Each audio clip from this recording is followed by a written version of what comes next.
मेहमान दुनिया भर में पूजनीय आध्यात्मिक गुरु श्री श्री रविशंकर जी का, और मैं जोरदार तालियों के साथ स्वागत कीजिए श्री श्री रविशंकर जी का।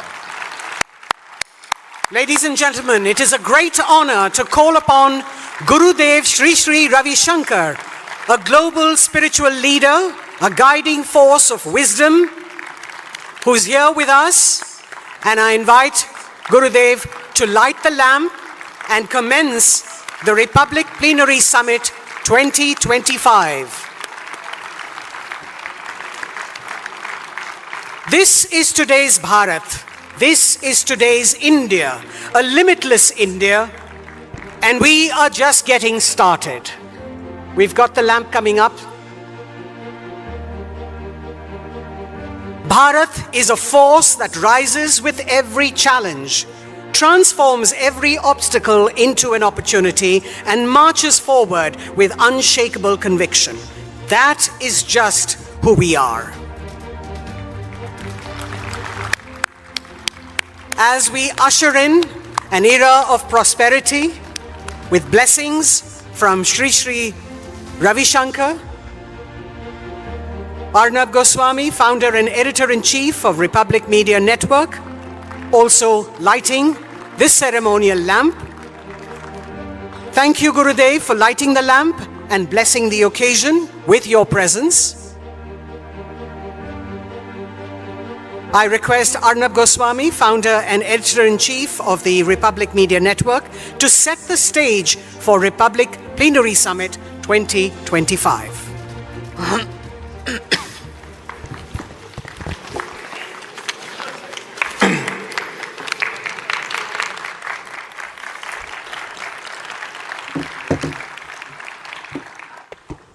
Good morning, everyone. Namaskar. And Gurudev, I can't thank you enough for being with us and making the start of this very special occasion memorable, special, and auspicious for us with your divine presence.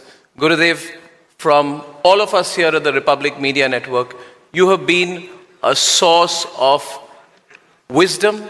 You have been our guiding light from the start of this network. You have been with us through thick and thin. And therefore, we are all overwhelmed that you took the time. You cancelled so many schedules, and you are with us today. So, Gurudev, once again, a big round of applause to you, sir. Thank you, sir. And that is the incredible thing about Gurudev, that he makes it also possible. When everyone said it would be difficult to get you in with your schedule, you came here today. I'm so happy. We're so happy, Gurudev. Thank you so much. We're looking forward to this. And welcome everyone to the opening sessions of the Republic Plenary Summit 2025.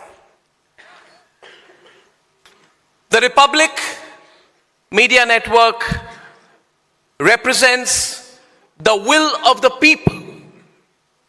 Republic, when we gave it the name, it was more than just a news network we had in our mind. It represented for us the boundless dreams of a nation that is rising to new heights. So Republic for us is not just a news organization. I believe it is a connection with the people. When I walk around, when I meet people who follow our network and follow our channel, they speak to me not like we are providers of the news, but more importantly, like we are one of their own. And that is what makes the connection of Republic with the people of this country so special. In that sense, Republic represents the pride of a culture which is limitless. And that is the theme of today's event. Limitless India, the power of ambition that knows no boundaries. And that is what we will talk about today, because our country today is bound by the unstoppable energy of a people who realize that their time has come, that we are very close to achieving the destiny that lays in store for us. And we are completely aligned with the country. People say, what is it that moves you? What are you moving towards? Why do you expand this network? And for us, we say in response just one thing, Gurudev. We say that we are in sync with the country. If the country grows, we grow. If the country expands, we expand. Through thick and thin, we have intertwined our own destiny as a network with the destiny of our country. We are young, like our nation. We are young. We are ambitious, like our nation. We are determined, like our nation. And most importantly, we are totally vested in the nation and its growth as a network. We don't say news first, not that we don't believe in news first, but we say nation first. I truly believe that one day Gurudev will come to our campus. He has promised us, which we have built. It's Asia's largest campus, Gurudev. And when you come to our campus, you will not see anything else. You will see emblazoned on the walls of our newsroom, in bold red letters, nation first. So every morning when we enter the newsroom and we leave the newsroom, we remind ourselves of our promise to the nation and to its collective consciousness. We are deeply committed in the nation. And I believe that all of this is possible only in a limitless India. Whatever Republic Media Network has achieved in the last 7 years, to even imagine that there would be an independent, journalist-owned, journalist-managed network of the scale of Republic growing every year with a limitless space in a short span of time, it's possible only because of all that the country gives us every day. When we launched Republic, India was at the 2 trillion mark. And if anybody would have said that we are close to and going to go beyond $4 trillion in 7 years, people would have said it's impossible. We started from zero. And people said it's not possible. But today from zero, we reach, and I truly believe this broadcast right now is reaching through cable and television alone, through cable television, DTH and free dish, reaching 480 million viewers in 7 years. And why is this happening? Because our country is growing at the same pace. When we started, we had 480 million internet users. Today we have over 900 million. 98% of those who are consuming content in Indian languages. And therefore, the West told us it's a flat world. But the world was not flat. The world has become flat now. Because when you're flat, you have equal opportunities. You have a level playing field. All we wanted as a nation and all we want as a network is a level playing field. Gurudev, digital provides us that beautiful level playing field. There is no rich, no poor. There is no higher, no lower. There is no privileged or underprivileged in the digital world. We are all equal. And when we are equal, we truly can grow basis our talent, our ability, and our hard work. And the kind of people who will be speaking at the summit today, following you, Gurudev, represent that. You will hear today the people who are pushing the limits of science as we know it to the highest level of excellence. We have great scientists who are joining us today. You will hear from champions who have transcended boundaries of what human talent and perfection can achieve in the world of sport. We have Sania Mirza, Vivanil Kumble, all coming today. We are so happy. You will hear from dreamers today who are building the private sector in space, India's private sector in artificial intelligence. And I can tell you, we can talk about DeepSeek and what the Americans are doing. But when we follow, I can assure you, when I talk to all the people who are coming today, we're going to do something bigger than what the Americans and Chinese have dreamt of in artificial intelligence. And on this stage, Gurudev, today, those dreamers are going to be among us. So I'm so excited. That's why we said limitless India. break the boundaries. Limitless India, built by limitless Indians. So I will close it by saying one last thing which makes our event very special. This year we have combined this event with a Republic Youth Hackathon. So we decided that the spirit of this nation, we must build those people and promote those people, encourage people who will take the trajectory of our growth forward. So thousands of entries came into the Republic Youth Hackathon, and we had several categories: AI, machine learning, deep tech, science and technology, digital economy, geopolitics and grand strategy. And we told all Indians under the age of 30 to participate in this.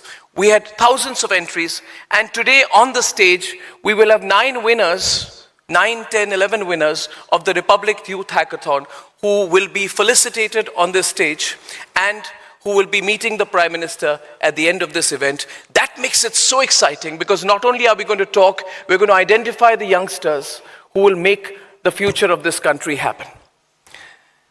So, ladies and gentlemen, I thank you for coming here today. We look forward to the rest of the day. We look forward to our conversations, and I told Gurudev that I'm really nervous to be starting off the event with my conversation with him, because I really will be held by words.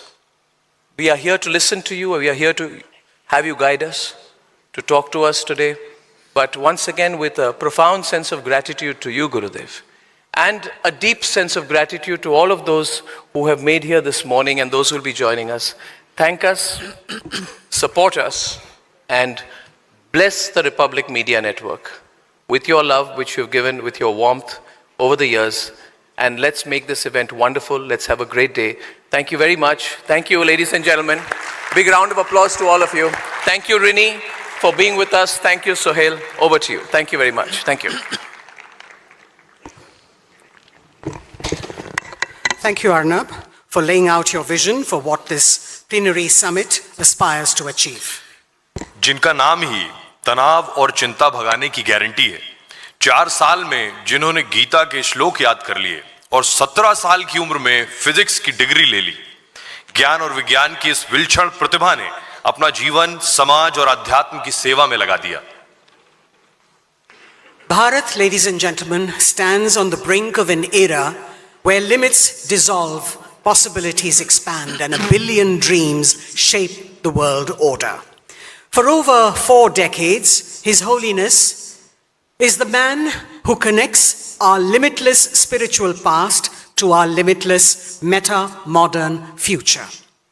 Gurudev Sri Sri Ravi Shankar has inspired millions through his philosophy.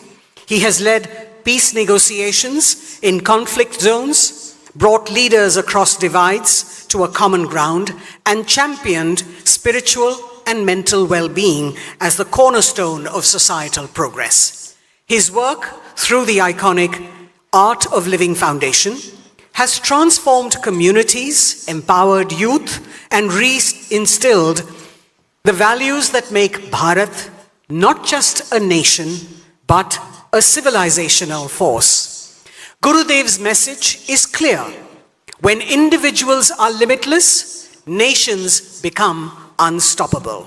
Ladies and gentlemen, please welcome Gurudev Sri Sri Ravi Shankar as he shares his vision for limitless India in conversation with Republic Media Network Editor-in-Chief and Founder Arnab Goswami. This much-awaited opening session is presented in partnership with our prayer partner, Parimal Bharatvasi Agarbatti, the fragrance of India.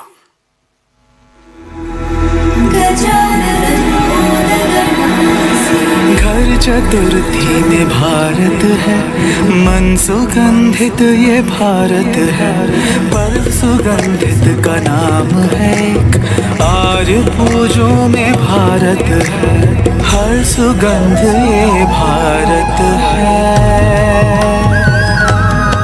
Bharat के पर्व अनेक, सुगंध एक, भारतवासी अगरबत्ती अगरबत्ती अगरबत्ती अगरबत्ती.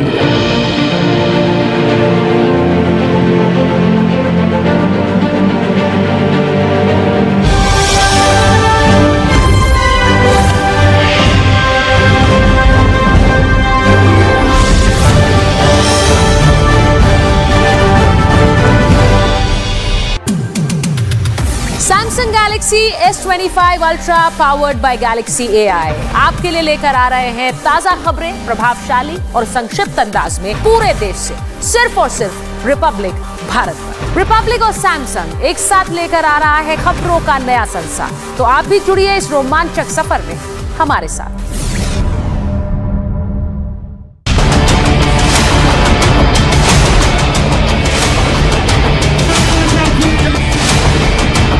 आखिर वही हुआ जिसका डर समाजवादी पार्टी के विधायक अबू आजमी को लग रहा था, विधानसभा से निलंबन। अनुकूल असतील त्यांनी होय म्हणावे, प्रतिकूल असतील त्यांनी नाही म्हणावे। होयचे बहुमत आहे, होयचे बहुमत आहे। ठराव एकमताने संमत झाला। डर तो बयान देने से पहले होना चाहिए था, औरंगजेब का महिमा मंडन करने से पहले होना चाहिए था। फिर क्या हुई जब चिड़िया चुग गई खेत? अबू आजमी का निलंबन तो हुआ ही, विधानसभा परिसर में आने तक पर रोक लग गई।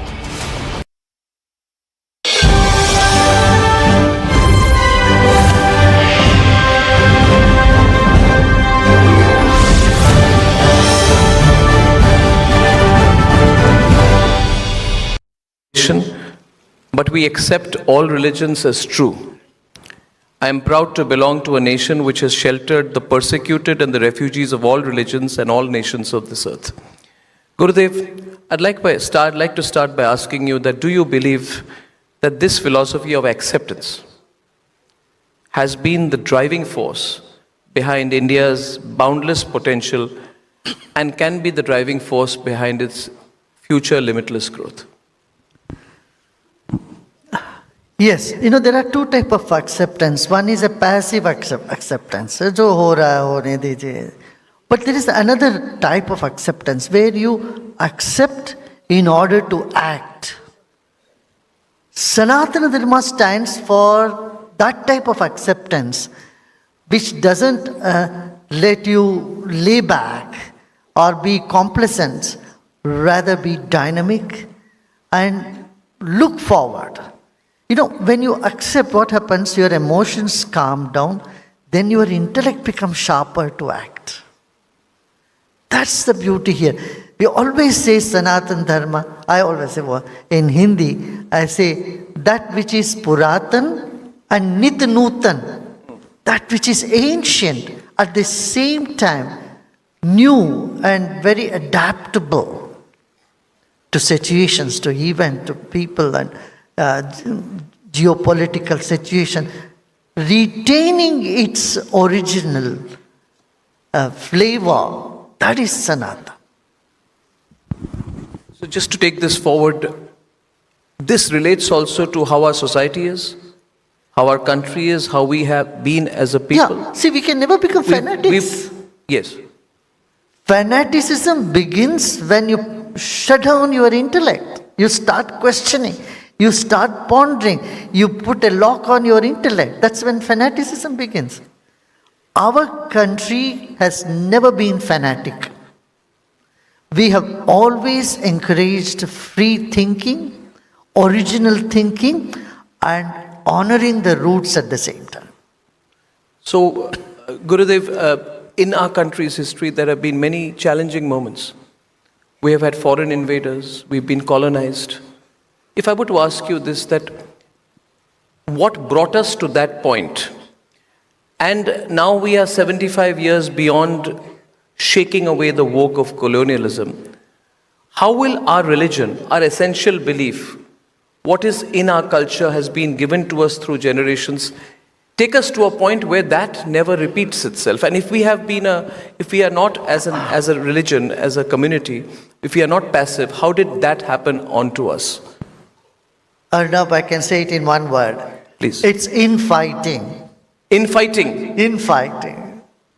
If there was no infighting, if people were united, this would never have happened. Just a few hundred British soldiers could never have taken. A few hundred Mughals would have never have won this beautiful country. We were fighting. All the Maharajas were fighting. They were all embroiled themselves in their own little world. They never saw beyond their personal comfort to the comfort of the country. And those, like Maharana Pratap and Shivaji Maharaj, Sambhaji and all, they were being cheated and backstabbed by their own people. The history has told us many times. There were many Jaijans who rose up and for their petty benefits, for petty selfish goals, and they didn't care for. Or is it that we lost touch with our own spiritual and cultural roots, which made it easier for us to become colonized? Of course. A big vacuum was created on that as well. The religious leaders, spiritual leaders, instead of bringing spirituality to people, they waited for spiritual leaders, people to come to them, to their own places. So, you see, that was one time, but when the country is going through a tough time, it's a need for religious or spiritual leaders to go to people and provide them. See, in a very wealthy society or well-to-do society, people go to hospital, but sometime when there is a disaster, doctors need to go to the camps where people are. In the same way, spiritual leaders, instead of holding themselves just with rituals, they should have gone out and approached the people and comforted them from where they are, and encouraged them, instead of making them passively accept, jo ho raha hai, hone dijiye, sab Bhagwan dekh lenge. This type of attitude has also been a blot on our history. Is that why you travel so much? You're living out of a suitcase. You're always reaching out. Gurudev is always talking to large numbers of people. And sometimes I ask him, what are you doing? He said, I'm just speaking to some people.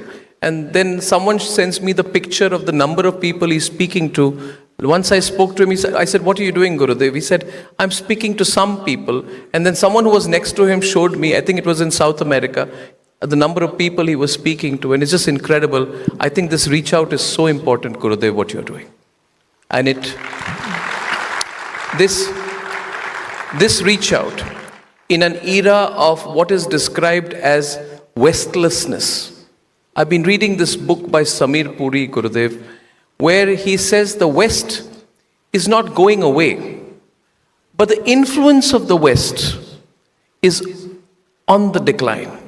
We must never assume that Western civilization will go away, but the influence of the West will be balanced by the emergence of Eastern civilizations. How do you view this, Gurudev? I think the reverse is happening. The influence of East is taking roots in the West now.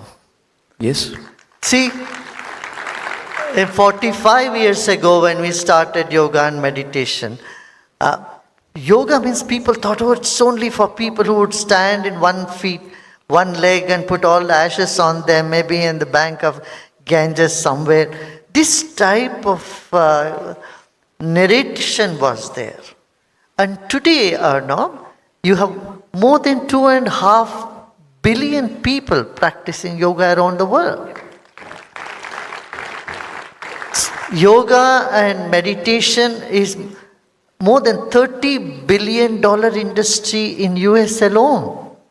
So, yoga has become more an acceptable thing. Meditation has become so much more accepted.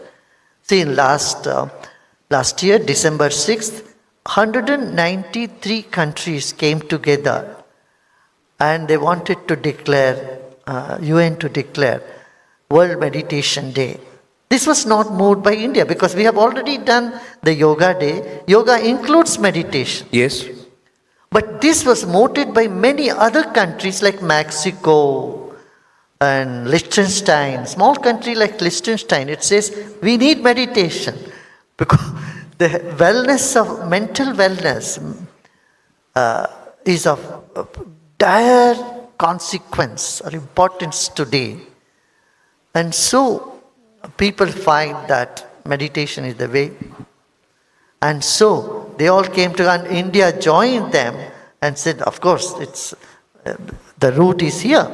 So we jumped in and said, we will take this. Yes. Maybe Gurudev, you should teach Donald Trump some meditation. The way he's going these days. Maybe even J.D. Vance, after that last video, both of them need to go through a Gurudev session. That peacemaking effort would be fantastic for the world. I think that's what the world needs.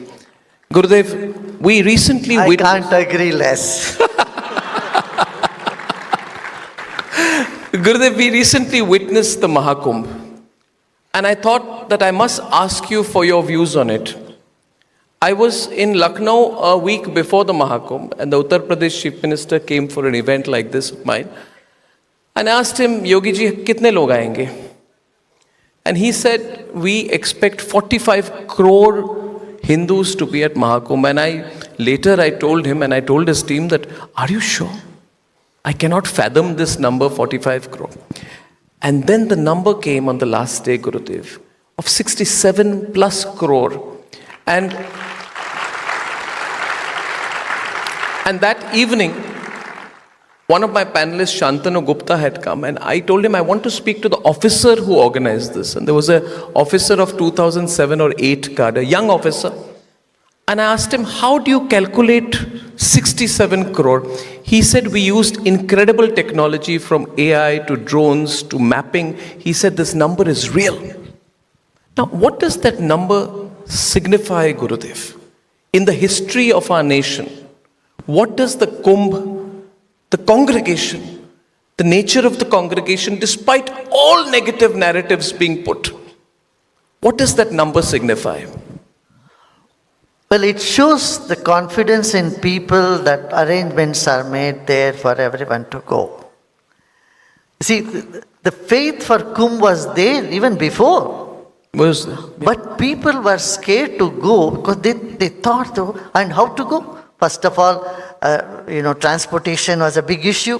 And you go there and there is not proper facilities for people to say. Now when they know that, yes, the government is able to handle, the administration is able to handle any number of people coming there, any crowd, so they get this confidence. Yeah, I too can go and come back safely. There is a joke moving around, you might have heard about it, Arnab. It says, a gentleman says, I lost my wife 3 times and I found her back all the 3 times. And this is,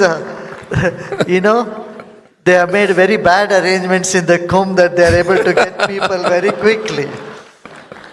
So, the arrangement speaks for it. And then, when जब कहते हैं ना कि राजाश्रय मिल जाता है किसी चीज़ को, धर्म को जब राजा का आश्रय मिलता है, support from the administration, from the state, then लोगों के भीतर उत्साह भी बढ़ जाता है उससे, हौसला भी बढ़ जाता है। हाँ, राजाश्रय के बिना कभी कहीं भी कोई धर्म फलपा नहीं। दुनिया भर में देखिए, हर सिविलाइजेशन को राजाश्रय मिला है। So you are saying the political establishment is supporting this because, Gurudev... That's the desire of people. So they have to support and they're doing what they have to do. That's good. Is the political establishment being guided by the people or the people being encouraged by the political establishment, which leads to a spiritual awakening? Because it's been there in us. India has been under foreign invaders' rule for so many years, but we have never lost touch with our spiritual roots. So there's some resilience inside us, which despite all the attempts to distort our Hindu legacy or our Sanatan legacy has survived and become strong.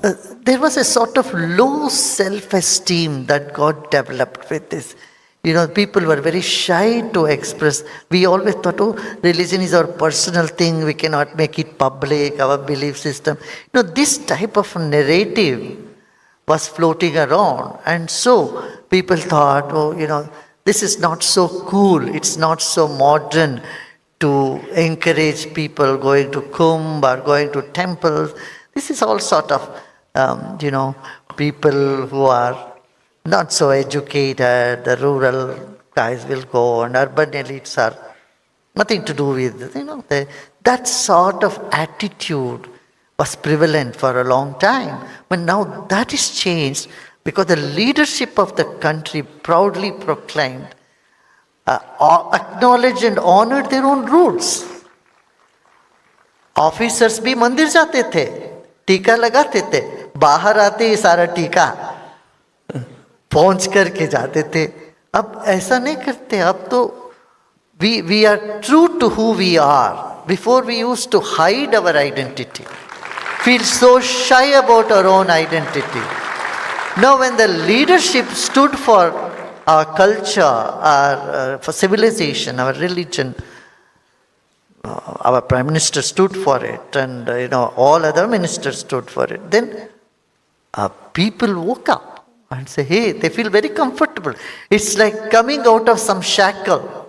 We were trying to be somebody who we are not. Now we know, it's okay to be who we are. Yeah. That self-confidence came up. Gurudev, I felt so bad once when I had gone to Kashi many years back, before the Kashi Vishwanath temple complex had been redeveloped and built to what it is now. I have not been after that, but I felt very bad because I found the most ancient of temples and perhaps the most significant of religious symbols, shivlings, all scattered in a terrible urban ruin. And I even found that locals had built washrooms next to temples, it was so bad, it was so terrible, so terrible. So I like to connect things in my mind. And I want to share this with the audience that 3 weeks back, I had the good fortune of receiving a phone call from my dear friends Ajay and Rajita and from the Art of Living, to whom I'm deeply connected in my heart to you. And I was told about the fragments of the ancient shivling of Somnath that you have been blessed to receive. I couldn't believe it. And I was told that it had been handed over to you for reconsecration. And that evening we did a program and Gurudev came there, and the amazing thing about Gurudev, he does everything in a very playful way. I think I like that. Because I spend time with such serious people. And people who take themselves so seriously. Doesn't matter if others take them seriously or not. And here is a man who everyone takes seriously. But a divine person. But he doesn't seem to take himself too seriously. He wears his greatness so lightly on his shoulders. Gurudev, I'll be frank with you. I love your easygoing, playful nature, which makes us feel so content and happy and relaxed in your presence. That evening, you held the fragments of the shivling in your hands, and you explained the significance of that. I found a different meaning there, Gurudev. In my mind, I'm linking that to the excavation of the legendary city in Dwarka, to the rebuilding of the Kashi Vishwanath complex, and I'm seeing in all of this a rebuilding and a reawakening of our civilization. Do you agree with me? And that is your immense contribution to our country. And I'd like you to tell me a little bit about that, because there have been so many distortions of our history. The reconsecration of the Shivling, Dwarka, Kashi Vishwanath, what do they all connect in? And Mahakal, Ujjain, and Kedarnath. What is it also? Yes. Kedarnath was in such shackles and it's in such shambles when we went there. And there is or shanty towns and very shabby atmosphere. But now, such a big difference there. Same with Varanasi. The little gullies, It would take so many hours for people to enter in the gullies in Shivaratri days. And people would not want to go again. Yes. Now, the facelift it has got is something that our country deserves this. It was long due. Thanks to our Prime Minister for really making Kashi Vishwanath temple what it is. And I mean, it's like Vatican of India. Yeah, no less. Kashi, not less than a Vatican city. Great. And it needs those sort of facility for 1.4 crore people going there. Now, same has happened with Mahakal, Ujjain. The glory of Ujjain, you can see that now. We have only read in textbooks. Now this Somnath Shivling is very interesting. Perhaps it is the spiritual energy that got generated in the entire country after Kumbh.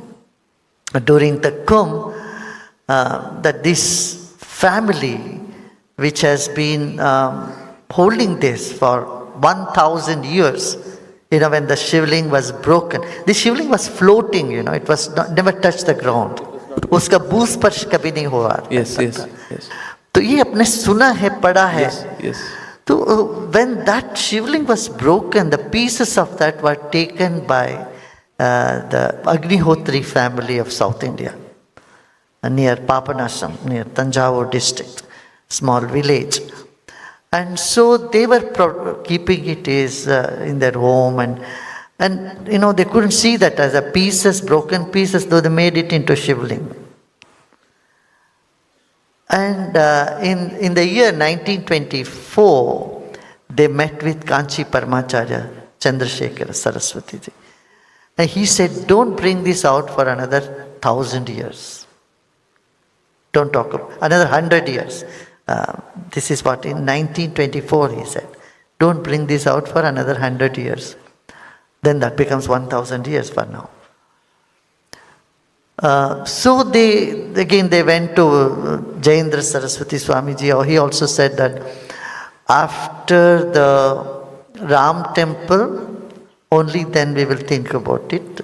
Okay. Though the Paramacharya has said that after 100 years we should think about later only, 100 years. We must respect what the eldest Guru has said.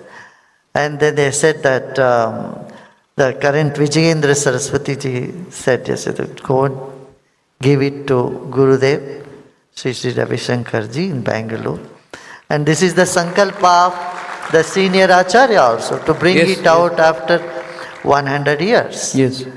So it happened.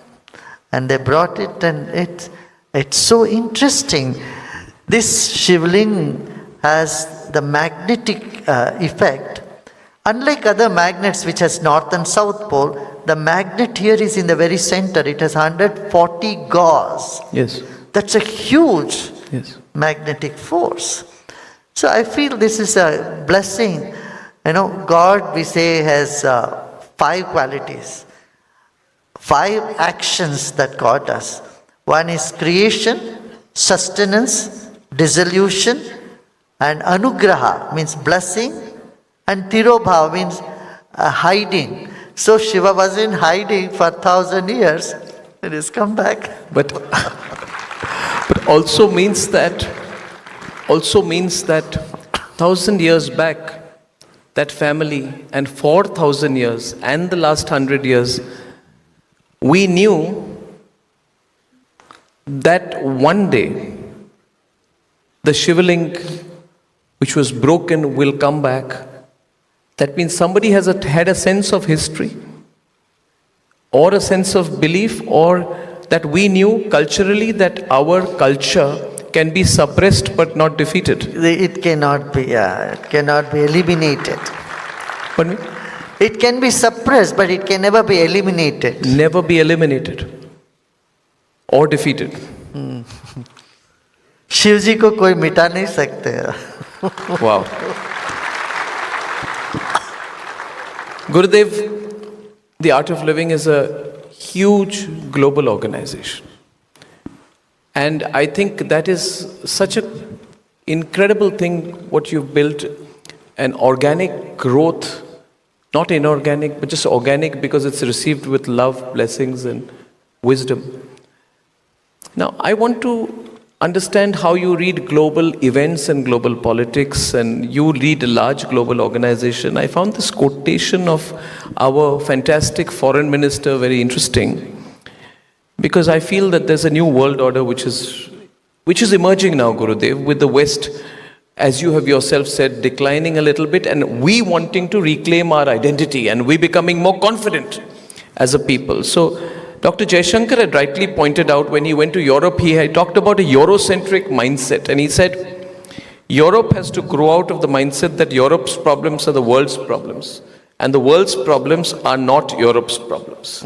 So this is a new way of thinking, and we love the way it is enunciated. Gurudev, can you enlighten us something, because we want to receive your wisdom in terms of your experiences.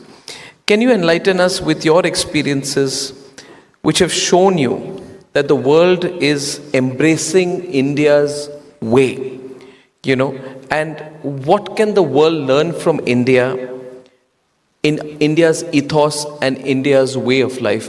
If you can share some of your experiences, you meet world leaders, you meet incredible personalities, you meet people all over the world, and you're everywhere, from Iceland to Australia, you're everywhere. So can you tell us a little bit about what you see?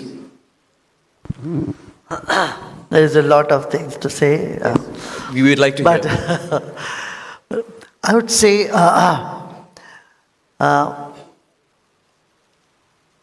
the prejudice in the minds of people are the limited responsibility and a sense of superiority consciousness. Okay. Can block someone to keep their eyes open. And the recent changes in the world have broken those eyes, have broken those walls. Now people are able to see beyond their, sense of, this is the world. If you see the news, Arnab, in United States, the way the news is covered, rest of the world is only 2%, 3%, 4%, and America occupies 95%.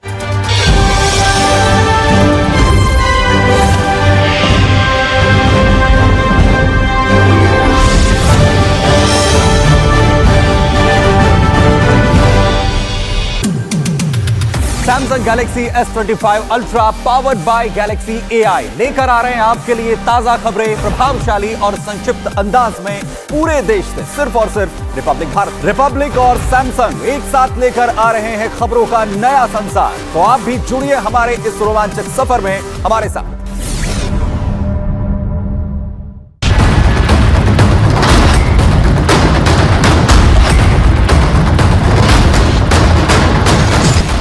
खलनायक औरंगजेब को नायक बताने वाले अबू आजमी विधानसभा से suspend हो चुके हैं। Suspension हुआ तो अबू आजमी एक बार फिर सामने आए अपनी बात रखने, लेकिन झुकने को तैयार नहीं। कह रहे हैं जो कहा वो सही कहा, लेकिन माफी सिर्फ इसलिए मांगी ताकि विधानसभा की कार्यवाही सुचारू रूप से चल सके। असेंबली चले इसलिए मैंने अपनी कही हुई बातों को वापस लेने की बात कर दिया। मैंने कोई गलत बात तो किया नहीं था।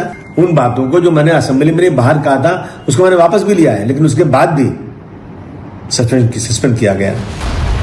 औरंग प्रेमी अबू ने महाराष्ट्र की सियासत में जो मुगल वाली चिंगारी लगाई वो फिलहाल तो बुझने का नाम नहीं ले रही। सस्पेंशन के बाद भी शिंदे गुट के नेताओं ने विरोध प्रदर्शन किया, पुतला जलाया, नारे लगाए, मांगे कि सख्त कार्रवाई हो।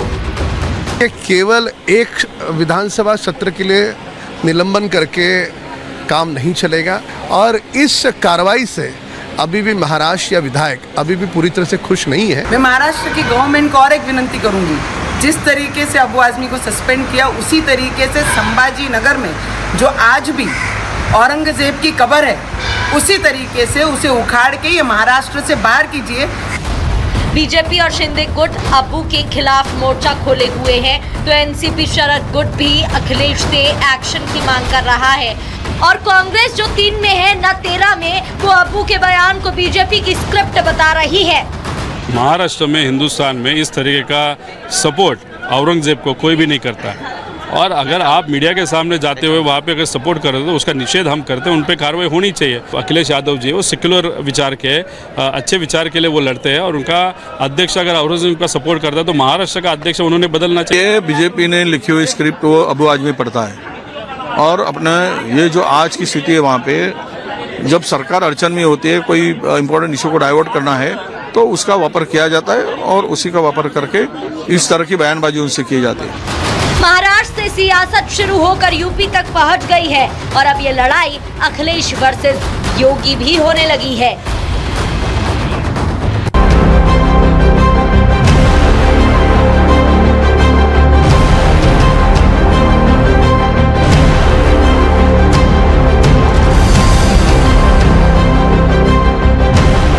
अगर आप भोपाल जा रहे हैं तो वहां आपका स्वागत महापुरुष करेंगे,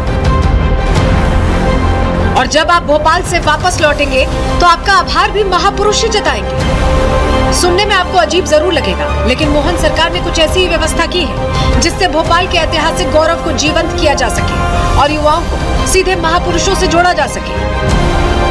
ये बड़ी सौगात दी है प्रदेश सरकार के मुख्यमंत्री मोहन यादव ने।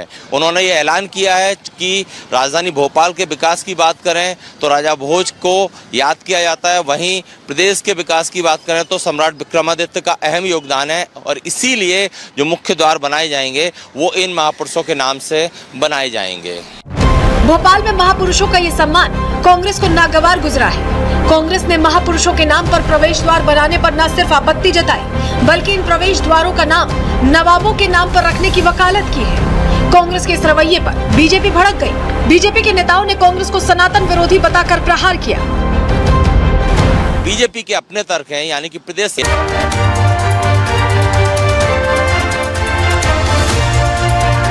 इसको घर पे लगाओगे तो शादी का तो पता नहीं, पर घर पक्का नहीं टूटेगा। रुंगटा नहीं तो घर स्ट्रॉन्ग नहीं। रुंगटा स्टील TMT बार एकदम सॉलिड।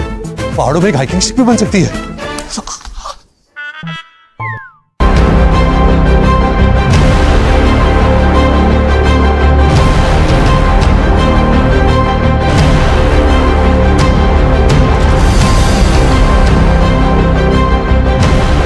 अगर आप भोपाल जा रहे हैं तो वहां आपका स्वागत महापुरुष करेंगे,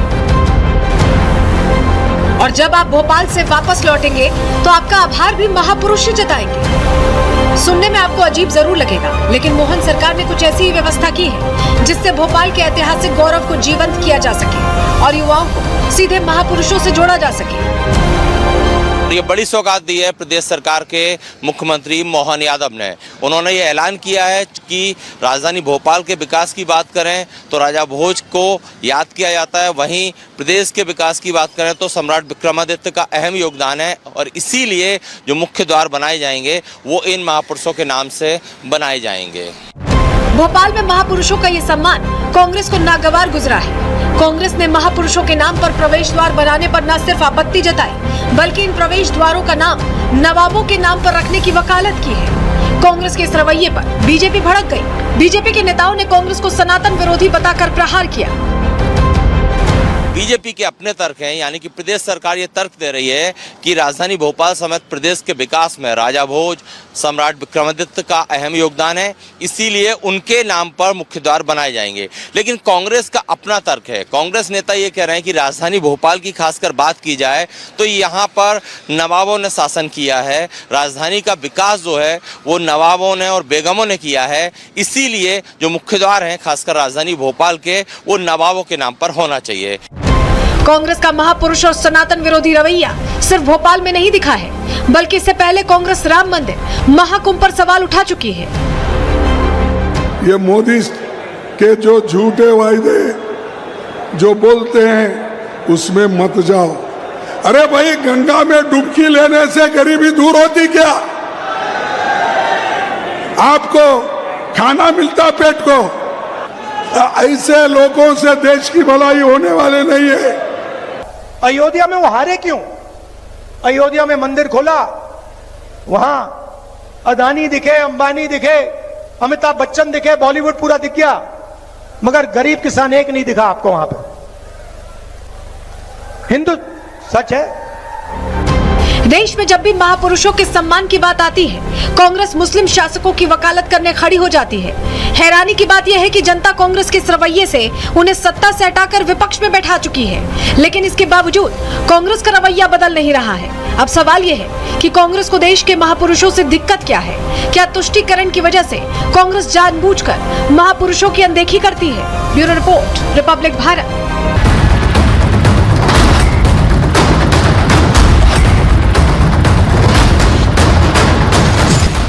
खलनायक औरंगजेब को नायक बताने वाले अबू आजमी विधानसभा से सस्पेंड हो चुके हैं। सस्पेंशन हुआ तो अबू आजमी एक बार फिर सामने आए अपनी बात रखने, लेकिन झुकने को तैयार नहीं। कह रहे हैं जो कहा वो सही कहा, लेकिन माफी सिर्फ इसलिए मांगी ताकि विधानसभा की कार्यवाही सुचारू रूप से चल सके। असेंबली चले, इसलिए मैंने अपनी कही हुई बातों को वापस लेने की बात कर दिया। मैंने कोई गलत बात तो किया नहीं था। उन बातों को जो मैंने असेंबली में बाहर कहा था उसको मैंने वापस भी लिया है, लेकिन उसके बाद भी सस्पेंड किया गया। औरंग प्रेमी Gurudev, I can't thank you enough for being with us and making the start of this very special occasion memorable, special and auspicious for us with your divine presence.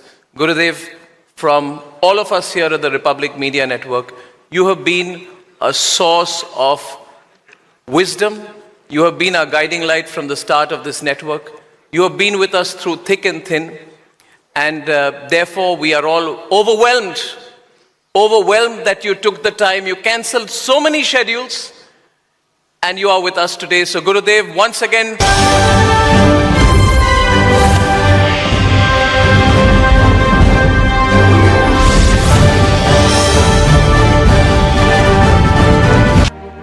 Bharat is a force that rises with every challenge, transforms every obstacle into an opportunity, and marches forward with unshakable conviction. That is just who we are. As we usher in an era of prosperity with blessings from Sri Sri Ravi Shankar, Arnab Goswami, founder and editor-in-chief of Republic Media Network, also lighting this ceremonial lamp. Thank you, Gurudev, for lighting the lamp and blessing the occasion with your presence. I request Arnab Goswami, founder and editor-in-chief of the Republic Media Network, to set the stage for Republic Plenary Summit 2025.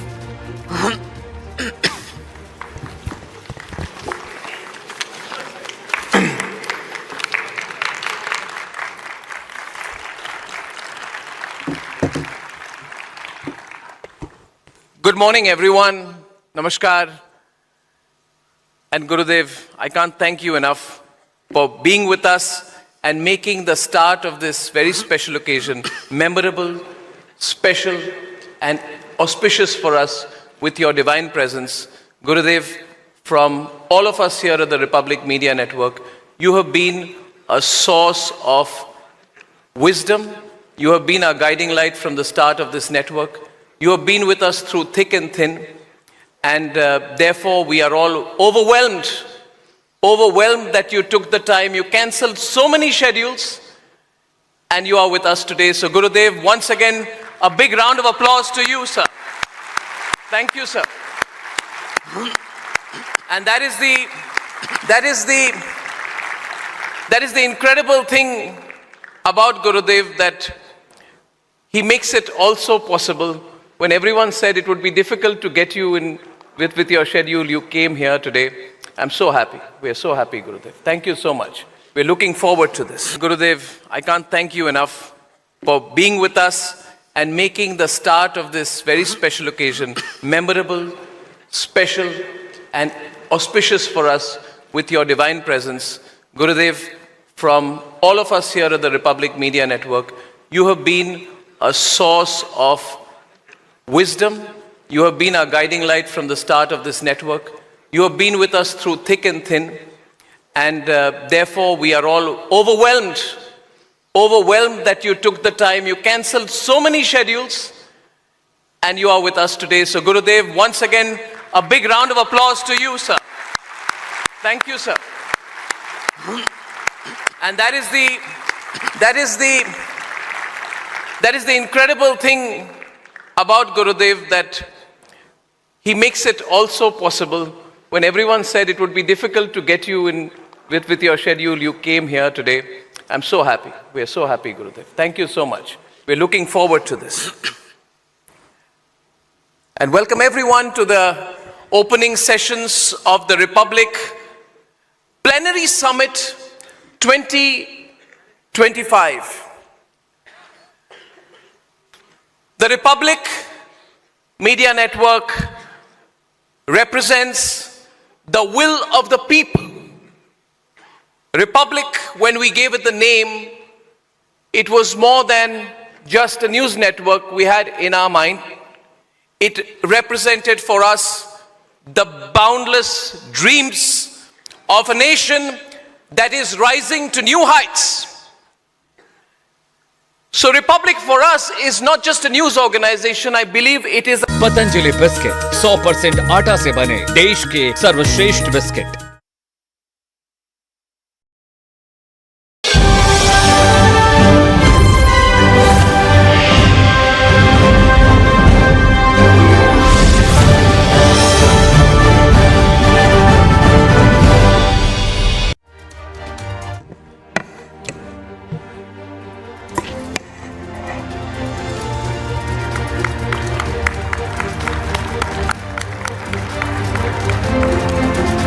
Ladies and gentlemen, this invigorating session with Gurudev was presented in partnership with our prayer partner, Parimal Bharatvasi Agarbatti, the fragrance of India.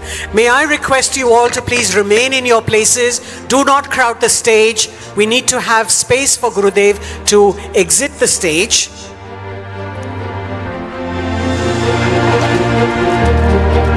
आप सभी से निवेदन है, अपनी सीटों पर बैठ जाएं please. Ladies and gentlemen, please make space for Gurudev and Arnab to please exit the stage.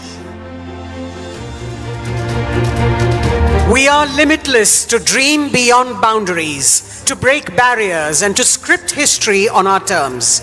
We are limitless in our pursuit of excellence, in our commitment to progress, and in our relentless drive to shape the destiny of 1 billion aspirations.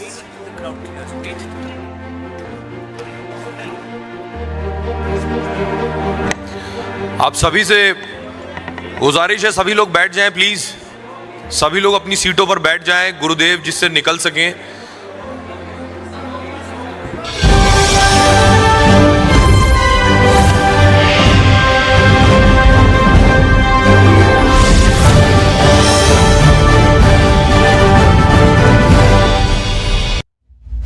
Return of the stolen part of Kashmir, which is on the under illegal Pakistani occupation. When that's done, I assure you, Kashmir solved.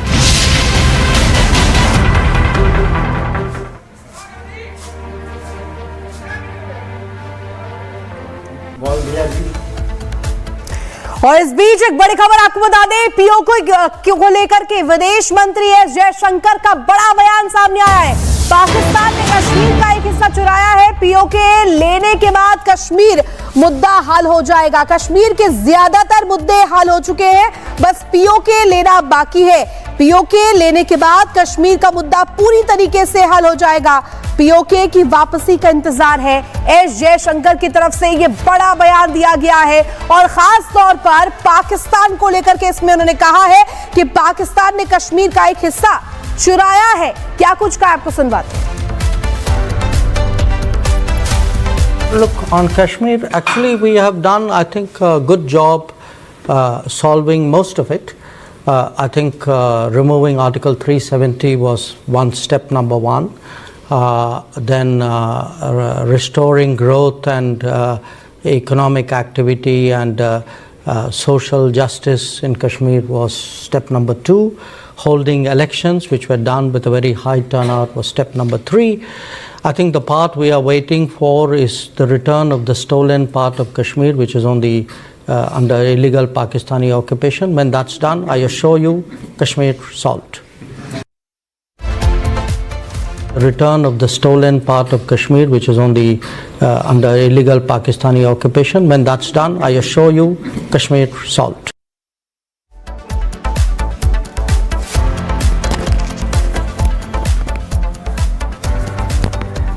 और वही भारत में मोदी सरकार बनने के बाद PoK को लेकर के तमाम दावे किए जाते रहे हैं।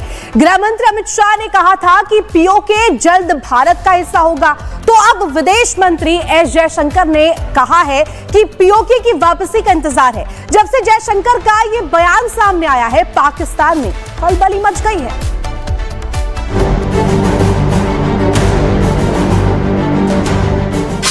इसी साल जनवरी महीने में गृह मंत्री अमित शाह ने कहा था कि भारत ने जो गंवाया है, हम उसे जल्द हासिल करेंगे। अमित शाह कहते हैं कि पाकिस्तान के कब्जे वाला कश्मीर यानी कि पीओके जल्द भारत का हिस्सा होगा। तो विदेश मंत्री एस जयशंकर अब कह रहे हैं कि हमें पाक अधिकृत कश्मीर की वापसी का इंतजार है और जिस दिन पीओके भारत में शामिल होगा, जम्मू कश्मीर से आतंकवाद का नामो निशान मिट जाएगा। कश्मीर का विकास दशकों तक पीछे चला गया और कश्मीर के अंदर सालों तक आतंकवाद का नंगा तांडव होता रहा और देश मूक दर्शक बनकर देखता रहा। मित्रों, धारा 370 समाप्त होने के बाद आतंकवादी घटनाओं में 70% से ज्यादा कमी हुई है। I think the part we are waiting for is the return of the stolen part of Kashmir, which is on the under illegal Pakistani occupation. When that's done, I assure you, Kashmir solved.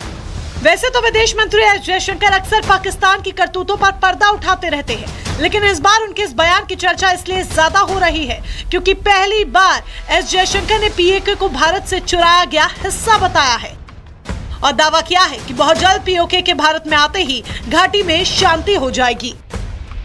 Bureau report, Republic Bharat. और S Jaishankar के बयान पर जम्मू कश्मीर के BJP नेताओं ने क्या कहा है, ये भी आपको सुनवाते हैं। एस जयशंकर ने बयान दिया है कि पीओजे के मिलते ही कश्मीर मुद्दा हल हो जाएगा और पाकिस्तान को जो है पीओजे के खाली कर देना चाहिए। उन्होंने मुझे लगता है कि बिल्कुल स्पष्ट कर दिया और बहुत ज़्यादा लोगों को जो मानसिक पीड़ा से ग्रस्त हैं, विशेषकर नेशनल कॉन्फ्रेंस के लोग जो शेख मोहम्मद अब्दुल्ला की जिन्ना की 2 नेशन थ्योरी पे ही मुझे लगता है ये एक्सटेंशन थी उनकी कश्मीर इशू को सॉल्व करना। इस कश्मीर इशू को सॉल्व करने की मुझे लगता है कि कहीं पे भी कोई गुंजाइश नहीं है, इसीलिए उन्होंने स्पष्टीकरण दे दिया है कि ये वाला जो कश्मीर था जो पाक प्रायोजित आतंकवाद से अभी ग्रस्त था, जो आतंकवाद यहाँ पे हर्डल क्रिएट कर रहा था यहाँ की डेवलपमेंट को लेके, यहाँ के बाकी इश्यूज़ को लेके, वो 370 हटने के बाद बिल्कुल इकोनॉमिक ग्रोथ बड़ी स्पीडी से ऊपर चली गई है।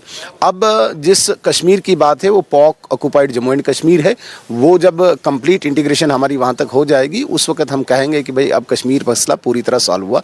लेकिन जिस भूमि पे हम हैं अभी, जिस जम्मू कश्मीर की हम बात कर रहे हैं, ये तो 370 हटने के बाद, संविधान पूर्णतः लागू करने के बाद कोई गुंजाइश ही नहीं है इस पर कोई टिप्पणी करे, इस पर कोई डिबेट होने की कोई गुंजाइश ही नहीं है इस पर।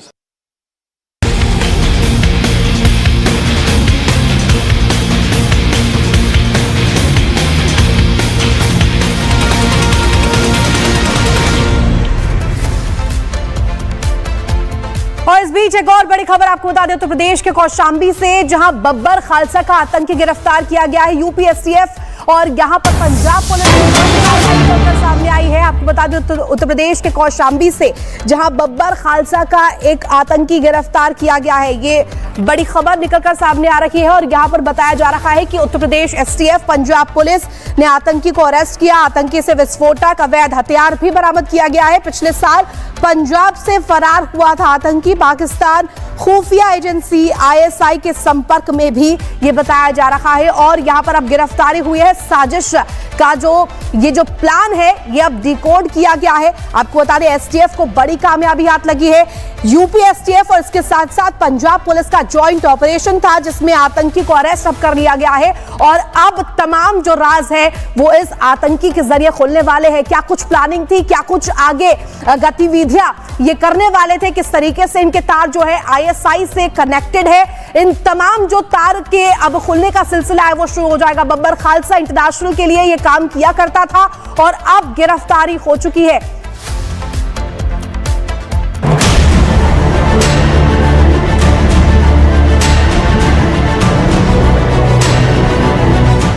तस्वीर में दिख रहा यह शख्स है लाजर मसीह, जो कि आतंकवादी संगठन बब्बर खालसा इंटरनेशनल का आतंकी है और यूपी एसटीएफ और पंजाब पुलिस ने जॉइंट ऑपरेशन में इस आतंकी को गिरफ्तार करने में बड़ी सफलता हासिल की है।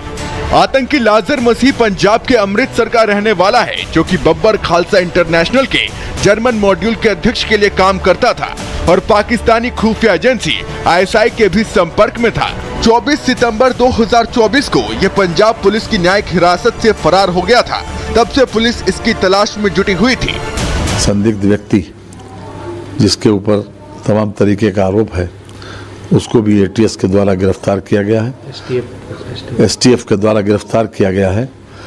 और ये अपने आप में हमारी कानून व्यवस्था सुदृढ़ होने का परिचायक है कि हमारी जो इंटेलिजेंस है, मैं समझता हूं कि उन्होंने भी अपने फर्ज का पूरी तरीके से निर्वहन किया।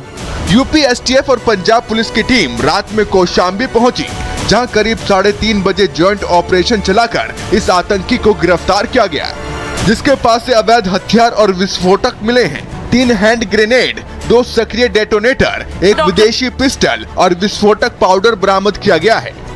इसके अलावा इस आतंकी के पास से गाजियाबाद के पते वाला एक आधार कार्ड, बिना सिम कार्ड वाला एक मोबाइल फोन भी मिला है। आतंकी लाजर मसीह के पास से जो embodies that spirit of limitless India, from BHU to CERN, from a small city in Uttar Pradesh to Geneva, and she's living a dream that I think a lot of our youth sitting here would dream of, ma'am. So I think I would like to leave the stage to Dr. Archana Sharma.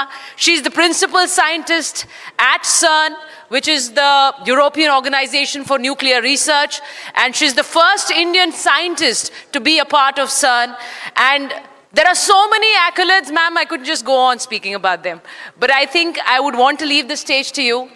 Please tell our audiences, what is it to live up that dream that somebody sitting in Uttar Pradesh or maybe a 3-tier city is dreaming, and she's living up that dream. I would want you to inspire our audiences today, ma'am. Please.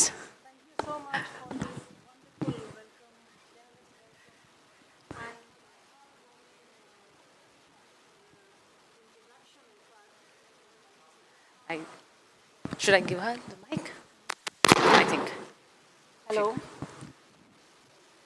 If ma'am, you. Okay. So thank you very much for this opportunity that I am here on this stage, something that I could never ever imagine. And that's what the limitless possibilities are for every kid, every girl, I would say, growing up anywhere in our country. When I was a kid, I wanted to do many things, just like most of us here. I would dream, perhaps, of working in the government, just like my parents wanted me to do, or to go to IIT, or to become a doctor. But then I always thought I wanted to do something which could make a little bit of a difference in another very different way to the society. And of course, doctors, engineers, and the government is making a huge difference in allowing us to be able to do our work. I was very privileged. I got an opportunity to go to CERN. This was unbelievable. And what I'm doing today, if somebody would have told me that, Archana, this is what you're going to do, I would have never ever imagined or even laughed out that really, me, CERN scientist, first Indian scientist at CERN, never could imagine. So when I went there, I must say this was in the late 80s and early 90s, when the scenario of Indians abroad was that of a second-class citizen. We were not really welcome.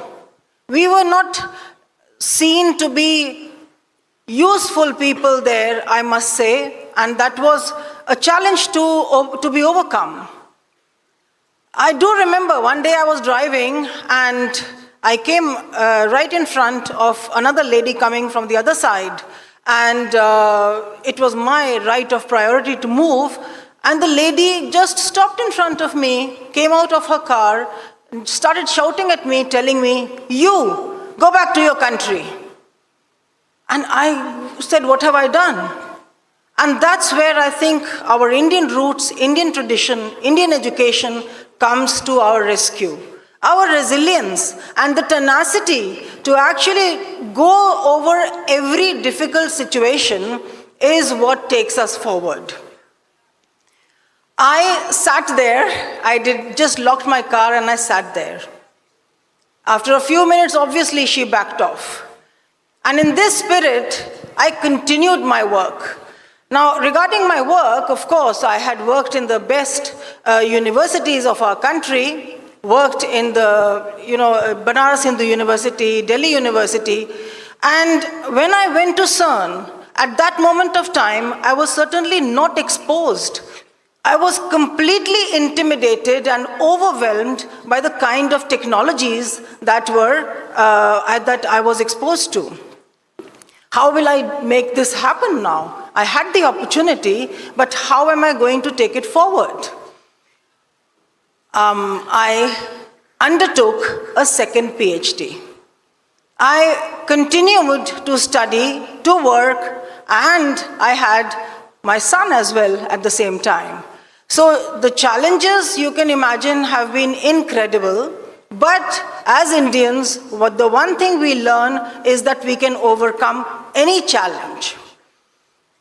90s, I continued to do R&D for 12 years on very short-term contracts. It was not a stable life, I would say. But then, at some point, the body of work starts speaking by itself.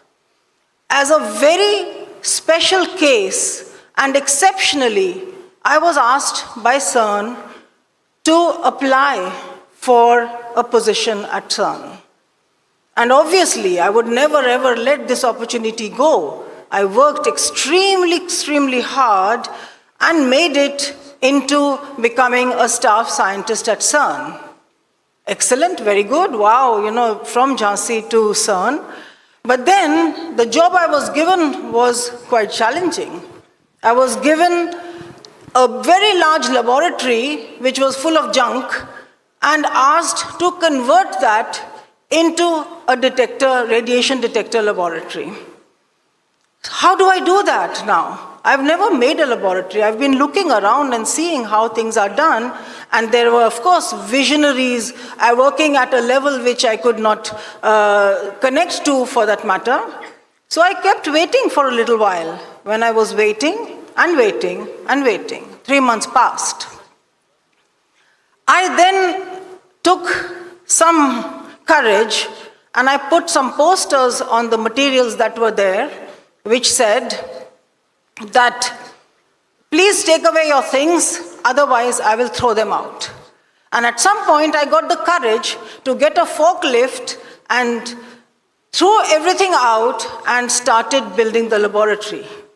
I did not have people to work together with me, so I started looking around for students. And that's where my own journey started beginning. One way or the other, I got some students into my laboratory. And the line of students started growing and growing to the point when I had 40 to 50 students coming from India in my laboratory. I worked and trained these students who came back to India and then spread the spirit of science and technology. So right now, it's an amazing moment for me to be at the transformational moment in our country where we are unshackling ourselves. We just heard from Sri Gurudev Ji as well that our sensibilities have been marred by colonialism. We are unable to even think in the capacity to maximize our own capacities. And I must say that from the 90s to the early 2000s, the first decade of the century, huge differences started percolating from India outside, which means that first of all, you start getting the confidence, and then we are able to deliver not only in our country, but outside our country as well. If you look at the diaspora, we are 32 million people outside the country, and we are contributing to almost 3 trillion in the economies of the other countries outside the world, outside India. And in India, we have 5 states that are over the $500 billion mark or around thereabouts. So with science and technology, why can't we move ahead? And the answer is, of course, we are moving ahead. And in the last decade, I had this opportunity to change the direction in which I was going. I was proposing to the management at CERN and in my experiment that I am going to bring a new technology into my experiment. The management kicked me out saying, we are too late, this technology will never work, and we have no money. Again, with my students and of course several colleagues, teams, people, industries coming together, we put together a proposal, and very soon, working on several different prototypes and proving that this technology can actually work, we were able to convince the management that we have the funds, technology works, and now, right now, it is installed at CERN in the experiment. So what is it exactly we are doing there? We are unlocking the secrets of the universe. Who has not heard about www? Anybody? Oh, do you use internet? Of course. And you know, where was this discovered or invented? This was invented at CERN, not for any profit or any business, but for sharing data in our experiments. And today, the trillions of economy, fintech, and medical technologies, the transformational power of the technologies is coming due to the fact that science, R&D, and progress are linked to each other. And in our country, we have an incredible impetus on science and technology. From the Vedic times, we all are so proud of the zero that we have contributed to the world. And of course, it's time now to unshackle and reclaim where we stand in science in the world. So I would believe that the power that we have is limitless. We cannot just rest on our laurels. We have miles to go, and all that can only happen if we can dare.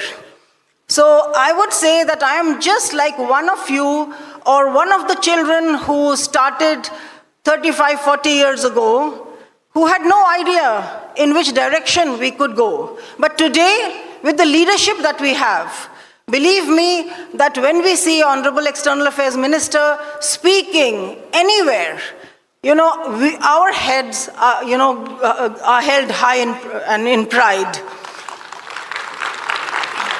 We as Indians living abroad, we feel so proud to be Indians. जैसे रवि शंकर जी बोल रहे थे कि पहले हमें ऐसे रहना पड़ता था, थोड़ा सा झुक के, हमेशा छुप के, सीधे आप खड़े नहीं हो सकते थे, लेकिन हमें सीधा होना सिखा दिया हमारे मिनिस्टर जयशंकर जी ने कि बाहर के कंट्री में कैसे हम जाके हम भी as an Indian, believe me कि हम अपना एक अपनत्व भूल गए थे, अपनी एक आइडेंटिटी को भूल गए थे और अपनी साइंस को भूल गए थे।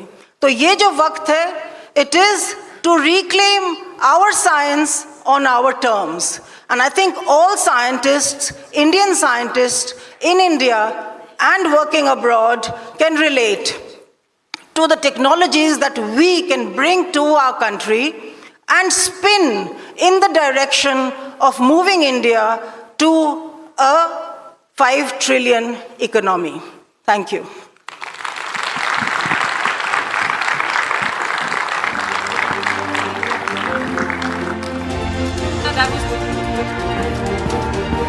That was beautifully put, Dr. Archana, and I think when you speak about your journey, I think a lot of Indians sitting here, a lot of them listening to you at home would think of their own journeys back home.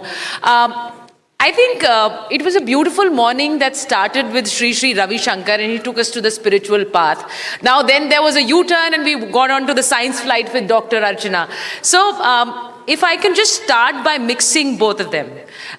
If we can just put up those pictures of the Nataraj, the dancing Shiva at CERN, because that is a beautiful image, and if all of our audiences will see that. Now that is the picture of that is the statue of Nataraj at CERN in Geneva, and that's Dr. Sharma right in front of that statue. Now ma'am, what I want to ask you is, science and spirituality are diametrically opposite, they say, or is it not? For a scientist, how would you put it? So I think first of all, Bharat से होने से हम सब जुड़े हैं of course, और भारत में philosophy बहुत इम्पॉर्टेंट है. मुझे अपना बचपन याद है कि जब मेरे दादाजी और नाना नानी जी कहानी सुनाते थे हमको, और हर रात हमको कुछ ना कुछ एक लेसन मिलता था, राइट. और बहुत सारी हमें विचार करने की मुद्दे दिए जाते थे जिनके ऊपर कि हम सोचते थे और आगे बढ़ते थे. तो फिलॉसफी जो है वो हमारी जीवन का एक हिस्सा है. सुबह पूजा करना भी एक तरह से एक फिलॉसफी है, क्योंकि हम अपने आप से जुड़ते हैं और उन सारी धाराओं से जुड़ते हैं कि जो हमें सिखाती हैं, कुछ ना कुछ हमें सीख देती हैं. तो मुझे लगता है कि जो हम जिंदगी जीते हैं अपनी, उसमें ही स्पिरिचुअलिटी है, और जहाँ तक साइंस का सवाल है वो उस स्पिरिचुअलिटी को समझने की कोशिश करते हैं. आगे मैं ये कहूँगी कि मैं इतनी प्रिविलेज्ड हूँ कि मैं वहाँ थी जब ये डिपार्टमेंट ऑफ एटॉमिक एनर्जी से CERN को एक गिफ्ट के एक उपहार के तौर में दिया गया 2004 में. And when it was being given, it was also there was the Director General Robert Emmer there, and our Honorable Ambassador Chandrasekhar ji was over there from WTO. और मैं यहाँ एक बार और ये भी बोलना चाहूँगी कि जितने भी लोग बाहर रहते हैं कंट्री के, वो बहुत जुड़े रहते हैं अपने कंट्री के साथ, और एक तरह से अपनी फैमिली, जो जैसे पहले हम सोचते हैं कि हमारी फैमिली, झांसी में मेरी फैमिली, मम्मी पापा, और अब बाहर निकलते हैं, और अब जब हम बाहर हैं तो ये सारी हमारी फैमिली है. And that is what really brings us to be one with all of you. And how is it that we can contribute? जैसे कि दिल्ली में पोल्यूशन के बारे में हम सोचते हैं तो दिन रात हम ये सोचते हैं किस तरह से इसको दूर किया जाए, और ऐसा नहीं है, it's not a solve problem. हम उस प्रॉब्लम को सॉल्व कर सकते हैं. तो जहाँ तक शिव जी का सवाल है, नटराज का सवाल है, पहली बात तो ये है कि मैंने आपसे सवाल इसीलिए पूछा था क्योंकि बहुत से लोगों को लगता है कि जो लोग विज्ञान में विश्वास रखते हैं वो शायद आध्यात्म में विश्वास नहीं रखते हैं, वो भगवान में विश्वास नहीं रखते हैं. लेकिन जब ये तस्वीर आती है तो ये बहुत खूबसूरत लगती है, और इससे मुझे लगता है एक बड़ा संदेश भी जाता है, जैसा आप कह रही हैं. जी, और मैं ये भी कहूँगी कि जैसे कॉस्मिक एनर्जी होती है, जैसे दुनिया बनी बिग बैंग से, जो CERN में we are studying, we are trying to understand the origin of the universe and the secrets of the fundamental building blocks and the forces of nature that brought about the universe. उसी तरह से जो हमारे शिव जी का dance है जो नटराज में है, वो एक मुद्रा है, ना ही अकेली एक मुद्रा बल्कि बहुत सारी मुद्राएं हैं, और वो ये बताते हैं कि जो कॉस्मिक एनर्जी है उसको किस तरह से हम वेरियस फॉर्म्स में देख सकते हैं. And life is a cycle, the universe is a cycle going into the multiverse as well. And now, ma'am, there's another thing.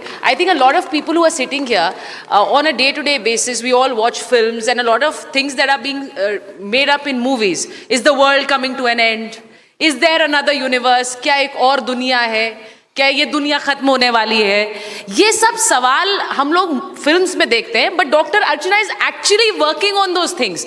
So this is incredible. She is doing a research. She is actually trying to find an answer to those questions. Doctor, मैं कहती हूँ कि मेरी बहुत बड़ी privilege है ये, लेकिन आज के दुनिया में जहाँ www और इंटरनेट से हम सब कनेक्टेड हैं, मैं तो एक ड्रीम करती हूँ रोज खुली आंखों से कि हर चाइल्ड इंडिया में उसको आज वो प्रिविलेज है जो मुझे बहुत मुश्किल से और बहुत चांस से मिली. Every child has access to education. जो बच्चा पढ़ना चाहता है वो पढ़ सकता है. तो ये हमें एनेबल करना है किसी ना किसी तरह से. And the dream really is कि किस तरह से हर बच्चा हमारे मिशन से जुड़े, और शायद ये एक मिशन है हमारे कंट्री का, to see it progress, to go to 2047 in a विकसित भारत. और विकसित भारत कैसे होगा? वो ऐसे ही होगा कि जब हम सब एक सपना देखें. और मुझे लगता है कि वो वक्त आ चुका है. And India is not rising, I would से India is leading. That is beautiful. That is beautiful, ma'am. मैंने इसीलिए आपसे I asked you that question because some of the most profound scientific minds have originated from India. And if I can speak from Aryabhatta onwards, there are some pictures of you with Dr. APJ Abdul Kalam. If we can just have those pictures on screen, I think he continues to inspire so many young minds in India. And that's Dr. Archana with President Kalam. And I think, ma'am, he in a way, a profound scientific mind inspires people to take on that field, to keep asking questions. And I think you are equally inspired. I am definitely hugely inspired by Professor Kalam. और मैं आपको बता सकती हूँ ये छोटा सा incident कि जब वो वहाँ आए थे, मैंने पूरा तैयार किया था. वो 2005 में आए थे वहाँ पर. मैंने तैयार किया था कि सारे इंडियंस सर्न में क्या कर रहे हैं और किस तरह से हम यहाँ के टेक्नोलॉजीज को लेवरेज कर सकते हैं अपने कंट्री के लिए.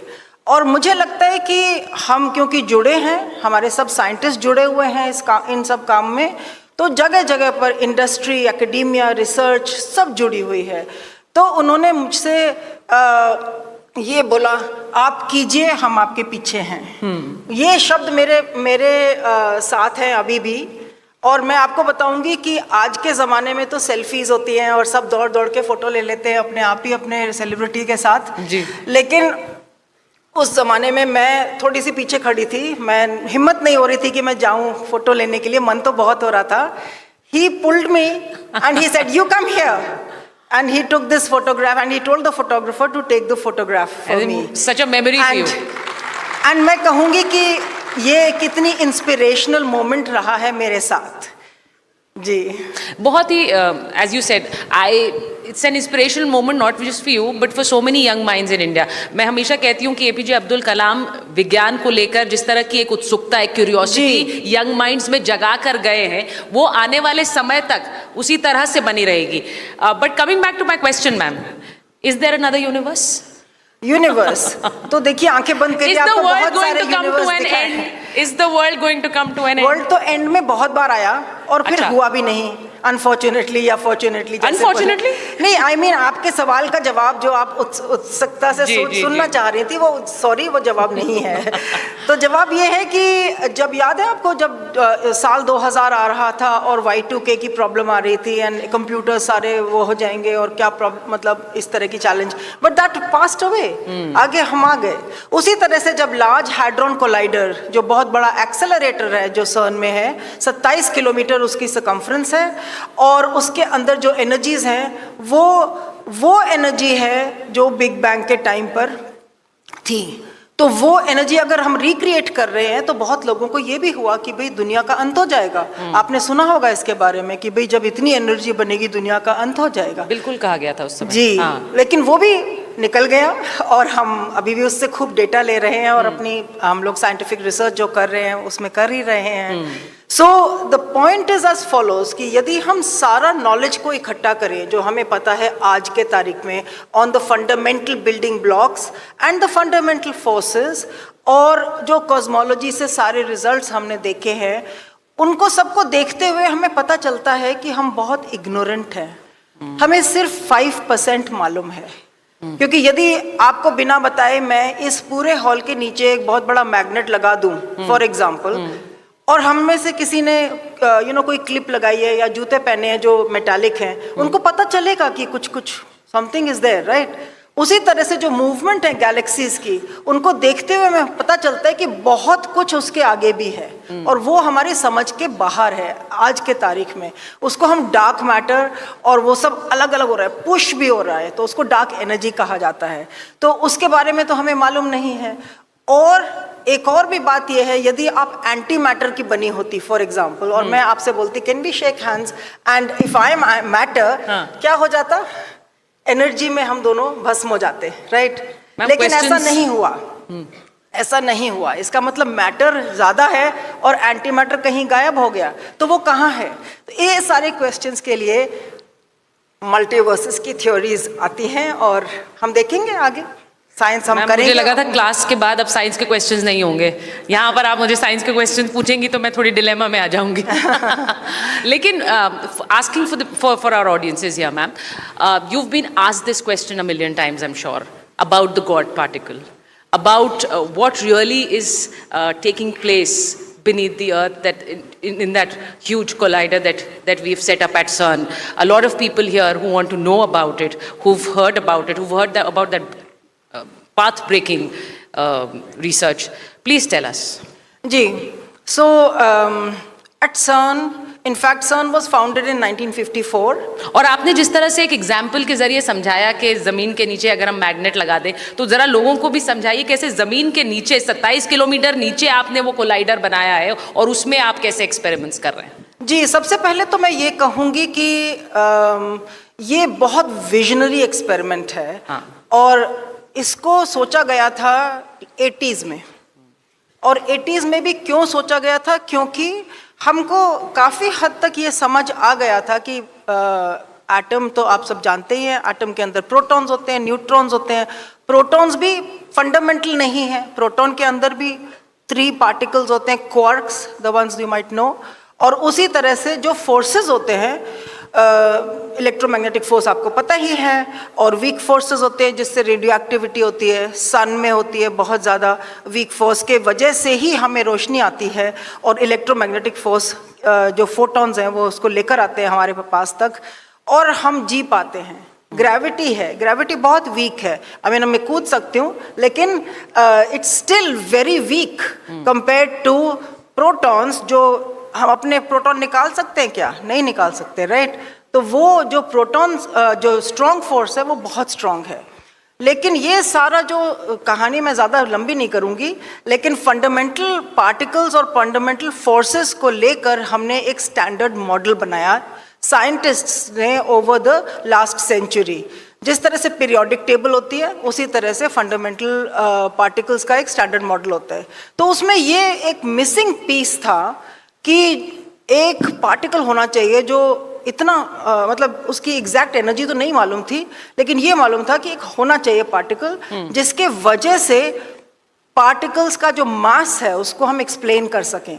जैसे कि प्रोटॉन इतना हैवी क्यों है, इलेक्ट्रॉन इतना लाइट क्यों है, वाई? मुझे तो पता है मैं बहुत खाना खा लूंगी तो मैं हैवी हो जाती हूँ, लेकिन we do not know why the electron is so light and the proton is so heavy. How did the particles get mass? तो उसकी एक थ्योरी 1964 में साइंटिस्ट्स ने तीन चार साइंटिस्ट ने अलग अलग कंट्रीज में बनाई थ्योरी, उसको एक एक्सप्रेशन में लिखा और बताया कि एक बोजॉन होना चाहिए, Higgs बोजॉन।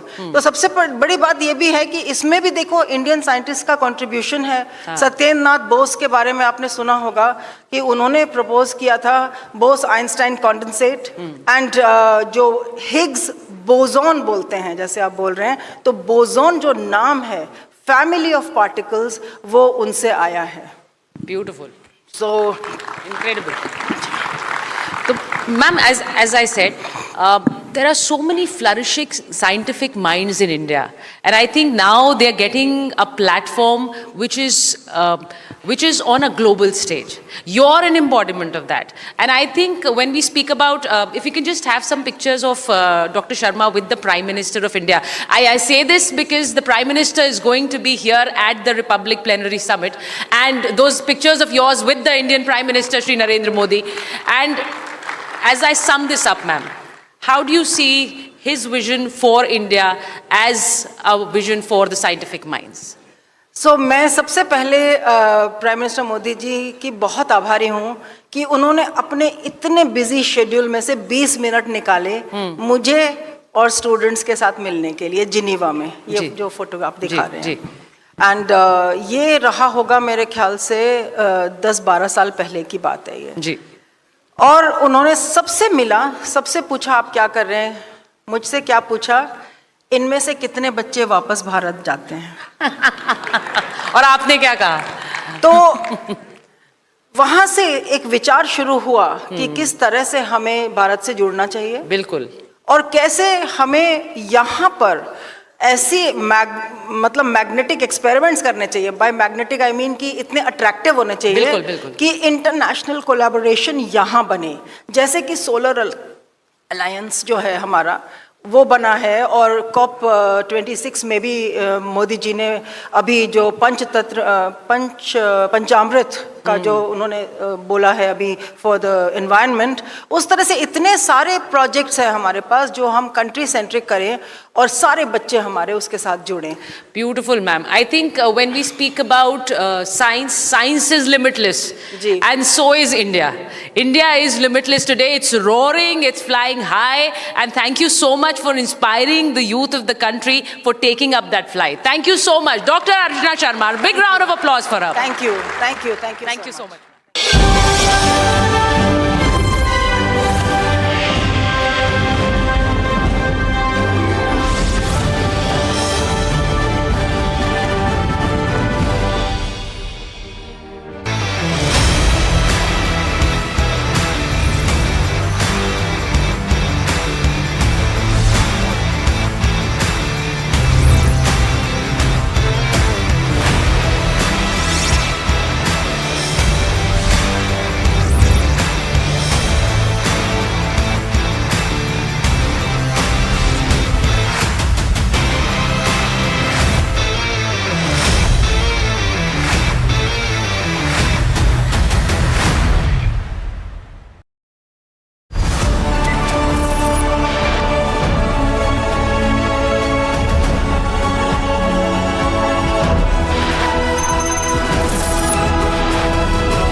Arnab, your Republic TV must be one of the most successful media startups in the world.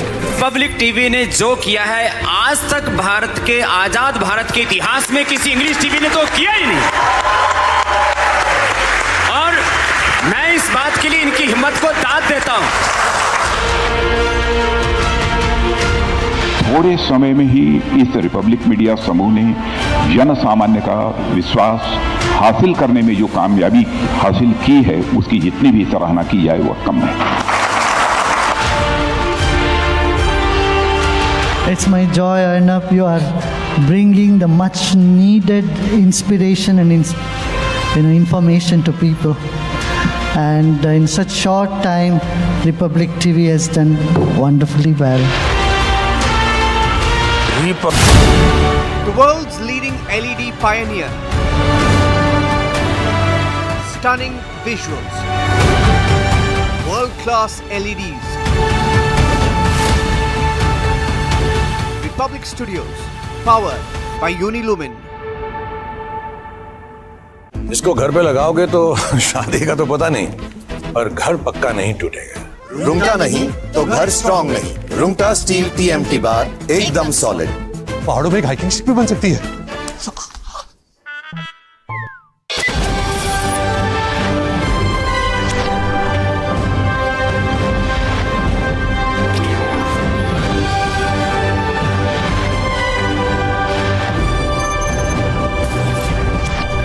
साथियों, जिस दशक में हम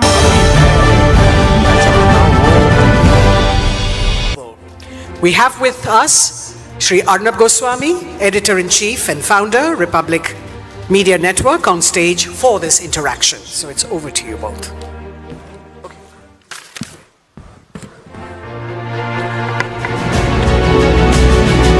It is this motto of connected the unconnected that informed policy making is part of India's fabric today.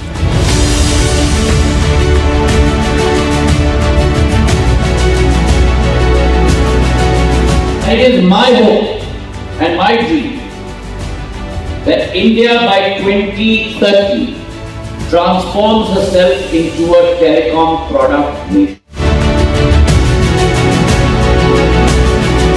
It is this motto of connected the unconnected that informed policy making is part of India's fabric today.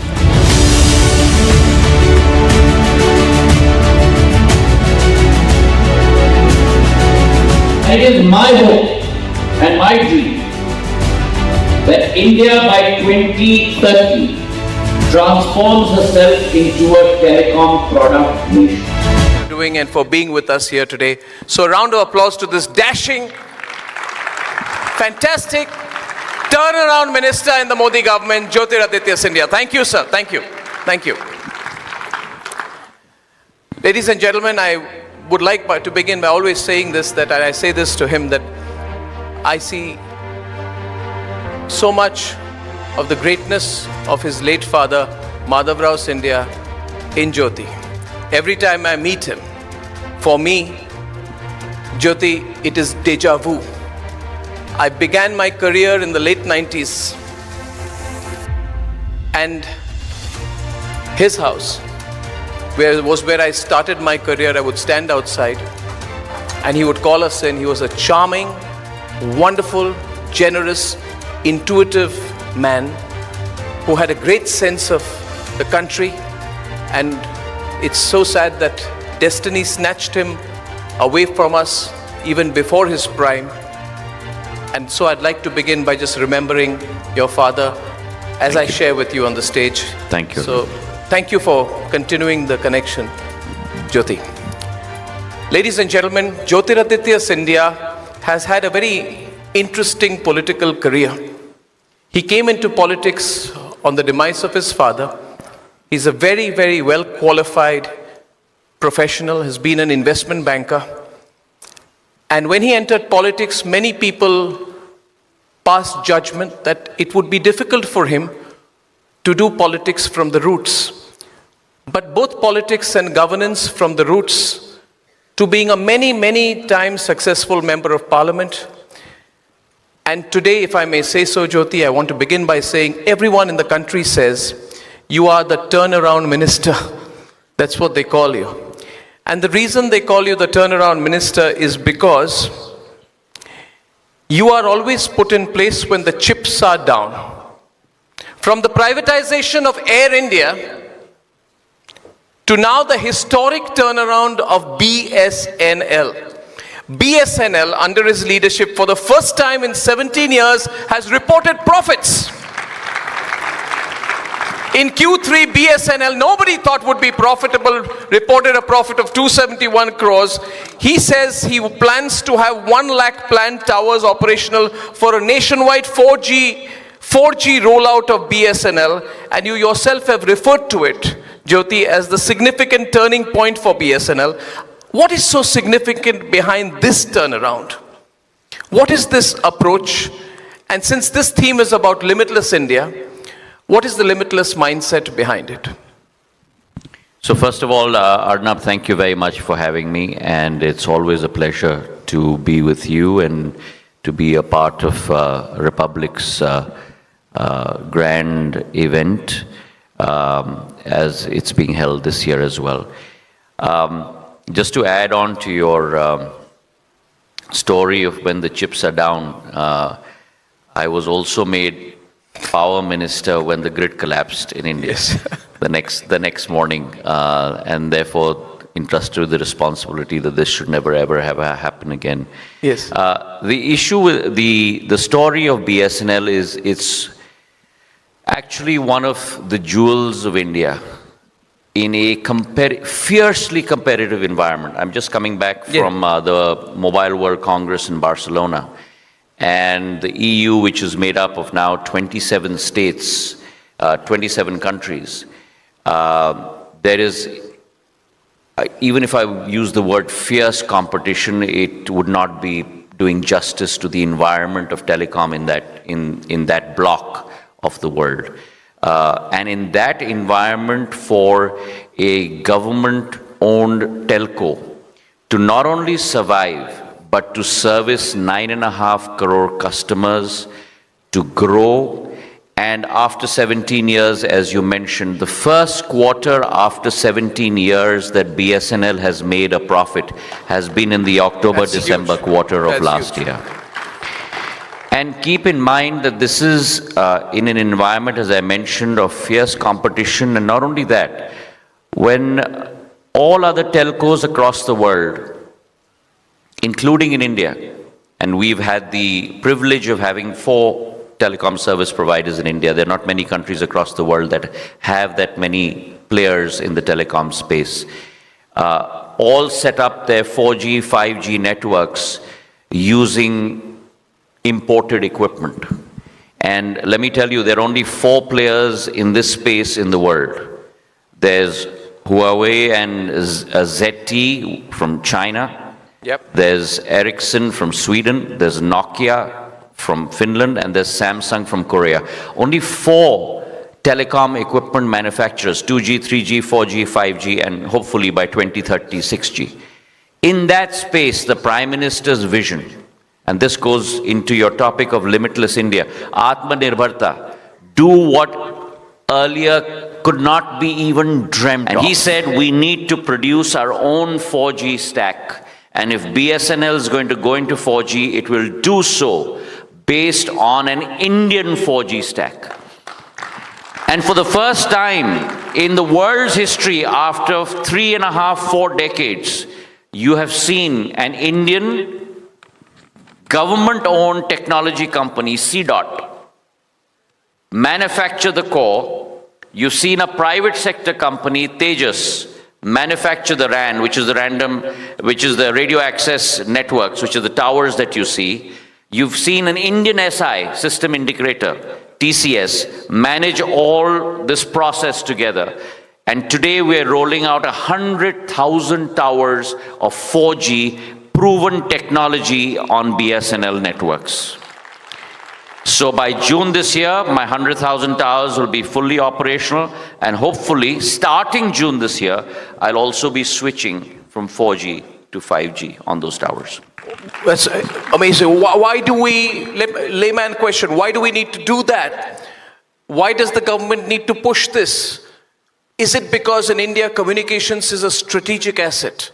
And in that sense, BSNL is also a very strategic asset of a very strategic ministry.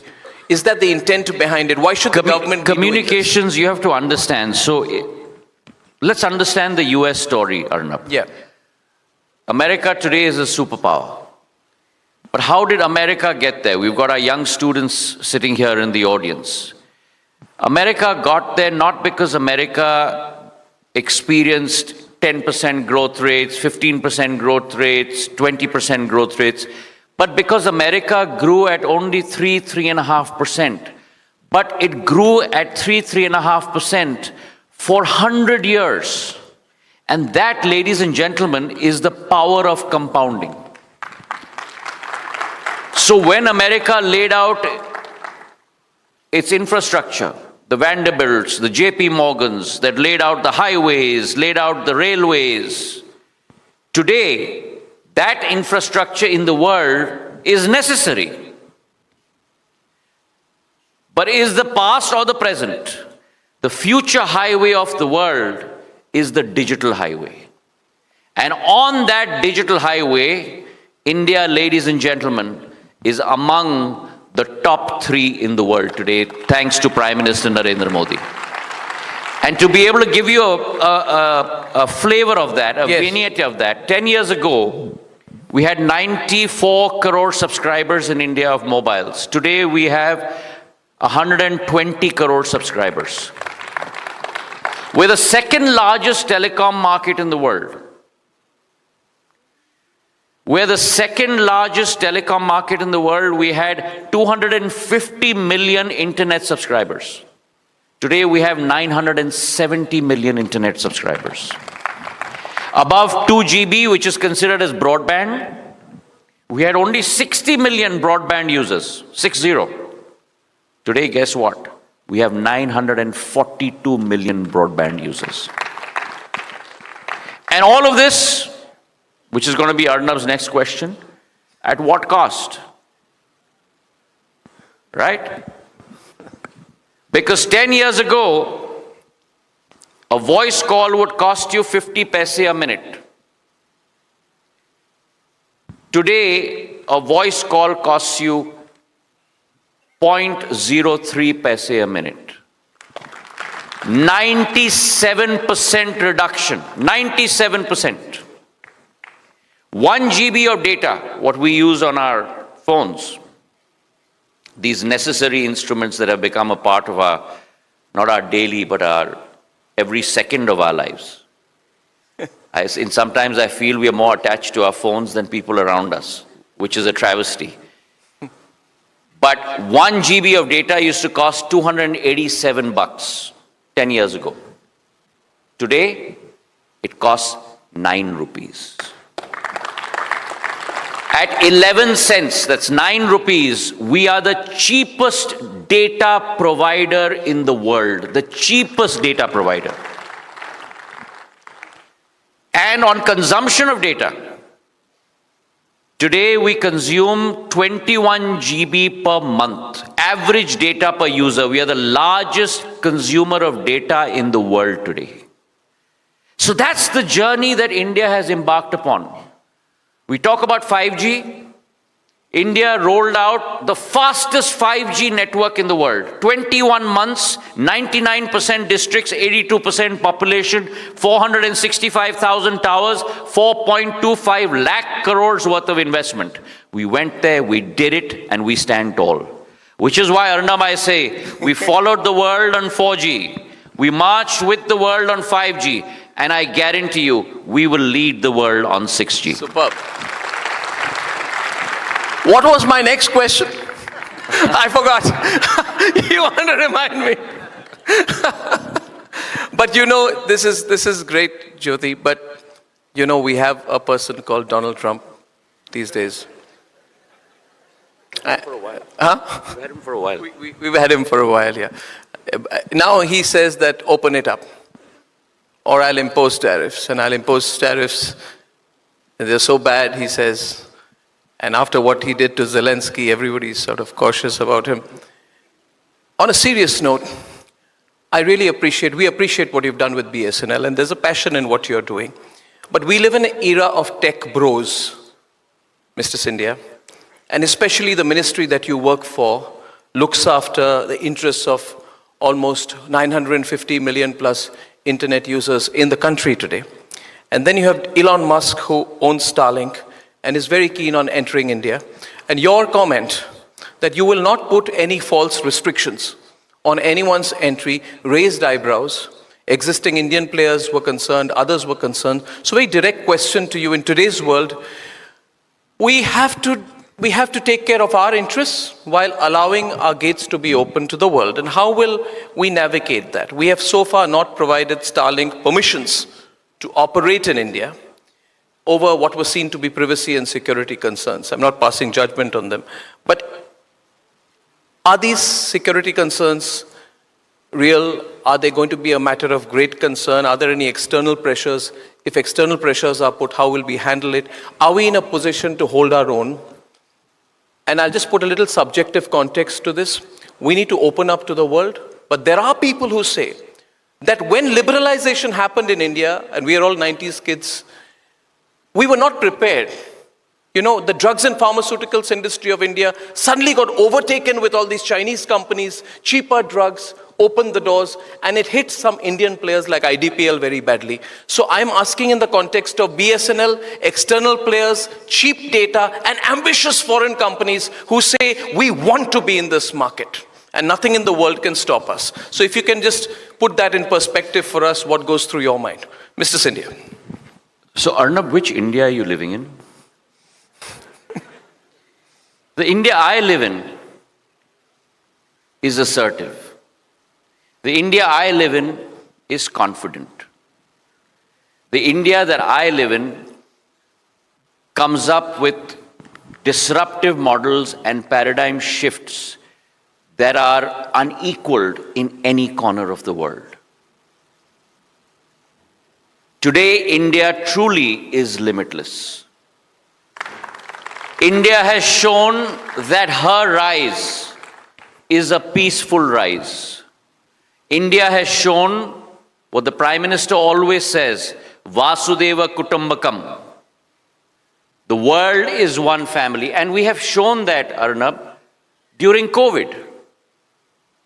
Which country in the world was able to give 200 crore vaccines to its populace? Free of charge, not a single rupee charge from any citizen. India, a country that used to go with a begging bowl to those foreign powers for smallpox vaccines, for BCG vaccines, today manufactured her own 2 vaccines. India not only looked after her own, but India looked after the world. We exported through Vaccine Maitri to 150 countries vaccines free of cost. India has shed that skin that you talk about.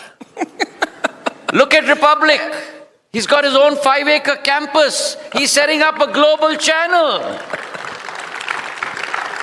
We are not scared of anyone. Our doors are open for everyone to come and use an opportunity in India to grow and to serve our country, men and women, and to serve the world.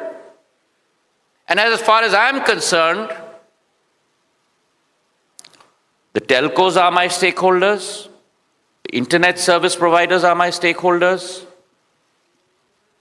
the broadband connectors are my stakeholders, the telco equipment manufacturers are my stakeholders, but my most important stakeholder is sitting in front of me. Wow. And therefore, my job as telecom minister, communications minister, or my job as civil aviation minister, or my job as power minister in the past, has been to make sure that I give my most important stakeholder every choice available in the world. And my stakeholder will choose based on their requirements which mode and media they would like to use at which point of time. But everything must be available to them. And therefore, with SATCOM policy as well, we passed the bill in Parliament, the Telecom Act, in November of last year. We've got the licensing regime in place, and let me correct you, 2 SATCOM licenses have already been given out. There are 2 companies that already have SATCOM licenses, Bharti Airtel and Jio. And India is open for anyone who wants to come and do business in India. But you need to check all the boxes, fill up the pro forma, just like everyone else does. And the minute you do that, you've got your license. That's an answer to the Starlink question? Sorry? Was that an answer to the Starlink question? Yes, of course there was. It was a direct answer. I am not here to represent company A, company B, Arnab Goswami, or anyone else. I'm here to represent my stakeholders. Whoever wants to come and serve my stakeholders, follow the rules, go by the license, Fill up the boxes and you'll get the license tomorrow. And the reason I'm asking this question is because your answer represents exactly what we say about limitless India. We are not defensive anymore, Ravi. I mean, we are not defensive. We are the second largest telecom market in the world. We are the second largest auto market in the world. We are the third largest civil aviation market in the world. We are the third largest road network in the world. We are the fourth largest railway network in the world. So come compete. A country that could build from 74 airports, 160 airports in 10 years, a country that could build from 90,000 kilometers of highways, 150,000 kilometers of highways. India is limitless. Yeah. Superb. We love that. And that limitless India, the leaders of that limitless India are sitting in front of me. Yep. I firmly believe as an Indian, our growing up years, and I don't want to tell the people how old you are or how old I am, Arnab, because they'll rather get disenchanted with us. But the India that we grew up yes, that's what I was chained, was limited. The India we live in today, anything is possible. I'm so envious. I'm so jealous of the kids sitting up there. I wish I was their generation. The next 25 years, from our Amrit Kal to our Shatabdi Kal, from today to 2047, I firmly believe is going to be India's quarter of a century. The fact that today you and I are talking about Viksit Bharat 2047, it's become a part of our lexicon thanks to our Prime Minister. Atmanirbhar Bharat is part of our lexicon today. These were not words that you and I grew up even hearing many, many years ago. And today, the respect that we command on the world stage, the respect because of our Prime Minister, his leadership, his capability, and what he has done, how he has transformed India in 10 years. I don't want to get into the social paradigm as well, but that's important. Can you imagine 30 million houses being built in 10 years? We built 30 million houses in 65 years. Prime Minister has built it in 10 years. 90 million women getting advantage of one scheme, Ujjwala Yojana. 90 million. Twice the population of the country I just went to, Spain. 90 million women getting a stove and a gas cylinder in 10 years. Close to 340 million people in our country availing of the Ayushman Yojana, where you get a 5 lakh coverage for insurance. Could we even think that was possible 10 years ago? 350 million people, the population of the United States of America. These numbers are astounding. They've never been done in the history of the world before. They're done now. Why? Because we have limitless India. Wow.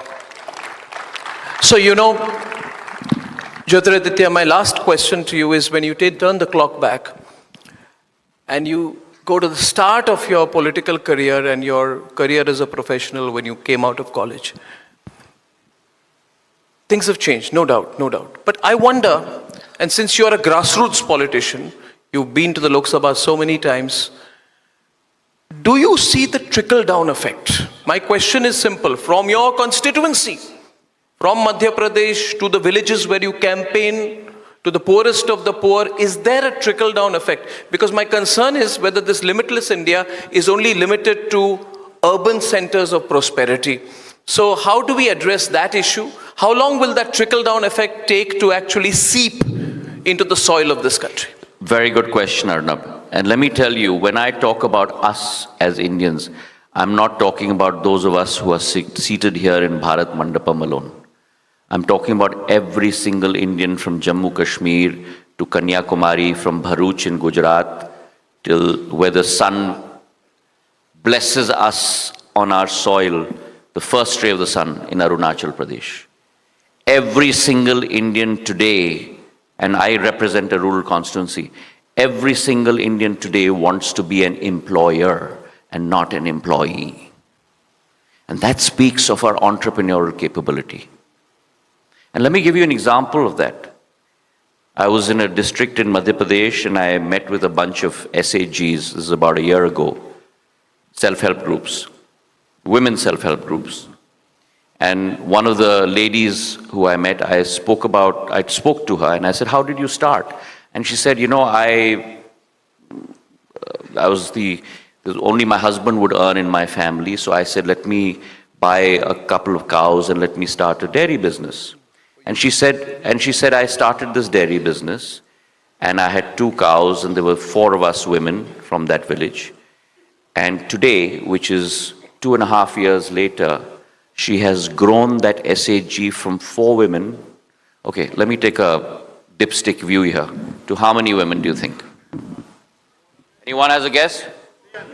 300. Okay, so I got one number 300 here. Anyone else? 1,000. Okay, we got 1,000 here. Anyone else? 5,000. She's grown it to 10,000 women. Oh, huge. Incredible. That's ambition. That's ambition. That's drive.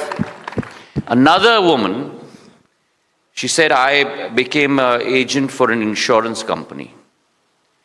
And I started doing so well. My husband had a dream of always owning his own car, but we didn't have enough income. And she said, I earned so much money because I became one of the best-selling insurance agents for that company. Yeah. She said, after working like this for 2.5 years, I bought my husband his first car. That's amazing. It's a sense of pride. And that's where India is going. It's not Bengaluru, it's not Chennai, it's not Kolkata, it's not Bombay, it's not Delhi. It's across the length and breadth of our country. And having been an investment banker, Arnab, you look at the top 200 companies on the BSE Sensex, and you may think that they are headquartered in Mumbai and Delhi and Bengaluru and all of that. And then if you look at the top 500 companies in the BSE, they all, in terms of market cap, they all come from tier 2 cities. They all come from smaller towns. Small towns. They don't come from the top 5 metros. First generation. First generation. First generation. And every 10 years, and you and I have seen this, this never happened in, again, our growing years. Our lifetime. But today, every 10 years, when you go to an award ceremony, and the business leaders are getting awarded, every 10 years, you'll see a change. The guys who got awarded 10 years ago are no longer there. It's the new guys who are there. Yep. So I remember Andy Grove's, I was fortunate to be taught by Andy Grove, one of the founders of Intel at Stanford Business School. And in his last class, his class was always the 9 a.m. class. So we always had to be there 5 minutes early. In the last class like this, we were all sitting in the auditorium, and he said, I have nothing to say to you guys. I wish you guys all the best. I only left 4 words on and we have those desks, those whiteboards which go one above the other, so you can hide something behind it. As he said, I've left 4 words behind. After I leave this auditorium, just go and check out what it is. And for those of you, it'll be useful for you in any walk of life that you choose to be in. And he walked out of the auditorium. So we scampered up and we said, let's check this out. What is he written? And we put down the board, and there were 4 words there. And those 4 words were, only the paranoid survive. So be paranoid. Thank you. That's beautiful. Thank you, Jyotiraditya. And one last thing about him, people say, what kind of people should come into politics? And one very interesting facet about you I learned right now. He walked in, I said, which gate is Mr. Scindia coming from? This gate, that gate, we couldn't find you. And then eventually somebody said that, see, this man is strange. He's a union cabinet minister. He doesn't have a PSO. He doesn't have security. He doesn't have an escort car. He doesn't have 5 people around him. I said, what does he do? He said, just comes in his car, walks in, and he's signing files all the way. So I think, when people tell me that in the UK, you sometimes find a big minister in a subway, right? We're happy about that, right? He's one of us. So we're happy about that. You're a good man in politics. I wish you luck, and may you contribute everything to your potential for a limitless India, which you will, Mr. Scindia. Thank you very much. Thank you. Thank you very much, Mr. Scindia, for your powerful vision and.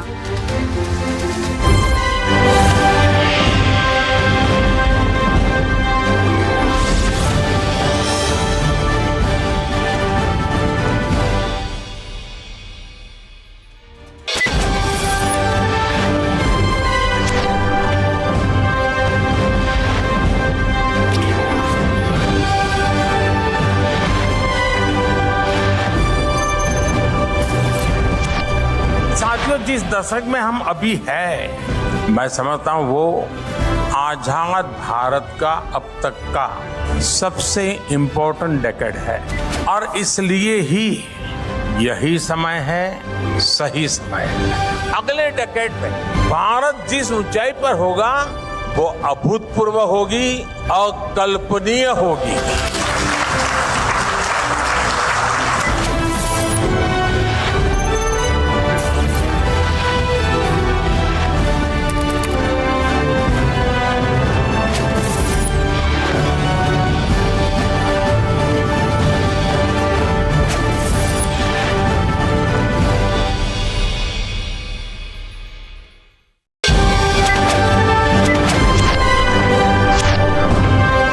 Hello everyone, how you doing? Namaskar, I'm Ricky Cage and I'm super excited that on the 6th of March, I'm going to be at the Republic Plenary Summit. It's going to be absolutely awesome and it's happening at Bharat Mandapam in New Delhi. So remember, let us see each other at the Republic Plenary Summit, March 6th at Bharat Mandapam, New Delhi. See you there.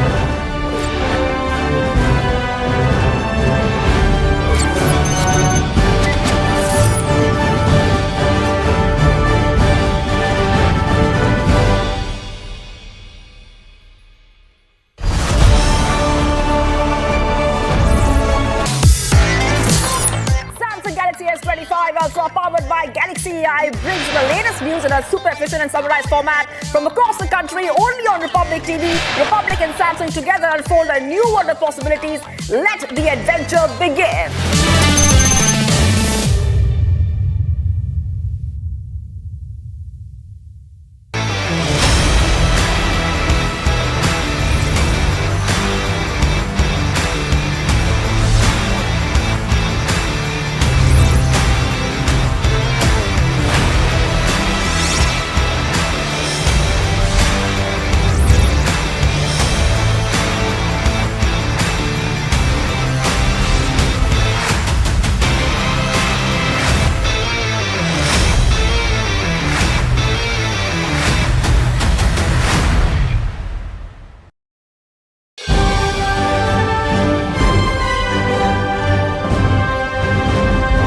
Hey everyone, I'm Anil Kumble.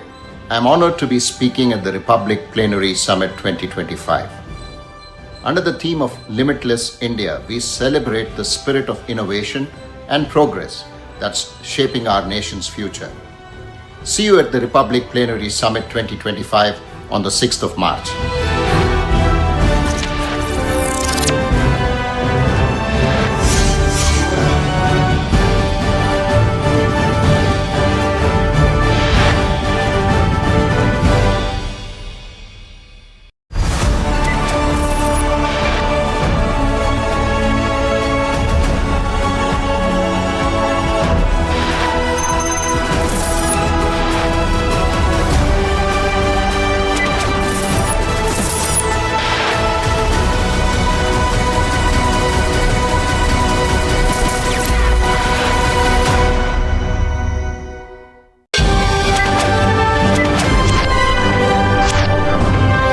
Hi guys, this is Sania Mirza and I will be attending the Republic Plenary Summit 2025 on March 6th at Bharat Mandapam, New Delhi.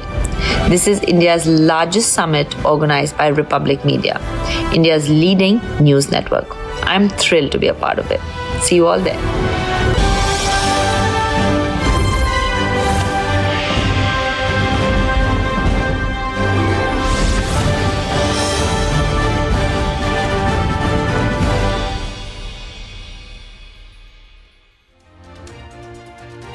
Gurudev, in our country's history, there have been many challenging moments. We have had foreign invaders, we've been colonized. If I were to ask you this, that what brought us to that point? And now we are 75 years beyond shaking away the yoke of colonialism.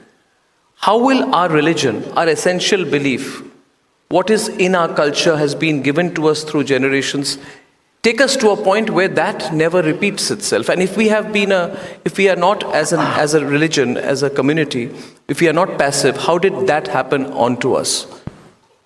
Arnab, I can say it in one word. Please. It's infighting. Infighting? Infighting.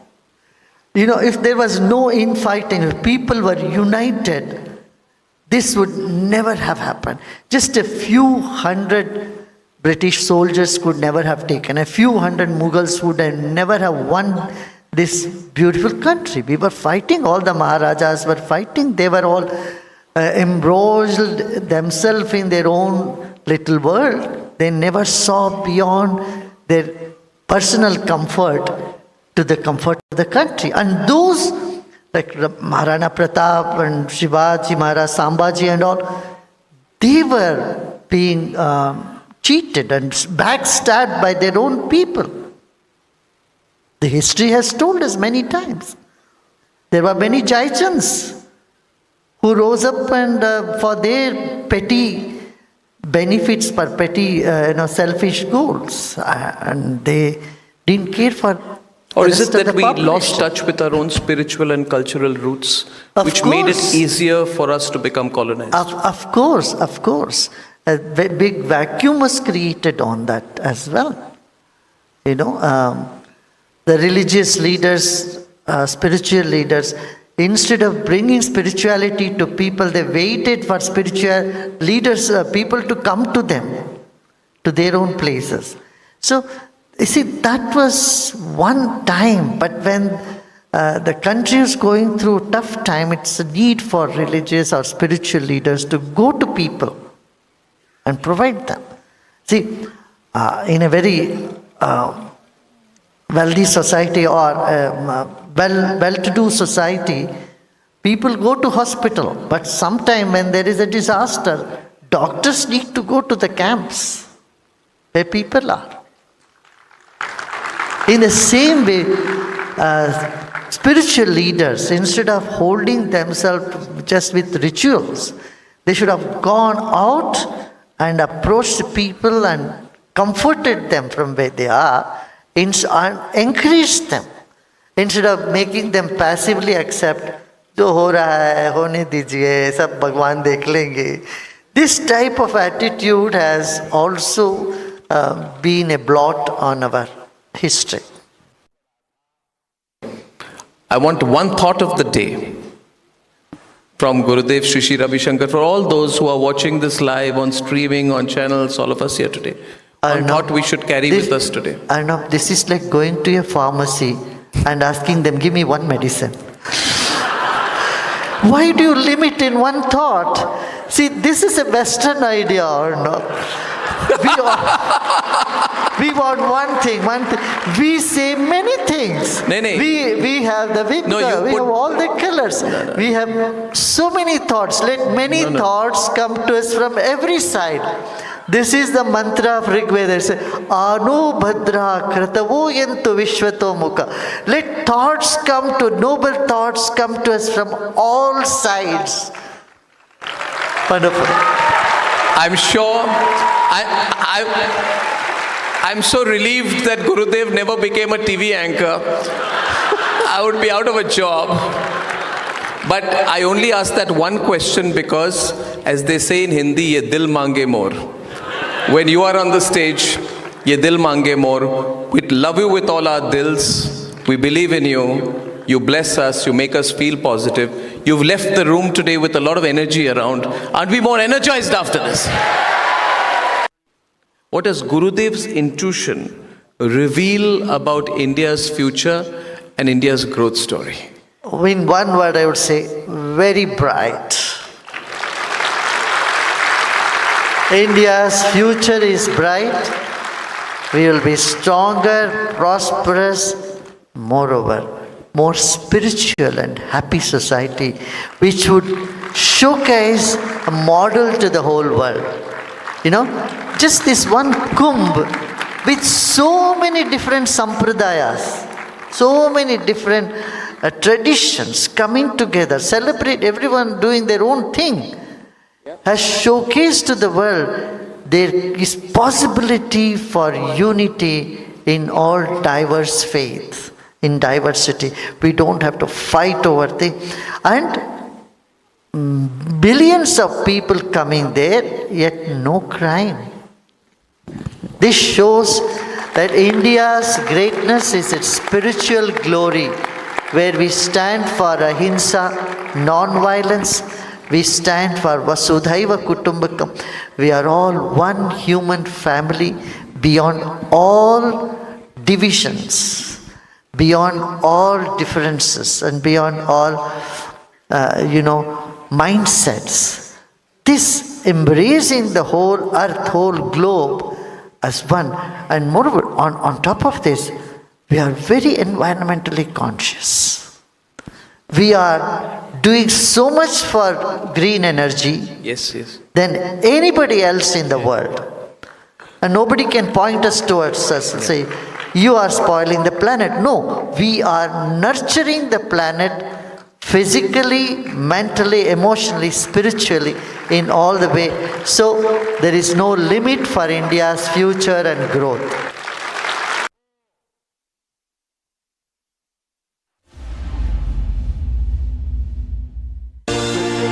Growing in the world. Ladies and gentlemen, shaping the foundation of limitless future, a man of innovation and impact, Shri Nitin Gadkari. This session is presented by TVS Eurogroup, the bike tire specialist, driving the spirit of limitless mobility. TVS Eurogrip.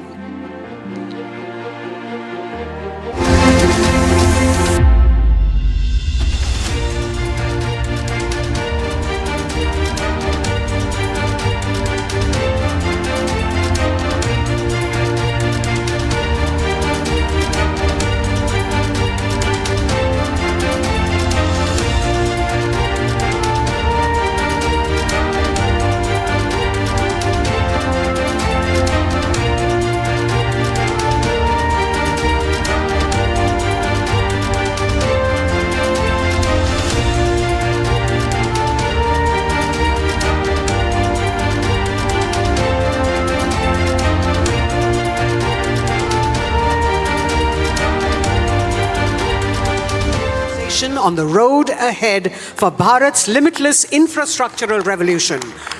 A round of applause, ladies and gentlemen, as we cheer the man of innovation and impact, shaping the foundation of a limitless future.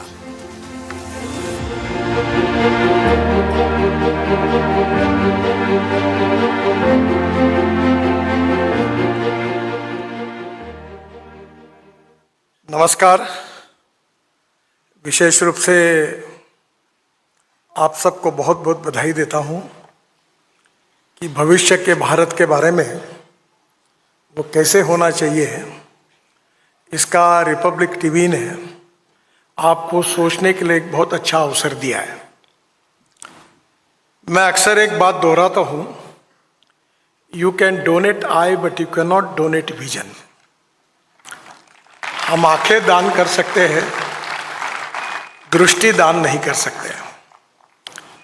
हमारे देश में भविष्य के लिए futuristic vision, futuristic technology और futuristic planning for implementation is very important. दो बातें महत्वपूर्ण हैं। हमारे देश में आने वाले समय में हिंदुस्तान की सबसे बड़ी ताकत कौन सी है? आप लोग भी सोचते होंगे, हिंदुस्तान की सबसे बड़ी ताकत है नॉलेज, ज्ञान। और आज हमारे यहाँ जिस प्रकार से IIT यूनिवर्सिटीज़ ओपन हो रही है, हमारे युवा विदेशों में जाकर अलग अलग देशों में जो अच्छा काम कर रहे हैं, हमारे IT इंजीनियर्स को जो रिस्पेक्ट और रिकग्निशन है पूरे वर्ल्ड में, अमेरिका में और यूके में अच्छे डॉक्टर्स में भारतीयों के ही नाम आता है। इन सब बातों का मतलब यही है कि हमारी नॉलेज की पावर हमको विश्वगुरु बनाने की ताकत रखती है। Innovation, entrepreneurship, science, technology, research, skilled and successful practices, we name it as knowledge, and conversion of knowledge into wealth is the future. और इसलिए इसका उपयोग करके हमारे देश में प्रगति और विकास की योजना बनाकर हमको आगे जाना है। एक इम्पॉर्टेंट चीज़ है कि देश के विकास में, किसी भी देश के इतिहास में, आप अगर विश्व में जाएंगे तो जब तक इन उद्योग और व्यापार क्षेत्र में प्रगति और विकास नहीं होता तब तक रोजगार निर्माण नहीं होते, कैपिटल इन्वेस्टमेंट नहीं होती। और जब तक रोजगार निर्माण नहीं होता, कैपिटल इन्वेस्टमेंट नहीं आती, तब तक गरीबी, भूखमरी और बेरोजगारी दूर नहीं हो सकती। हमारे देश को सुखी, समृद्ध, संपन्न, शक्तिशाली बनाना है, आत्मनिर्भर भारत बनाना है, $5 ट्रिलियन की इकोनॉमी बनानी है और विश्व की 3rd लार्जेस्ट अर्थव्यवस्था बनाना है। ये प्रधानमंत्री जी का सपना है। और ये अगर पूरा करना है तो हमारे देश में सबसे पहली आवश्यकता है कि इंफ्रास्ट्रक्चर को डेवलपमेंट करना होगा।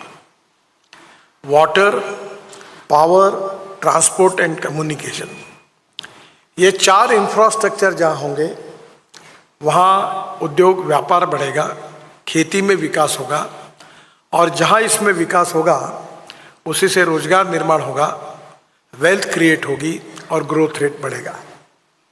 और इसलिए हमारी सरकार ने 2013 में आने के बाद सबसे बड़ी प्राथमिकता हमारे इंफ्रास्ट्रक्चर डेवलपमेंट को दी। और मुझे खुशी है कि आज हमारी ये 11 साल लगभग जब पूरे हुए, उसमें से बड़े प्रमाण पर देश बदल रहा है। जहाँ चाहे कश्मीर हो, नॉर्थ ईस्ट हो, उत्तराखंड हो, हर जगह पर इतनी विकास की कामें हो रही है कि जिसके कारण उद्योग व्यापार में वृद्धि हो रही है। और उद्योग व्यापार में अगर वृद्धि होगी तो हमारी ग्रोथ रेट बढ़ने वाली है। और इसलिए मैं आपको पहले ये बताना चाहूँगा कि आज पावर के दृष्टि से हमने ग्रीन पावर को प्रायोरिटी दी और भविष्य में हमारी आवश्यकता है। और ग्रीन पावर में विशेष रूप से सबसे इम्पॉर्टेंट है सोलर पावर। हमने सोलर पावर में बहुत प्रगति हासिल की है। एक समय जो पावर का रेट 6.5 रुपये यूनिट हुआ था पर यूनिट, आज सोलर का रेट 2 रुपये 40 पैसे पर यूनिट आया है। और हमारी पावर बास्केट में मोर देन 42% पावर अब जो है वो ग्रीन पावर है। और 2070 के पहले हमारा उद्देश्य है कि हमारी मैक्सिमम ग्रीन पावर जनरेट करके हम इस देश के विकास में विशेष रूप से पावर का योगदान होगा। जैसे सोलर की पावर है, वैसे इम्पॉर्टेंट पावर जो है वो विंड पावर है। और बड़े प्रमाण पर विंड पावर का भी विकास हो रहा है। इसके साथ साथ विशेष रूप से हाइड्रो पावर के जो प्रोजेक्ट थे, नॉर्थ ईस्ट में थे, सिक्किम में थे, अरुणाचल में थे, बड़े प्रमाण पर अटके हुए थे, काम नहीं हो रहा था, प्रोजेक्ट थके हुए थे, एस्केलेशन कॉस्ट बढ़ी थी। और हमारी सरकार आने के बाद उसमें इतनी गति मिली है कि हाइड्रो पावर का भी जनरेशन बड़े प्रमाण पर हो रहा है। तो हमारे देश के विकास में पावर अब हमारे पास सरप्लस है, अच्छी पावर है और आगे बढ़ती रहेगी। पानी के बारे में इतने झगड़े थे कि हमारे पास पानी की कमी नहीं है।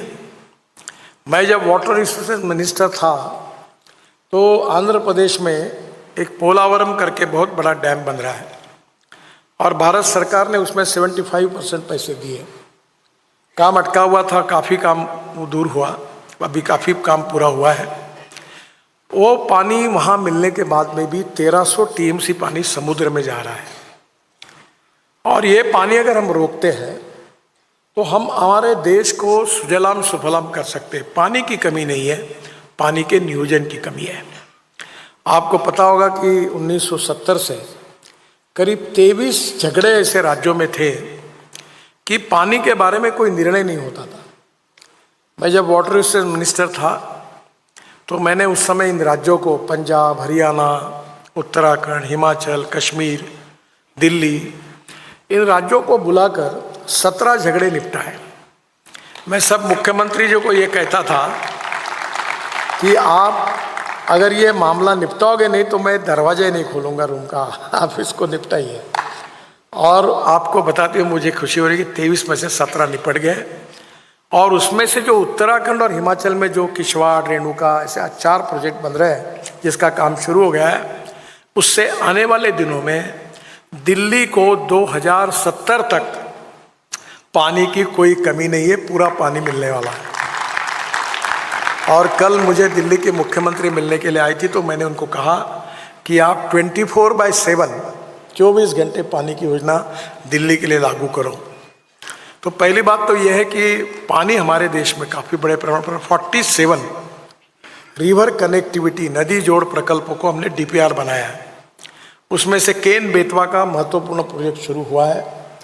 और अगर ये प्रोजेक्ट्स हम पूरे करेंगे तो ये बाढ़ प्रोटेक्शन प्रोजेक्ट्स हैं, जो बिहार में, उड़ीसा में, बंगाल में जो बड़े प्रमाण पर बाढ़ के कारण नुकसान होता है वो नुकसान नहीं होगा।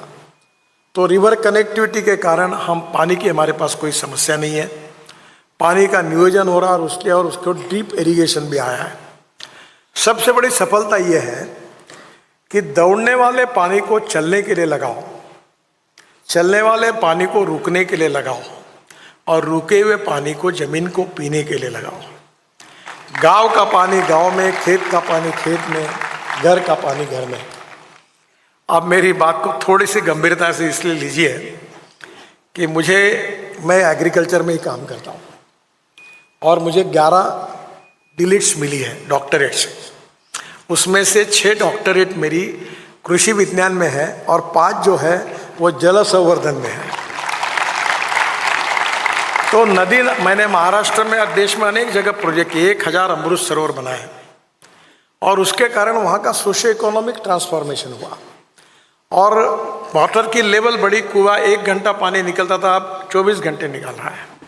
और उसके ऊपर 5 हॉर्स पावर 7 हॉर्स पावर के सोलर पंप लगे और जिसके लिए बिजली का खर्चा नहीं के बराबर है। तो ये बड़े प्रमाण per revolution agriculture rural sector में हो रहा है। तो इसलिए पानी की समस्या का भी कोई हमें प्रॉब्लम नहीं है।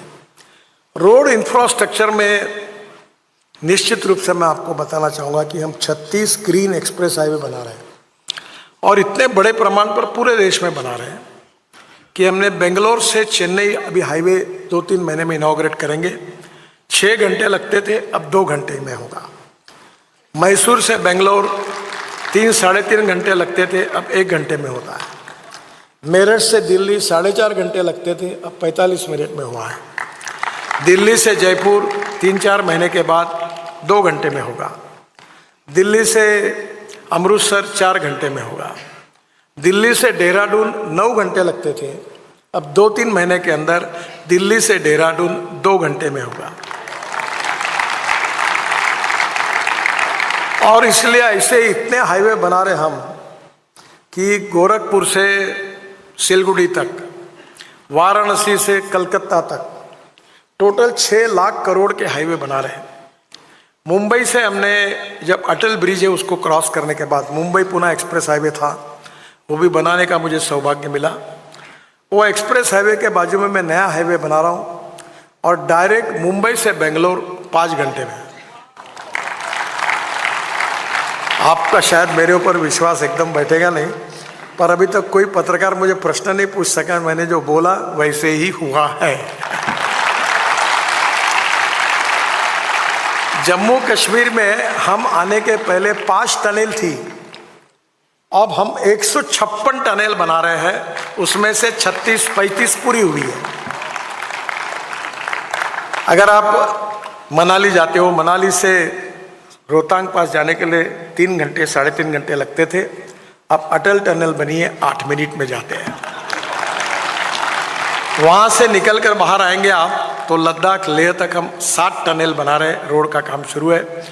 लद्दाख लेह के बाद आशिया की सबसे बड़ी टनल जोजिला, जिसकी एस्टिमेटेड कॉस्ट 12,000 करोड़ थी, ये टनल हमने 5,500 करोड़ में बनाकर 5,500 करोड़ की बचत की है।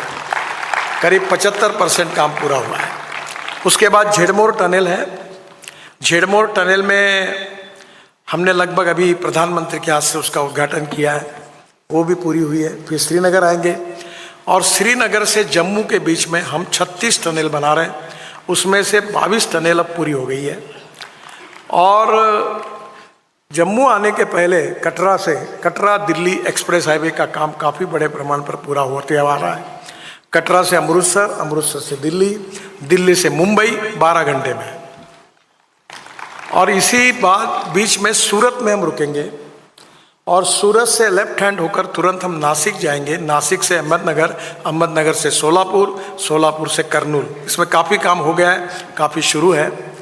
और करनूल से चेन्नई, कन्याकुमारी, हैदराबाद, बेंगलोर, कोचीन, त्रिवेंद्रम, पूरे साउथ को जाएंगे। तो अब दिल्ली से दक्षिण में जाने के लिए मुंबई, पुणे जाने की ज़रूरत नहीं, आप सूरत से ही पलट जाओगे तो मुंबई पुणे का 50% ट्रैफिक जाम भी कम हो जाएगा।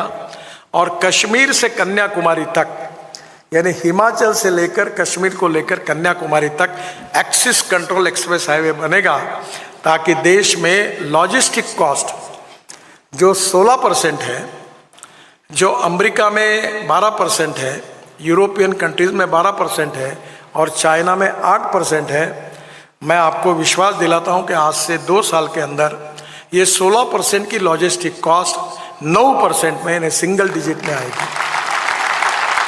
अब इसका परिणाम क्या होगा? हमारा एक्सपोर्ट 1.5 गुना बढ़ेगा और 1.5 गुना एक्सपोर्ट बढ़ेगा तो रोजगार निर्माण होगा, वेल्थ क्रिएट होगी, प्रगति होगी। तो रोड इंफ्रास्ट्रक्चर में और बहुत कुछ बताने लायक मैं समय नहीं कहूँगा। अभी हम लोग 360 रोप वे और केबल कार बना रहे हैं। कल केदारनाथ की केबल कार कैबिनेट ने अप्रूवल किया और एक हिमाचल प्रदेश की भी दूसरी, दोनों को भी दिया है। तो अब ये देश में 360 रोप वे केबल कार हम बना रहे हैं। तीसरी इंपॉर्टेंट जो पब्लिक ट्रांसपोर्ट है वो अच्छा करना चाहिए। तो अभी हमने अनेक धौला कुआं से मानेसर तक हवा में चलने वाली बस, उसके ऊपर हम अध्ययन कर रहे हैं। और ये ऊपर के ऊपर आप चले जाओगे। मुझे मालूम है, मैं दिल्ली में ज़रा कम नया आदमी हूँ क्योंकि दिल्ली ज़्यादा मुझे मालूम नहीं, पर मैं जब एयरपोर्ट पे आता तो धौला कुआं आधा घंटा वहाँ रुकता था। अब धौला कुआं का ट्रैफिक जाम लगभग मैंने वो सुधारा काम। अब धौला कुआं से डायरेक्ट आप ऊपर के ऊपर गुड़गांव से मानेसर तक चले जाओगे तो ये रोड का ट्रैफिक जाम काफ़ी कम हो जाएगा, वो भी हम कर रहे हैं। अभी नागपुर में पहले पायलट प्रोजेक्ट की शुरुआत हो रही है कि हमने एक फ्लैश चार्जिंग सिस्टम लाई है। 135 सीटर बस है, शायद उसकी फिल्म मैं आपको दिखा देता पर मुझे पता नहीं था। वो फ्लैश चार्जिंग है, बस खड़ी होती है, ऊपर से चार्जिंग आता है सिस्टम। वो सीमेंस और हिटाची 2 लोग बनाते हैं, टेक्नोलॉजी उनकी है। अब टाटा ने बस बनाना शुरू कर दिया है और एक कंपनी ने किया है। वो नीचे आएगा, आधा मिनट में बस चार्ज होगी, 40 किलोमीटर फिर चलेगी। तो बस स्टॉप पर खड़ी रहेगी, उतने देर में चार्ज होगी।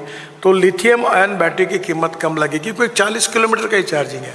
तो 350 किलोमीटर के लिए लिथियम बैटरी अपने को लेनी पड़ेगी।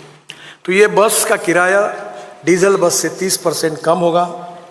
इसमें बस होस्टेस होगी, एयर कंडीशन बस होगी और कोशिश करें कि सामने टीवी भी होगा और टिकट रेट डीजल बस की तुलना में 30% कम होगा। तो ये पहला पायलट प्रोजेक्ट टेंडर निकल गया है, शुरू हो रहा है। और ये प्रोजेक्ट अगर पूरा होगा तो उसके बाद दिल्ली से जयपुर तक पूरे हाईवे पर हम ये सिस्टम शुरू करेंगे। आप आपके लैपटॉप पर काम करते हुए, सोते हुए एग्जीक्यूटिव चेयर पर आप जा पाओगे, जिसके कारण आपको कंफर्ट भी मिलेगा, आपको गाड़ी से जाने की ज़रूरत नहीं पड़ेगी। मुझे बहुत खुशी है कि अभी मैं स्पेन में गया था और वहाँ मर्सिडीज़ की कीमत में हेलीकॉप्टर नहीं है, टेक्नोलॉजी में थोड़ा रिवोल्यूशन किया है और कहीं भी उतर सकता है, कहीं भी जा सकता है, ऐसा छोटा हेलीकॉप्टर तैयार हुआ है। और मुझे आज यहाँ बताते हुए खुशी है, मेरा एक सपना था कि पानी पे उतरने वाला हवाई जहाज शुरू हो। पॉलिसी बस मेरे पास अभी शिपिंग नहीं है, पर कल ही मेरी अजय सिंह से पीछे लगा था, स्पाइस वाले, उनके साथ बात हुई। वो 100 MPBS सी प्लेन, वाटर प्लेन खरीद रहे हैं और अब देश में जल्दी ही पानी पे उतरने वाले हवाई जहाज शुरू होंगे। यमुना से आप उड़ेंगे तो 15 मिनट में ताजमहल के पीछे उतरेंगे, 1 घंटे में ताजमहल देखोगे, वापस आओगे, फिर हवा पानी MPBS सी प्लेन में बैठोगे, 15 मिनट में यमुना में आओगे। आपका 3 घंटे में ताजमहल देखना, दिल्ली से जाना आना सब हो जाएगा। तो जो टेक्नोलॉजी है उसके कारण काफ़ी स्थिति बदल रही है। ट्रांसपोर्ट सेक्टर का ही बताएंगे तो मुझे 5-6 घंटे लगेंगे। दूसरा जो इम्पोर्टेंट क्षेत्र है water, power, transport and communication, उसमें तो अच्छा ही काम हुआ है। अब 5G सब आपको पता ही है कि कितने बड़े पैमाने पर हम काम कर रहे हैं। मैं एक ही उदाहरण बताता हूँ। मेरे साथ डिपार्टमेंट के साथ ऑटोमोबाइल इंडस्ट्री जुड़ी हुई है। मैं जब मंत्री बना 2014 में तो इंडस्ट्री का साइज था 7 लाख करोड़, फिर वो बढ़ते गया और आज हमारे इंडस्ट्रीज का, ऑटोमोबाइल इंडस्ट्रीज का साइज 22 लाख करोड़ है। और अभी कुछ महीने पहले हमने जापान को पीछे डालकर अब वर्ल्ड में हमारा 3रा नंबर है, 3rd नंबर। दुनिया का एक आधा ब्रांड छोड़कर सबका मैन्युफैक्चरिंग इंडिया में होता है। मैंने बीच में मर्सिडीज को लॉन्च किया था तो जर्मनी से उनके चेयरमैन आए थे, तो उन्होंने मुझे कहा कि इसके बाद हमने तय किया है कि हम इलेक्ट्रिक पर ही मर्सिडीज बनाएंगे और उसका मैन्युफैक्चरिंग इंडिया में होगा। और परसों ही ताज पैलेस में ग्रीन हाइड्रोजन मिशन के अंदर मैंने टाटा के 3 ट्रक हाइड्रोजन पर चलने वाले लॉन्च किए हैं। अभी हम 7 रूट पर ये काम कर रहे हैं। वॉल्वो है, टाटा है, लेलैंड है, सब पेट्रोलियम कंपनीज है और ग्रीन हाइड्रोजन पर ये चल रहा है। आपको पता होगा कि hydrogen is a fuel for the future. हमारे देश के फॉसिल फ्यूल का इंपोर्ट 22 लाख करोड़ का है।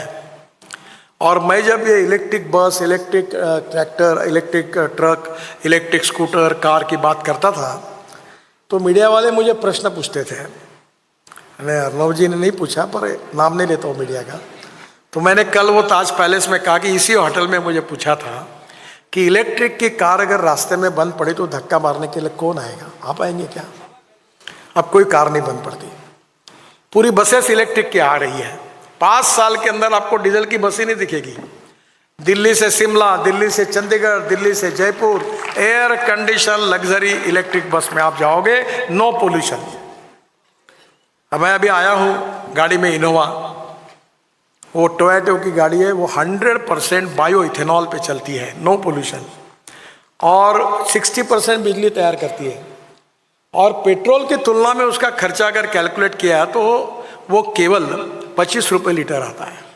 Import substitute, cost effective, pollution free और इंडिजिनस। मेरे पास हाइड्रोजन की गाड़ी है। वो गाड़ी जो है, मैं काफ़ी घूमता हूँ यहाँ, वो गाड़ी इतनी सुंदर है कि मर्सिडीज जैसे कंफर्ट है। Hydrogen is a fuel for the future, not for transport. पर हमारी cement industry, steel industry, pharmaceutical, chemical, ये कोयला गायब हो जाएगा। और आज हम ऊर्जा को आयात करने वाला देश है। मैं आपको बताता हूं, आने वाले 10 साल के अंदर हिंदुस्तान ऊर्जा को निर्यात करने वाला देश बनेगा। पानी से हाइड्रोजन, मेरी कल्पना अलग है कि जो पेट्रोलियम का बाय प्रोडक्ट होता है वो ब्राउन हाइड्रोजन उससे निकलता है, जो कोयले से बनता है वो ब्लैक हाइड्रोजन, और जो पानी से, कचरे से, बायोमास से बनता है वो ग्रीन हाइड्रोजन। अभी दिल्ली में 4 टेकड़ियाँ हैं कचरे की। एक गाजीपुर की टेकड़ी है, मैंने उसकी 7 मीटर हाइट कम की। हमने देश में 80 लाख टन कचरा रोड में डाल दिया। अब कचरे को सेग्रीगेट करके उसको बायोडाइजेस्टर में डालकर मीथेन निकलेगा, और मीथेन से आप CNG भी निकाल सकते हैं या उससे हाइड्रोजन भी निकाल सकते हैं। हमारे परली से हमने अभी इथेनॉल बनाया पानीपत में, और इतना ही नहीं तो 150 टन बायो बिटुमिन बनाया। उसका पहला रोड नागपुर जबलपुर रोड पर हमने बनाया, और वो CR central research road organisation certify किया कि पेट्रोलियम बिटुमिन से भी वो अच्छा है। और वहाँ 78,000 ton bio aviation fuel, sustainable हवाई ईंधन तैयार होगा, वो किसान तैयार करेगा। ये परली जो है, जो जलने के कारण आप पोल्यूशन फेस कर रहे हो, उससे बनेगा, बायोमास से बनेगा। और आने वाले दिनों में मेरी बात नोट करके रखो, 5 साल के अंदर वर्ल्ड में जितने हवाई जहाज हवा में घूमेंगे उनका ईंधन बायो एविएशन फ्यूल हिंदुस्तान देगा। ये आप नोट करके रखिए। अभी ये प्लांट तो चालू हो गया, ये जो पानीपत का है, इंडियन ऑयल का। तो ये देश का जो फ्यूचरिस्टिक विजन और टेक्नोलॉजी वो बदल रही है। हमारे स्टार्टअप बहुत अच्छा काम कर रहे हैं। आत्मनिर्भर भारत का सपना पूरा करने के लिए हम जा रहे हैं। चैलेंजेस है, समस्याएं हैं, पर मैं अक्सर एक बात याद रखता हूं कि there are some people who convert problems into opportunities and there are some people who convert opportunities into the problems. Let us accept the challenges. और मैं बोलता हूं, मेरे को कोई चैलेंज नहीं कर सकता, इसको अहंकार के रूप में मत कर लीजिए। मैं बोलता हूं कितने लाख करोड़ के काम करना है, मैं कैपिटल मार्केट में जहां मेरा नाम चिपका दूं, नहीं आपका शेयर 10 गुना बढ़ दिया तो मैं नाम बदल दूं। मुंबई स्टॉक एक्सचेंज में हमारे इनविट मॉडल में हम गए, इशू लॉन्च हुआ, 7 दिन का टाइम था, 7 दिन का। और 7 दिन के बाद मैं मुंबई स्टॉक एक्सचेंज में घंटी बजाकर उसको बंद करने वाला था। कार्यक्रम तय हुआ और जैसे हमारा इन्वेंट का बॉन्ड लॉन्च हुआ तो पहले दिन 7 घंटे में 7 टाइम्स ओवर सब्सक्राइब हुआ। बरसात पड़ी पैसे की, इतने पैसे आए कि मैं गोवा में था, मैं दौड़ते हुए मुंबई आया। 7 दिन का कार्यक्रम दूसरे तीसरे दिन किया, घंटी बजाई और क्लोज कर दिया। इस देश में पैसों की कमी नहीं है, इस देश में ईमानदारी से देश के लिए काम करने वालों की कमी है। मैं 2014 से लेकर आज तक 50 लाख करोड़ रुपए के काम कर चुका। 50 लाख करोड़, एक भी तकरार नहीं कोई करप्शन की। हाँ, एक बात जरूर है कि कॉन्ट्रैक्टर मेरी गालियां बहुत खाते हैं, मैं उनके ऐसी तैसी करा देता हूं कि माफ करना मेरे लिए। बोला these are the asset of my people, हमारे देश की जनता की संपत्ति है, तुम बेईमानी करोगे तुमको रगड़ दूंगा। आज बहुत कंपनियों को ब्लैक लिस्टेड कर रहा हूं और आज ही मैंने कहा, फाइल पर सो ही लिखा है कि जो जो ब्लैक लिस्टेड होते हैं, जिसके कैपिटल मार्केट में शेयर की कीमत 5,000 है, वो 5 रुपये होनी चाहिए। साला उसको आप पेपर रिलीज करो, टीवी पे निकालो, अखबार में छपो, दो इनको न्यूज, कार्यक्रम करो कि फलाने कंपनी को ब्लैक लिस्टेड किया, इसकी बेइज्जत करो, यह रोड खराब क्यों करता है।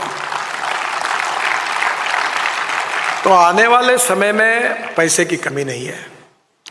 और एक अच्छी बात है कि पूरे दुनिया में हमारे देश का गुडविल है। कुछ देश भी हमारे जैसे हैं, शक्तिशाली है, उनकी ताकत हमसे भी ज्यादा है, टेक्नोलॉजी में भी आगे है, पैसा भी उनके पास है, पर विश्व के देश उनके साथ डील करना नहीं चाहते। मैं किसी देश का नाम नहीं ले रहा हूं, और ये ब्लेसिंग इन डिस्गाइज है हमको। और इसलिए विश्व गुरु बनने की संभावना हमारे बीच में है। हमारा ऐसा भाग्यवान देश है कि पूरे दुनिया की सबसे young, talented, train, skill, engineering, man power young अगर किसी देश में है तो उसका नाम हिंदुस्तान है।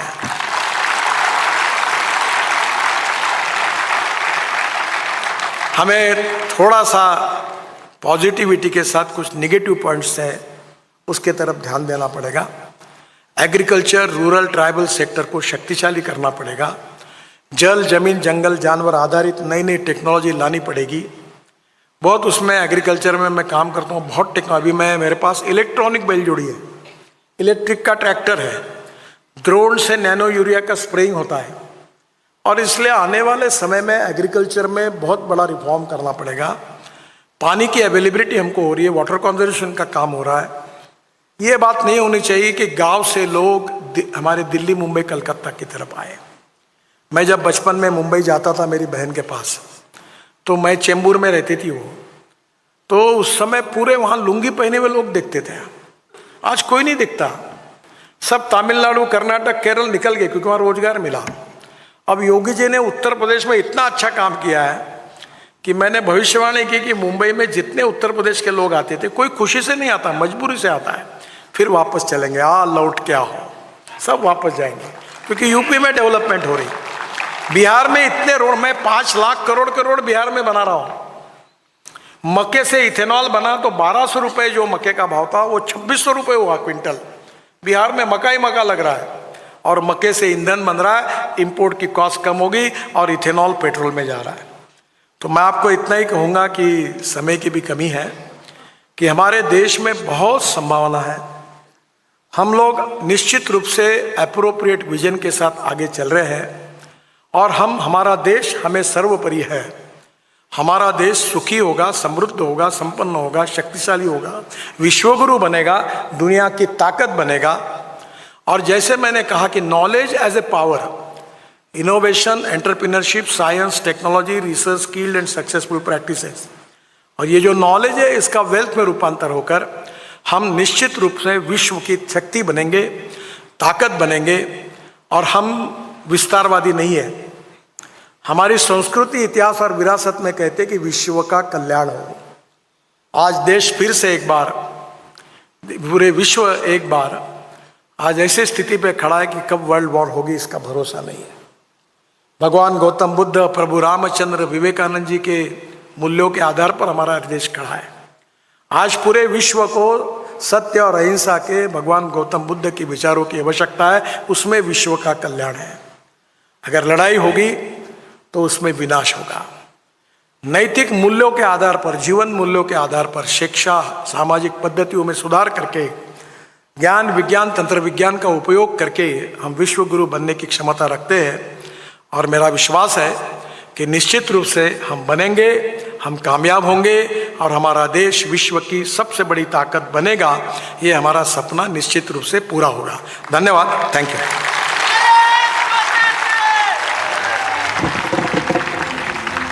Thank you very much, Mr. Gadkari, for that compelling speech on transforming the nation's landscape. May I request you to stay on as I request Arnab Goswami to please come up and felicitate you with a wonderful shawl that we have for you.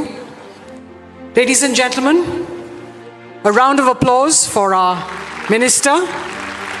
The Republic Media Network Hackathon, powered by Wildstone Code Unleash Freshness, celebrates young visionaries who are tackling environmental challenges with bold, transformative solutions. And we've got in the category of sustainability and environment, Abhishek Raj with his groundbreaking initiative, Plastic Police, a revolutionary crowdsourcing app designed to combat plastic waste in urban cities. And he's here for a photograph with the Union Minister. Mobilizing communities, leveraging technology, streamlining waste management. Abhishek's project is a game changer in the fight against pollution. Thank you, Minister Sir, for honoring us at the Republic Plenary Summit. This session, ladies and gentlemen, was presented by TVS Eurogrip, the bike tire specialist, accelerating India's journey towards a limitless future.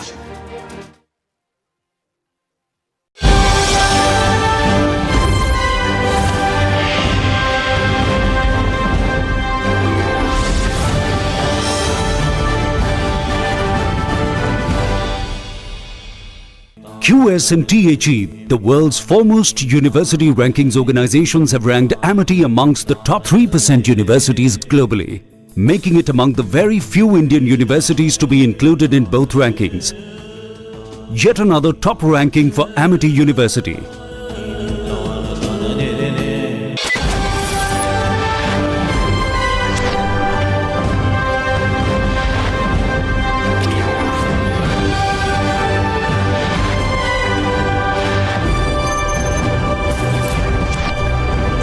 जिस दशक में हम अभी हैं, मैं समझता हूं वो आजाद भारत का अब तक का सबसे इम्पोर्टेंट डेकेड है।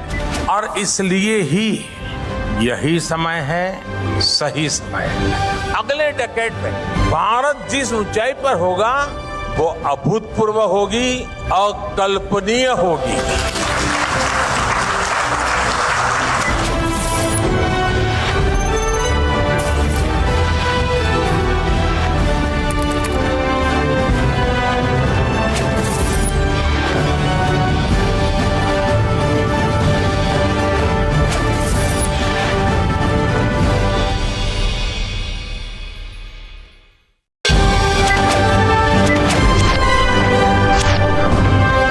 Hello everyone, how you doing? Namaskar, I'm Ricky Cage and I'm super excited that on the 6th of March, I'm going to be at the Republic Plenary Summit. It's going to be absolutely awesome and it's happening at Bharat Mandapam in New Delhi. So remember, let us see each other at the Republic Plenary Summit March 6th at Bharat Mandapam, New Delhi. See you there.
We've got Abhishek here now. So it's over to you, Abhishek. If you can catch your breath. My space flight was a little late. Yes. You see. Okay. Hello, friends.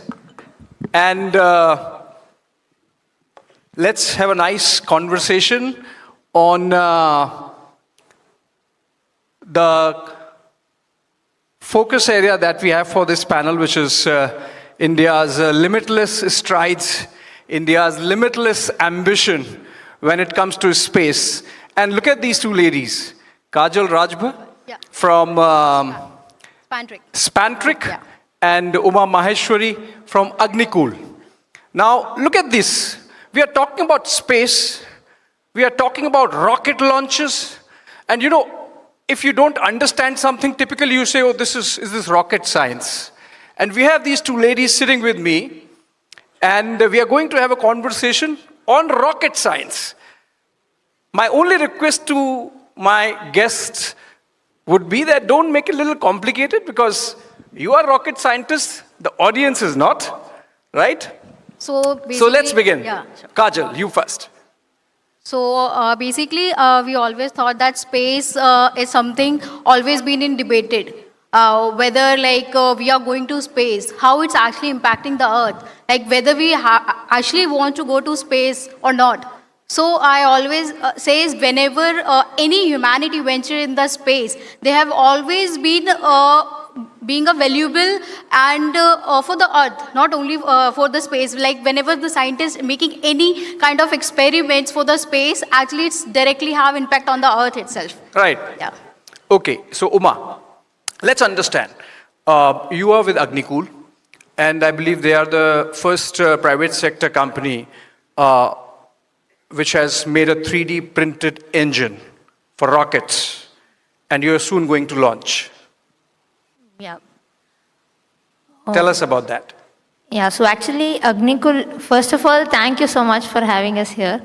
Agnikul started with the vision of making launch easier, actually launch or space access easier, I would say. And with the motto of being able to launch from anywhere, anytime and affordably. So on the affordability part, like if we have to make launches affordably, we have to come up with some technologies that would help us cut the cost, help us develop the launch vehicle itself or any component for the vehicle faster, as well as in a lesser cheaper rate. So that's where 3D printing came into Agnikul. That's one reason why 3D printing came into Agnikul. Okay. And so one more thing. Let's have a general conversation first before we go into technicalities, if at all. So generally we think that satellites, it's a big thing, rockets, huge thing. So the governments get involved. India has ISRO, and they have done, say, about 100 rocket launches and satellites in space. America has NASA, Europe has ESA, and it's their job to make rockets, satellites, launch them. But now we are seeing private sector getting into it. But interesting in the case of India is that we have about 24 odd space startups, and they are all started, owned by youngsters like these. You know, Kajal, tell us your story of this enterprise. I mean, how did you think of having a rocket launch company, rocket making company? So actually, first of all, it started me being a curious kid when I was a kid. So whenever I see any images, basically I always say thanks for the media, print media basically, because we had the newspaper at that time when I was in my school times. So whenever I see any images of space like nebulas or like stars formations or any kind of, so I always thought I always wanted to take these space pictures or from my own camera. So from that, like it happened ki I really want to make my own rocket, put my own camera and take those pictures. So whenever I grow up, I never thought like it might be, I will be so serious about this ki when I was in my 10th standard, my dad asked ki, Kajal, what do you actually want to do? Like, because at 10th we have to take any stream. So I told my dad directly, I want to make my own space company. So, and then maybe he's not that serious about it. And then he said, okay, if you study well, then you might make it. And then again, when I was in my graduation time, then again he asked me the same question. Now, what do you actually want to do? I was still stuck to that point ki I really want to make it now. And you're going to help me in this thing. And then when I was pursuing my master's in astrophysics at that time in 2019, so people actually asking ki, from me, because I was still serious. Then say, Kajal is not actually, allowed in India to make your own rockets. Right. And it's not possible to make, but I was like, why it's not actually possible back in 2019. Right. So, but if I remember in year 2021, the India become privatization. The in-space happened at that time. And I got an inaugural from that in-space when it's actually happened. Okay. So from that time, in next year, I just registered my company and from that, it started. Okay, when we say future is space and private sector is getting into it, India has about 100 satellites up in space, almost all of them launched by ISRO or government satellites. China has about 600-700, United States has about 1,000. Just imagine one private company, friends, in the United States, owned by Elon Musk, SpaceX. Can you guess how many satellites it has in space? I told you India has 100, China has about 700, United States, Sarkari satellites about 1,000. How many, can you guess, Elon Musk's SpaceX has up in air? How many satellites? Students there, can somebody guess? Very close. 7,000 satellites Elon Musk's SpaceX has in space. So, I mean, space is the limit, as they say. Exactly. So, what is your ambition, Uma, you think, at Agnikul? You're launching your satellite perhaps next year. And we already have some companies in the private sector that have already launched a couple of satellites, but maybe in beta mode, as they say. But by when should you think you too, one by one, tell us, be able to launch your own satellites using your rockets? Uma. Yeah, so we have recently we are working on an orbital mission. We are planning to launch one by this end of this year, 2025. And a tech demonstrator mission, which was a second stage, a derivative of our orbital mission, was launched on May 30, 2024, where we validated the performance of the hardware that we had already developed for the vehicle. And as a bigger plan, Agnikul wants to make mobile launch pads, which would help us to launch from anywhere, launch on demand. Based on the customer needs, we would be able to customize the vehicle, the launch vehicle itself, based on what... When you say anywhere, like can we launch it from Connaught Place, like that? Anywhere where we will be able to set up and get launch authorization. Yeah, of course, with permission. With permissions. You can launch rockets and satellites from anywhere. Anywhere. We would be able to carry the vehicle, launch vehicle would be mobile, plus the launch pad would be mobile. Isn't it fantastic listening to a girl talking about launching satellites and rockets from anywhere and having the design and engineering capability to be doing that? That's limitless India, you know. And okay, let's take this forward. Just to make an announcement, we already have Honorable Minister Hardeep Puri and very soon Assam Chief Minister Himanta Biswa Sarma reaching. Mr. Puri is already here. We would be starting those sessions immediately after this, so just be here and coming back to the conversation. So, Kajal, tell us, what's your ambition in terms of space travel? So because you said you dreamt of it and that's how you launched your company, startup. Yeah. Like, are you planning to go to Mars? Or being a woman, you want to go to Venus? Yeah, definitely, because Spantric, we always take it as a mission. As I always say, we really want to make this space flight as routinely accessible and affordable as what we see the air travel today. So Spantric's ultimate vision, we really want to make the human as an interplanetary species, not only remain on the Earth, but I always see the humans can be on the Mars too. And you know, the Gaganyaan mission has already started, so we'll very soon see our own Indian citizens on the moon, and definitely in the next 2 decades maybe on the Mars, as like what our Prime Minister's vision of 2047.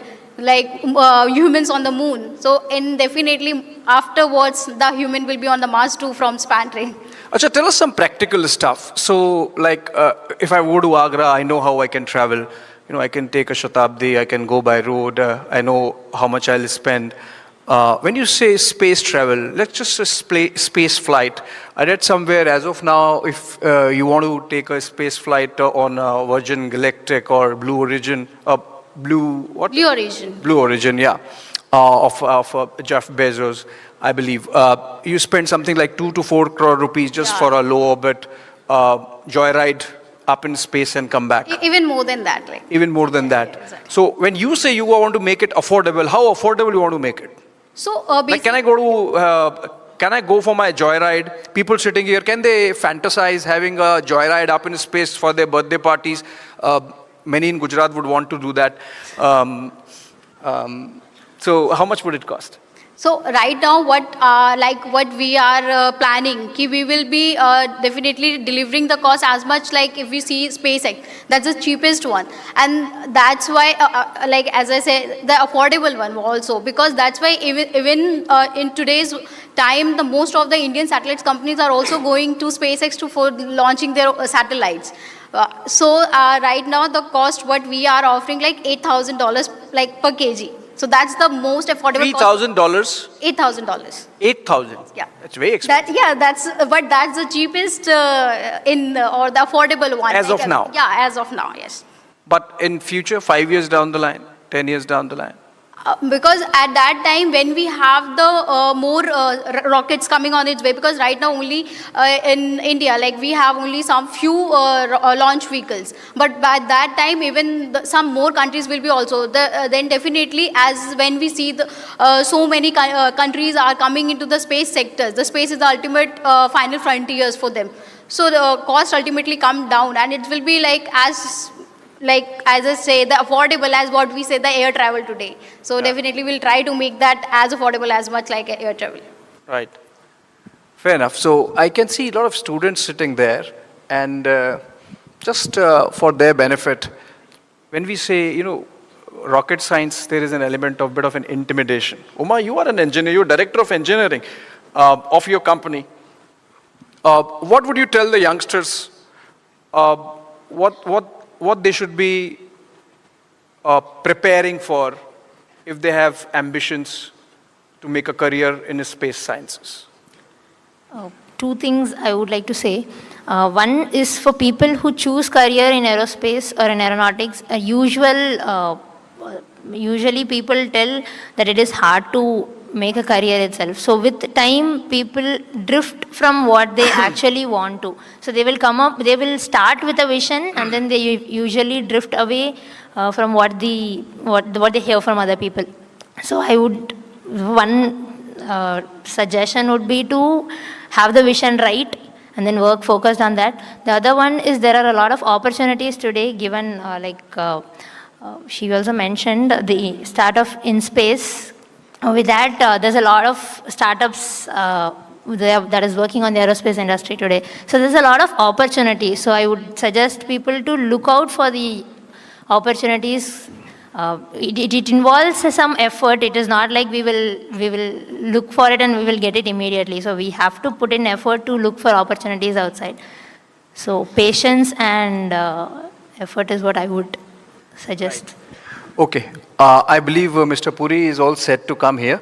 And a last question to you, Kajal. One aspect is science. And the other aspect is enterprise, For example, Jack Ma, who recently came back, reappeared on the scene, he was an English teacher. But then he became a techpreneur because, and all his enterprise is on the tech side.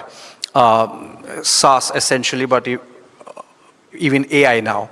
So what it takes as a youngster in your 20s, tell us what it takes to connect the vision with the energy and ambition to get into a sector as niche as a space.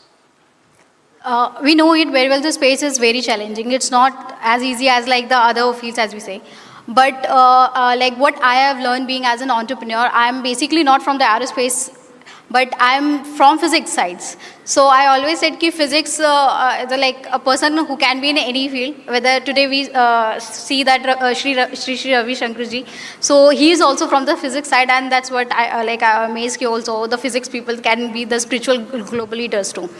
But as I have learned three things, like whenever you want to go in any field, it's not about the space, it's about like the vision, like how far you can go from where you are right now.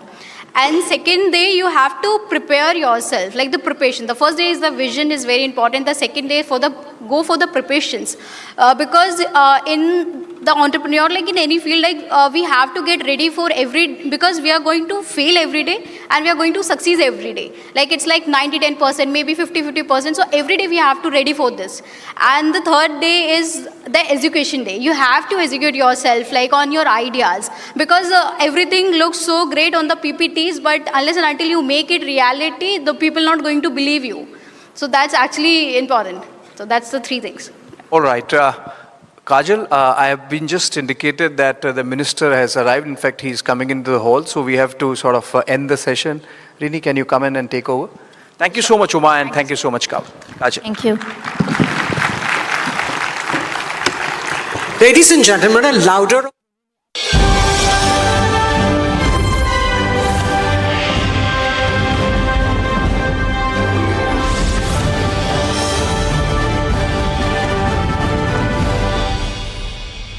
QS and THE, the world's foremost university rankings organizations, have ranked Amity amongst the top 3% universities globally, making it among the very few Indian universities to be included in both rankings.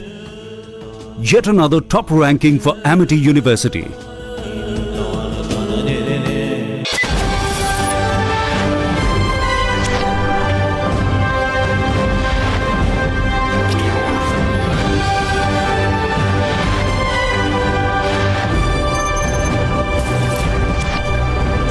जिस दशक में हम अभी हैं, मैं समझता हूं वो आजाद भारत का अब तक का सबसे इम्पोर्टेंट डेकेड है और इसलिए ही यही समय है, सही समय है। अगले डेकेड में भारत जिस ऊंचाई पर होगा वो अभूतपूर्व होगी, अकल्पनीय होगी।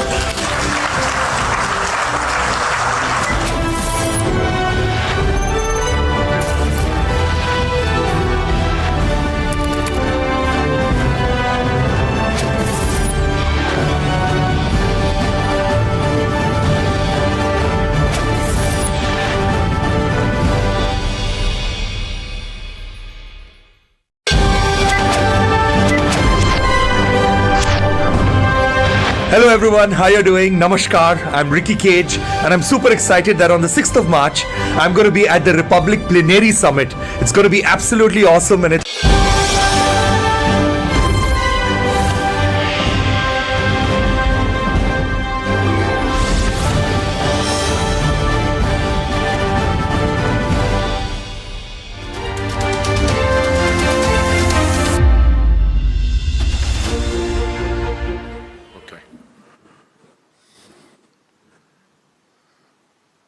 Let me start, in the interest of full disclosure,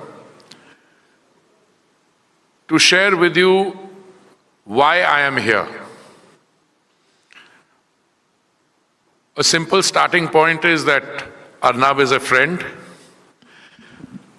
and Republic is a highly respected media platform.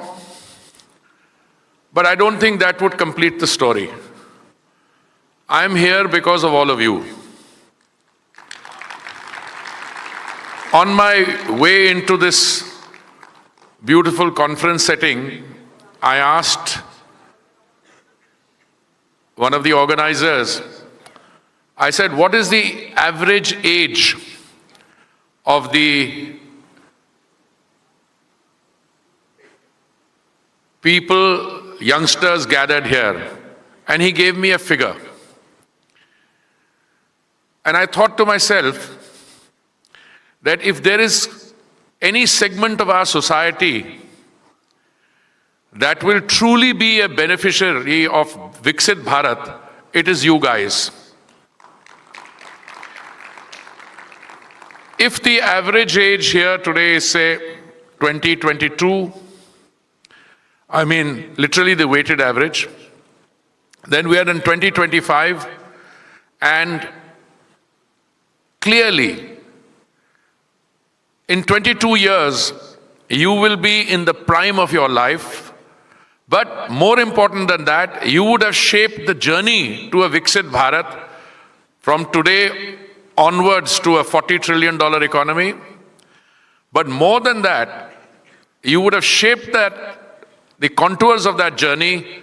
You will be the beneficiaries of that journey, but you are also going to be the agents of that change. So 3 concepts came to my mind, and I think I'll start by sharing them with you. One, and I say this unapologetically, you are fortunate to have been born in today's India. Today's India, which is happily reclaiming its past. So I will start by saying reclamation. My second submission to you is affirmation. Today, no matter which part of the world you live in, or what educational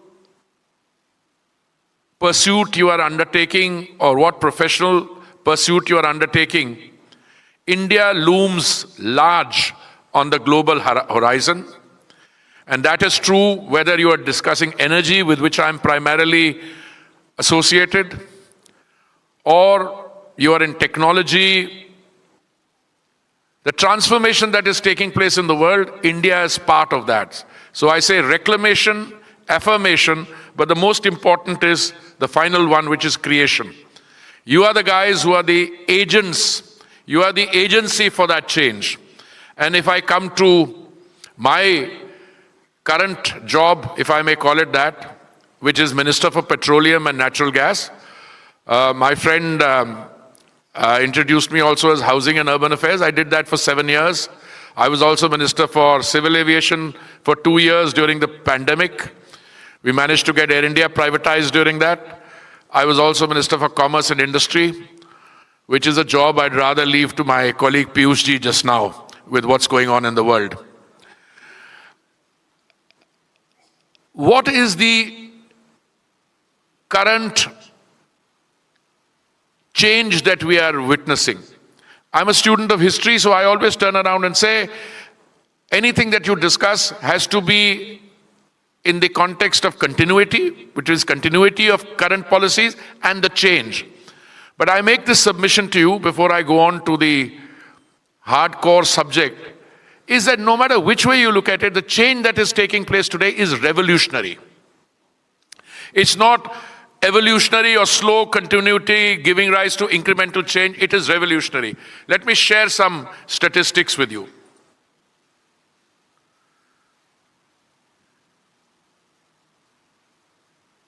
When Mr. Modi, the Honorable Prime Minister, assumed charge, India was perhaps the 10th or 11th largest economy in the world. In the 10 years plus that he has been Prime Minister, we've moved from there to the 5th situation. At the current rate, by next month or so, we should be the 4th largest economy, and within a year plus, the 3rd largest economy in the world, having moved on from 4 trillion to 7 trillion and then 10 trillion. But we must understand the context. Why did I talk about reclamation? It's so easy if you listen to a contrived Western narrative, and I choose to call it precisely that. They used to look down, India, the land of snake charmers, India where nothing works. Just remind them that 190 years before the colonial experience that we had, and I go back to the early 1700s, the contribution of the Indian economy to the global economy was about 25%. That is, India contributed 25% of the global GDP. Then came 190 years of colonial domination, and that dropped from 25% to 2% or even below. When Mr. Modi took over the government, people used to say India is part of the fragile five. Fragility being defined as, you know, if you're traveling and you have a suitcase and it has marked fragile, handled with care, it might contain some stuff which is easily breakable. Today, you're talking about being a $40 trillion economy. Today, no one is questioning that you will be the 3rd largest economy. I've never heard anybody question that. What they turn around and say, are you sure you'll be a developed country by then? It's again that subjective, slightly condescending tone that comes in the Western narrative when the people shaping that narrative, when we became the 5th largest economy, we took over the UK. We surpassed the UK. So some of it is natural. I don't take it too seriously.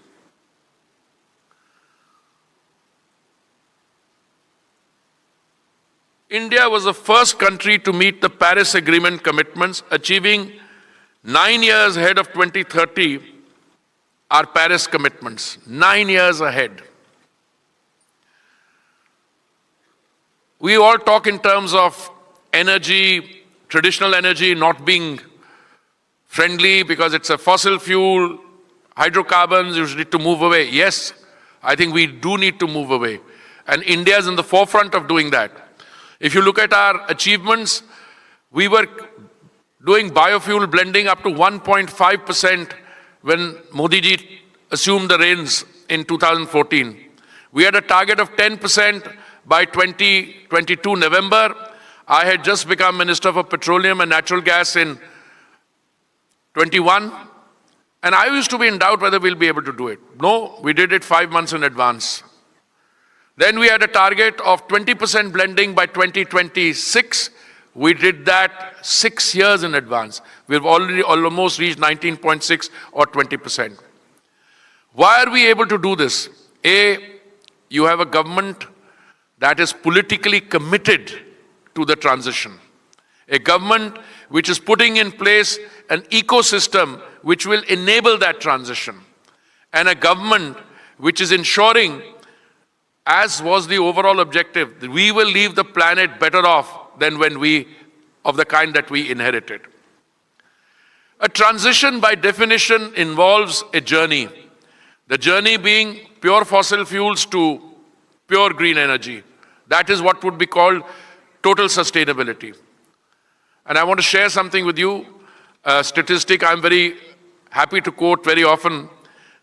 In 1956, a young economist in the oil major Shell said that oil would peak. By oil would peak means there would be no need for crude oil after that by the year 2000.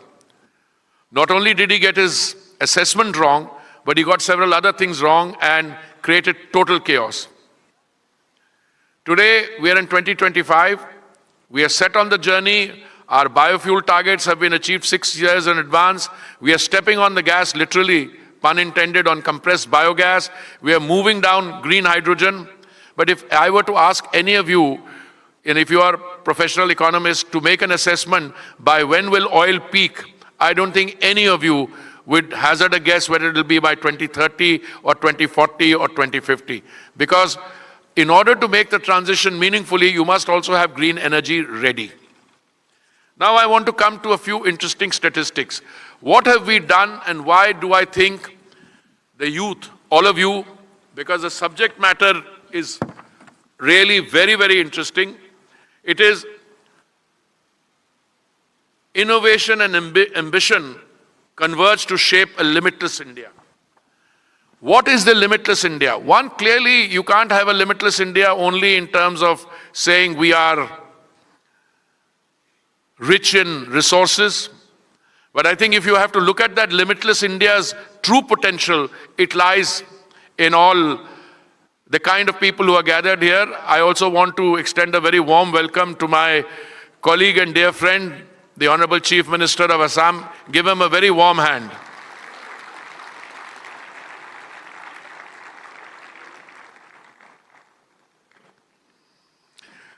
Coming back to my statistics, the country's bioeconomy has soared from $10 billion in 2014 to an unmatched $130 billion in 2024 by crossing 200 GW in clean energy capacity. Why do I think youth are the agency for change? Because whilst technological advancement, innovation will come, and it will come rapidly, in the struggle or in the quest for energy conservation, efficiency and sustainability, I don't think it's doable without the youth. People in my generation, we count ourselves very fortunate. We were a post-partition generation. When I came into the world after Delhi University, the number of jobs available, the number of economic opportunities available was just a handful. Today, we are in the happy situation where, thanks to sensible government policies, we have IITs have increased from 23 and the threefold rise in the All India Institutes of Medical Sciences, 7 in 2014, now we've got 3 times that number. Our educational landscape is ever growing with a doubling of medical colleges in just 10 years, 780 versus 387 in 2014. The government has laid out an ecosystem along with the physical infrastructure for the youth to flourish. But let's make no mistake about this. Our developmental challenges are sui generis. They're one of a kind. Our strongest plus, or what I would call our strength, lies in the human resource, in what I said, the people who are gathered here. You are in the right age group. You've had the benefit of an education. The quality of that education is being improved. The skilling is being improved. But having said all that, it is one thing to be able to meet aspirations.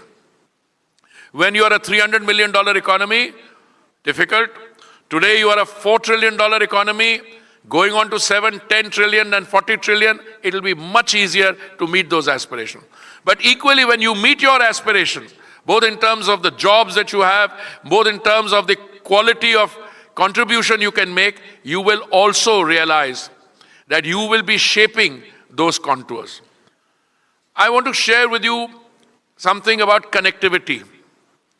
It should be possible for a bright youngster in one of the northeastern states to come and carve out a living in one of the western states, or equally from somebody from rural Punjab to move to the northeast and seize the economic opportunity there.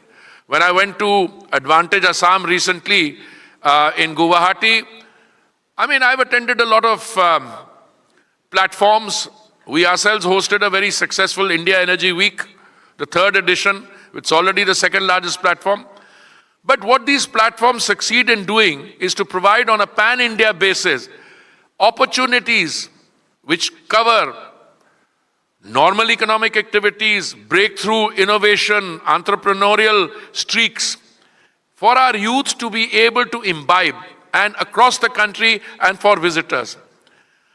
Connectivity is absolutely paramount.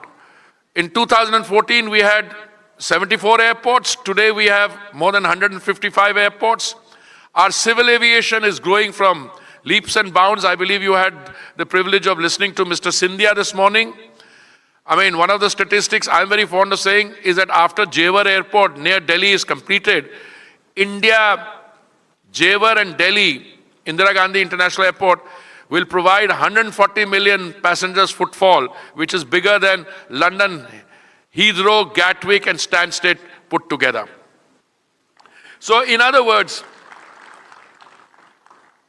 we are now looking at a situation where, I shouldn't say this, people may be sensitive, but I think the tipping point has come. You will get a reverse movement of people who went to the United States, Canada, certainly United Kingdom, who went there looking for economic opportunity. I think it's the opportunity here that beckons. Let me tell you something about a startup fund. My oil marketing companies, we're on just 5 or 6 of them, but they account for 19% of the country's revenue. They have a startup fund of 550 crores. And I had a meeting with them recently when I was in Assam. We went to a neighboring state. We had one of the brainstormings which we have every month. And I told them I'd like to see this startup fund increase from 550 to 2,000 crores before long. And I didn't see any dissenting tone there. They are supporting 303 startups with something like 290 crores. But the real good news is that we have the 3rd largest startup ecosystem in the world with more than 1.5 lakh startups and nearly 120 unicorns. You guys know what a unicorn is. For any country which can produce 120 unicorn, and that too also recently, that country has arrived.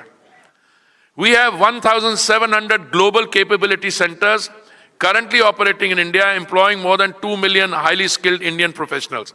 I'd like to see that change a bit. I want the global capability centers, but I don't like a situation when we say 2 million highly skilled individuals.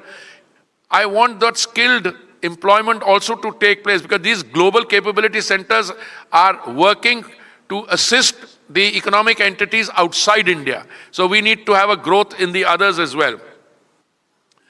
A report by NASSCOM said that Indian global capability centers set to touch $100 billion by 2030 and generate 2.5 million jobs. I'm going to conclude on one basic note to reiterate the 3 concepts I highlighted to begin with. Reclamation.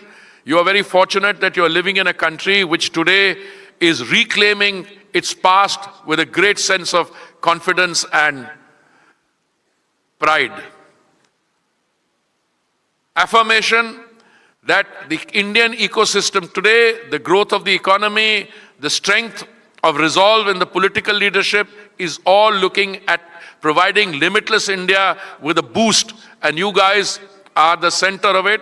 You are the ones who will shape the journey from here to Viksit Bharat, because if your average age is 20-22 now, you will be in the prime of your life and you will be in your mid-40s when Viksit Bharat arrives. And finally, in that quest for clean energy, which I am more directly dealing with now, you guys are the agency for that change in all respects, because I think you will do more for conservation, efficiency, and sustainability than any other segment of society. So it remains for me to thank you for giving me a patient hearing. God bless you. May you go from strength to strength. And I want to thank the Republic and my friend Arnab for giving me this opportunity. Thank you very much.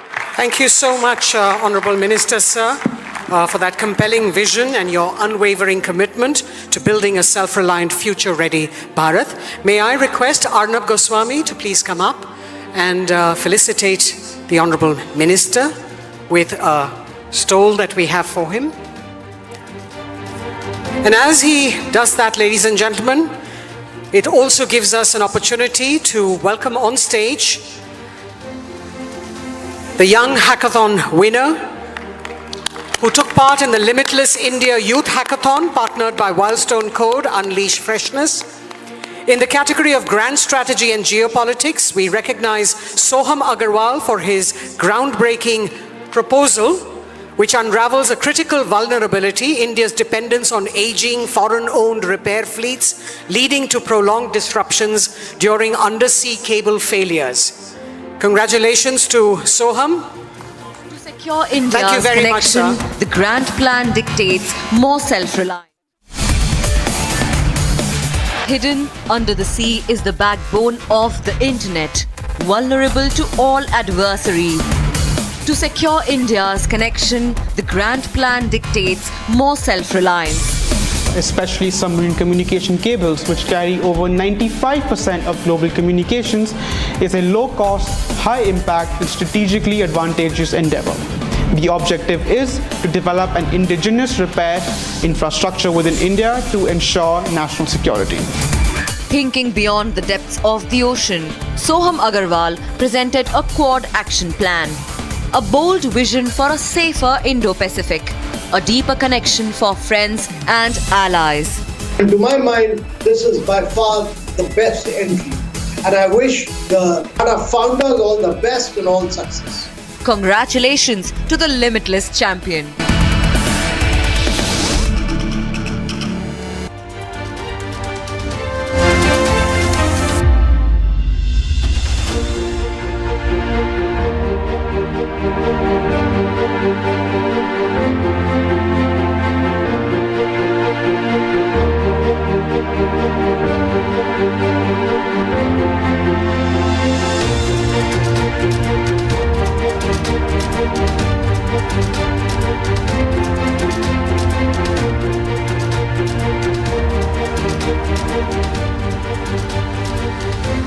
Unstoppable force of a fearless, resurgent, and truly limitless India. Ladies and gentlemen, it is a great privilege to invite on stage the Honorable Chief Minister of Assam, Shri Himanta Biswa Sarma.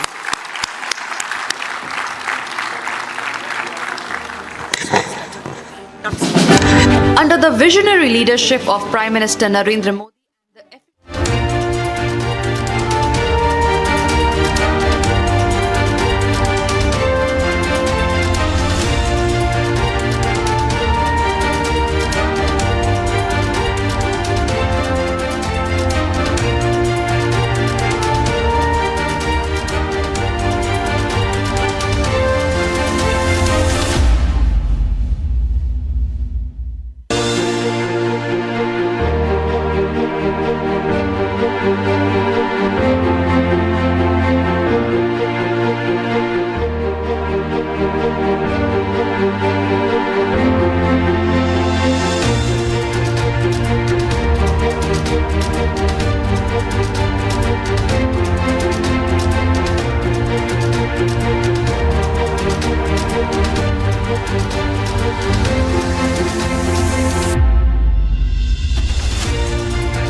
বিহুৱা বিহুৱতীসকলৰ আমি প্ৰদৰ্শন চাইছিলোঁ।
Very much. Thank you, Arnab, for inviting me to this important summit. Always we came to Republic TV for debate, for exchange in conversation, which become highly volatile. But this is a completely a different atmosphere. So I'll take some time to adjust to this new environment. Limitless India, I think I don't have to go to the definition, what we mean by limitless India.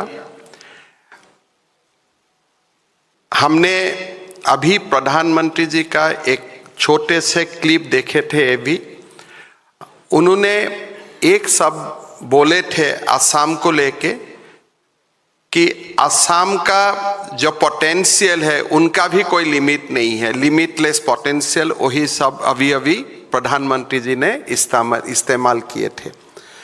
And limitless India obviously synonymous with limitless potential of our country, be in every sphere. And in the morning we have heard Sri Nitin Gadkari ji, who has spoken about the limitless potential on infrastructural growth, new energy. We have listened to Sri Hardeep Singh Puri, who has focused on hydrocarbon, who has focused on India's potential, the revolution of startup in our country. Of course, these are the shining parts or shining evolution of our country. I joined politics first as an activist, and then I graduated to become the chief minister of a state which belonged to the northeastern region. जब असम में agitation हुए थे in 1979, that point of time I was a student of class 6. हमारे शायद मैं class 4 और 5 में मुझको मौका मिला था एक बार कलकत्ता आने का. जब असम एजिटेशन शुरू हुए, द एजिटेशन हुए बेसिकली इसलिए हुआ थे कि Assam has seen unlimited illegal migration from a neighboring country, and we are losing our identity, we are losing our culture, and that's how a big agitation has taken place in Assam. आंदोलन non violent थे, और असम में जितना बड़ा आंदोलन हुए, हमारे देश को स्वाधीनता आंदोलन का बाद ऐसा बड़ा डेमोक्रेटिक एजिटेशन किसी ने देखा भी नहीं था. We lost 882 people. We call them our proud martyr. जब एजिटेशन शुरू हुए और बढ़ते गए, उनका डेफिनेशन भी बदले. धीरे धीरे हमें लगे कि not only migration, illegal migration is happening to Assam, even we are also subject to gross neglect by the state or by the government of India. सो एक बात आए कि हमारा पास विकास नहीं है, हमारे बॉर्डर सिक्योर नहीं है, और धीरे धीरे 1985 में we sign an accord was not implemented. धीरे धीरे वही democratic agitation has become a most violent agitation, जिसको हम अल्फा का जो रिवेलियन बोलिए, इंसर्जेंसी बोलिए, इसका नाम में we know it. Almost 22,000 people lost life in that period of time. जब अल्फा का मूवमेंट शुरू हुए, थोड़ा उसमें लोगों ने, हमारा ट्राइबल लोगों ने देखा कि इसमें थोड़ा सा आसामी सोविनिज्म का एलिमेंट्स है. As a counter to that, Assam को डिवाइड करने के लिए we one division of Assam. तब तक 5 बार असम डिवाइड हो चुके थे, और एक बार डिवाइड करने के लिए ट्राइबल रिसर्जेंस, ट्राइबल इंसर्जेंसी भी शुरू हुए. कुल मिला के मेरा बचपन से आज तक, क्लास 4 और 5 से आज तक, एटलीस्ट 50,000 प्लस लोगों का यही throughout the period has died. They may be police, they may be army, they may be paramilitary, और they may be the young youths of Assam. और उसी समय एक डिबेट भी होते रहा कि हमारे जो विकास है, if it is concentrated to west and south, will India grow as a country? उसका साथ साथ हमारे इतिहास में we have witnessed 1962 Chinese aggression.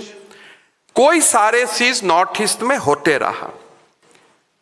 एक हमें हमेशा ये हमारा सपना रहा कि India should be A super power. But will India super power status, कोई एक अगर विदेशी आए वेस्ट, गुजरात और तमिलनाडु में वो जाए, इसको लगे कि India is actually A super power, लेकिन उनको बंगाल से आगे जाए, they will see a different India. If India will become 2047 a global power, a developed economy, can it happen through the contribution of few states? ये debate शुरू हुए. मैं कलकत्ता का बात रेफरेंस दिए थे.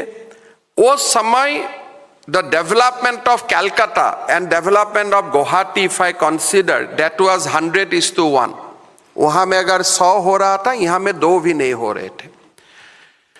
लोग बोलते कि इंडिया ग्लोबल पावर बनेगा, इंडिया सुपर पावर बनेगा, और बनेगा भी. But will that super power image a tourist और a investor will see across the India? और इंडिया में भी 2 नेशन रहेगा, rich part of India, poor part of India, develop part of India, backward parts of India. ये debates होते रहा. लेकिन हमारे जो सरकार रहे, I don't want to be political, they keep on extending their investment in south and west. जो भी इन्वेस्टर आते हैं उनको कर्नाटक लेके जाते थे, तमिलनाडु लेके जाते थे, गुजरात लेके जाते थे, आप इन्वेस्ट करो. धीरे धीरे हमारा देश में जो रीजनल इम्बैलेंसेस है, ये बहुत ज्यादा बढ़ चुके. If you today look the GDP of our country, if Maharashtra has a GDP of 32 lakhs crore, there will be many states in India who will have GDP of 2 lakhs crore. But Soviet India hai, everybody paid the same level of income tax, everybody pays same level of GST. You have one nation, one tax, you have one nation, one grid, you have one nation, one army, everything is one. But you have one nation, one parliament.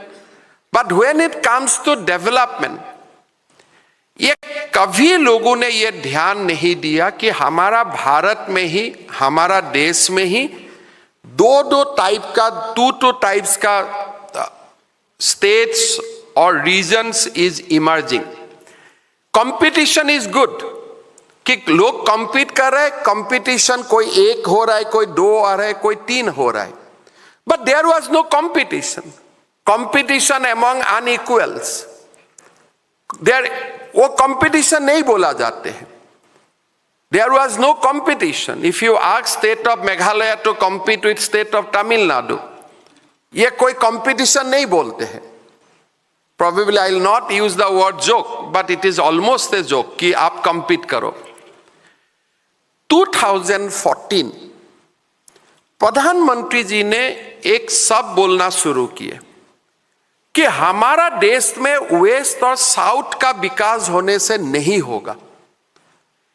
Every part of India has to be developed. In my view, that is the beginning of limitless India. वहां से ही limitless India का एक movement शुरू हुए. Startup IIT Madras में होने से नहीं होगा. It has to be in IIM Shillong, it has to be in IIT Guwahati. देश का जब सारे लोगों को ये एक महसूस होना शुरू होगा कि I am also this part of this country, I am also this part of India, everybody will start contributing. But otherwise, prior to 2014, contribution was limited from particular states. We are grateful to them कि आप लोगों ने India को आगे बढ़ाया.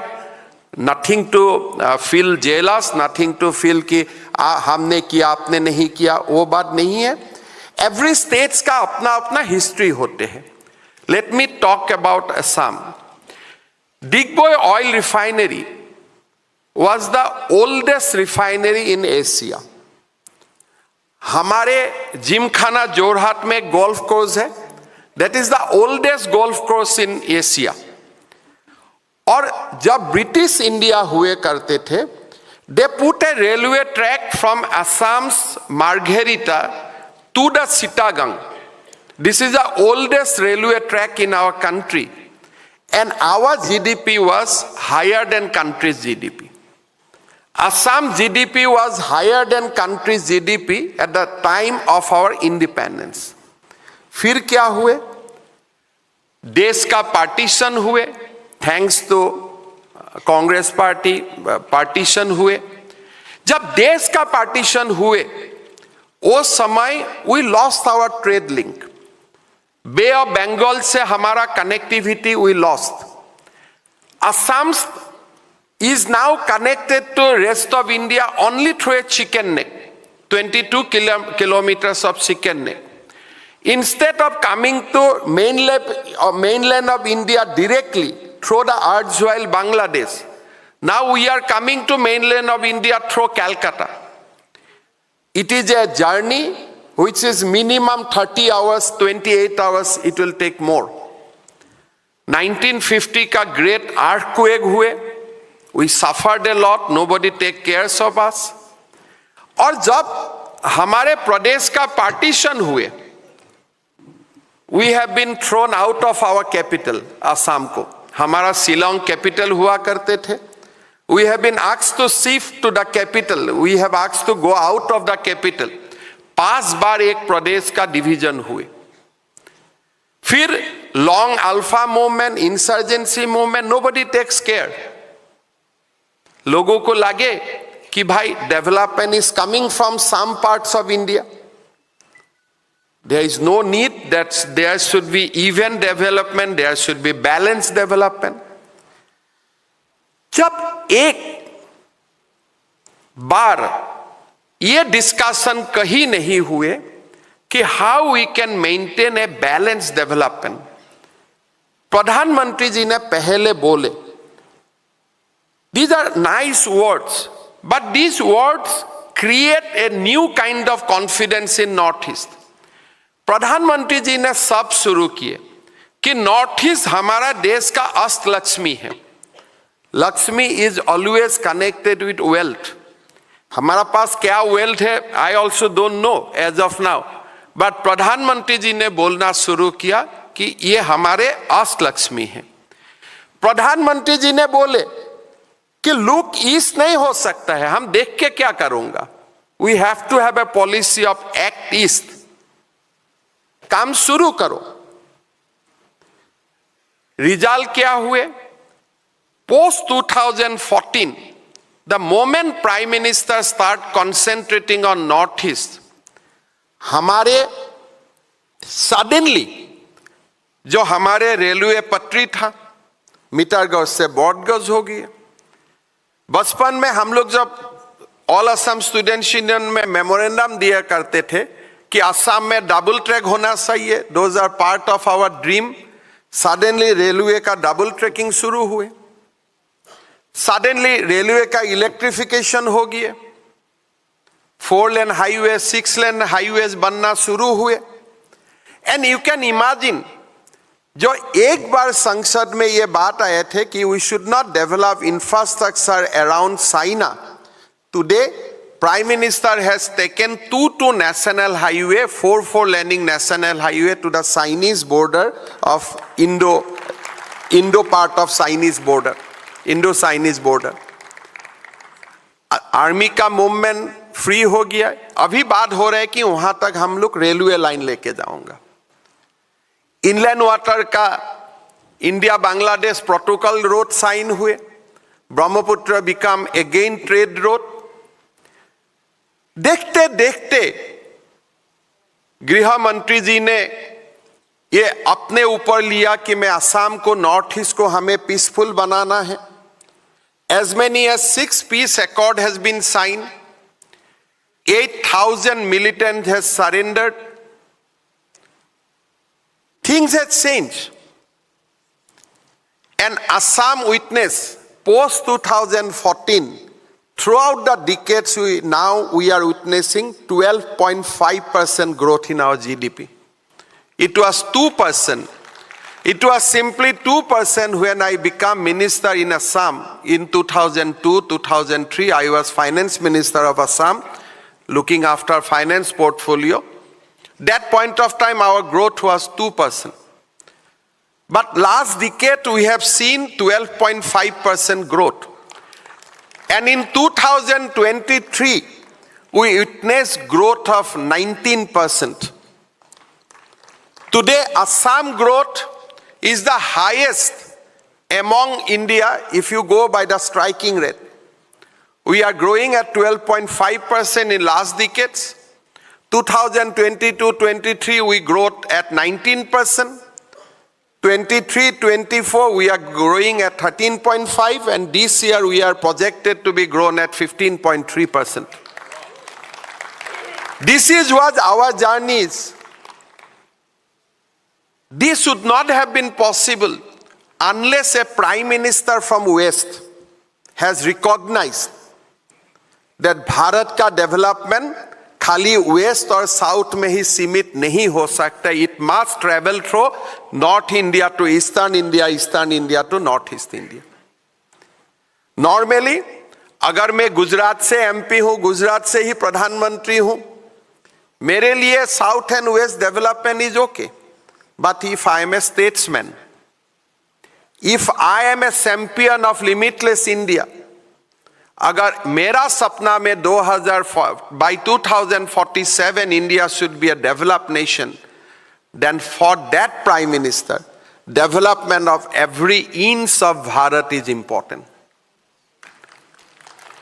That is what Prime Minister has done for Assam.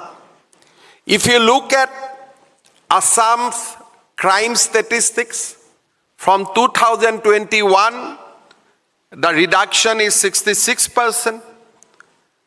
Last 7 years, we have not seen a single militant activities. There was no killing of army personnel and vice versa. There is no civilian killing, there is no army killing. And in fact, today democratic movement has also died down because a new movement for development has taken place in my state. जो हम बोलते हो कि विकास का आंदोलन, रास्ते का आंदोलन से ये विकास का मूवमेंट बने। प्रधानमंत्री जी ने निर्णय लिया कि if India has to be a semiconductor hub, then it has to be start from Ashtalakshmi Pradesh. प्रधानमंत्री जी ने निर्णय लिया, टाटा ने डिसाइड किया कि हमारे असम में ही 27,000 करोड़ रुपया का लागत से भारत का पहले सेमीकंडक्टर औसत फैसिलिटी का शुरुआत हो गई। काम भी शुरू हुए।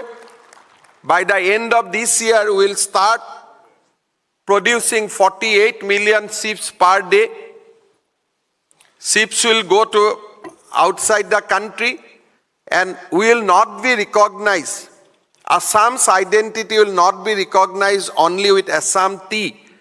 It will also be recognized as the semiconductor ships of India. हमारे प्रदेश में पहले प्रधानमंत्री जी का नेतृत्व में ग्रीन एनर्जी का काम हुए। नितिन गडकरी जी ने ग्रीन एनर्जी का बारे में बताया। प्रधानमंत्री जी ने निर्णय लिया कि bamboo will not be A would, it will be considered as a grass, and fast bio refinery which will produce ethanol from bamboo is being constructed in Assam, and we will start producing ethanol from bamboo from September this year. इस budget में प्रधानमंत्री जी ने निर्णय लिया कि 12 lakh metric ton का urea factory भी असम में खोला जाएगा, so that we can export urea to Myanmar, Bangladesh after we attaining self-sufficiency. किसलिए? Act East has to be Act East. And we are becoming a major economic power today. साथ में you have noticed in that AV 12,000 youth has demonstrated Bihu in one stadium. 12,000 लोगों ने Bihu dance किया हमारे youth ने। हमारे youth ने ही अभी 25 फरवरी को 8,000 लोगों ने, 8,000 मेरा युवाओं ने एक साथ झूमर डांस का डेमोन्स्ट्रेट किया। धीरे धीरे हम soft power in culture we are emerging, a different kind of culture. हजारों लोग कैसे सेलिब्रेट करते हैं अपने कल्चर को, हमने इसको सिंबलाइज करना शुरू किया। प्रधानमंत्री जी ने हमारे जो लैंग्वेज है उनको क्लासिकल लैंग्वेज का मर्यादा दिया कि Assamese is a classical language. He has said it is ancient civilization. Language 1400 साल का पुराना है, उनका भी रिकॉग्नाइजेशन आए। और टुडे आई कैन इतना तो मैं बोल ही सकता हूं कि he has ensured A level playing field for us. यहां से आगे बढ़ना हमारा काम है। आज 10 साल में वो असम को इतना लेवल में आके खड़ा कर दिया कि now you compete with the rest of India. मेरा बोलने का जो मकसद है, हमारे जो लिमिटलेस इंडिया है, it should include all the states, all the districts of India. It should not concentrated in one part of India. Right from our captains of industry, सारे लोगों को प्रधानमंत्री जी का बात, प्रधानमंत्री जी को जो उन्होंने हमें दिखाया, if India is a manufacturing hub, it should spread it to all the regions. बहुत बड़ा पोटेंशियल इमर्ज होगा। अगर today India is this with the contribution of south and western state, you can imagine a new India अगर बाकी 3 reason भी एक ही जैसा contribute करना शुरू करे। If Bihar start contributing positively to the nation's GDP, if West Bengal, Assam start contributing positively to the nation's GDP, if state like UP start contributing equally with that of Gujarat and Tamil Nadu, ये भारत 2047 सन में नहीं, उसका बहुत पहले ही महाशक्ति बन जाएगा। We have to unleash the power of every Indian. Once we start movement in that way, I am just presented you a case study of Assam. Today Assam is a case study. प्रधानमंत्री जी ने हमें साहस दिया. We can turn out to be a developed state now, and from here onwards, we do not need a different kind of treatment. अभी advantage Assam 2.5 हमारे 2.0 हुए थे. The primary theme of my speech was कि I don't want to be a dependent state from now onwards. I want to be a contributory state. अगर हर state Bharat का विकास के लिए contribution start करे, हमारा देश कैसे चमकना शुरू करेगा. Even if you see at the cricket ground, Dhoni has emerged from Ranchi. आप हमारे स्टार्टअप देखें, हो सकता है development is taking place in Chennai, Bangalore, but the startup are from different regions of India. गांव से आए हैं लोग. ओलंपिक ने जो प्राइज ले रहा है, they are not from the richest part of this country, they are coming from every parts of this country.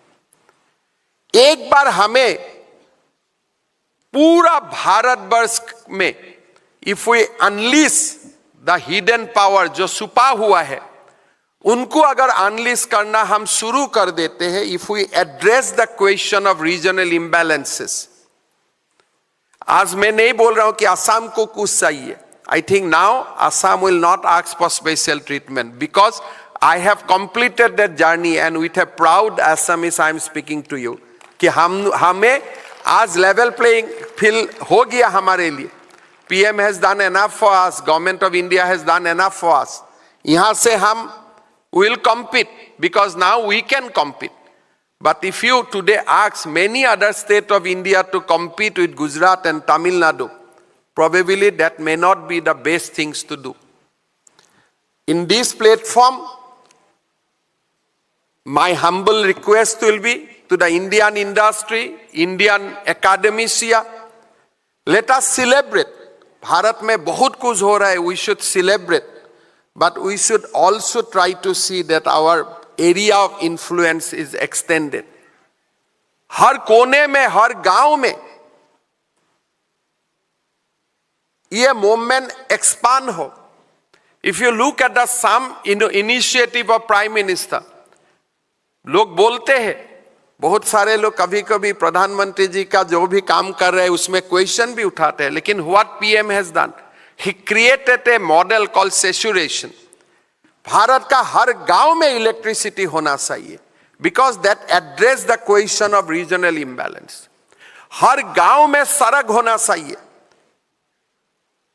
This is the model, this is the saturation model of Prime Minister who will further, this model will further boost our journey for 2047. और मेरा विश्वास है, the way today we are tackling, the way today we are dealing with the situation, जो हर गांव का potential को unlock करने का बाद हुए, इससे will actually become a limitless India. किसी ने नहीं सोचे थे कि in borders also talent lies. प्रधानमंत्री जी ने बोले कि हमारे बॉर्डर को, you don't say they are the last village of our country. You tell them, you declare them they are the first village of our country. These are the things we have never heard. I am now at 55. I never thought that Assam will see in our lifetime. Arnab is from Assam. I think today we can have a very clear confession कि हम जब असम से बाहर आए थे या असम का college में जब पढ़ते थे, हम कभी नहीं सोचे थे कि असम में एक दिन भी पार हो सकता है without bomb blast and without firing. This is what we have spent. We have spent that time in Assam. हमने देखा, और हमारे ये सपना में भी नहीं था कि that turn around is possible in our lifetime. But that has happened. ये सारे आप लुक इस मत बोलो, एक्ट इस बोलो, लार्ज विलेज मत बोलो, फास्ट विलेज बोलो. You designate a region as your Oxta Lakshmi, encourage people. आप इंफ्रास्ट्रक्चर पूरा जाल बैठा दो. Can you imagine today in the northeast, government of India is spending 1 lakh crore in only for the development of national highways. लोग जाते नहीं था tourism में. कोई we have Kashmir, but हमारे पास कश्मीर का साथ अरुणाचल भी है. We have Nagaland, we have Meghalaya. इतना बड़ी खूबसूरत हमारा इलाका है. We never gone there because we don't have connectivity. हम जाएगा तो कैसे जाएगा? Today we have airports, 11 airports in northeast. मेरा जो गुवाहाटी एयरपोर्ट अभी बन रहा है, which we are going to inaugurate in September, I can assure you that it will give a tough competition to Bangalore airport. It will give a tough competition. I will not say that we'll beat Bangalore. But Guwahati में land करने का बाद आपको 1 minute के लिए समझना पड़ेगा whether you are landing in Guwahati or in Bangalore. Today Guwahati airport is the 7th busiest airport in our country. But ये सब statistics हमें कभी सोचते भी नहीं था. आज भारत में 7 busiest airport क्या है, दिमाग में भी नहीं आएगा कि Guwahati can be figured out. 1 January, New York Times has published an article. New York Times has recommended 52 must-visit destinations of the entire globe, and Assam prominently figured in number 4. This is the article of New York Times.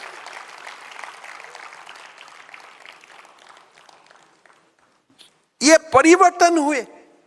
Change is taking place, and I want that change should happen in every parts of our country. It should go into the most remotest part. बहुत potential छुपा हुआ है. हमारे बहुत potential है. आज अगर we are celebrating with 100 unicorns, I think we have potential to have 1000 unicorns. बहुत ज्यादा पोटेंशियल छुपा हुआ है. And we have to unleash that. So in this platform, my appeal will be that whether it is the industrialists, whether it is the investors, whether हमारे जो बाकी लोग हैं जो पॉलिसी बनाते हैं, we should follow the model which is being given to us by our Prime Minister, कि in a very simple way, development should not limit it to a particular region, it should go across the country. हर गांव में जाना चाहिए, हर शहर में जाना चाहिए. अगर today 10 crore people are contributing, काल अगर 100 crore people का contribute करने का मौका मिले, if they get good school, they institute, good college, good exposure, China हमारे सामने कुछ भी नहीं होगा. In a country where people doesn't think freely, machine बहुत ज्यादा डेवलप नहीं कर सकता है. There is a limit. In China, human is not working, machine is working. You can speak up to this much, you can speak up to that much. कभी deep seek में आप पूछिए चाइनीज पॉलिटिक्स का बारे में, he will say that I have no authority to answer. So where there is no free thinking, where is no free enterprise, इसका एक limit होते हैं. Because of our weak leadership, probably they have taken some advantage in the last 60 years. But if we work for next 30 years, we can neutralize that advantage. I am not saying that we should go and attack China. I am saying that we should give a tough and healthy competition to China. हम तो fourth economy बनी रहा हूं. We will become the 3rd economy, but we should become the 2nd economy also. And absolutely this is possible. आज जो हम देख रहा हूं, this is because of contribution of few regions and few areas. The moment entire country, every villages of India start contributing, हमारा सामने कोई खड़ा नहीं हो सकता है. This is what I have learned from my experiences in last 10 years post 2014. I think that today it is a very important topic we are discussing, limitless India. सचमुच भारत का कोई सीमा ही नहीं है. हम चंद्र में भी जाऊंगा, हम सारा जहां में जाऊंगा, हम हर जगह में जाऊंगा. जब विवेकानंद जी ने बोले थे, will not become world leader, will become vishwa guru. That is the kind of ethics we have. हमें किसी का ऊपर नेता बनना नहीं है. We don't want to be a leader, we don't want to be global leader. And I am sure that we are in that journey. मेरा विश्वास है कि हमारे new generation will take up the challenge and by 2047 even before we will be a developed nation and soon we will be a second economy. Thank you so much.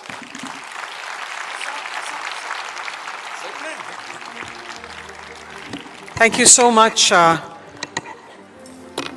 Ladies and gentlemen, we'd like to use this opportunity to request our Editor-in-Chief, Shri Arnab Goswami, to please come up and felicitate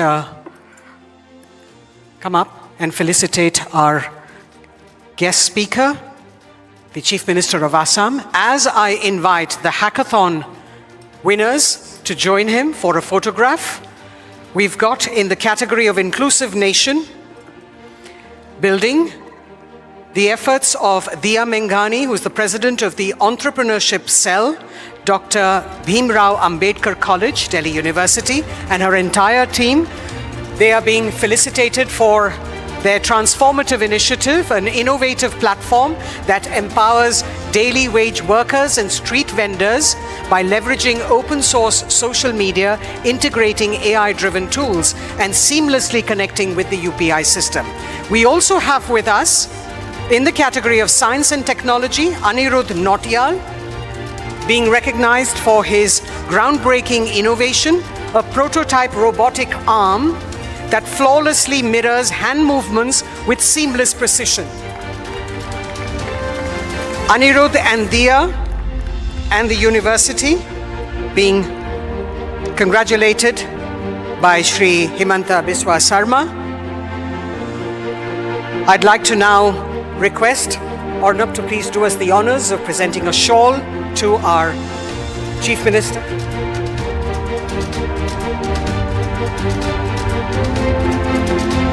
I'd like to also invite our co-sponsor, Mr. Rajshri Das, MD of Hanuman Laboratory and Jacques Olivol Group, to felicitate Shri Himanta Biswa Sarma.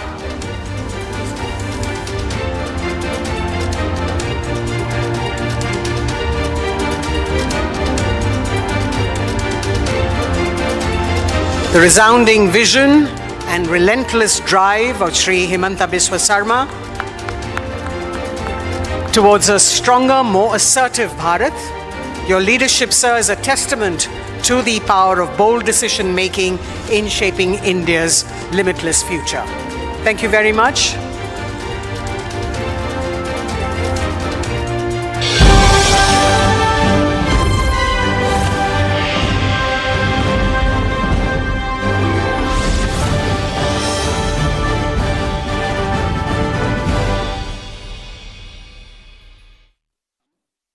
इसको घर पे लगाओगे तो शादी का तो पता नहीं, पर घर पक्का नहीं टूटेगा. रुंगटा नहीं तो घर स्ट्रॉन्ग नहीं. रुंगटा स्टील TMT बार एकदम सॉलिड. पहाड़ों में एक हाइकिंग शिप भी बन सकती है.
Hey everyone, I'm Anil Kumble. I'm honored to be speaking at the Republic Plenary Summit 2025.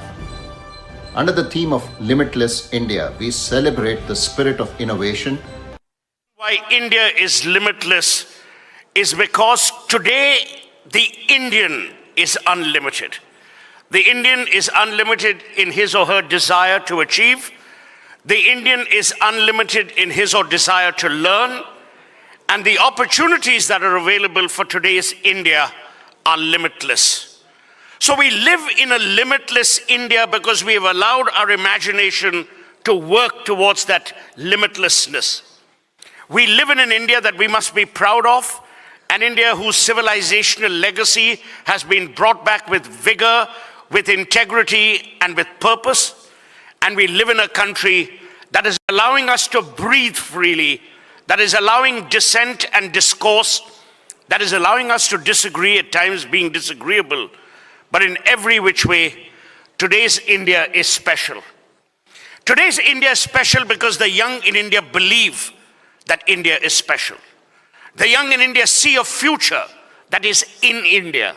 Hardeep Puri talked about it, Hemanta spoke about it, you had Mr. Gadkari talk about it. We are seeing visible change in India. And this is a change that is with purpose and without politics. We are seeing a change in India because you have leaders who are willing to commit to a country and not just to a cause. You have an India that people are willing to believe in because they can see the potential of India. I'm not only delighted just about the fact that some of the world's largest companies are run by India, but what I'm even more proud about is that there are so many returning Indians because they believe India's time has arrived. India's time to show the world on the comity of nations, on the table of brotherhood, that we are a force to be reckoned with. We are not talking about the India of yore. We're not talking about the India of the past. We're not talking about an India that we were shy, diffident, sometimes ashamed of. We are talking about an India that is proud to be Indian, that is proud of our legacy, that is proud of our Indianness, that celebrates everything Indian without, I hope, being arrogant. The India we need to create is the India that was. The India which used soft power, the India which used love, the India which spread knowledge, and the India which tempered hate. That's the India, to my mind, that we should be looking at. As I look at the young today, as I look around the world today, I see the world proud of the fact that we can be the world's mediator. I see the world proud of the fact that Indians are today shining. India shining was a bad concept to my mind, but the Indians who are shining today is a real concept. It's the truth and it's purposeful. I will end by just saying a couple of things. It is up to each one of us not only to celebrate, but to even share the virtues of this Indianness. It is up to each one of us to always be positive rather than be cynical. We always question powers that be. We question our governments, we question laws, we question administration, but we never question ourselves. The best questions that are asked are often asked to yourself, because the answers that you will get will be answers mired in truth. They'll be answers mired in integrity, and they'll be answers mired for the future. So I will leave this one lasting appeal to all my fellow Indians. Let's not be proud of who we are. Let's cherish the pride that will be bestowed on us. Let us not be happy about what we've achieved, but let us delight in the future that awaits us. And finally, let us believe in Indianness. Let us believe in our country. Let us believe in our flag if we need to be. But most importantly, let us believe in each other, because that will outlast everything else. Thank you, and God bless you all.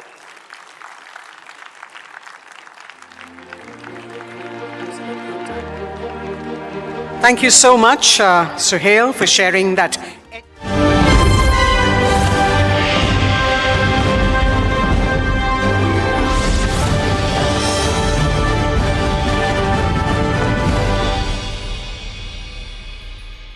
QS and THE, the world's foremost university rankings organizations, have ranked Amity amongst the top 3% universities globally, making it among the very few Indian universities to be included in both rankings.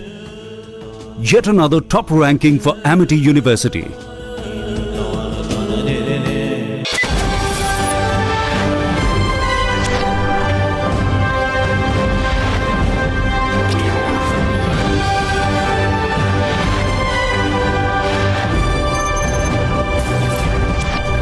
साथियों, जिस दशक में हम अभी हैं, मैं समझता हूं वो आजाद भारत का अब तक का सबसे इम्पोर्टेंट डेकेड है और इसलिए ही यही समय है, सही समय है। अगले डेकेड में भारत जिस ऊंचाई पर होगा वो अभूतपूर्व होगी, अकल्पनीय होगी।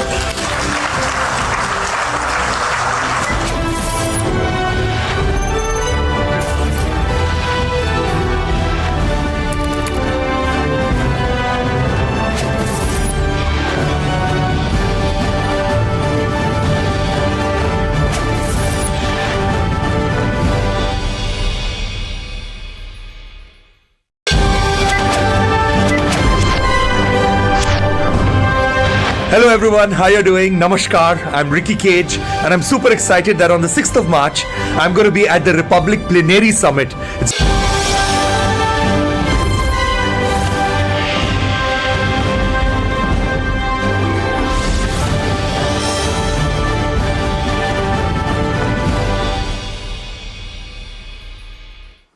We are at the cusp of what we call as the intelligence age. I have been in AI space for the last 15 years.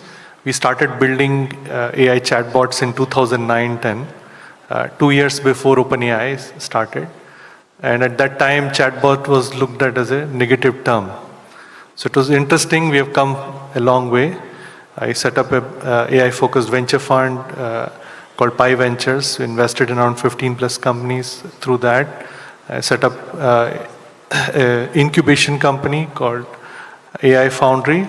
I'm currently the chairman of that, and also set up a not-for-profit called Art Park.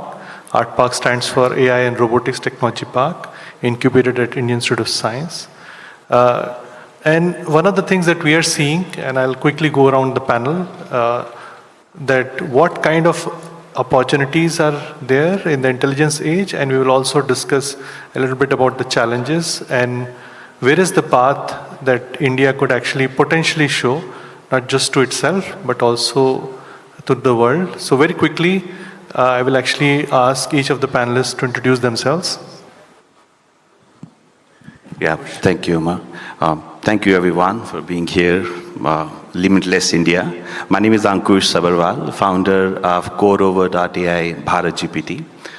We are revolutionizing the way users talk to machine. We want everyone to talk the way we talk. Even machines should also talk. And we are kind of fortunate to see 1 billion plus, more than 100 crore users are already talking to machines using the AI agents created by us. So the people should talk to the machines, and really they should leverage the benefit of technology and information. We really want poverty should not be there. So we should be enriched with the information. We should use the information at the right time to empower ourselves and get skilled and use it to upskill ourselves and make money and grow our society, nation at large. We'll talk about it as we go along. Raghav. Hi everyone, I'm Raghav Agarwal. I'm one of the co-founders of Fluid AI. At Fluid, we really are encouraged that AI can add $1 trillion to the 5 trillion Indian economy. We build agentic AI systems which are teammates to businesses, to enterprise on their challenges as they go ahead. And not just for enterprise, it can be for any kind of organization out there. On our journey from a 2-person startup, we had the fortune to build Warren Buffett's AI avatar way back in 2017. We also wrote the world's first AI-written book called Bridging the AI Gap. And we love innovating. We now have 3 patents granted, both in the US and India, on our technology. Abhinav. Hi, everyone. I'm Abhinav Goswami. I'm one of the co-founders of Fluid AI. At Fluid, we really are encouraged that AI can add $1 trillion to the 5 trillion Indian economy. We build agentic AI systems which are teammates to businesses, to enterprise on their challenges as they go ahead. And not just for enterprise, it can be for any kind of organization out there. On our journey from a 2-person startup, we had the fortune to build Warren Buffett's AI avatar way back in 2017. We also wrote the world's first AI-written book called Bridging the AI Gap. And we love innovating. We now have 3 patents granted, both in the US and India, on our technology. Hi everyone. This is Abhinav. I'm one of the co-founders at Fluid AI along with Raghav. So our journey, was quite an interesting one. So both of us were actually finance guys. And so I was a CA, Raghav was a CFA. But we had this tremendous passion for AI and technology. And that kind of got us on the journey of, learning how to code. So both of us were self-taught. And then in 2012, we were one of the winners at the world's largest technology competitions, the TechCrunch Disrupt Hackathon. And that's what prompted us to come back home, build an AI company. And in that journey, Raghav dropped out of IIM Ahmedabad, I dropped out of ISB Hyderabad. And it's been our vision to now make agentic AI available to everyone, accessible to Indians and globally enterprises all over the world. And yeah, that's how it's been going. It's been exciting as of now. Great. So I have a young panel of entrepreneurs. And so just to give you a perspective, let's just take a step back. In 1975, we had connected up to 1 billion places with rail, with road, with air, with water. And you could sell the access production of one place to another. And that was, literally the peak of the industrial economy. Okay. By 2009, we had connected up to 1 billion people with internet, with social media, with emails, and you could sell the access knowledge of one person to another. And that was, the height of, or starting the height of knowledge economy that we have actually grown up with. By 2030, we will have 7.5 billion people connected with 30 billion machines, which will be intelligent in nature. And that will form the core of what we call as the intelligence economy. And truly, let me just share with you that we haven't really understood, what would be the economic potential of that. Of course, PwC research says that we would be uncovering $15.7 trillion of new economic value. And that's a massive number. Right now we are at 3.4 trillion or so as a country. Now imagine there is a new economic value that is there for us to explore. And I know Vishwasji was talking about that, the whole of India, can actually progress. However, in case of machines, they have, only humans believe in this abstract notion of nation. Machines don't. So you could go beyond. So the great thing is that India is very young. We are going to have 900 million people in this demographic potential. Now, if we can encourage each one of them to augment themselves with AI, we could truly be a superpower in all senses, not just economically, but in other areas as well. So just to give you a perspective, while this new economic, value of $15.7 trillion is available to everyone to exploit, it's a big opportunity. It's not just that, it is going to be in one sector, let's say healthcare or in education. It is going to be cutting across all the sectors. So in literally every single vertical will be getting reinvented with AI. So you can see the opportunity is massive. So I'll quickly go around and ask each one of panelists, how do they perceive the opportunity? Some of them are already working with customers. They're working with not just customers in India, but they're working with customers globally. And I would actually ask them to give a quick glimpse of what that opportunity looks like. So I would start with Abhinav and maybe ask him to quickly, sum up in a minute or so, like what kind of opportunities you are seeing around the globe, and some of them you are actually uncovering as well. Yeah, no, absolutely. I think in India we're at this, very, very exciting cusp of, having almost the availability of abundant knowledge, right? So when you look at what AI does, right, there are two things that the world runs on, right? The scarcity of knowledge and then the scarcity of capital. So the scarcity of knowledge is why we go to a doctor, why we go to a lawyer. And suddenly you're going to live in a world that now has abundant knowledge available, right? That's what a language model or a generative AI system enables. And imagine empowering 1 billion or 1.4 billion people with that abundant knowledge, right? The impact that it can create is truly going to be phenomenal. And I think that's what excites. I think there's an estimate that as India becomes a $5 trillion economy, $1.5 trillion of that is going to come driven by AI. That's how important it is. And we're seeing it across, when you look at manufacturing that's looking at building smart factories, right, that are AI enabled, so helping keep the uptime high, helping production be debottlenecked. Whether you're looking at customer support centers and sales centers getting enabled by AI to be much faster, much more enabled. Or whether you look at organizations just having agentic AI to go ahead and build a CEO's office, right? A team of AI agents that are handling an enterprise. Suddenly you'll see that next generation of entrepreneurs from India, right? A team of small 5, 10 individuals. They're going to be able to create a company that looks like it's 10,000 people, 1 lakh people. I think that potential is phenomenal.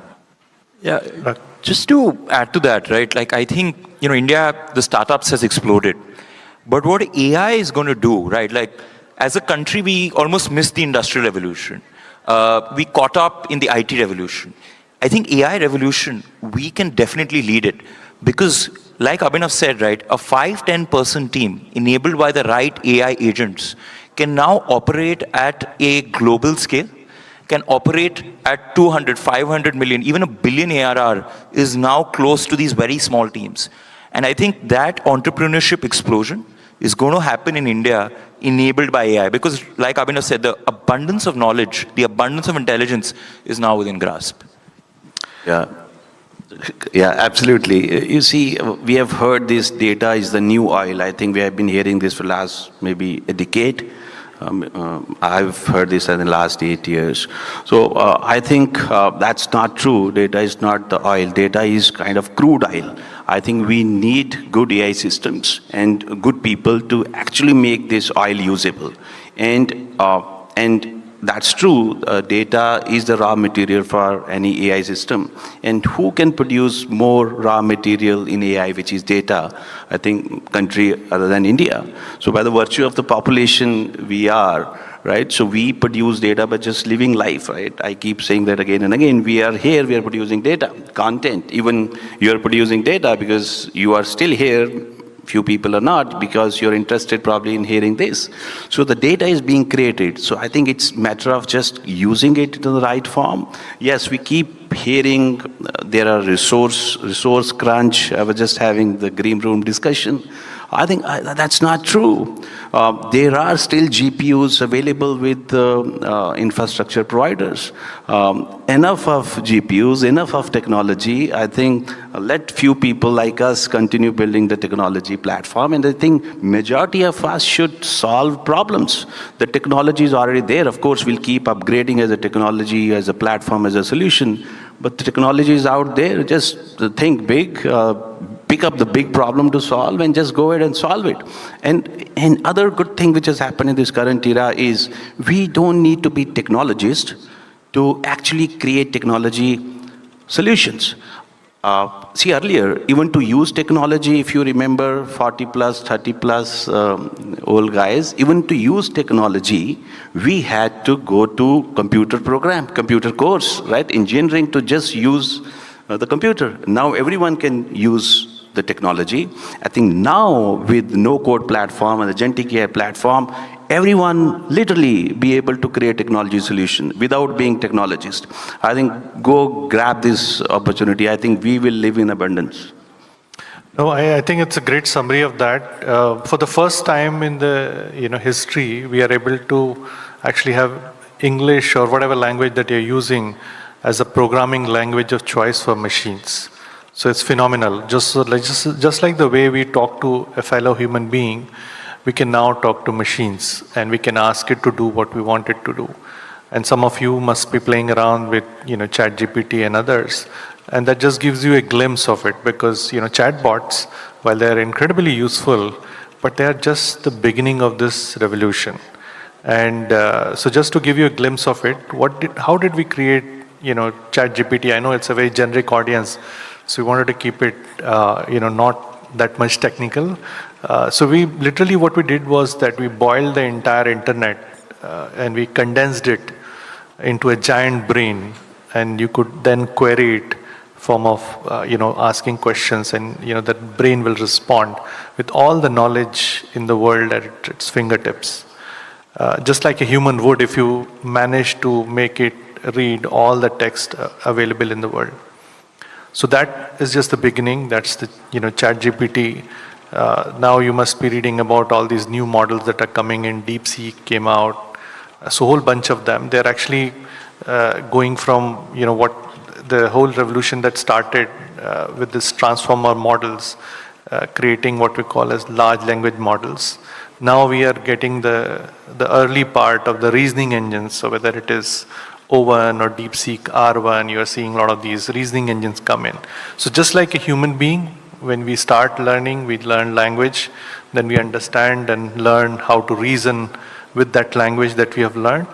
And then we go into more and more complex things. So, in future, a few years, you are going to see more complex things come up. One of them is actually what we call as agents.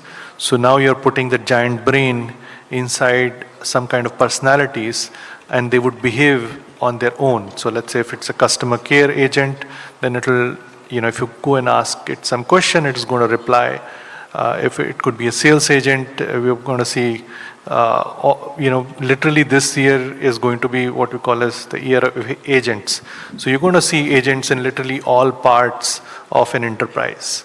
And post that, what we are foreseeing is that you're going to take the agents and put it inside literally robots.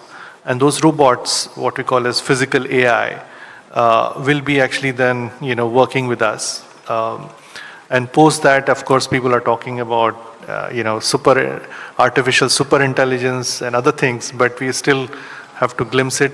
My sense is that it's still, some time away, maybe, 5, 10, maybe more years. We don't know that.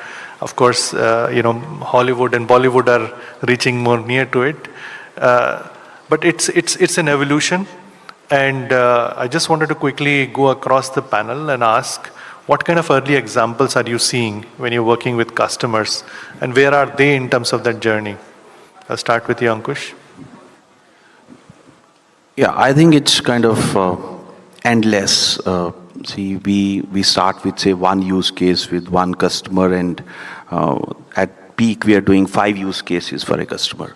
So literally there is an opportunity everywhere, whether it's about, if I talk about what are the few use cases or the areas which AI or Gen AI can help, the first one is customer experience, customer engagement.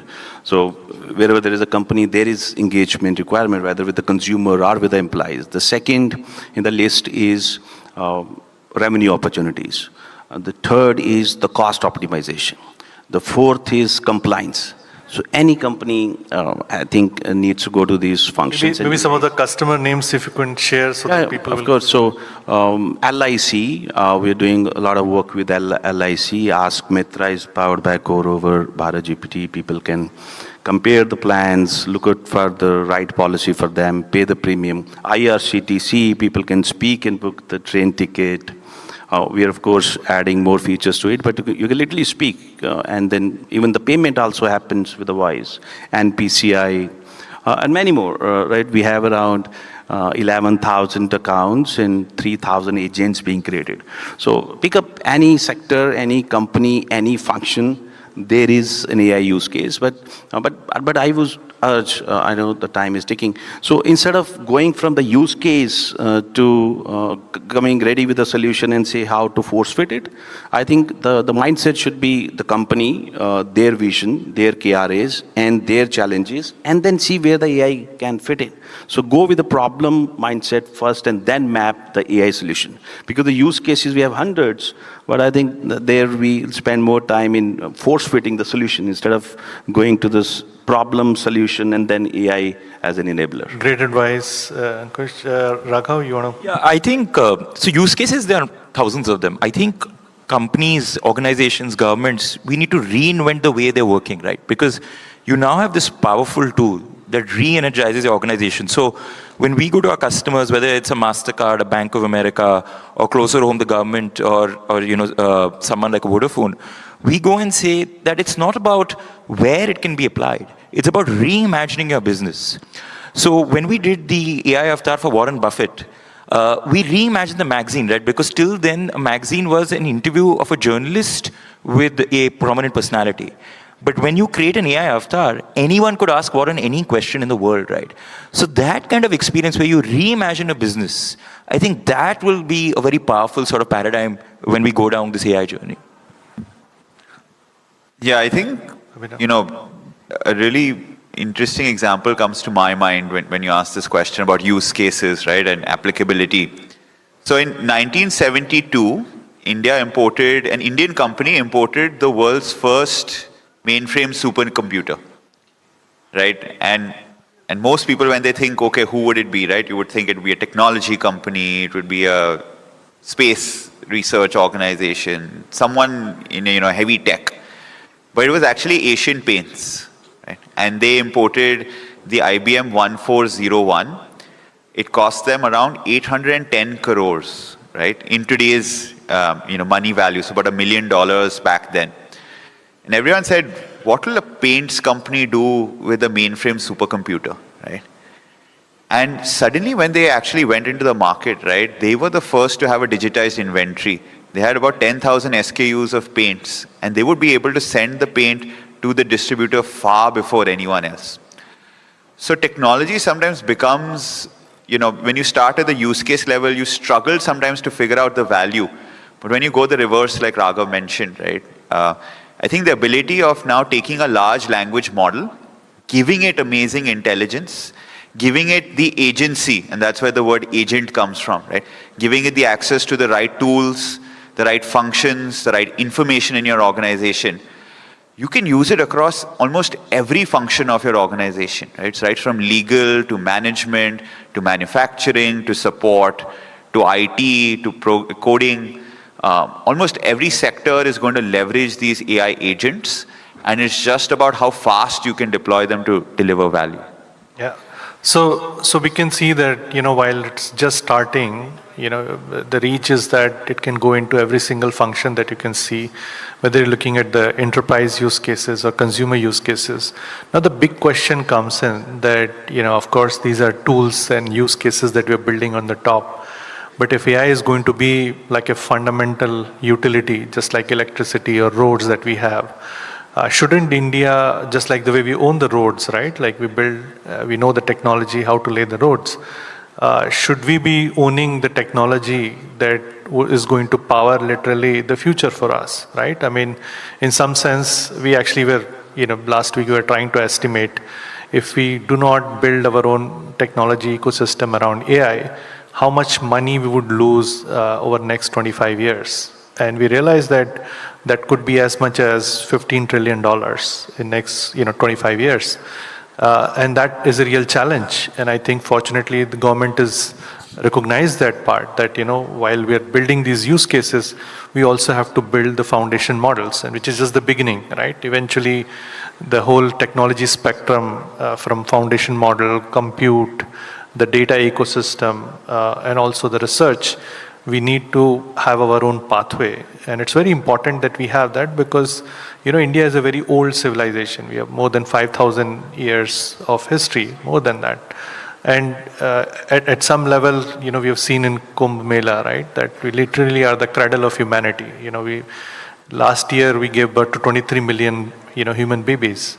The next 5 countries all added together, they don't number 23 million.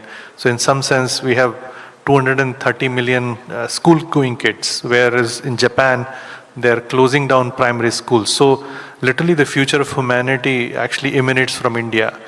So while, of course, US, you have this profit-seeking, companies which are driving AI. In China, you have, autonomous machines being in charge of semi-autonomous people.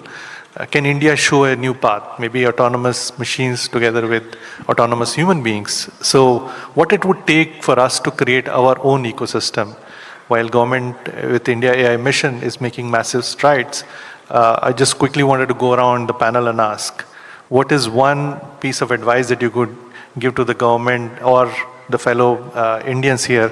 What would that be? I think there's no advice. I think I really want to thank and clap for our leadership. Have you ever heard about any government in the country giving you the infrastructure to build on it? So they are giving us GPUs free or highly subsidized, maybe around 25% of the actual MRP. So they are giving us subsidized GPUs. Now there is application, there is RFP out for building LLM. I think government has done more than we had actually asked and even we had imagined government can do that. So government is already doing, right? I think thanks to Honorable Prime Minister and Mighty. So now I think it's all up to us. It's there, infra is there. I think the onus should be on us to really solve the problems and build business around it. Raghav? Yeah, I think just one quick thing is deep fundamental research needs to come to our country. I think government's doing a fantastic job. We have the GPU infrastructure. I think the risk capital now needs to come in as well, right? Because it's great to work at the agentic, the application layer, but at the fundamental layers, I think that's where the next innovation will come in this country. Yeah, I think, we've done it before, right? India transformed global finance by creating UPI. Right? Then we did it again by transforming digital identity by creating Aadhaar. I think we're at that cusp of can we be the country that transforms AI for the world? I think the 1.5 million graduates in engineering that we have every year, right? We need to leverage them really intelligently. And one of the approaches that's being posted around, we are big proponents of it, is India having one open source model, right, that takes the entire engineering community, the best talent of India, in an open source world, everyone building together and building the next foundational model of India, the next sovereign foundational model of India, and then leveraging it for 1.4 billion people. I think if we can take those initiatives quickly, and I think the government is already doing that with Bharat Gen and the India AI mission, but further accelerate them, I think there's nothing that can stop India from being limitless in AI. So, thank you so much. We have almost run out of time. A few seconds, I think, right point. So, but if you really want the model, we have Bharat GPT, which is openly available, free for researchers and students in Hugging Face. Thank you so much. It was an enlightening panel. Thanks a lot for listening to us. AI not only stands for artificial intelligence, it also stands for aspiring India and limitless India. Thank you. Very, very aptly put. Aspiring India. Ladies and gentlemen.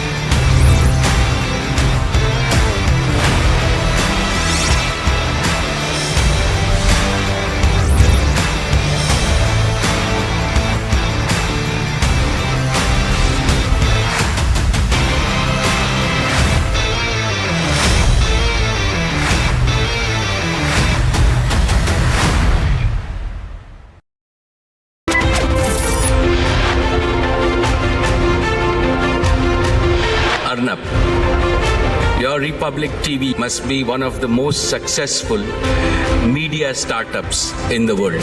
Public TV ने जो किया है आज तक भारत के आजाद भारत के इतिहास में किसी इंग्लिश टीवी ने तो किया ही नहीं।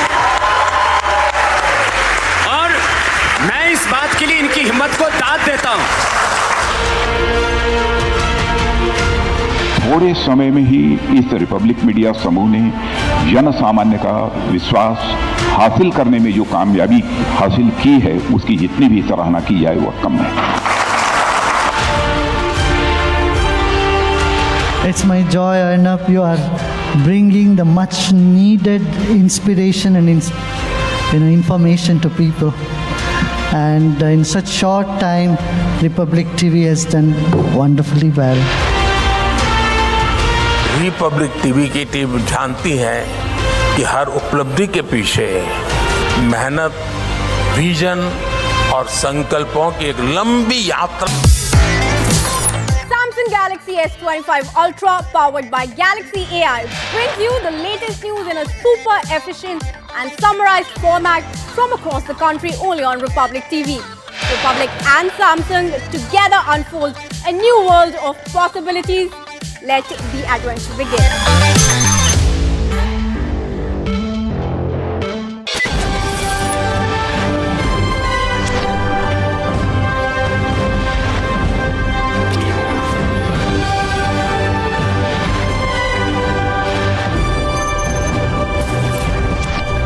साथियों, जिस दशक में हम अभी हैं, मैं समझता हूं वो आजाद भारत का अब तक का सबसे इम्पोर्टेंट डेकेड है और इसलिए ही यही समय है, सही समय है। अगले डेकेड में भारत जिस ऊंचाई पर होगा वो अभूतपूर्व होगी, अकल्पनीय होगी।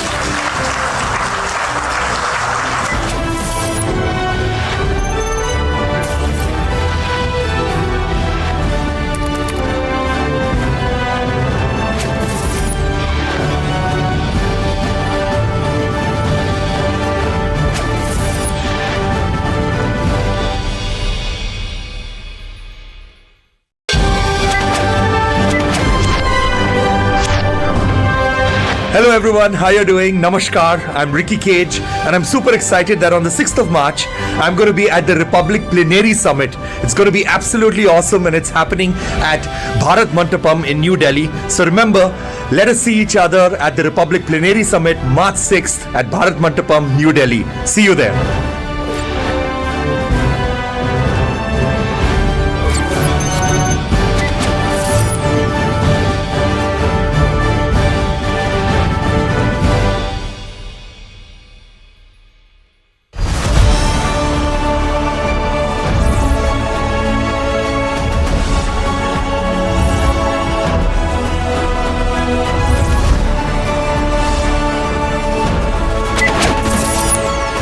Today, India is a country that never stops.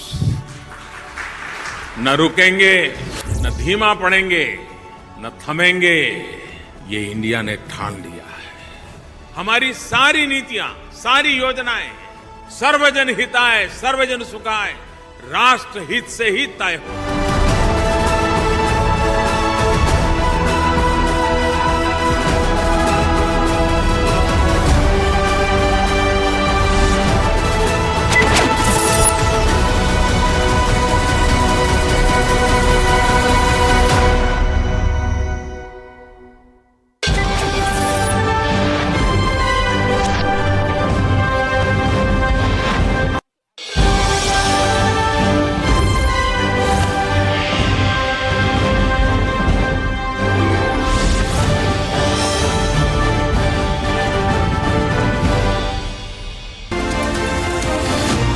विश्व की थर्ड लार्जेस्ट अर्थव्यवस्था बनाना है, ये प्रधानमंत्री जी का सपना है और ये अगर पूरा करना है तो हमारे देश में सबसे पहली आवश्यकता है कि इंफ्रास्ट्रक्चर को डेवलपमेंट करना होगा। बास्केट में मोर देन 42% पावर अब जो है वो ग्रीन पावर है। 1970 से करीब 23 झगड़े ऐसे राज्यों में थे कि पानी के बारे में कोई निर्णय नहीं होता था। मैं जब वाटर रिसोर्स मिनिस्टर था तो मैंने उस समय इन राज्यों को पंजाब, हरियाणा, उत्तराखंड, हिमाचल, कश्मीर, दिल्ली, इन राज्यों को बुलाकर 17 झगड़े निपटाए। रोड इंफ्रास्ट्रक्चर में निश्चित रूप से मैं आपको बताना चाहूँगा कि हम 36 ग्रीन एक्सप्रेस हाईवे बना रहे हैं और इतने बड़े प्रमाण पर पूरे देश में बना रहे हैं। जम्मू कश्मीर में हम आने के पहले 5 टनल थी, अब हम 156 टनल बना रहे हैं, उसमें से 36-35 पूरी हुई है। लद्दाख लेह तक हम 7 टनल बना रहे हैं, रोड का काम शुरू है। लद्दाख लेह के बाद आशिया की सबसे बड़ी टनल जोजिला, जिसकी एस्टिमेटेड कॉस्ट 12,000 करोड़ थी, ये टनल हमने 5,500 करोड़ में बनाकर 5,500 करोड़ की बचत की है। इस देश में पैसों की कमी नहीं है, इस देश में ईमानदारी से देश के लिए काम करने वालों की कमी है। एग्रीकल्चर, रूरल, ट्राइबल सेक्टर को शक्तिशाली करना पड़ेगा। जल, जमीन, जंगल, जानवर आधारित नई नई टेक्नोलॉजी लानी पड़ेगी। बहुत उसमें एग्रीकल्चर में मैं काम करता हूँ, बहुत टेक्नोलॉजी में मेरे पास इलेक्ट्रॉनिक बैल जोड़ी है, इलेक्ट्रिक का ट्रैक्टर है, ड्रोन से नैनो यूरिया का स्प्रेइंग होता है। और इसलिए आने वाले समय में एग्रीकल्चर में बहुत बड़ा रिफॉर्म करना पड़ेगा।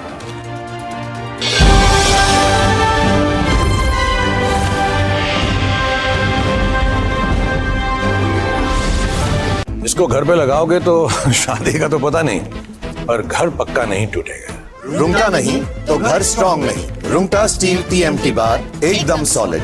पहाड़ों में एक हाइकिंग शिप भी बन सकती है।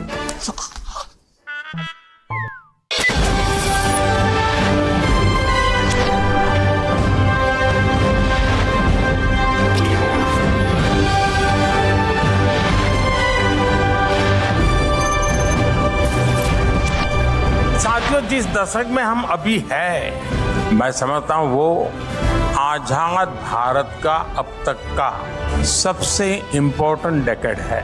और इसलिए ही यही समय है, सही समय है। अगले डेकेड में भारत जिस ऊंचाई पर होगा वो अभूतपूर्व होगी, अकल्पनीय होगी।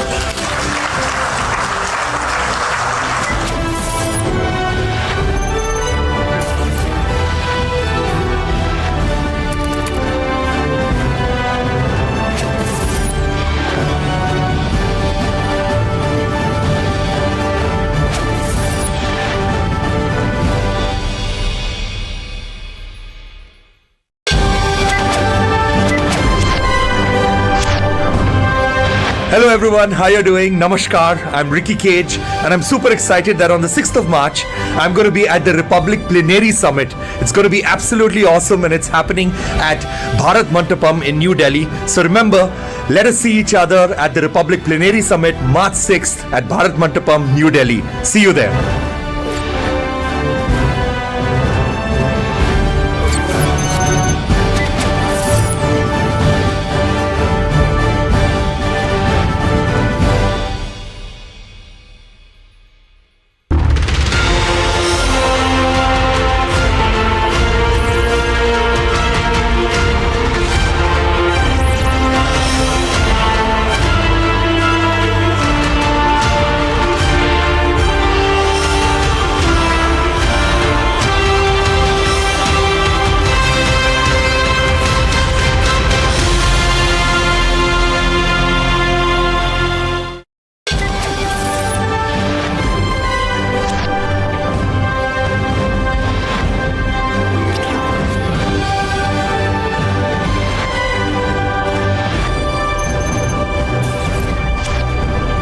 भारत के 100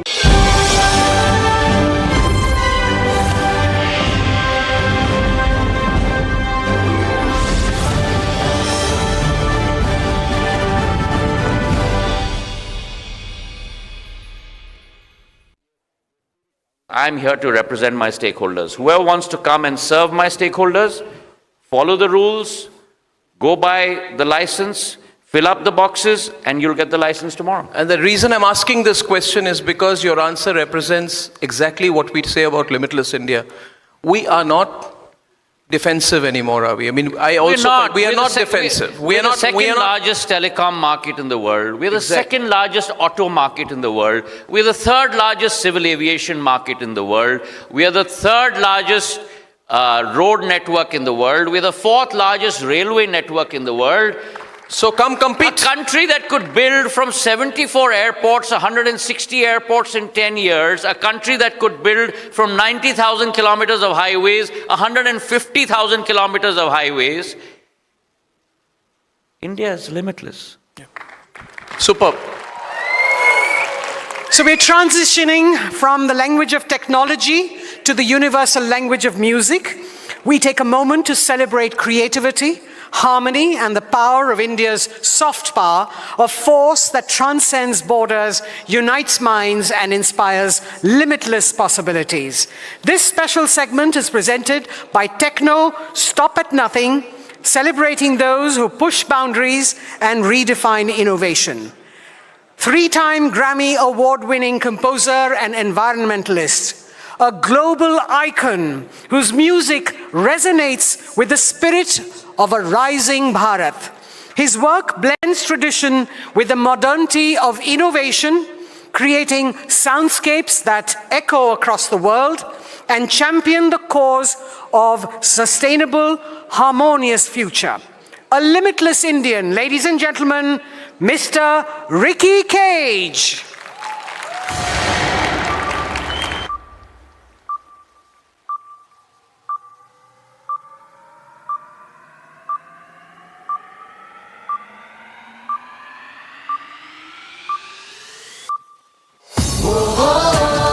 Internationally renowned Indian music composer and environmentalist, a U.S. Billboard #1 artist, 3 times Grammy Award winner. He's won over 100 awards. Ricky Cage. It is time to shine a light. Let's do this. It is time. Ricky Cage, our champion for nature. I take this opportunity to say thank you to Ricky Cage. Ricky has been inspiring and is one of our champions. My brother Ricky, I'm really proud of you as always. We are all in this together. We are all in this together. And nothing can remind us like a simple... And the Grammy goes to Winds of Samsara. I'd like to thank the Recording Academy. Asatoma Satgamaya Om Shanti Shanti Shanti Om. Thank you. And the Grammy goes to Stuart Copeland and Ricky Cage. In India, we've got a saying called as Vasudhaiva Kutumbakam, which literally means the world is one family. Live in peace with all entities on this planet, whether it is the animals, the wildlife, the forest. It's time to shine your... Stuart Copeland, Divine Ties, and Ricky Cage. It's our time. Let's do this. Namaste and thank you. Let's do this. It's time. Climate change is absolutely real. Climate change is human-induced, and our actions are affecting countries on the other side of the world. It is time. And now, presenting 3-time Grammy Award winner, United Nations Goodwill Ambassador, Ricky Cage.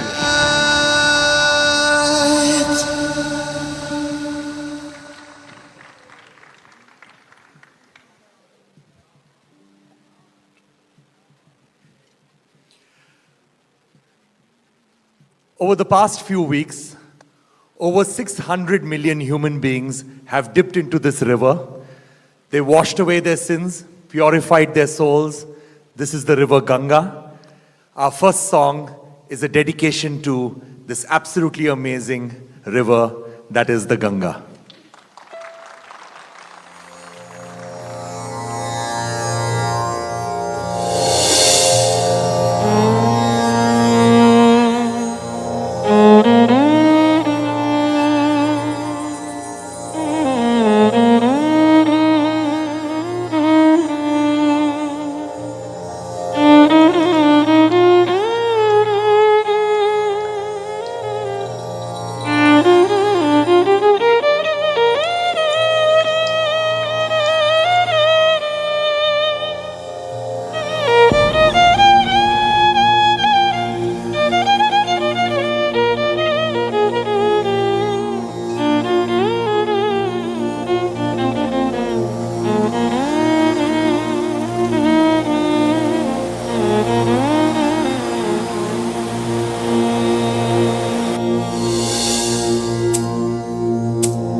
तत्र Tripathaga Divya शीततोया अशैवला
Thank you. Namaskar, everyone. Okay, let's try that again. Namaskar, everyone. Thank you so much. It's a huge honor for all of us to be over here to perform for this amazing Republic Plenary Summit. Thank you so much to the absolutely awesome and magnificent Arnab Goswami and his entire team. I think a big round of applause to all of them. Come on, everyone. So we created this next song as a dedication to 1.4 billion of us Indians and our very strong 35 million Indian diaspora, and the one leader who brings all of us Indians everywhere in the world together, the greatest world leader on the planet, Prime Minister Narendra Modi ji.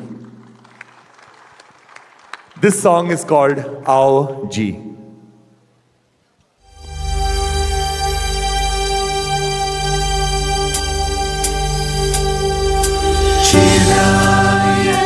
संस्कृतिं नीत्वा समुच्चीय परम्परा प्रवासिभिः कृतं विश्वे भारतध्वजमुन्नतम्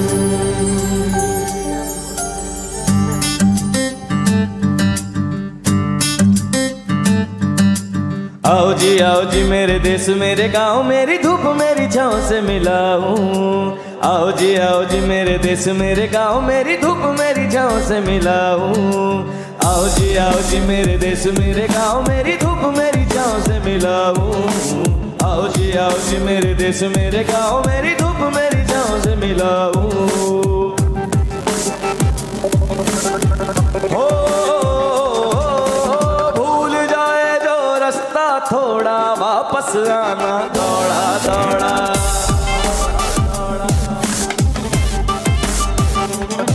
और गलियों लेके बैठी है तेरी याद का जिसको तूने छोड़ा।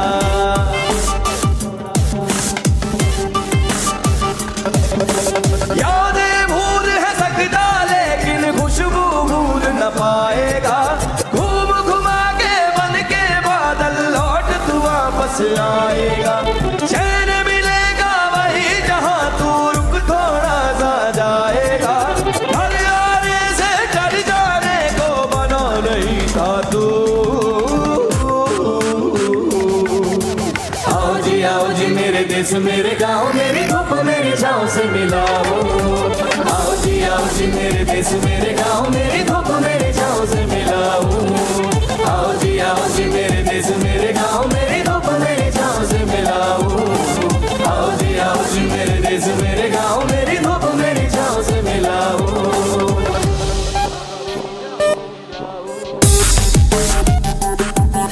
अयं निज परोवेति गणनालघु चेतसा उदार चरितानां तु वसुधैव कुटुम्बकम्।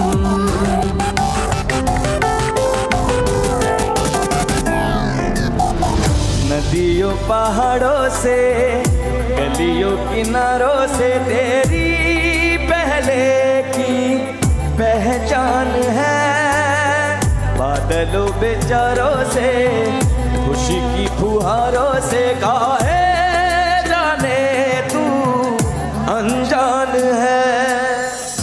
वदन्ति मातरं वन्दे वदन्तो धर्मवर्मणि आयात भारताश्लेषे पातुं सर्वजनश्रियम्। हर दिन पग चले दूर है जाता जाने कहाँ तू जाएगा। बोल है धरती और इस पर जो खोजेगा वो पाएगा। सांस भरेगा लंबी तो तू चैन मुफ्त में पाएगा। घर आने से डर जाने को बना नहीं था तू। आओ जी मेरे देश मेरे गाँव मेरी धूप मेरी छाँव से मिलाओ। आओ जी मेरे देश मेरे गाँव मेरी धूप मेरी छाँव से मिलाओ। आओ जी मेरे देश मेरे गाँव मेरी धूप मेरी छाँव से मिलाओ। आओ जी मेरे देश मेरे गाँव मेरी धूप मेरी छाँव से मिलाओ।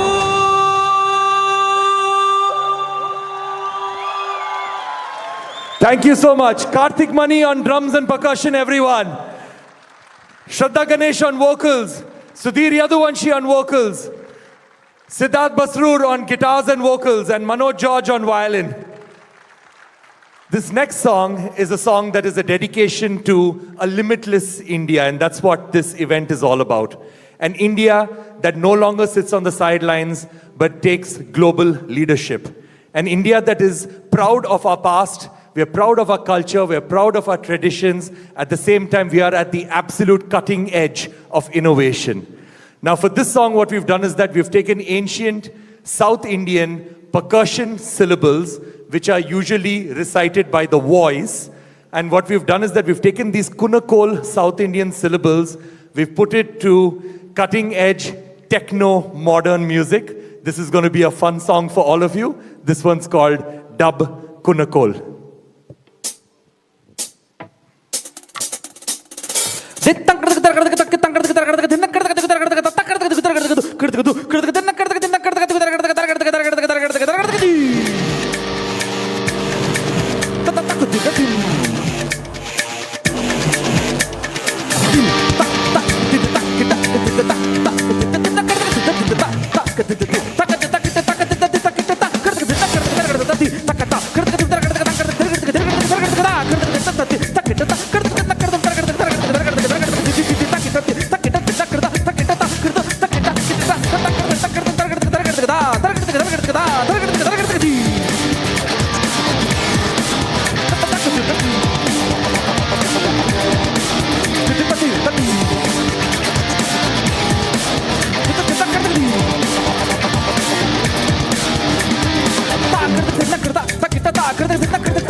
That's a limitless India, everyone. A big round of applause for them. Come on. How many of you over here are fans of Sufi music? You can scream for it. So we thought, why not play a very modern, cutting-edge version of arguably the most famous Sufi folk song ever in history. This is our version of Damadam Mast Kalandar.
कलंदर दमादम अल्लाह पहला number अल्लाह दम दे अंदर अच्छा बाज कलंदर हो लाल मेरी पत रखियो भला झूले लालन जिंदड़ी दा सेवन लो थगी शाबाश कलंदर 1 2 3 अल्लाह पहला नंबर अल्लाह दम दे अंदर अच्छा बाज कलंदर हो दमादम कलंदर अल्लाह पहला नंबर अभी दम दम दे अंदर अभी शाबाश कलंदर ओ लाल मेरी हाय लाल मेरी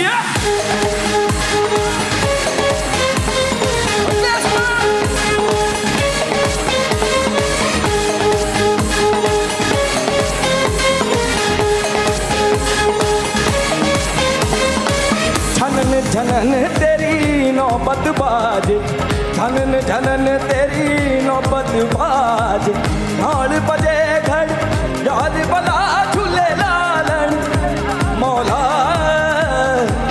नाल बजे घड़ी याद मेरे झूले लालन जिंदड़ी दा सेवन लो सगी शाबाश कलंदर तमातम अली तो पहला नंबर अली दम दम दे अंदर अली शाबाश कलंदर ओ लाल मेरी पत रखियो भला झूले लालन जिंदड़ी दा सेवन लो सगी शाबाश कलंदर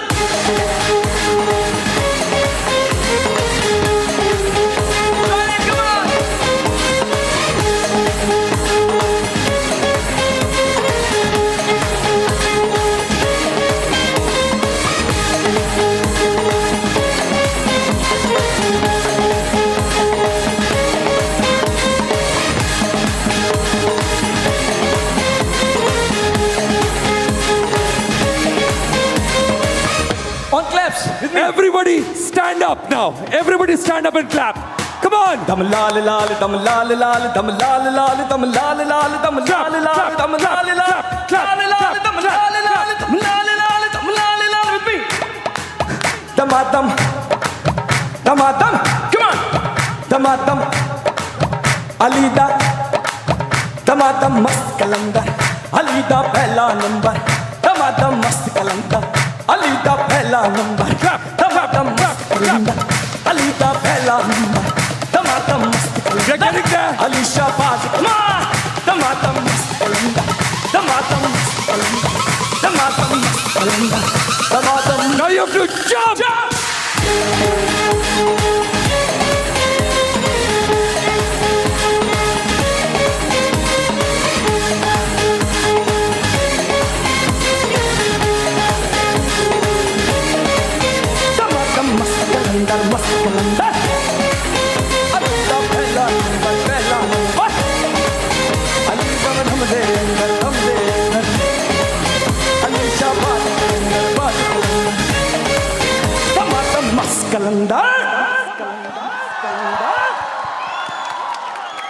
Thank you so much.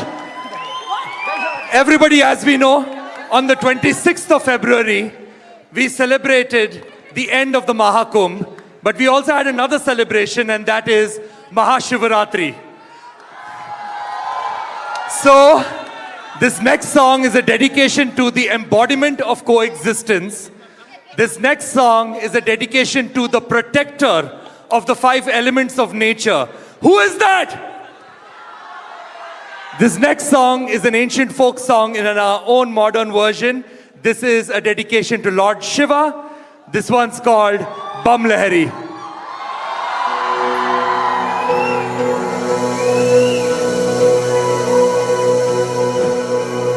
Om Triambakam Yajamahe Sugandhim Pushti Vardhanam Urvarukamiva Bandhana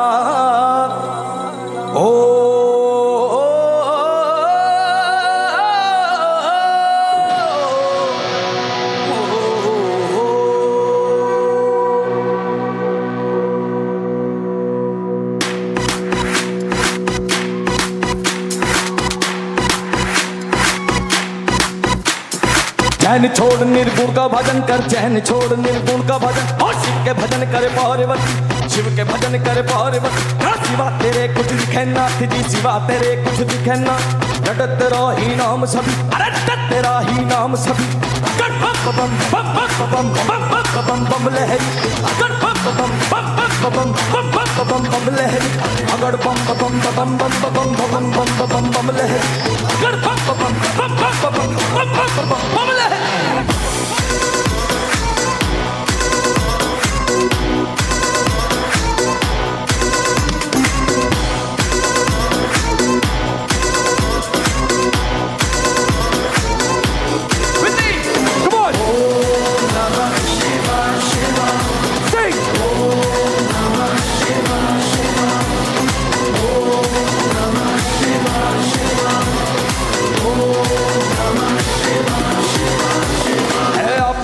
अंतर्यामी है रूप अंतर्यामी लीला का पार नहीं पाया लीला का पार नहीं पाया हो तने अजब अनोखा रूप धरा अजब अनोखा रूप धरा तेरे दाया रे बाया बिशर बिराज बाया बिशर बिराज माथे चंद्रमा ब्राज रहा माथे चंद्रमा ब्राज रहा तेरी जटा से गंगा बहती है तेरे कंठ भुजंग है साज रहा कंठ भुजंग है साज रहा अगर बम बम बम बम बम बम बम बम लहरी अगर बम बम बम बम बम बम बम लहरी अगर बम बम बम बम बम बम बम लहरी अगर बम बम बम बम लहरी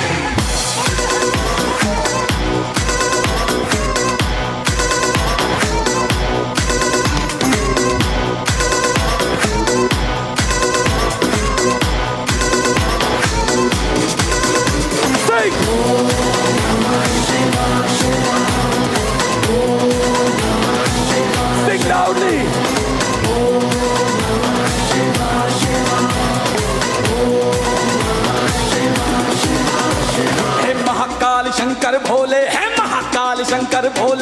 भक्ति में घट घट बोले, भक्ति में घट घट बोले। सब नाथों का नाथ है शंकर, सब नाथों का नाथ है शंकर। कोई कमती न कभी खजाने में, कमती न कभी खजाने में। सभी लोग बस्ती में बसा, सभी लोग बस्ती में बसा। आप बसे वीराने में, आप बसे वीराने में। जब से स्थापित भई सरस्वती, जब से स्थापित भई सरस्वती। कंठ लगाए फुलवाड़ी, कंठ लगाए फुलवाड़ी। भवसागर से पार कर कैलाश विराजे त्रिपुरारी। अकड़ बम बम बम बम बम बम बम बम, अकड़ बम बम बम बम बम बम बम बम, अकड़ बम बम बम बम बम बम बम बम बम लहरी। अरे अकड़ बम बम बम बम बम बम बम बम बम लहरी।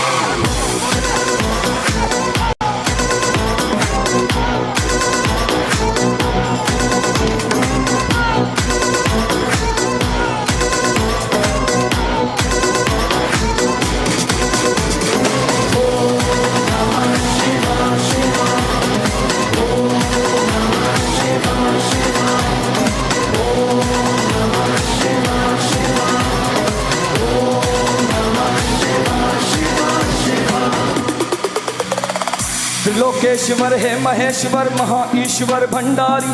व्योमकेश्वर परम ईश्वर रामेश्वर बम लहरी। त्रिलोकेश्वर है महेश्वर महाईश्वर भंडारी। व्योमकेश्वर परम ईश्वर रामेश्वर बम लहरी।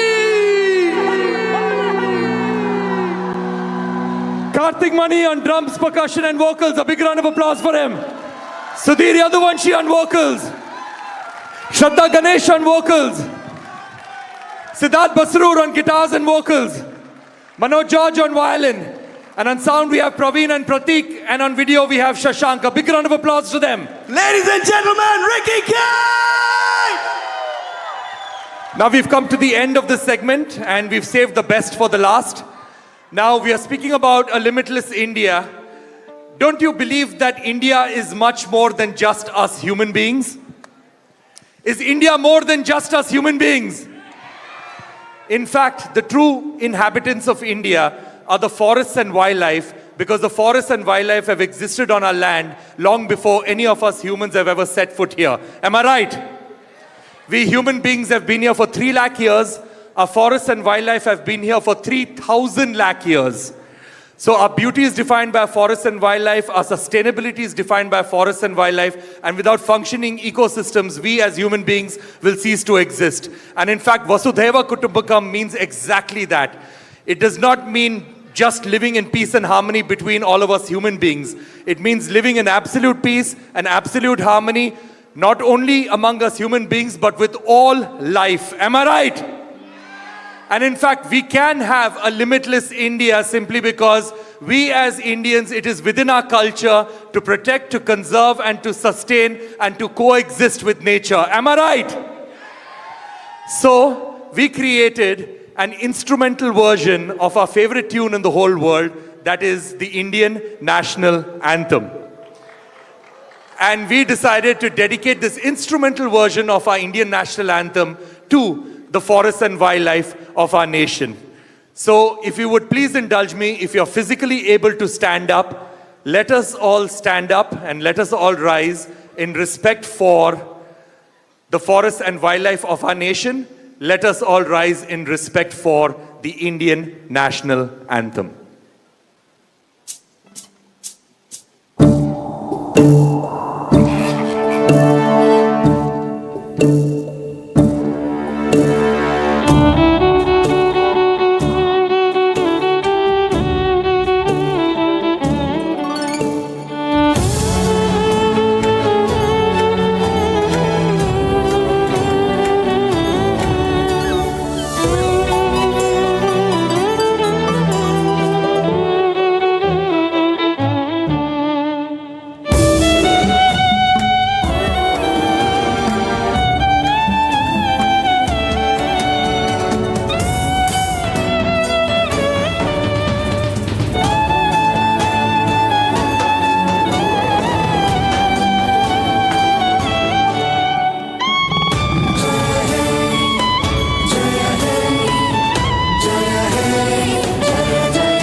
बोलो भारत माता की, Bolo Bharat Mata ki! Vande! Vande! Thank you so much, everybody. You've been an absolutely wonderful audience.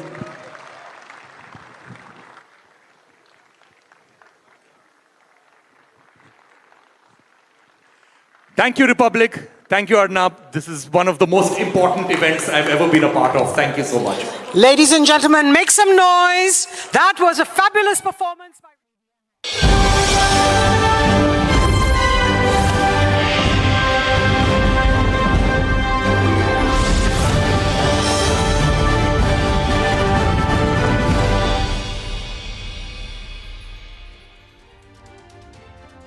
QSMTHE, the world's foremost university rankings organizations, have ranked Amity amongst the top 3% universities globally, making it among the very few Indian universities to be included in both rankings. Yet another top ranking for Amity University. Namaskar. And Gurudev, I can't thank you enough for being with us and making the start of this very special occasion memorable, special, and auspicious for us with your divine presence. Gurudev, from all of us here at the Republic Media Network, you have been a source of wisdom. You have been our guiding light from the start of this network. You have been with us through thick and thin. And therefore, we are all overwhelmed that you took the time. You cancelled so many schedules and you are with us today. So Gurudev, once again, a big round of applause to you, sir. Thank you, sir. And that is the incredible thing about Gurudev, that he makes it also possible. When everyone said it would be difficult to get you in with your schedule, you came here today. I'm so happy. We are so happy, Gurudev. Thank you so much. We're looking forward to this. And welcome everyone to the opening sessions of the Republic Plenary Summit 2025. The Republic Media Network represents the will of the people. Republic, when we gave it the name, it was more than just a news network we had in our mind. It represented for us the boundless dreams of a nation that is rising to new heights. So Republic for us is not just a news organization. I believe it is a connection with the people. When I walk around, when I meet people who follow our network and follow our channel, they speak to me not like we are providers of the news, but more importantly, like we are one of their own. And that is what makes the connection of Republic with the people of this country so special. In that sense, Republic represents the pride of a culture which is limitless. And that is the theme of today's event. Limitless India, the power of ambition that knows no boundaries. And that is what we will talk about today, because our country today is bound by the unstoppable energy of a people who realize that their time has come, that we are very close to achieving the destiny that lays in store for us. And we are completely aligned with the country. People say, what is it that moves you? What are you moving towards? Why do you expand this network? And for us, we say in response just one thing, Gurudev. We say that we are in sync with the country. If the country grows, we grow. If the country expands, we expand. Through thick and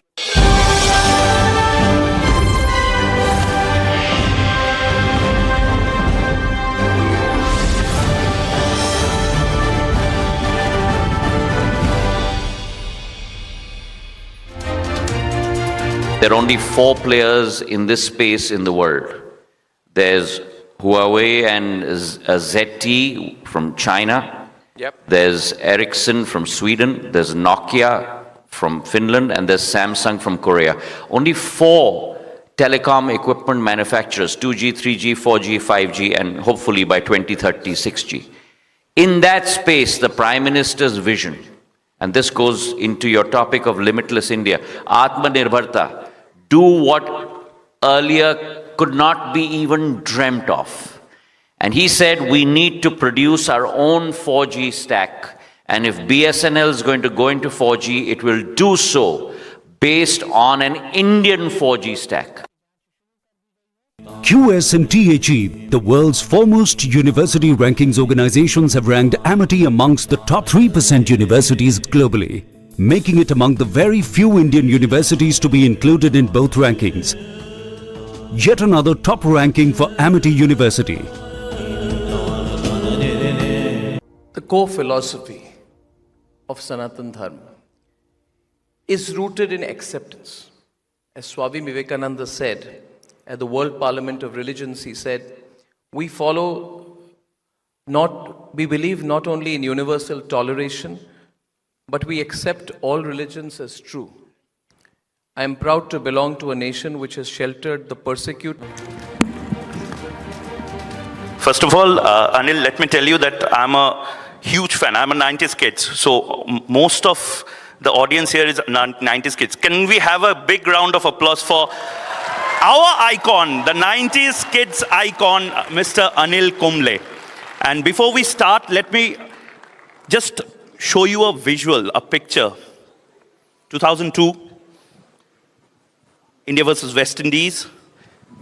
A bowler with a broken jaw, bowling, creating one of the biggest and bravest moments of sporting history. What inspired you not to go home, have a surgery, and play? I mean, this is a limitless India moment for us in 90s. We have seen this limitless India moment. Just tell us, what inspired this moment? How did you create this moment? Good afternoon, everyone. It's indeed a pleasure to be here at the Republic Plenary Session. I never thought of this as any brave move on my part. Yes, like you mentioned, I had to come back home to Bengaluru for a surgery. So my wife, who's sitting here, she had organized everything back home. So I was to come back and get my jaw fixed. But then I realized when I went back to the changing room that afternoon, when I knew that it was broken and then I was coming back home. When I went back to the changing room, we had, by the way, more than 500 runs on the board. And I was the only leg spinner. I was the only spinner in that playing 11. Of course, we had Sachin Tendulkar, who could bowl anything. And he was bowling leg breaks. And I saw sitting in the changing room just before tea. And I felt that I should go there and possibly pick up a couple of wickets to put the team in a good position. We were 1-1 leading into that test match. And there was another test match after that. So I felt that if we can win that test match, of course, I wouldn't have participated the following day. It was just that one session that I could go and possibly make an impact, pick up a few wickets, put the team in a good position, and that was the only thought. I've always gone onto the field when my shoulder was fine, so the shoulder was absolutely fine. There was nothing wrong with it. And it was just the jaw that was broken, more than anyone else. Just the jaw? Yeah, it was. So I knew that, you know, no matter what happened on the cricket field, the surgeon will be able to take care of that. So that was the only thought process. Never ever felt that when I walked into play, what if something again hits me on the jaw or I get injured? Those thought, I don't think I ever even thought about any of those. Anil, together we can. That's the mantra of a limitless India right now. How do you perceive this idea of limitless India? As Indians, we can do anything and everything in terms of sports, in terms of cinema, in terms of literature, education. How do you perceive that? I think, we've seen that, in 75 years of our independence. I think we have done wonderful things. And just to reflect on sports itself, just to reflect on my own sport, which is cricket, we have come a long way. Today we are consistently in finals. Yes, we have won a couple of tournaments, won World Cup recently in the T20. The last ODI World Cup, we were runners-up, and we're going to play again on Sunday. So in that sense, we've been sort of not just competing, but there. 1983 was a breakthrough moment for Indian cricket when India won the World Cup. But since then, I think we have moved really high up in the ranks as far as cricket is concerned. And in terms of infrastructure for cricket itself, if you take the sport, today you have international stadiums across India. It is not just restricted to the bigger cities, which it used to be probably about 20, 30 years ago. So now it's a lot more. There is a lot more players playing the sport with the IPL. There's a lot of players getting opportunities to play on a big stage. And not just the men's cricket. Women's cricket has evolved too, because when you talk about limitless India, it's not just about one section of the society. It's not just men, it's also women. How do you sort of become inclusive? How do you ensure that they come along and then do what, and make you proud? And women's cricket has certainly made India proud. Today, the Women's Premier League is happening, and that's something that's giving a lot of girls an opportunity to showcase their talent. And it also means that a lot of young girls are taking up the sport. And that's the beauty about cricket. Today, it's dominating in cricket, and other teams would want to beat India. It was not the other way around. It was always the other way around. When we sort of played, it was beating Australia. It was a big thing. Beating West Indies just prior to that was a big thing. And today beating India is a big thing for the rest of the cricketing world. So that's the beauty about limitless India.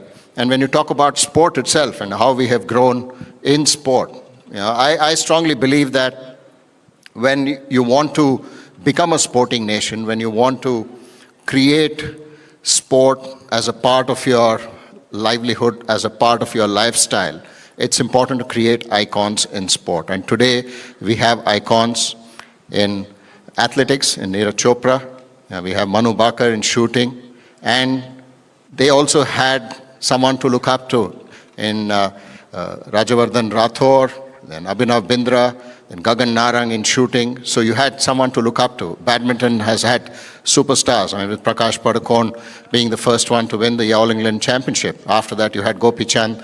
And then in women's badminton you had Saina Nehwal, then now PV Sindhu. In tennis,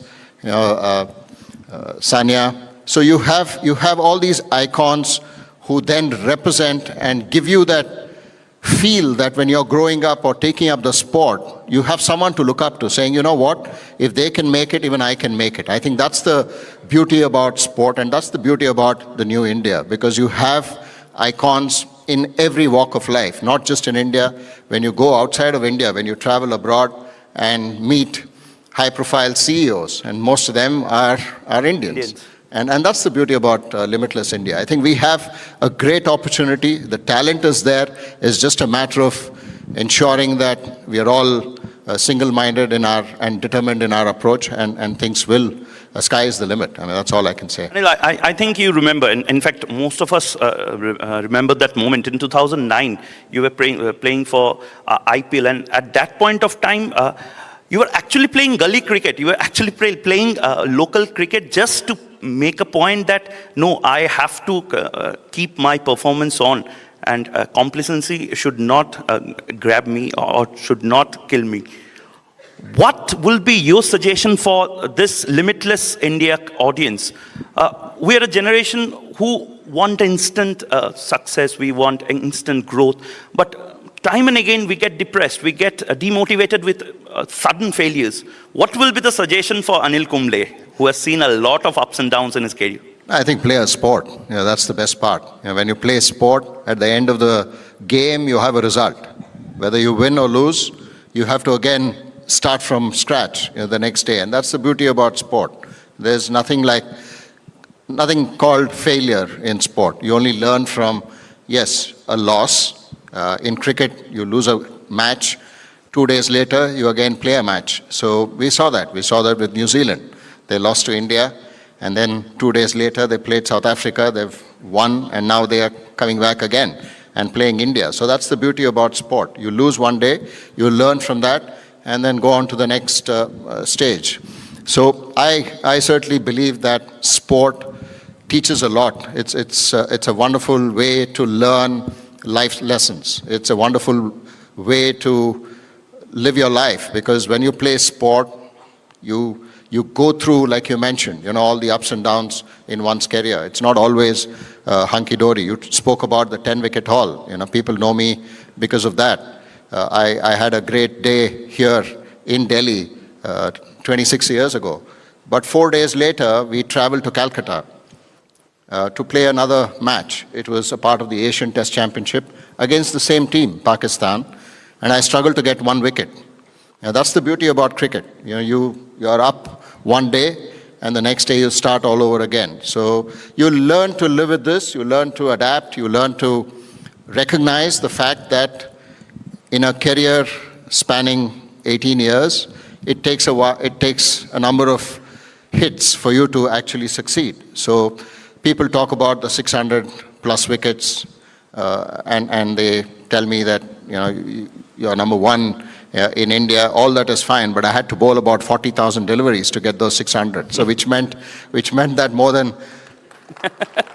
39,000 deliveries didn't get me any success. So it's about being persistent. It's about being at it all the time, and then eventually things will work out. And that's the beauty about sport. And I feel even without you noticing anything, it automatically teaches you all this. So please, if you feel stressed, if you're feeling that what's happening here, just go and play a sport. You sweat it out, I think the stress goes away.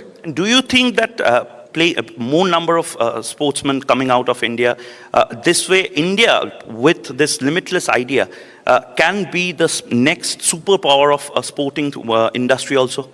Oh, absolutely. I certainly believe that's one of the reasons about 15 years ago we started something called Tenwick, where we are focusing, the entire focus is on grassroots sports, because at the end of it, champions come out from a larger base. When you provide a larger base, then automatically the sport grows and the sport becomes even more competitive. And that's the beauty about cricket. We spoke about Limitless India. When you speak about Limitless India, it's about creating more number of people participate in active sport. And that's something that we are constantly trying to achieve. In school, make it a part of the curriculum. Even today, yes, the government of India has taken a strong hold on ensuring that sport is everyone's sort of right. They go and play the sport. But I feel that every child should take up sport at a young age. We are not saying that you need to become champions, you need to represent India and win gold medals. No, just participating in a sporting activity, making it a part of your culture, making it a part of your lifestyle, certainly helps in developing a nice way of managing your own life. Ups and downs, challenges, exam pressures, then the result pressures, all of that gets taken care of. So grassroots sports is something I strongly believe if you focus on, then automatically your champions will come out of that. And like I mentioned some of the champion names in the sporting world, you will see a lot more happening if we focus entirely on the grassroots sports. Anil, as a proud Indian, how important do you believe nationalism and strong sense of national pride are in building a limitless India? Because nationalism is right now what we feel is the need of the hour for every Indian, right now this audience sitting here. How important it is?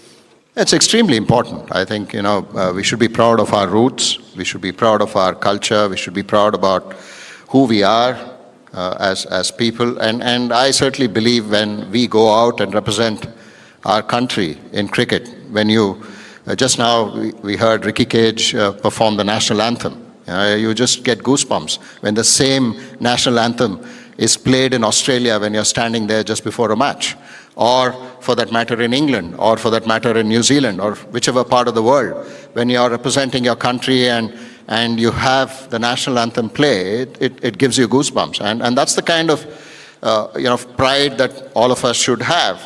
And the moments when you win a match, and the whole crowd, I mean, you go to any world event now, especially in cricket, about 90% of the crowd will be Indians.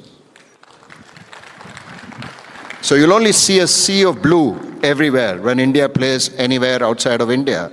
And that gives us a lot of pride. It gives us it's like a 12th player playing for you. Cricket is played only with 11 people. 11 cricketers play on the field, but you have a solid backing of a 12th player in the kind of representation that happens across the world. And the sense of belonging and the sense of feeling itself is immense. So I certainly believe that we are at a stage where each one of us look at contributing in whatever role that we are playing. That itself, I think you're contributing to the nation. That itself is nationalism. I mean, in my view, if you can do your role that you're assigned to with the utmost sincerity, the utmost dedication, the utmost commitment, then I think you're one step there. It's just about understanding and being proud of who we are and who the representations are from India, and really being proud of them. And that to me is a feeling that I received when I go and play cricket for India, or even now, when I travel, because of the popularity that cricket has in India. It's wonderful to sort of get that kind of adulation and the kind of respect that you get just because you're a cricketer from India. And now the respect is really, really fantastic to get when you travel outside of India. And then last question, you have been to Ram Mandir Pran Pratishtha in 2024, and this year you have been to Mahakumbh. You were talking about the roots. How important it is to flaunt our Sanatan Dharma and our culture and not be ashamed of it. No, I don't think we were ever ashamed of our roots. I don't think India has ever been ashamed of our roots. It's just that I feel it's just that some of the narratives, of course, we went through a colonization and then, of course, globalization. Because of all of that, the narratives change a little bit. But I don't think, all of us are really proud of our heritage. I'm a very spiritual person. My mother was a very spiritual person. My wife, who's sitting here, is very spiritual. And she knows, all the scriptures. And she breaks it down and makes it even simple for me to understand. And it's about what you believe in, and it's something that is inside you. And like I mentioned, if you continue to sort of lead a path or lead a life which you do your own roles and you sort of go ahead and perform those duties, and that to me is itself spiritual. That's a motivating point to end this session. Thank you so much. Rini, please come. Let's have another round of applause for our 90s kids, the icon of 90s kids. Thank you so much, and thank you. Thank you, Thank you, Mayuk, and thank you, Mr. Kumble. I'd like to request you to please stay on. We've got the hackathon winner with us. In the category of equity and empowerment, limitless idea, we have now Ancilla Maria Faustina, who joins you up on stage. Ancilla, please come up. You get to meet the legendary Anil Kumble. Ladies and gentlemen, a round of applause for Ancilla. We celebrate her for her innovative use of AI in revolutionizing job matching in rural India. By bridging the gap between opportunity and talent, her initiative ensures that India's workforce is connected, empowered, and ready for the future, bringing prosperity to the heart of Bharat. Thank you so much. I'd like to now invite our co-sponsor, Mr.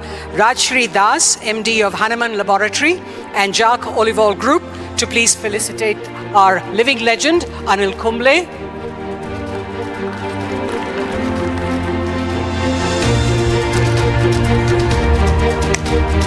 I'm sure, ladies and gentlemen, you've eaten sufficiently to be able to give us a rousing applause. Thank you.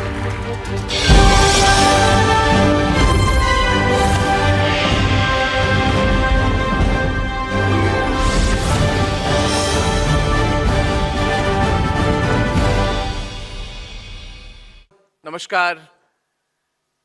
And Gurudev, I can't thank you enough for being with us and making the start of this very special occasion memorable, special, and auspicious for us with your divine presence. Gurudev, from all of us here at the Republic Media Network, you have been a source of wisdom, You have been our guiding light from the start of this network.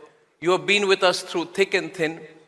And therefore, we are all overwhelmed that you took the time. You cancelled so many schedules and you are with us today. So Gurudev, once again, a big round of applause to you, sir. Thank you, sir. And that is the incredible thing about Gurudev, that he makes it also possible. When everyone said it would be difficult to get you in with your schedule, you came here today.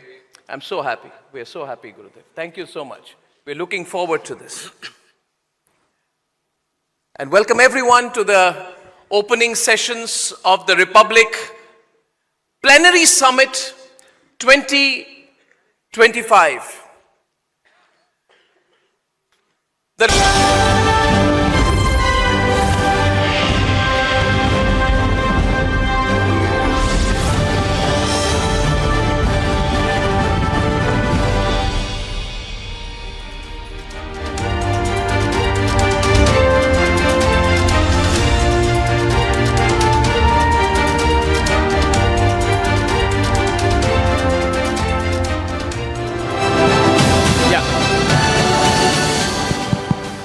I think Ashwini Vaishnav deserves a bigger round of applause than that. Thank you. Thank you. This is probably one of the busiest ministers in the Modi government. He does a great job. And today, Ashwini ji, is 1 year since the AI mission was launched. Yeah, exactly. 6th March 2024, the government launched the AI mission. And today, circumstantially, it is 1 year. So there's some big announcement that you're going to do today, I'm told. A little later, you want to talk about where we stand. Yeah. Well, we are launching the Common Compute Facility today. 14,000 GPUs. Wow. In simple language, can you explain what that will do for us? The biggest supercomputer we have is about 700 GPUs. And this is 14,000 GPUs. Just compute how big this compute facility is, right? Now, there's this global war between America and China on AI, and the Americans thought they won it, and then the Chinese announced DeepSeek. Right. Where will we stand? Listen, we are very well placed to win in this AI race. This is the new industrial revolution. AI has brought in such capabilities which are going to fundamentally change our society, fundamentally change our economy. So we in our country who have a very strong software strength, yes, and now building up the hardware strength, we are so well placed that we can really take leadership in this field.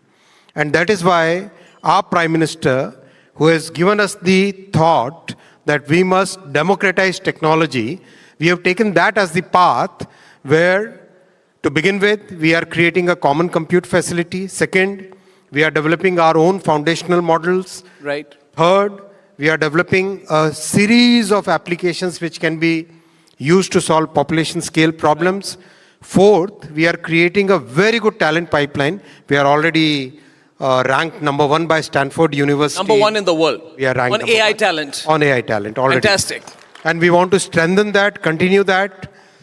And we want to have a series of data sets of non-personal data which can then be used to train models without bias on using our diversity, our Indic languages, so that we get something that we really need, and that will become the big force which will help our industry, our researchers, our startups to develop solutions for our needs.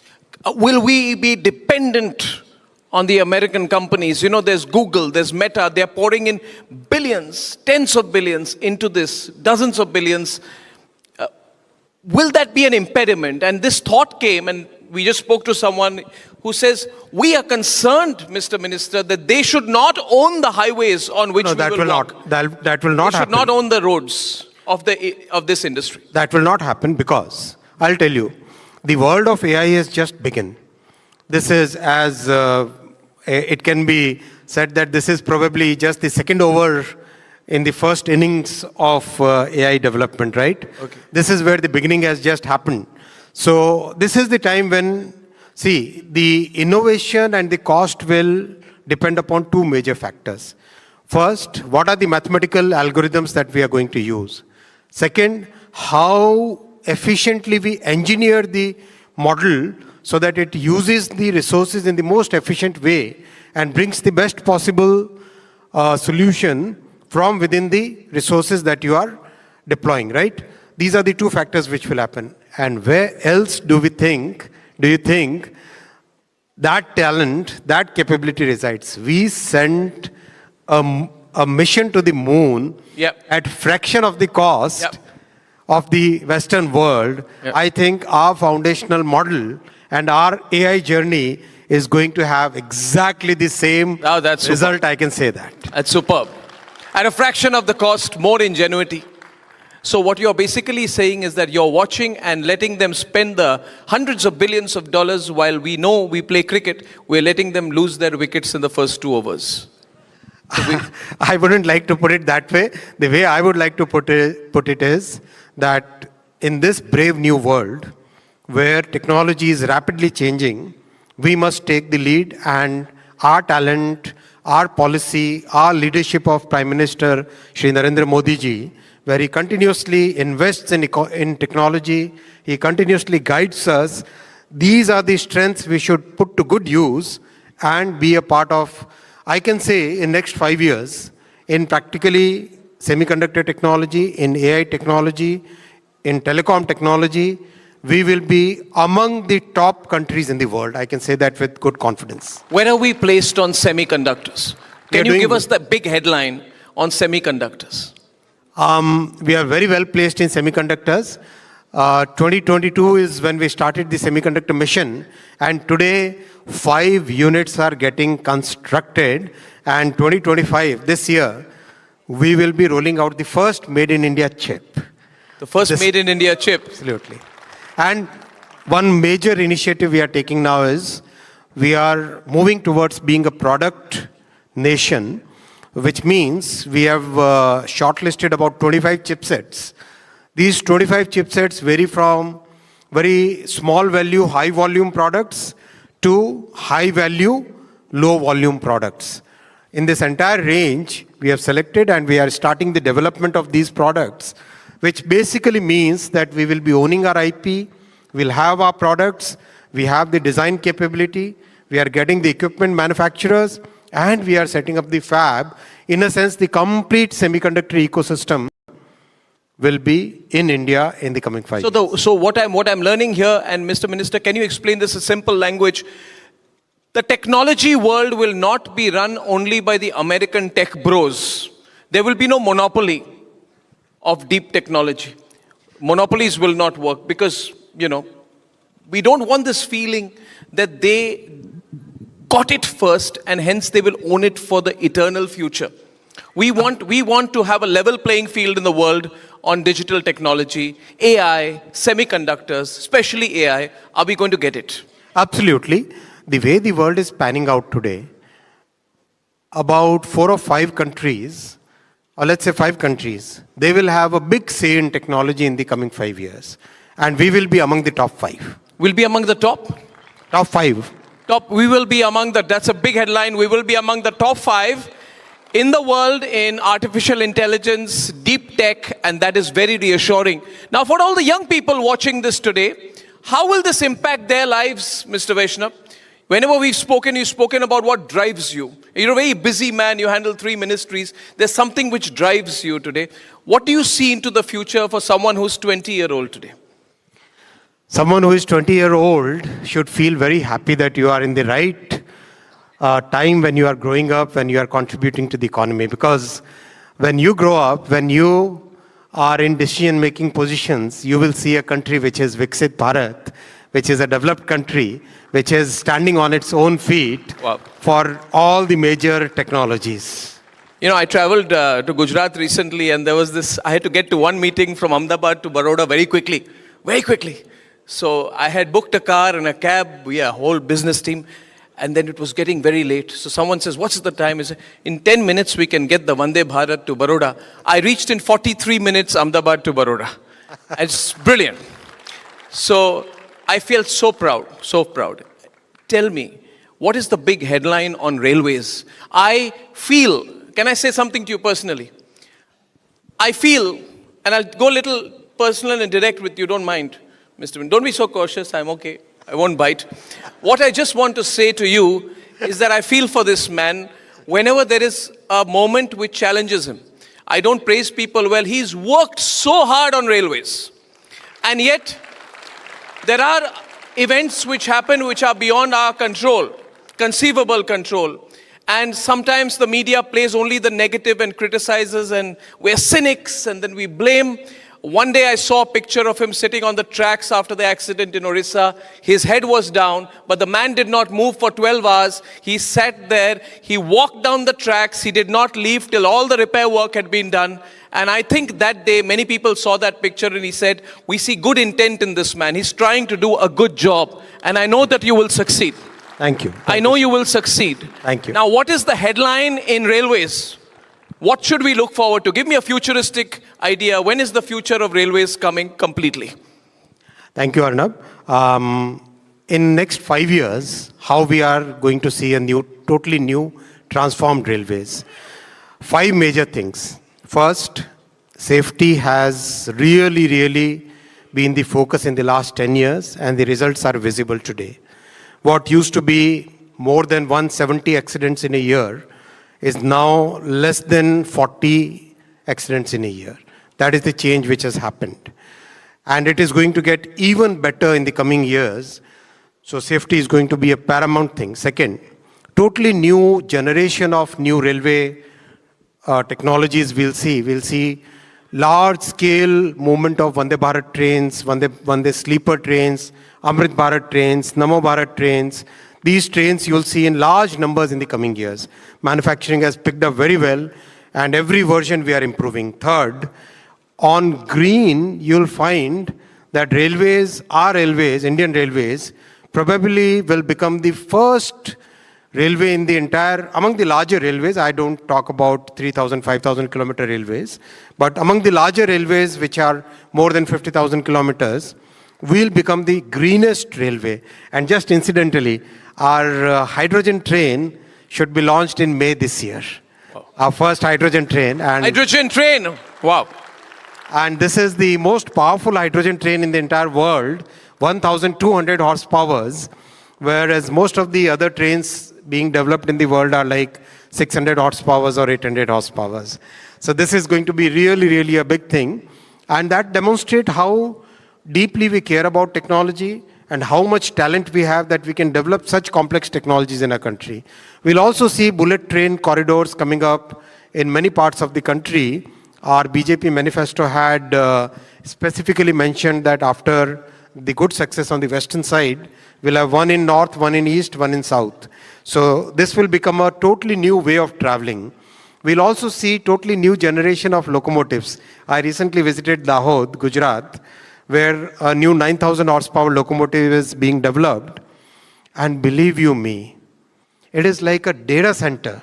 It doesn't look like an engine, doesn't look like a railway engine at all. When you move inside, you feel as if you are walking through a computer center or a data center. It's that. The engine. Yeah, the engine. The engine. Yeah. Wow. It's so advanced, and very soon we'll start exporting such engines out to the world. And I think India will become a major railway equipment manufacturer and exporter in the coming years, the way we have become in electronics, in telecom, in defense equipment, so many other things. Same thing will happen in railways also. So the most sophisticated railway engines in the world will be exported from India? Absolutely. And this, I'm visualizing, how many people need to operate this Star Trek type railway locomotive engine? How many people are needed? Is it army? Well, it's basically loco pilot and the co-pilot, that's all. We'll take a trip on that trip. We will. You let me into the I think about some 30 days work is to be done. and then we'll request Honorable Prime Minister to inaugurate it. Yeah. It's going to be a great thing. A last question to you. I know you have to go. Big day for you. Big announcement happening at 4 o'clock. I promised I'll let you go. Now, last time there was a story you said about how the Prime Minister works, and that went viral. I told you about it. I asked the Minister in one of my previous events, how do you people work? How is it being in the Modi cabinet? What happens? And then he told me about a presentation he makes. And then he said, can I say that? He said he made a presentation to the Prime Minister, and they all prepared, and they all prepared. The bureaucrats prepared, the Minister himself prepared, and the presentation, he said, went on for more than an hour. I said, so what did the Prime Minister say? He said, Prime Minister said, nothing. And then he said, we all walked out. And he said, late at night, the Prime Minister called me. Late at night. And he said, you can say the rest. What did the Prime Minister say to you? You can say that. I think. He said that something to the effect, you are thinking for the next 10 years.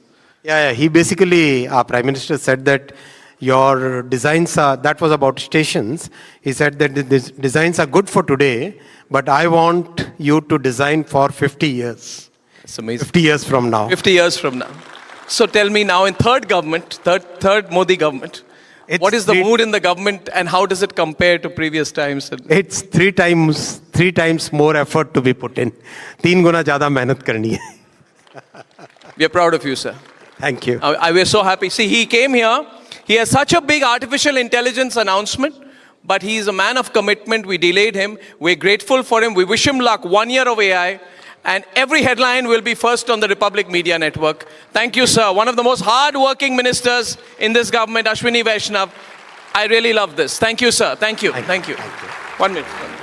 1 minute. Before we let you go, sir, we have a couple of youngsters who we'd like you to please honor. I'd like to call upon the hackathon winners in the category of AI and machine learning. Shiv Singh, may I call you up quickly, please? Dhruv Mahajan, for celebrating history, culture and tradition.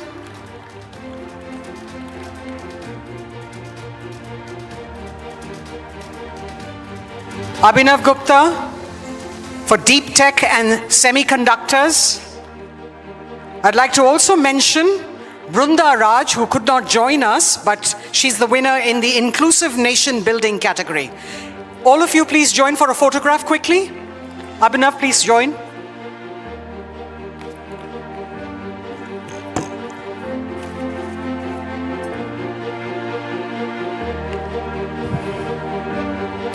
A round of applause, ladies and gentlemen. That gets them smiling bigger.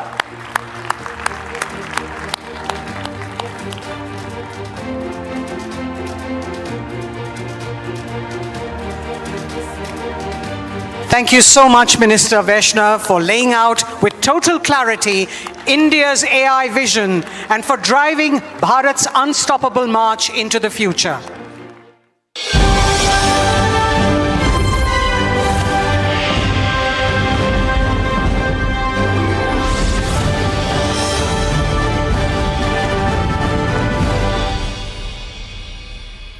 QS&T achieved. The world's foremost university rankings organizations have ranked Amity amongst the top 3% universities globally, making it among the very few Indian universities to be included in both rankings.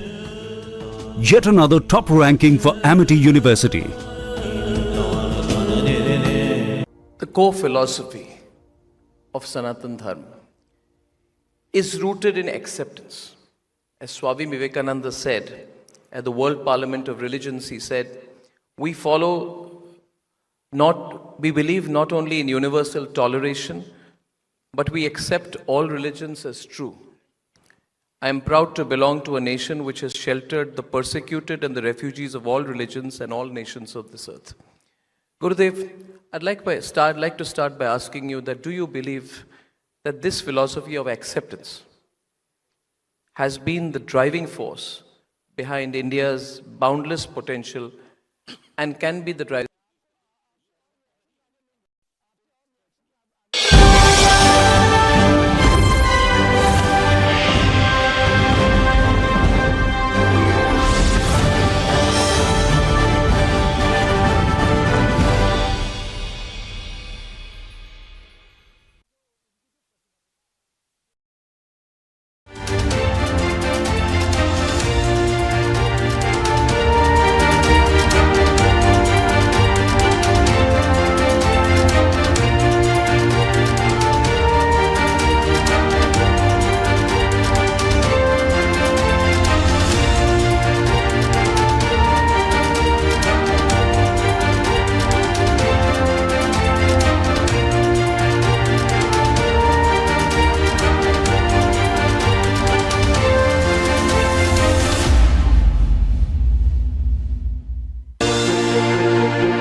Thank you. बहुत धन्यवाद रिनी जी, सोहेल, और जोरदार तालियों से स्वागत करिए रणबीर बरार का।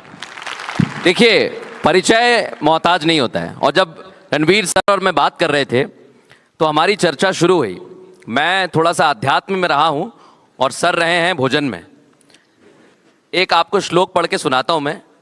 आप प्रथम कर्तव्यम भोजनम द्वितीय कार्यम, पहला कर्तव्य सबका होता है कि खाना मिल जाए पेट में, उसके बाद कार्य करेंगे। लेकिन रणवीर जी के साथ ऐसा है कि वो कार्य करते हैं भोजन का और लोगों के घरों तक पहुंचे हुए हैं। जोरदार तालियों से स्वागत करता हूं सर आपका। और जब भोजन की बात आती है, मैं शुरुआत करूंगा सर, क्योंकि हमने देखा आपने गुरुद्वारे से लंगर से शुरू किया, लखनऊ में आप रहे, और आज की हमारी जो थीम है वो है लिमिटलेस इंडिया, यानी हमारी कोई लिमिट नहीं है, हम वहां तक जाएंगे जहां पर सर्वोच्च स्थान इस लक्ष्य को प्राप्त करेंगे। तो आपका सफर कैसा रहा सर, लखनऊ से यहां तक का? देखिए, आई थिंक वो सफ़र जो है वो हर छोटे शहर से आए हुए बच्चे का वैसा ही होता है। अगर आप इंडिया में अर्ली 80s में, लेट 70s में पैदा हुए हैं, और I call it the even before DD1 there was Doordarshan, है ना। सो अगर आप प्री DD1 एरा से हैं जब 1 और 2 भी नहीं होते थे, तब की लाइफ, उस लाइफ की हसल और खुद को प्रूव करने की जिद एक अलग किस्म की जिद होती थी, खासतौर अगर आप छोटे शहर से हैं तो। बिकॉज कई बार आपके लिए फ्यूचर प्री डिसाइडेड होता था, वही 3 ऑप्शन होते थे, और उसके बाहर जाने का दिल तो बहुत करता था, लेकिन डर भी बहुत लगता था। और वो 3-4 ऑप्शन वही डॉक्टरी, UPSC, इंजीनियरिंग, नहीं तो बैंक PO, नहीं तो रेलवेज। वो पटरी पे फार्म मिलते होते थे, है ना, सब GPO के बाहर, स्टेशन के बाहर पटरी पे वही फॉर्म होते थे, वहीं पे जाके फ्यूचर डिसाइड होता था सबका, या फिर पापा के 4 दोस्त बैठ के फ्यूचर डिसाइड करते थे। सो दैट वाज इंडिया ना, that was India in the 80s and the 90s। तो हमने, मेरा सिर्फ इतना ही था कि वो नहीं करना है। थोड़ा सा डर तो था, लेकिन हमें लगा कि यार ये तो बहुत गलत हो जाएगा कि अगर सारी ज़िंदगी बिकॉज यही फॉर्म अवेलेबल हैं पटरी पे, या यही पापा के दोस्त के बेटे यहीं जा रहे हैं तो हम भी यहीं जाएं। तो वो चीज़ हमें तब समझ नहीं आई, एंड आई थिंक दैट इससे उससे ज़्यादा कुछ आइडिया नहीं था। मैं उसको अभी थीम के साथ जोड़ के बेच सकता हूँ कि मेरे को लिमिटलेस होना था, ये होना था, कुछ नहीं। उससे ज़्यादा उस समय कुछ आइडिया नहीं था। उस समय सिर्फ यही था कि यार ये नहीं करना है, कुछ और करना है। And I think that for me to be limitless you need to understand that, वो इंग्लिश में कहते हैं ना कि courage is not the absence of fear, you know, it's the ability to act in the presence of fear.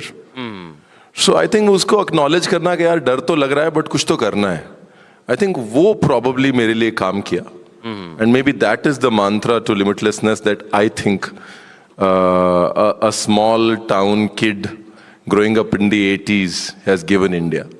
और आज मेरे business में ही नहीं, हर इंडस्ट्री में वो छोटे शहर के बच्चे कहीं CEO हैं, कहीं MD हैं, वो उस लिमिटलेसनेस को जिद से प्रूव कर रहे हैं कि डर तो लगा पर किया। आई think that's what it is. ये कहानी जैसी शुरू हुई और वैसी ही चल रही है। आपने कहा कि सोचा नहीं था, लेकिन आपने वो कार्य किया। एक बात मैं जानना चाहूँगा और पूछना भी चाहूँगा, खाना तो सभी बनाते हैं, सिखाते भी हैं, लेकिन उस खाना बनाने और सिखाने के साथ इतिहास बताने का तड़का लगाया है आपने। और इतिहास नहीं, भारत की समृद्ध परंपरा क्या है वो भी आपने दुनिया को बता दी है। यही आपको लगता है कि विचार दुनिया को देखना चाहिए भारत की तरफ?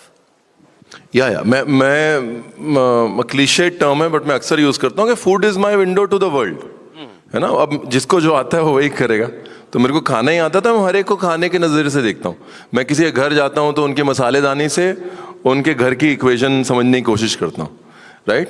अब किसी के घर में मिर्ची ज़्यादा, मसालेदानी में मिर्ची के 2 डब्बे हो गए, है ना, तो समझ में आता है भाई ये मिर्ची ज़्यादा खाते हैं। किसी के घर में, नॉर्थ इंडियन के घर में अगर मसालेदानी में राई मिल गई, कड़ी पत्ता मिल गया, तो समझ में आ गया भाई कोई इंटर मैरिज हुई है या साउथ में से ट्रांसफ़र होके आए हैं, राइट। तो कहने का मतलब ये रणबीर ने बता दिया, फिर कहना मत कि रणबीर ने बताया नहीं था।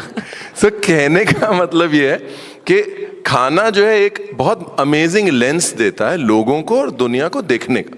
और घर की मसालेदानी से आज आप वापस जाएंगे देखिएगा कि अगर आपकी मम्मी की मसालेदानी है, आपकी मसालेदानी में जीरा 2 में क्यों है, अब हर तड़के में आपका हाथ वहीं पे जाता है, तो समझ में आता है कि इनका खाना कुछ ऐसा होगा, पॉइंट ऑफ व्यू। और and then it translates beyond the household to the society and to a culture, right? Food is not just a reflection of a household, it's a reflection of collective and cohesive consciousness.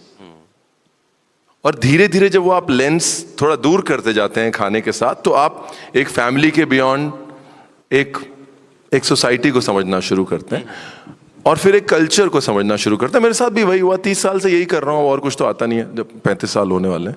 तो I think मैंने ये realise किया कि जैसे जैसे मैं lens दूर करता गया, बहुत अमेजिंग स्टोरीज अनरावल होती गई।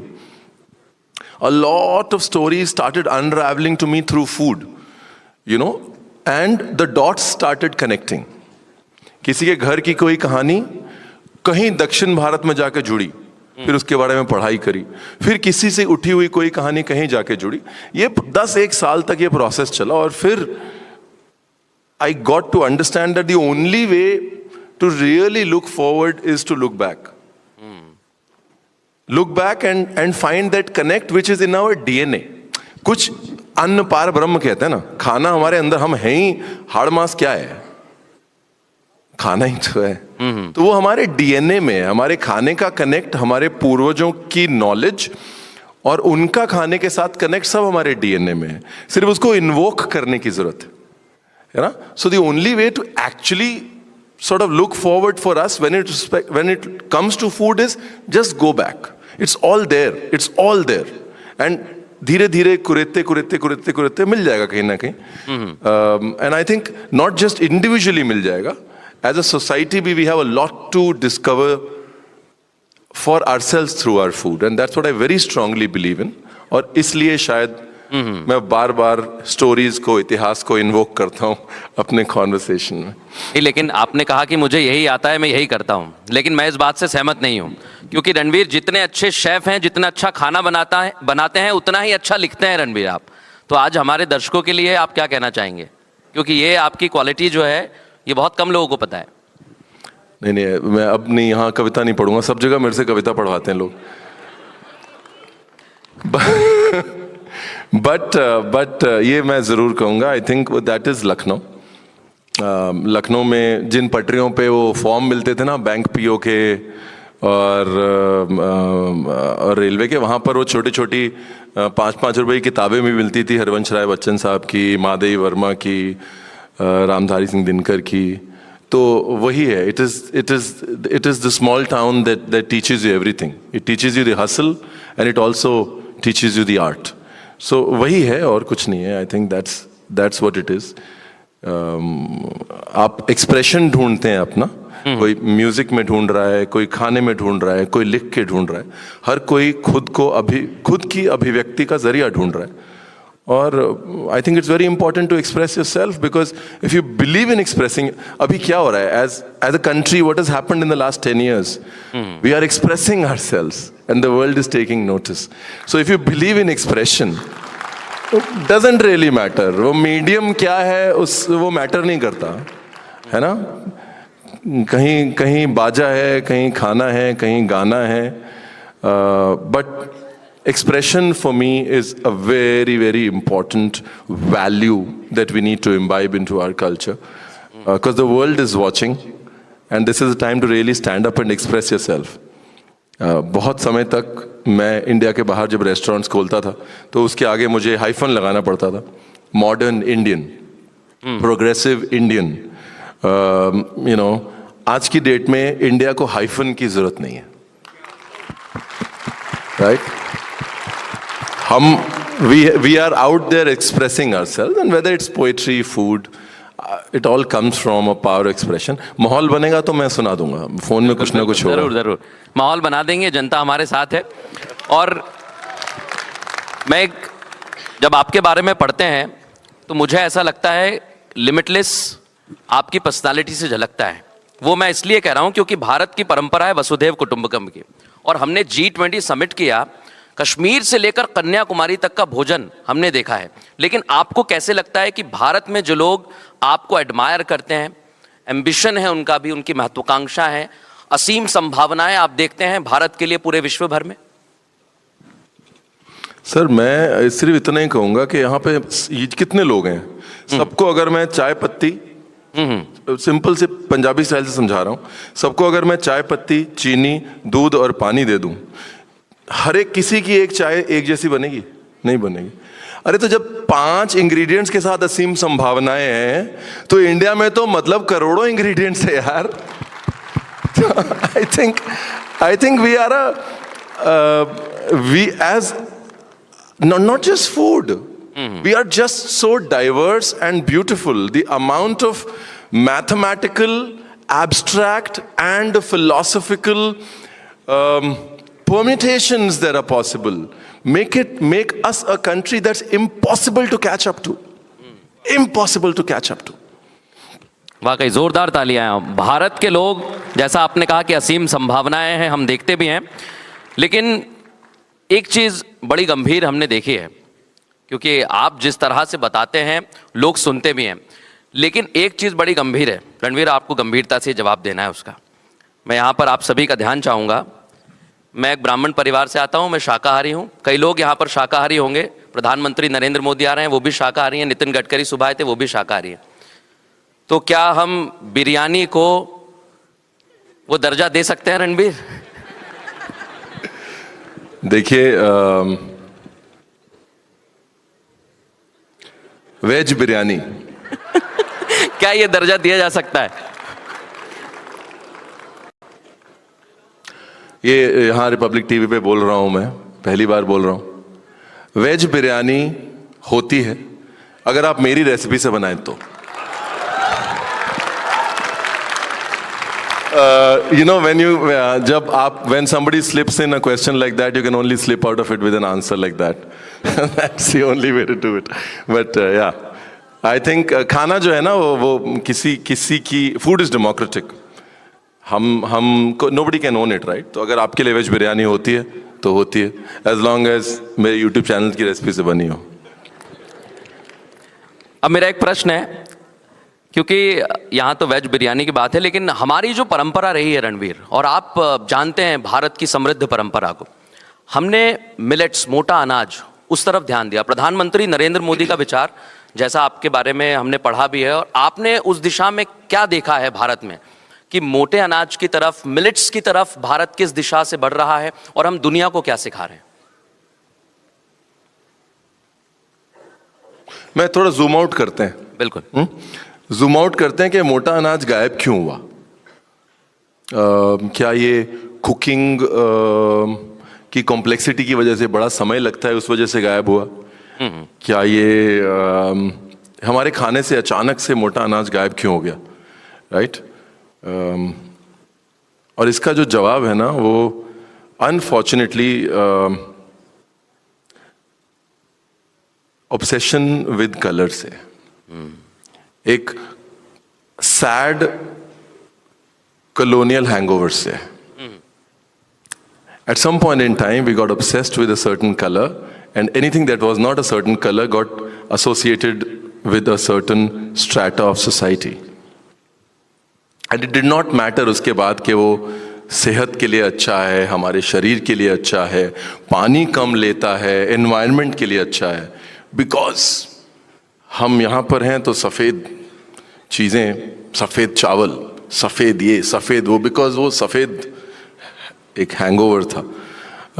I think what the Honorable Prime Minister has done is very, very beautifully just broken that hangover for once and for all. आपने सिर्फ मिलेट्स को श्रीअन्न नहीं कहा, आपने अपने आप को एक्सेप्ट करने को श्रीअन्न कहा, आपने अपनी डिवर्सिटी को, अपनी खूबसूरती को, अपनी इंडियननेस को एक्सेप्ट करने को श्रीअन्न कहा। And I think for me that's how I look at it. I think it's time we shake up a lot of things that we sort of are carrying, and millets is a good opportunity that has been so beautifully and wisely used by the Honorable Prime Minister to do that. Ranbir, जब हम भारत की तरफ देखते हैं, जैसा आपने कहा असीम संभावना है, फूड इंडस्ट्री को आप कैसे देखते हैं? क्योंकि अभी हमने देखा है कि अब भारतीय जंजीरों में नहीं जकड़े हुए हैं, वो जंजीरों को तोड़कर आगे बढ़ रहे हैं, तो आपके विचार क्या हैं उस तरफ? आई थिंक एक टर्म जो बहुत यूज हो रहा है एंड वो है सॉफ्ट पावर, राइट? हमारा कल्चर, चाहे वो आयुर्वेद है, योग है, खाना है, वो हमारी सॉफ्ट पावर है। और मुझे जो सबसे अच्छी बात लग रही है वो ये लग रही है कि हम कल्चर फॉरवर्ड कॉन्वर्सेशंस कर रहे हैं और फूड उसका एक बहुत अहम हिस्सा है। आज जब मैं ट्रैवल करता हूँ, रेस्टोरेंट्स खोलने जाता हूँ, जैसे मैंने कहा, I don't need to add a hyphen in front of my food. I can be unabashedly Indian, and I think that is the future. Acceptance of India and its values is the future that is reflecting in food. दर्शकों को मैं एक चीज़ बताता हूँ रणबीर के बारे में। ये किस्सा है 2002 का। लखनऊ में जेल में रणबीर पहुँच गए थे। आप सोचिए, जेल में खूंखार कैदी हैं, सज़ा याफ्ता, मर्डरर्स हैं, दंगाई वहाँ पर हैं, लेकिन रणबीर उन्हें बता रहे हैं कि अगर हल्का सा आपने नमक कम कर दिया या टमाटर ज़्यादा कर दिया तो खाना बिगड़ जाएगा। रणबीर, ये अनुभव आपका कैसा रहा था? नहीं, आई थिंक ये this is more to do with the honourable chief minister of Uttar Pradesh. एक मॉडल जेल योजना शुरू करी है in the government of Uttar Pradesh, and माननीय मुख्यमंत्री जी ने एक सिस्टम क्रिएट किया है जिसमें कि वो इनमेट्स जो कि अच्छे बिकॉज ऑफ गुड बिहेवियर वो इस मॉडल जेल में आते हैं। और मॉडल जेल में हमने एक प्रोग्राम शुरू किया जहाँ पे हमने उनको कुकिंग सिखाना शुरू किया, क्योंकि तक जब वो बाहर जाएं तो they have something more to do. और एक बेकरी सेटअप करी है हमने लखनऊ की मॉडल जेल में, और वहाँ पर हम बेकिंग सिखाते हैं। And I have to tell you, objective ये है कि लखनऊ के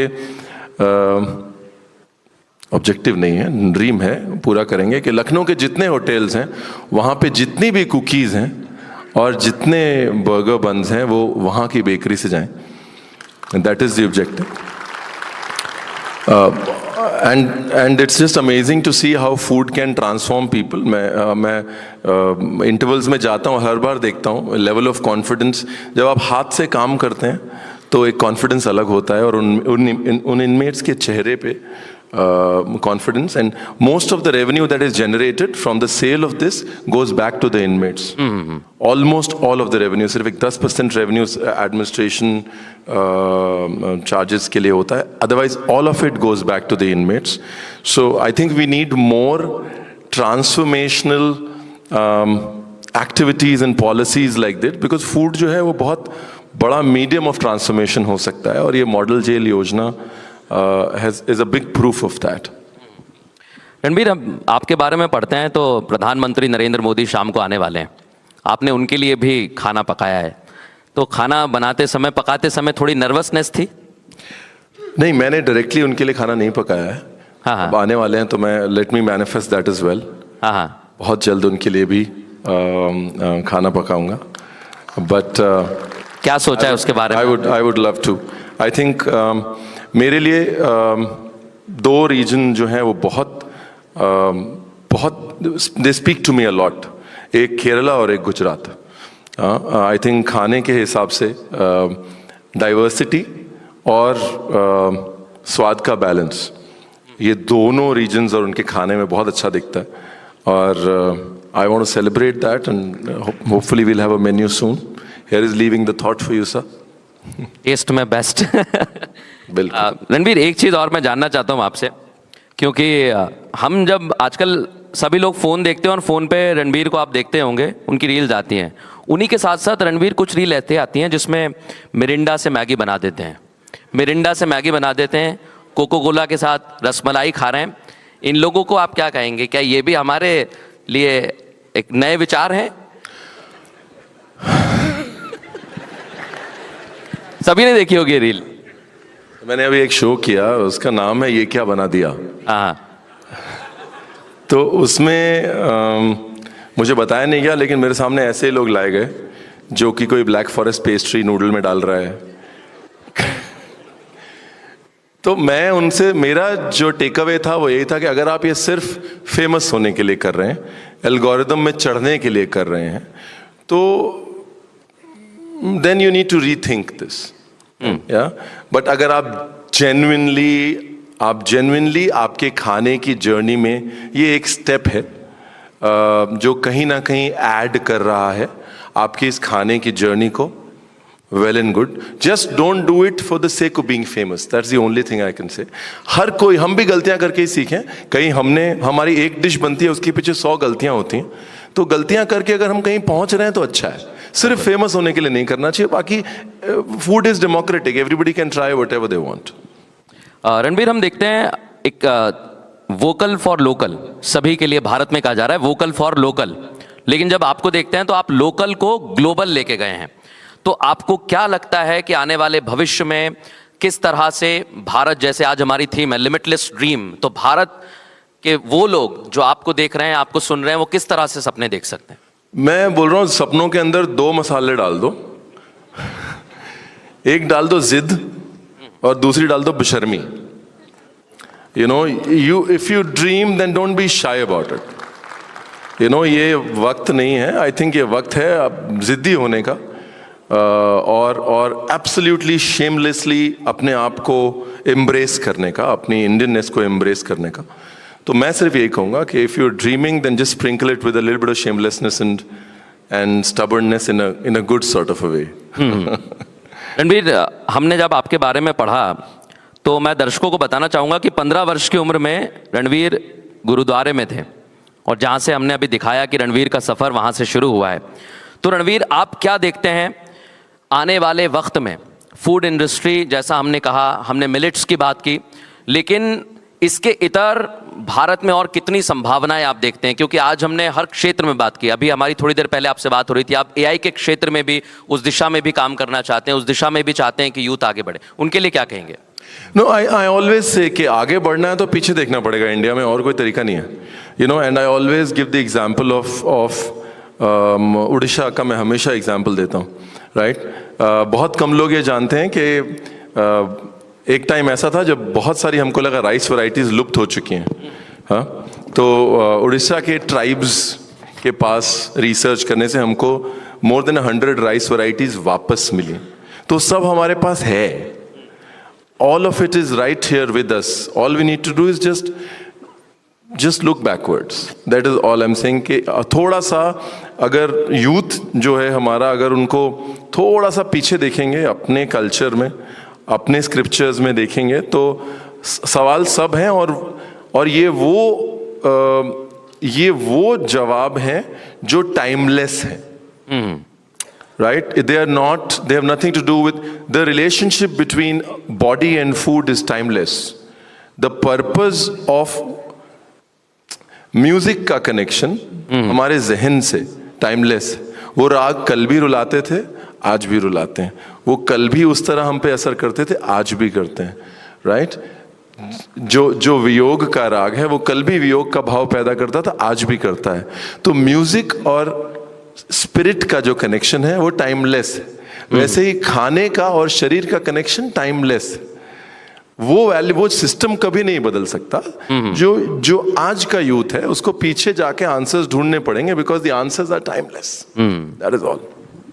रणवीर, आप सभी लोगों को खाने का इतिहास बताते हैं, चोल वंश का तक इतिहास आपने बताया है, लेकिन मैं आज आपके लिए कुछ सवाल लेकर आया हूँ, और ये इम्प्रॉम्प्टू है, मैंने रणवीर को पहले बताया था। तो कुछ लोकल फूड्स के नाम मेरे हाथ में हैं, मैं आपको बताऊंगा, उम्मीद करता हूं आप बताएं किस राज्य से हैं, किस इलाके से हैं। सन्नाटा। सन्नाटा पता नहीं सर, कहाँ से?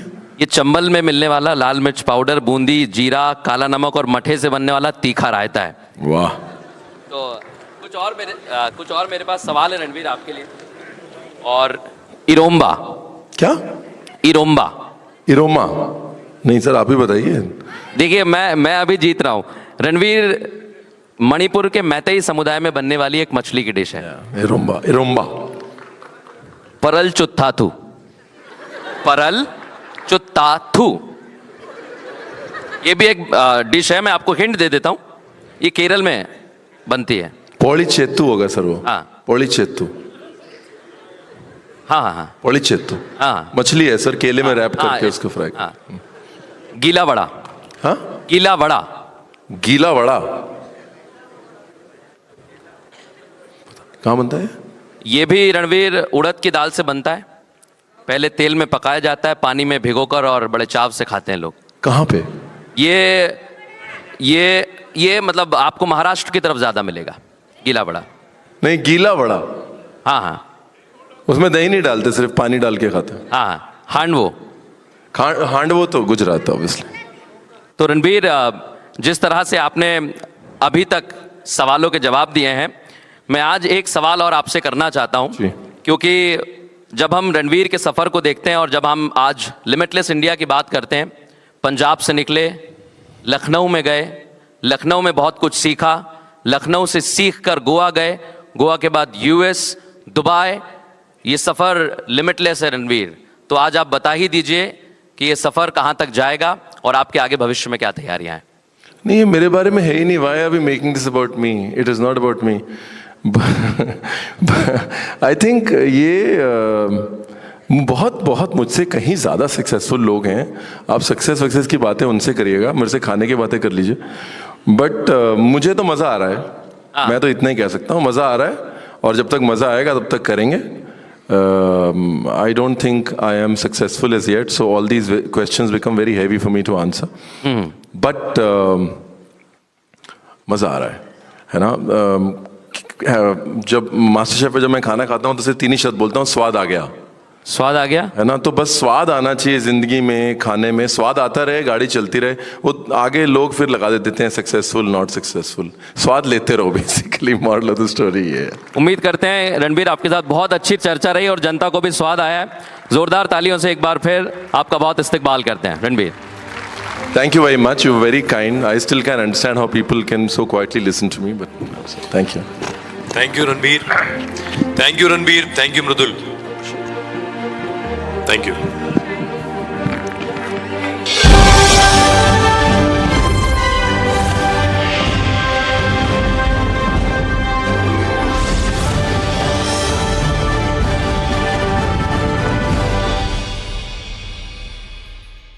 इसको घर पे लगाओगे तो शादी का तो पता नहीं, पर घर पक्का नहीं टूटेगा। रुंगटा नहीं तो घर स्ट्रॉन्ग नहीं। रुंगटा स्टील TMT बार एकदम सॉलिड। पहाड़ों में एक हाइकिंग स्टिक भी बन सकती है। Namaskar and Gurudev, I can't thank you enough for being with us and making the start of this very special occasion memorable, special and auspicious for us with your divine presence. Gurudev, from all of us here at the Republic Media Network, you have been a source of wisdom. You have been our guiding light from the start of this network. You have been with us through thick and thin. And therefore, we are all overwhelmed that you took the time. You cancelled so many schedules and you are with us today. So Gurudev, once again, a big round of applause to you, sir. Thank you, sir. And that is the incredible thing about Gurudev, that he makes it also possible. When everyone said it would be difficult to get you in with your schedule, you came here today. I'm so happy. We're so happy, Gurudev. Thank you so much. We're looking forward to this. And welcome everyone to the opening sessions of the Republic Plenary Summit 2025. The Republic Media Network represents the will of the people. Republic, when we gave it the name, it was more than just a news network we had in our mind. It represented for us the boundless dreams of a nation that is rising to new heights. So Republic for us is not just a news organization. I believe it is a connection with the people. When I walk around, when I meet people who follow our network and follow our channel, they speak to me not like we are providers of the news, but more importantly, like we are one of their own. And that is what makes the connection of Republic with the people of this country so special. In that sense, Republic represents the pride of a culture which is limitless. And that is the theme of today's event, Limitless India. The power of ambition that knows no boundaries. And that is what we will talk about today, because our country today is bound by the unstoppable energy of a people who realize that their time has come, that we are very close to achieving the destiny that lays in store for us. And we are completely aligned with the country. People say, what is it that moves you? What are you moving towards? Why do you expand this network? And for us, we say in response just one thing, Gurudev. We say that we are in sync with the country. If the country grows, we grow. If the country expands, we expand. Through thick and thin, we have intertwined our own destiny as a network with the destiny of our country. We are young, like our nation. We are young. We are ambitious, like our nation. We are determined, like our nation. And most importantly, we are totally vested in the nation and its growth as a network. We don't say news first, not that we don't believe in news first, but we say nation first.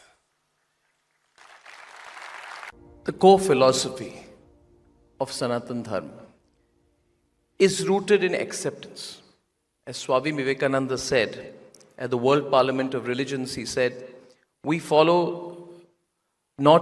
believe not only in universal toleration, but we accept all religions as true.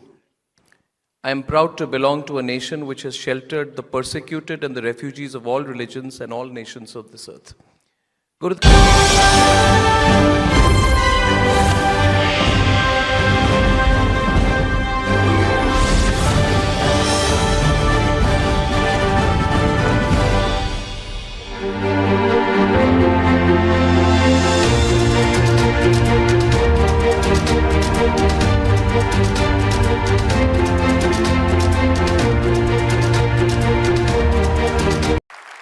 I truly believe that one day Gurudev will come to our campus. He has promised us, which we have built. It's Asia's largest campus, Gurudev.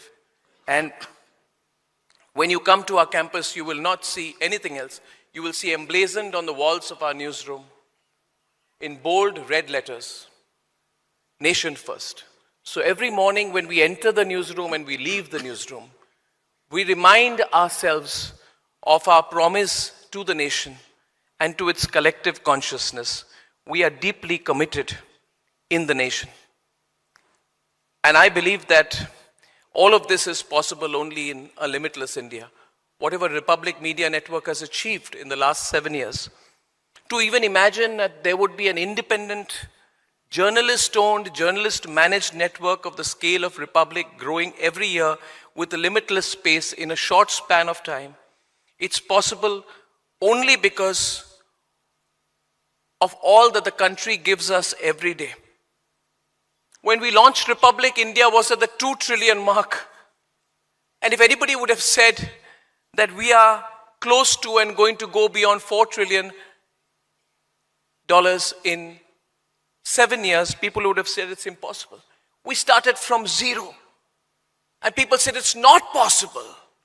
But today from zero, we reach, and I truly believe this broadcast right now is reaching through cable and television alone, through cable television, DTH and free dish, reaching 480 million viewers in 7 years.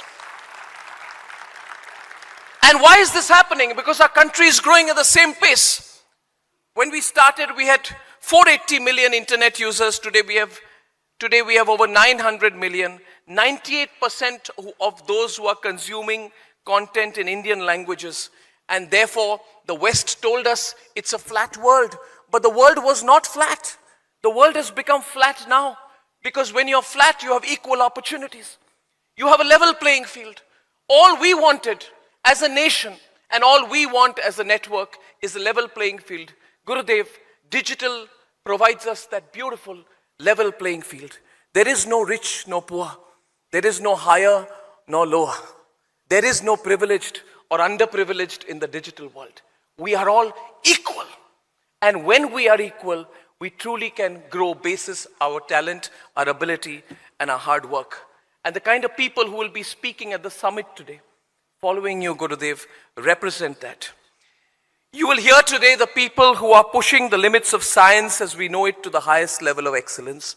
We have great scientists who are joining us today. You will hear from champions who have transcended boundaries of what human talent and perfection can achieve in the world of sport. We have Sania Mirza, we have Anil Kumble, all coming today. We are so happy. You will hear from dreamers today who are building the private sector in space. India's private sector in artificial intelligence. Thank you so much, Republic Bharat.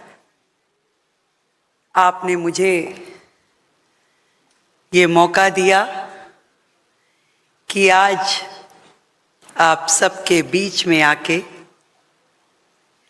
Delhi की मुख्यमंत्री के नाते मैं अपनी बात रख सकूं और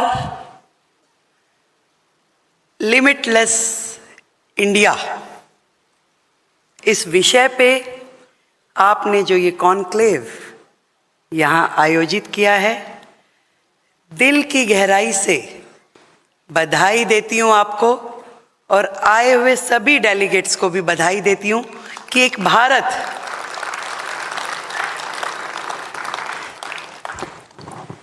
आज तक लोगों ने भारत को एक लायबिलिटी समझ के ट्रीट किया था. 2014 से पहले सपेरों का देश, विश्व के किसी भी कोने में जाते थे तो भारत के बारे में एक परसेप्शन था. सुनते हुए और बोलते हुए भी बुरा लगता है, ऐसे ऐसे शब्द लोग भारतीयों के बारे में इस्तेमाल करते थे. पर 2014 के बाद एक अलग ही अध्याय शुरू हुआ, डिफरेंट इरा, जिसमें माननीय नरेंद्र मोदी जी जो देश के प्रधानमंत्री बन के आए और जो चीजें देश के लिए लायबिलिटी थी वो एसेट बनना शुरू हो गई और बनती चली गई और आज भी बन रही है और भविष्य में उसके लिए और अधिक योजनाएं चल रही हैं. इतनी बड़ी पॉपुलेशन जिसको जापान ने अपनी एसेट की तरह यूज किया, जिसने चाइना ने यूज किया, पर भारत ने मोदी जी के आने के बाद इसे सोचा. लिमिटलेस इंडिया, ठीक टाइटल दिया आपने. इतना स्कोप है भारत में, इतने आयाम है कि आज पूरा विश्व भारत से जुड़ना चाहता है. भारत के साथ जुड़ के एक गर्व की अनुभूति करता है. यहाँ तक कि देश के प्रधानमंत्री के साथ खड़े होकर फोटो खिंचवाना, हाथ मिलाना भी उसको आनंद देता है. ऐसा भारत.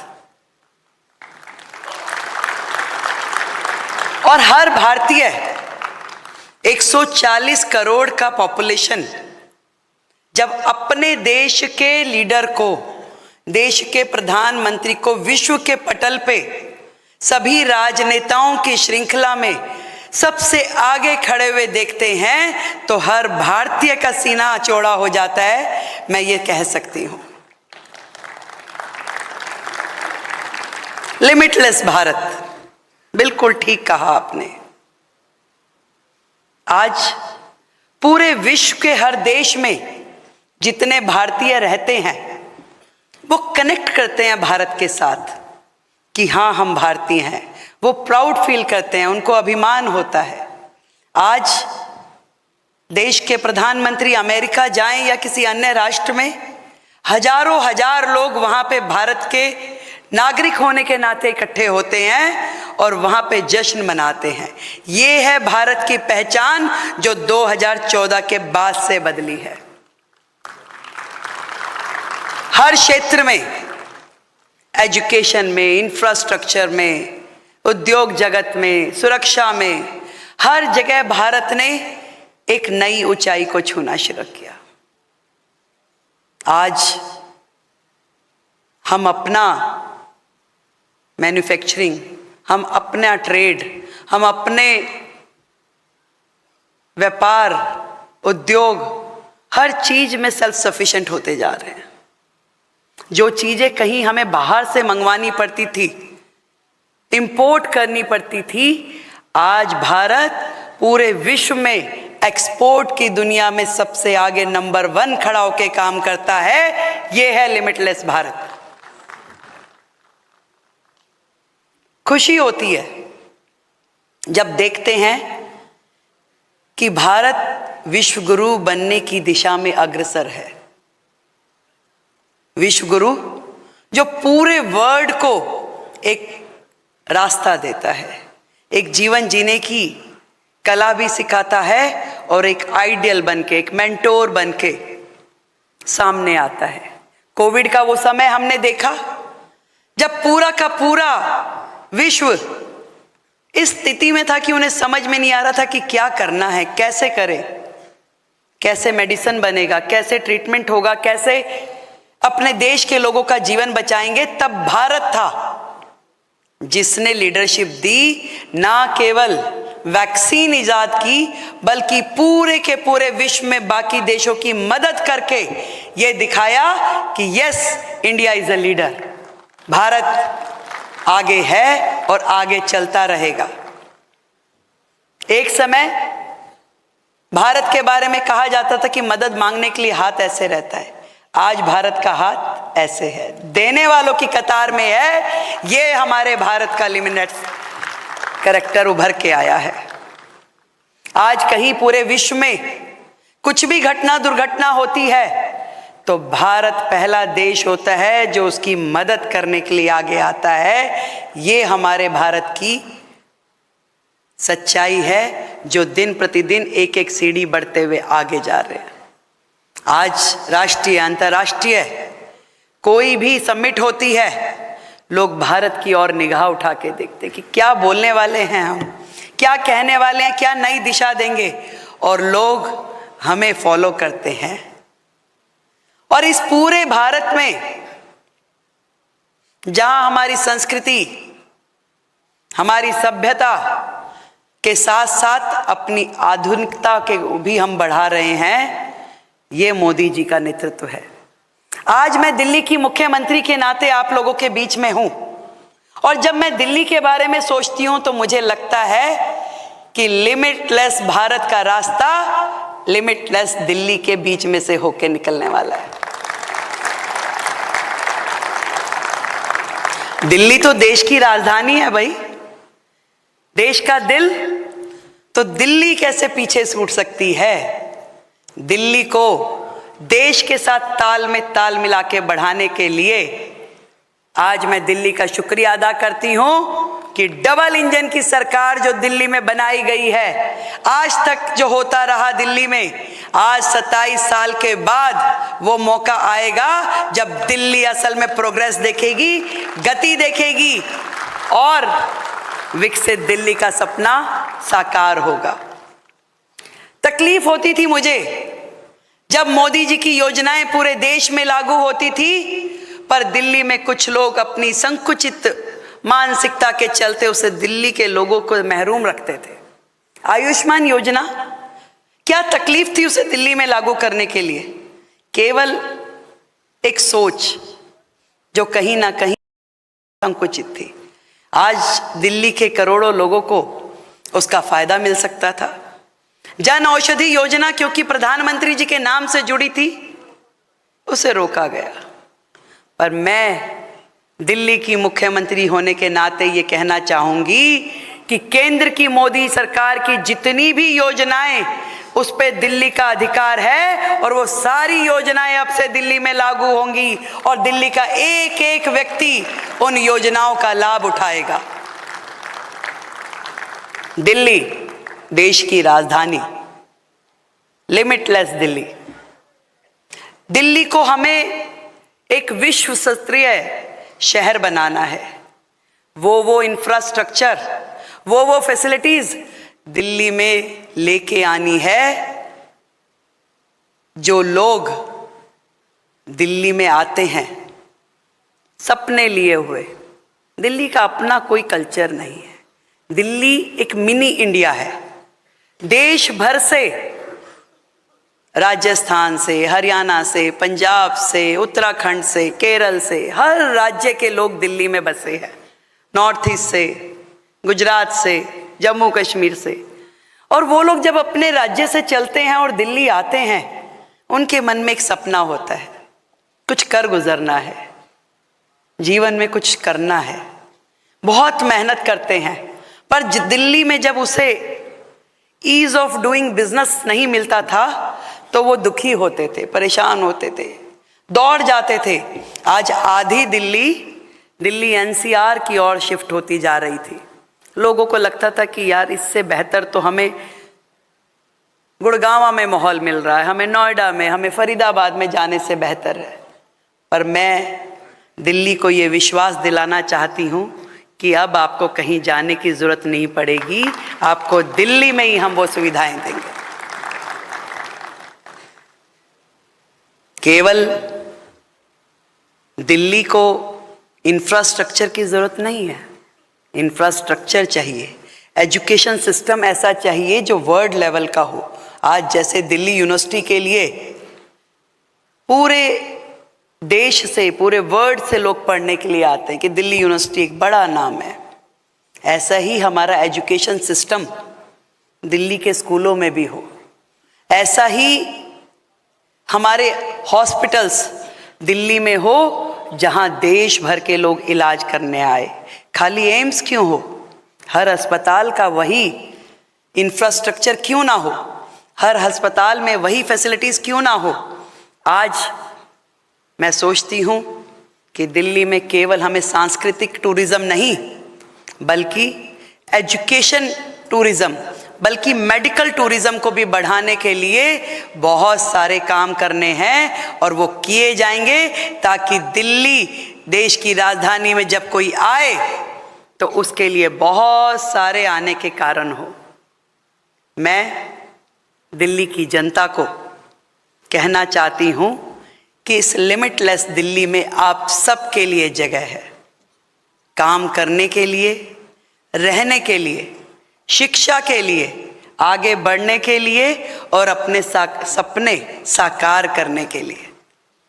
और आप सब लोग आने वाले समय में इसे देखेंगे।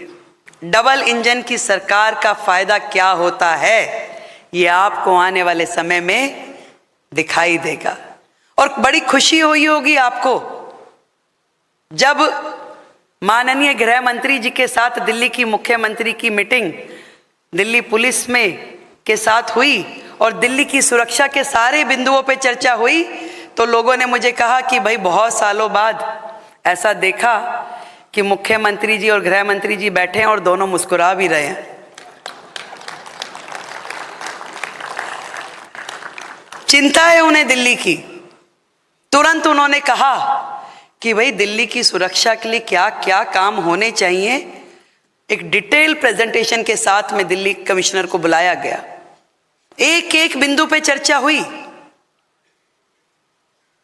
महिलाओं की सुरक्षा, जो हमारी दिल्ली में कहीं ना कहीं हादसे हो जाते हैं, गैंगवार हो जाती है कहीं, उन पे चर्चा, कहीं ना कहीं घुसपैठ पे, कहीं ना कहीं हर तंत्र पे जहां जहां पे भी दिल्ली को नुकसान होता है, हर बिंदु पे डिटेल डिस्कशन हुई।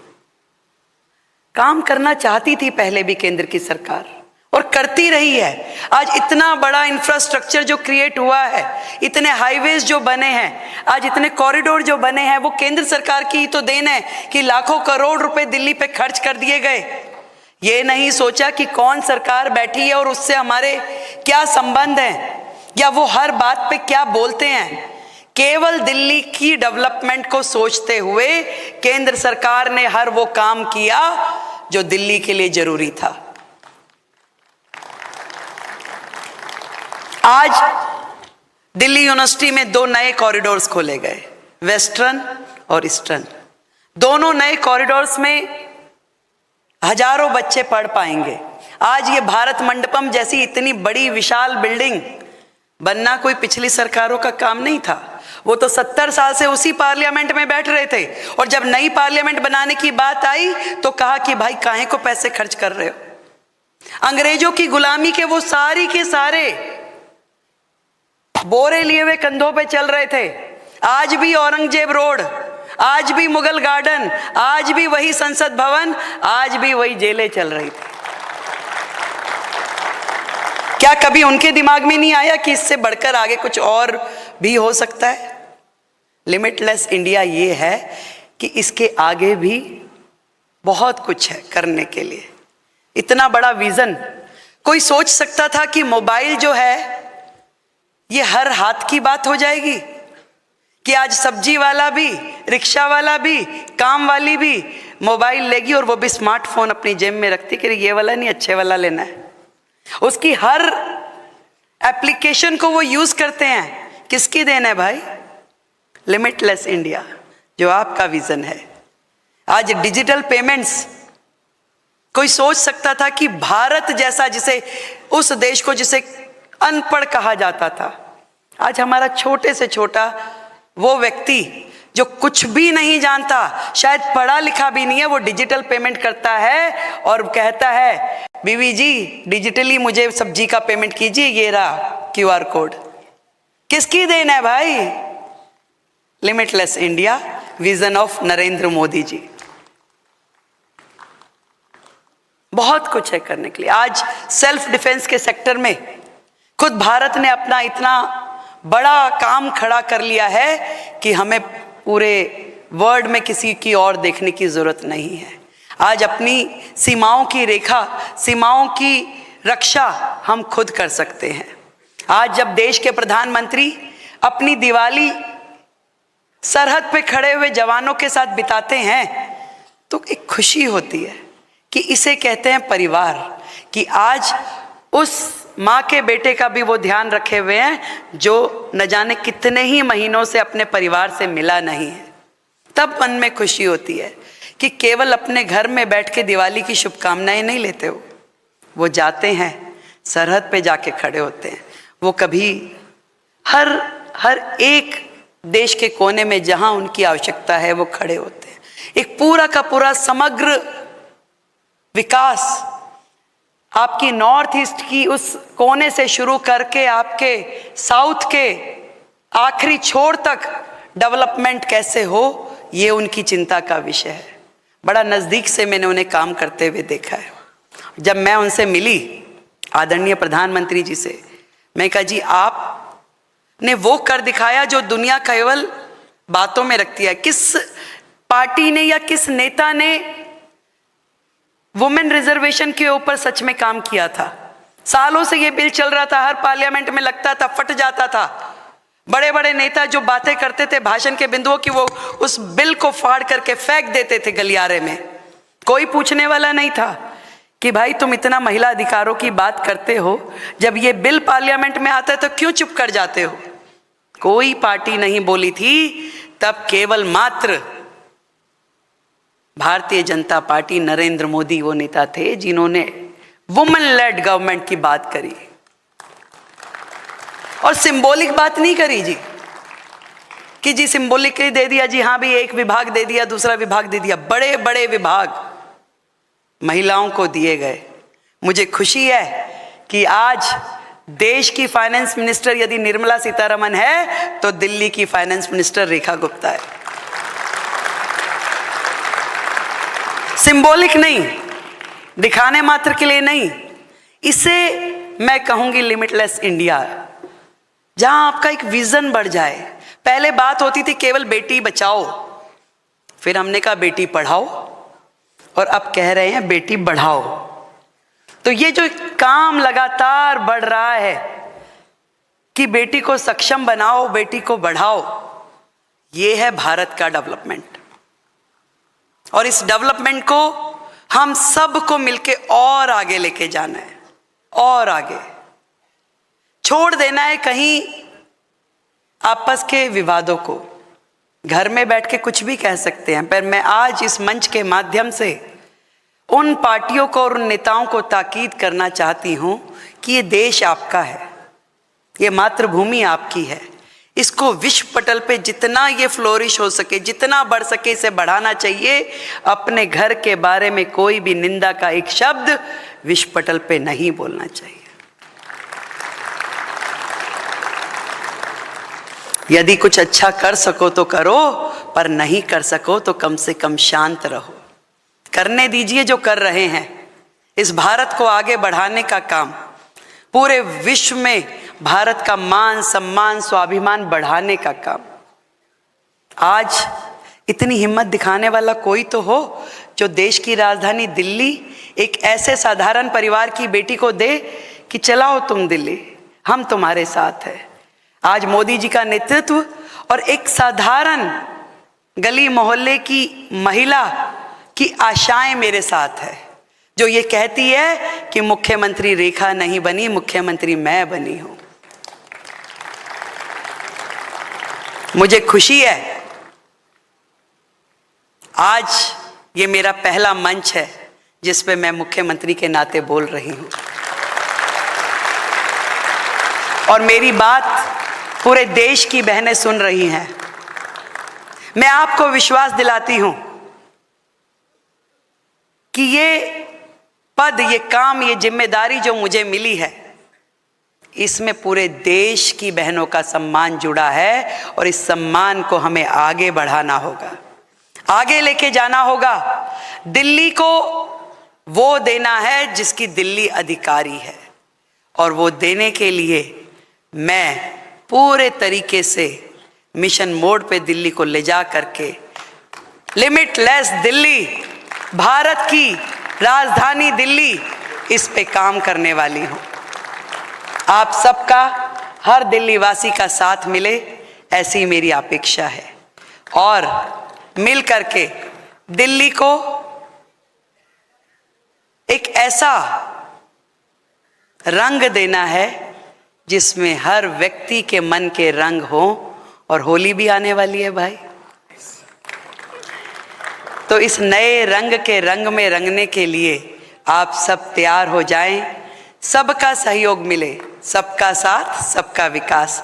एक बार फिर से ढेरों बधाई, ढेरों शुभकामनाएं रिपब्लिक भारत को कि आप सब ने इतना सुंदर आयोजन किया और मुझे इस मंच के माध्यम से आप सबसे मिलने का मौका दिया। Thank you so much.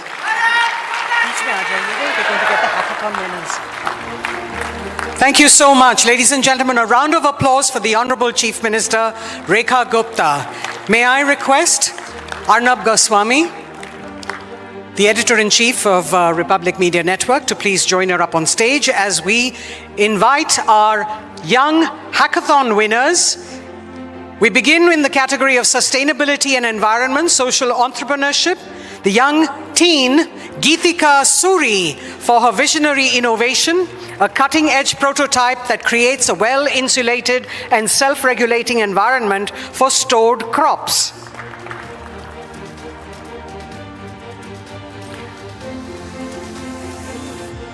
The Limitless India Youth Hackathon that was powered by Wildstone code Unleash Freshness. In the category of inclusive nation building, social entrepreneurship, we have Damodar Singh R. for his visionary contribution, sustainable and affordable road safety equipment designed to protect lives while ensuring accessibility for all.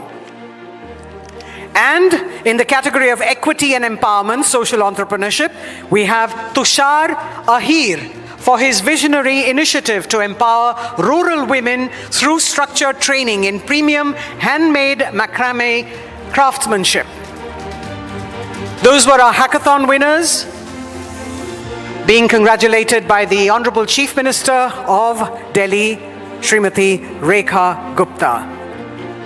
Thank you very much. Thank you, ma'am, for coming here and for inspiring all Delhiites to do better. Ladies and gentlemen, please remain in your seats. Allow the Home Minister,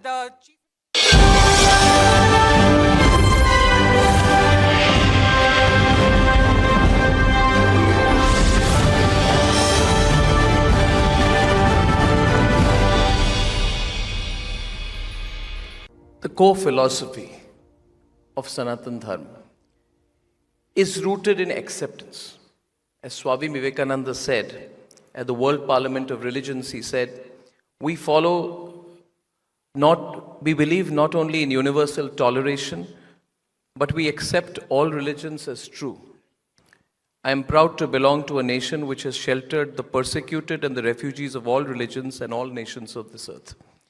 Gurudev, I'd like to start by asking you that do you believe that this philosophy of acceptance has been the driving force behind India's boundless potential and can be the driving force behind its future limitless growth? Yes, there are two types of acceptance. One is a passive acceptance. जो हो रहा है होने दीजिए. But there is another type of acceptance where you accept in order to act. Sanatana Dharma stands for that type of acceptance which doesn't let you lay back or be complacent, rather be dynamic and look forward. When you accept what happens, your emotions calm down, then your intellect becomes sharper to act. That's the beauty here. We always say Sanatan Dharma. I always say, in Hindi, I say that which is Puratan and Nit Nutan, that which is ancient, at the same time new and very adaptable to situations, to events, to people and geopolitical situation, retaining its original flavor. That is Sanatana. So just to take this forward, this relates also to how our society is, how our country is, how we have been as a people. Yeah, see, we can never become fanatics. Yes. Fanaticism begins when you shut down your intellect. You start questioning. You start pondering. You put a lock on your intellect. That's when fanaticism begins. Our country has never been fanatic. We have always encouraged free thinking, original thinking, and honoring the roots at the same time. सबसे पहले Republic plenary summit में मौजूद सभी मेहमानों का बहुत बहुत शुक्रिया. आपने वक्त निकाला और देश की सबसे बड़ी समिट का हम सब हिस्सा बनेंगे. Namaskar and a warm welcome to all our visionaries, innovators and believers of limitless India. Welcome to the Republic Plenary Summit 2025, the nation's most anticipated forum for ideas, debate and action. Ladies and gentlemen, a request to please be seated, to keep mobile phones in the silent mode. तो जोरदार तालियों के साथ स्वागत कीजिए हमारे साथ बहुत खास मेहमान दुनिया भर में पूजनीय आध्यात्मिक गुरु श्री श्री रविशंकर जी का. और मैं जोरदार तालियों के साथ स्वागत कीजिए श्री श्री रविशंकर जी का. Ladies and gentlemen, it is a great honor to call upon Gurudev Sri Sri Ravi Shankar, a global spiritual leader, a guiding force of wisdom, who is here with us, and I invite Gurudev to light the lamp and commence the Republic Plenary Summit 2025. This is today's Bharat. This is today's India, a limitless India, And we are just getting started. We've got the lamp coming up. Bharat is a force that rises with every challenge, transforms every obstacle into an opportunity, and marches forward.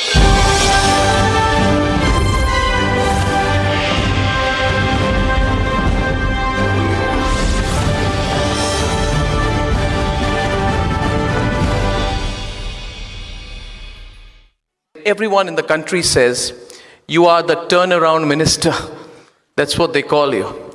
And the reason they call you the turnaround minister is because you are always put in place when the chips are down.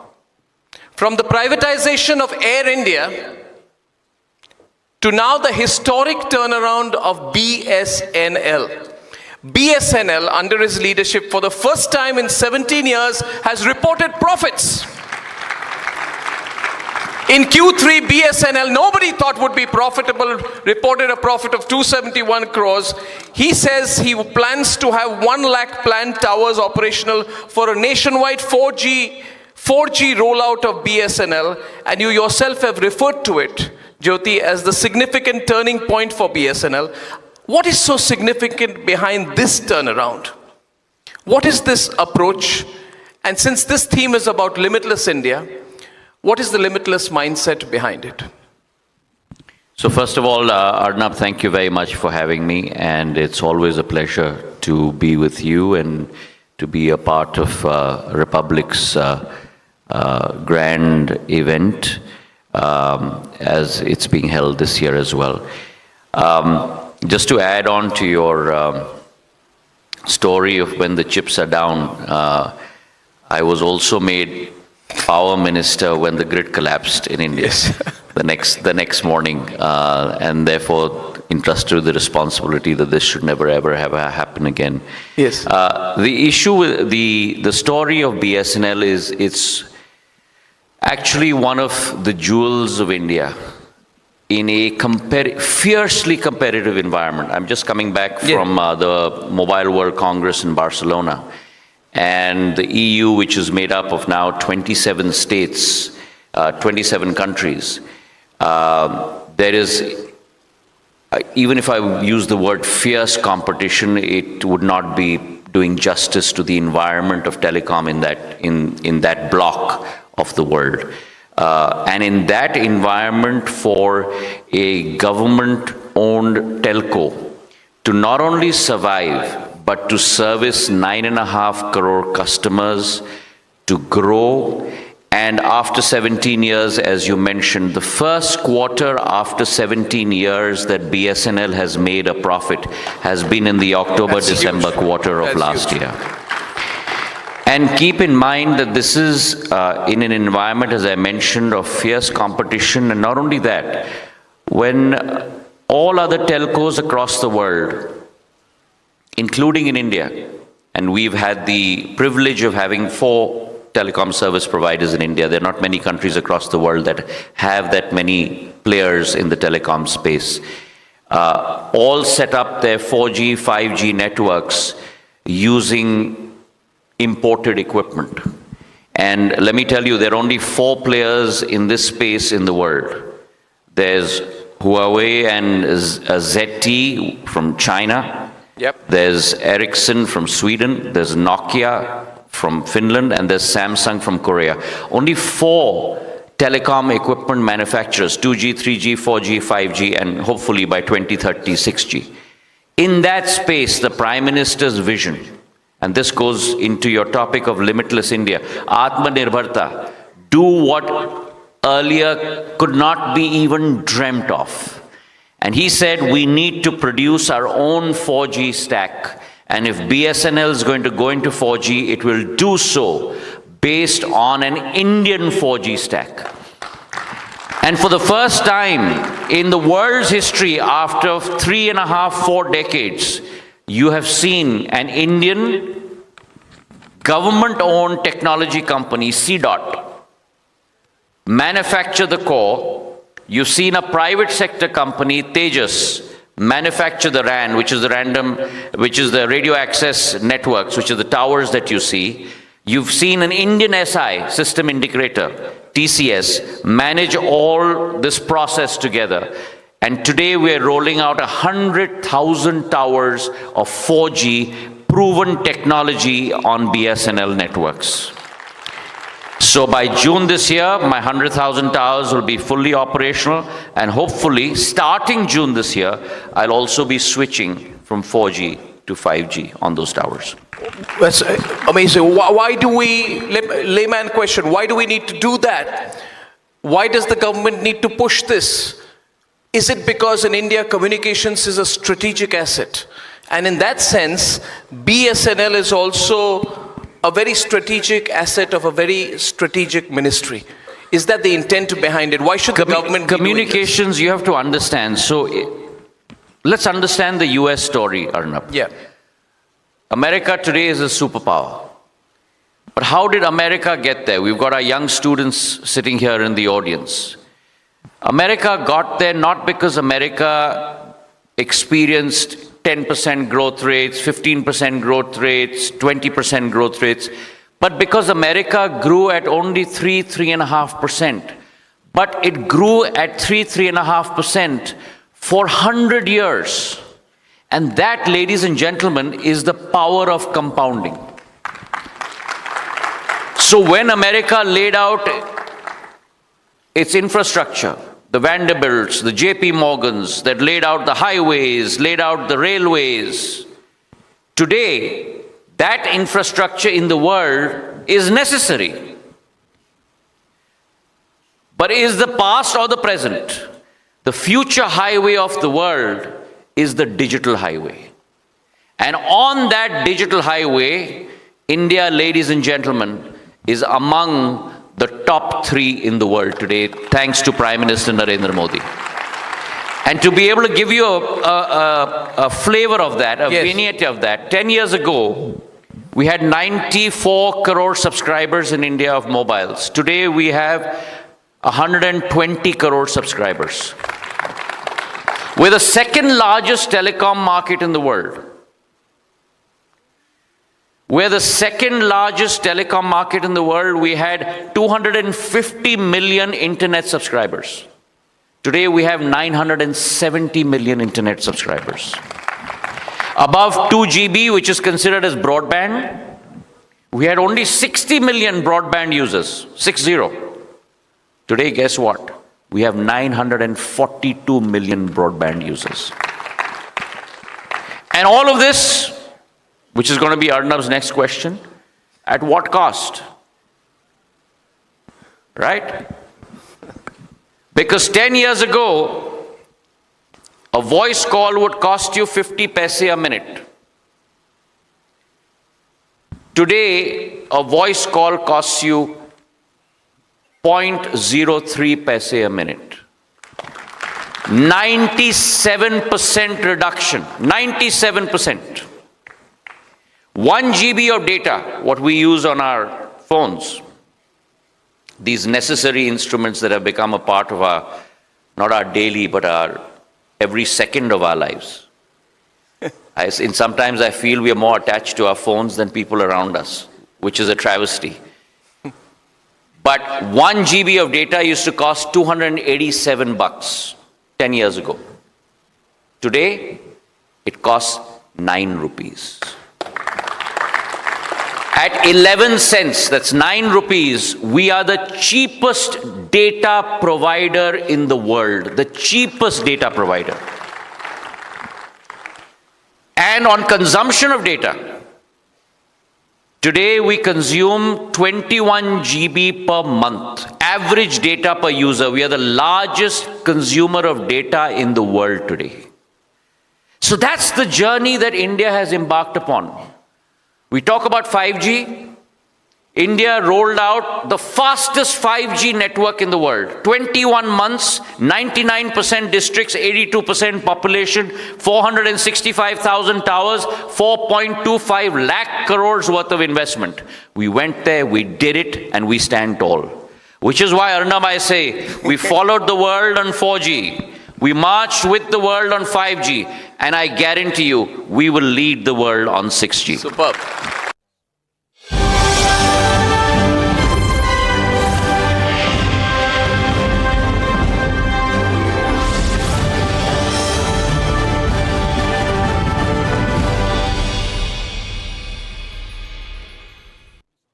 the core philosophy of Sanatan Dharma is rooted in acceptance. As Swami Vivekananda said at the World Parliament of Religions, he said, we believe not only in universal toleration, but we accept all religions as true.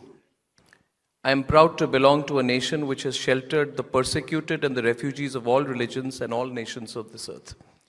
Gurudev, I'd like to start by asking you that do you believe that this philosophy of acceptance has been the driving force behind India's boundless potential and can be the driving force behind its future limitless growth? Yes, there are two types of acceptance. One is a passive acceptance. जो हो रहा है होने दीजिए.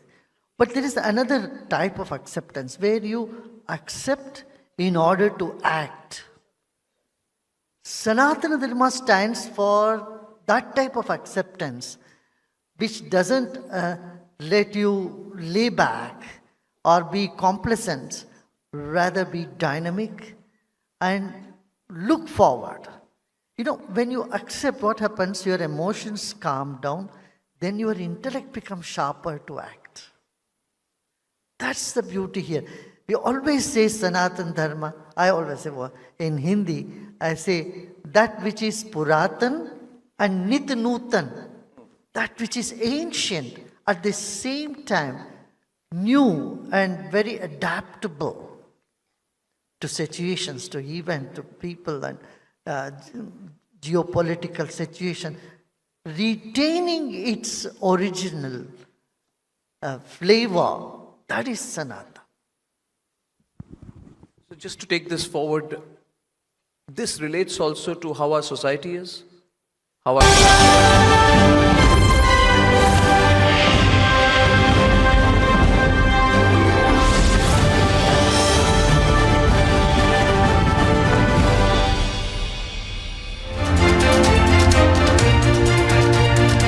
प्रधानमंत्री जी का एक छोटे से क्लिप देखे थे अभी.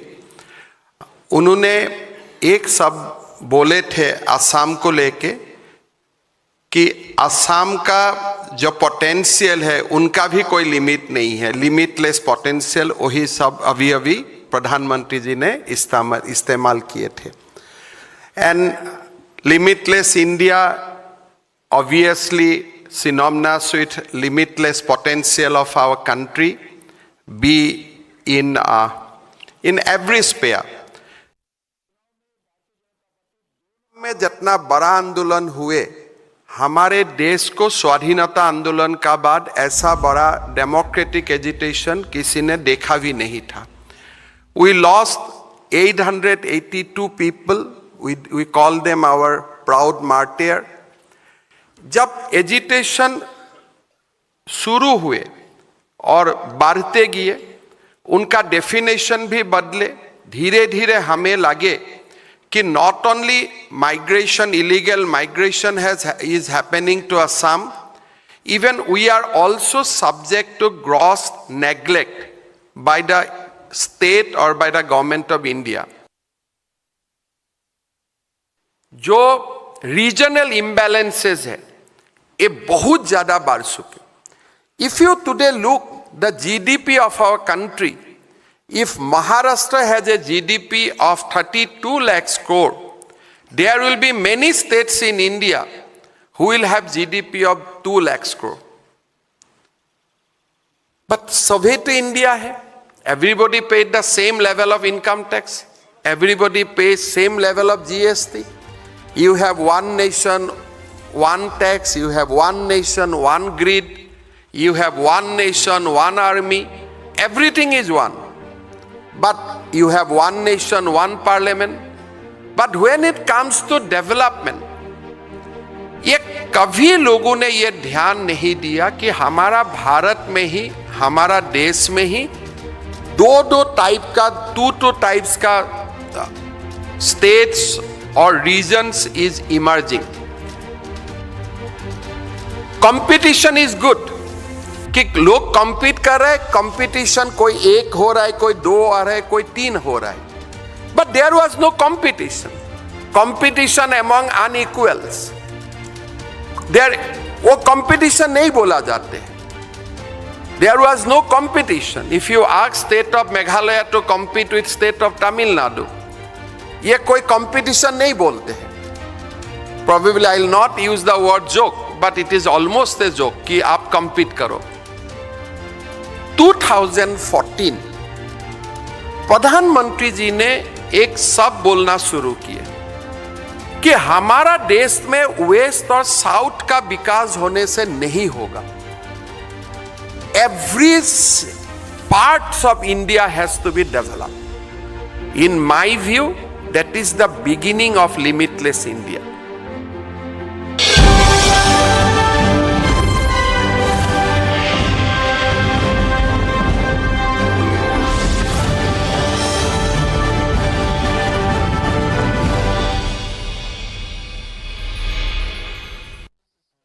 इसको घर पे लगाओगे तो शादी का तो पता नहीं, पर घर पक्का नहीं टूटेगा. रूंगटा नहीं तो घर स्ट्रॉन्ग नहीं. रूंगटा स्टील TMT बार एकदम सॉलिड. पहाड़ों में एक हाइकिंग शिप भी बन सकती है.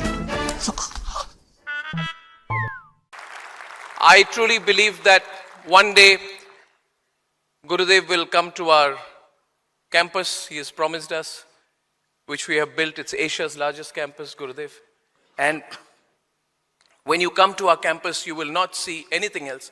You will see emblazoned on the walls of our newsroom in bold red letters, Nation First. So every morning when we enter the newsroom and we leave the newsroom, we remind ourselves of our promise to the nation and to its collective consciousness. We are deeply committed in the nation.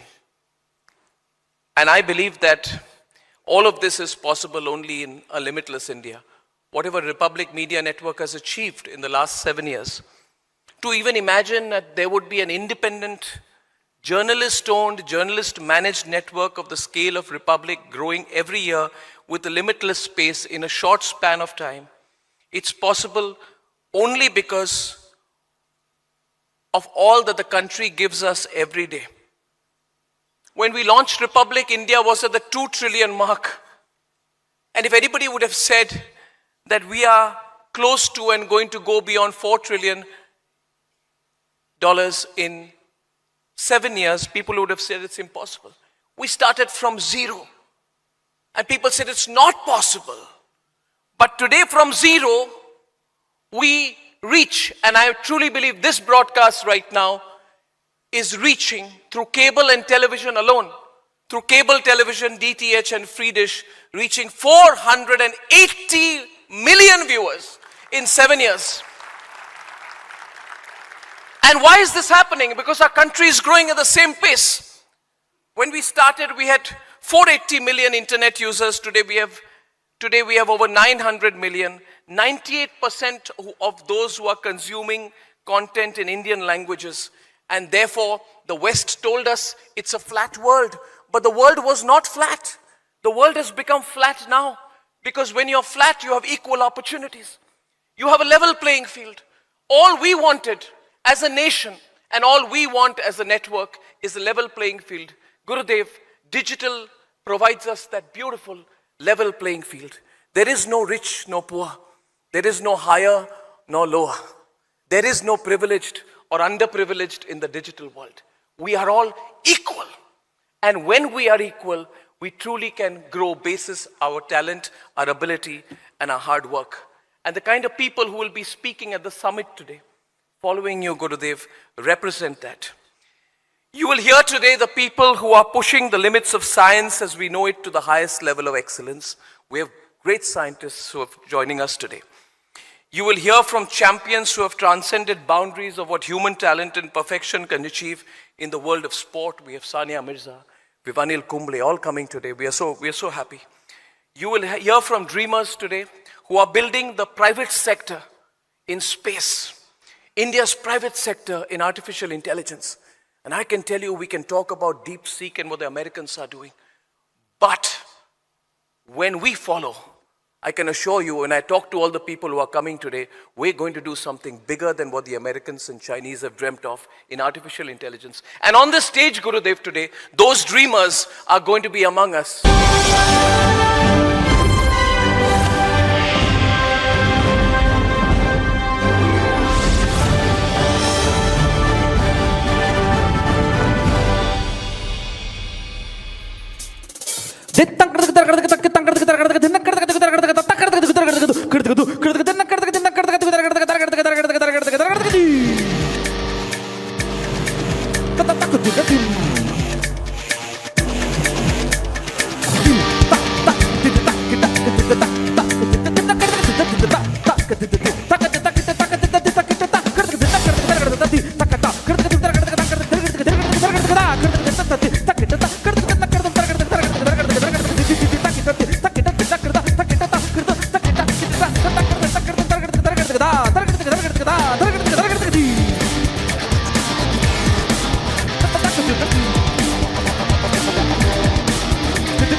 core philosophy of Sanatan Dharma is rooted in acceptance. As Swami Vivekananda said at the World Parliament of Religions, he said, we believe not only in universal toleration, but we accept all religions as true. I am proud to belong to a nation which has sheltered the persecuted and the refugees of all religions and all nations of this earth. Gurudev, I'd like to start by asking you that do you believe that this philosophy of acceptance has been the driving force behind India's boundless potential and can be the driving force behind its future limitless growth. Yes, there are two types of acceptance. One is a passive acceptance. जो हो रहा है होने दीजिए. But there is another type of acceptance where you accept in order to act. Sanatana Dharma stands for that type of acceptance which doesn't let you lay back or be complacent, rather be dynamic and look forward. When you accept what happens, your emotions calm down, then your intellect becomes sharper to act. That's the beauty here.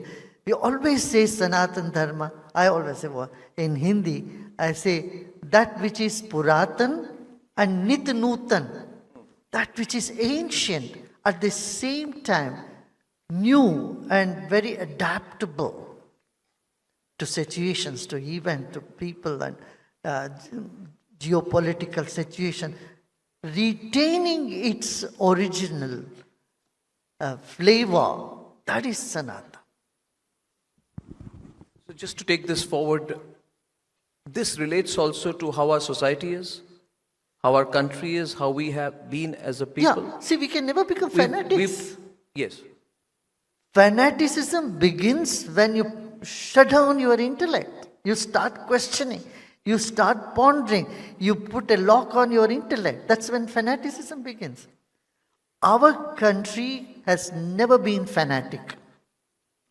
We have always encouraged free thinking, original thinking, and honoring the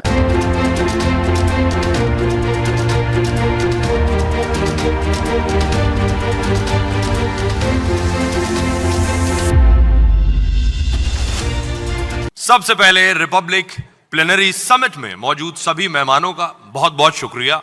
आपने वक्त निकाला और देश की सबसे बड़ी summit का हम सब हिस्सा बनेंगे.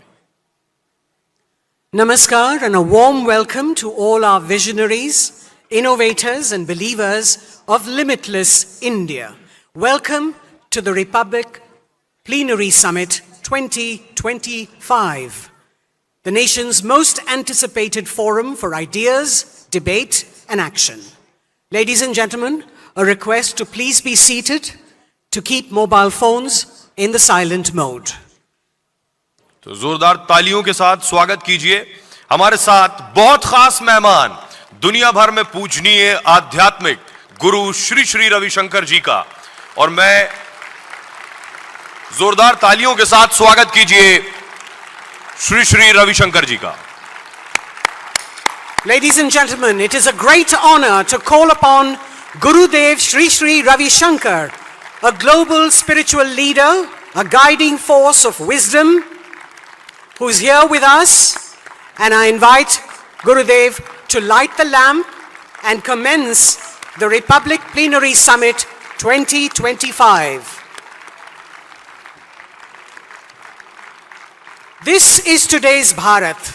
This is today's India, a limitless India, and we are just getting started. We've got the lamp coming up.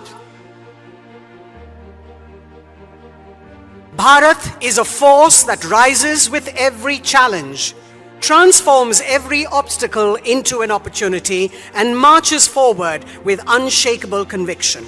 That is just who we are. As we usher in an era of prosperity with blessings from Sri Sri Ravi Shankar, Arnab Goswami, founder and editor-in-chief.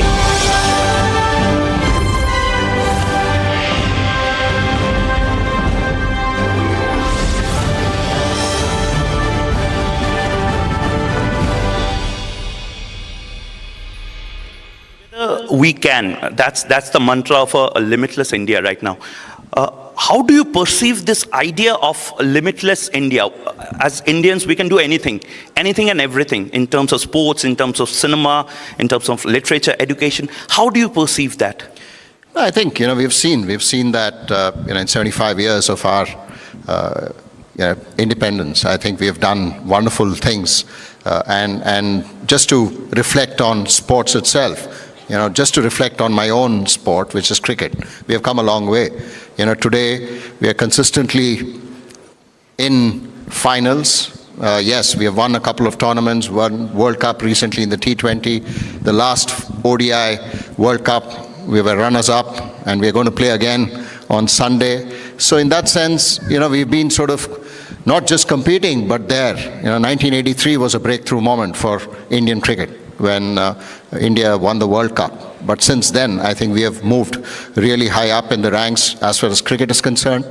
And in terms of infrastructure for cricket itself, if you take the sport, today you have international stadiums across India. It is not just restricted to the bigger cities, which it used to be probably about 20, 30 years ago. So now it's a lot more. There is a lot more players playing the sport with the IPL. There's a lot of players getting opportunities to play on a big stage. And not just the men's cricket. Women's cricket has evolved too, because when you talk about limitless India, it's not just about one section of the society. It's not just men, it's also women. How do you sort of become inclusive? How do you ensure that they come along and then do what and make you proud? And women's cricket has certainly made India proud. Today, the Women's Premier League is happening, and that's something that's giving a lot of girls an opportunity to showcase their talent. And it also means that a lot of young girls are taking up the sport. And that's the beauty about cricket. Today, it's dominating in cricket, and other teams would want to beat India. It was not the other way around. It was always the other way around. When we sort of played, it was beating Australia was a big thing. Beating West Indies just prior to that was a big thing. And today beating India is a big thing for the rest of the cricketing world. So that's the beauty about limitless India.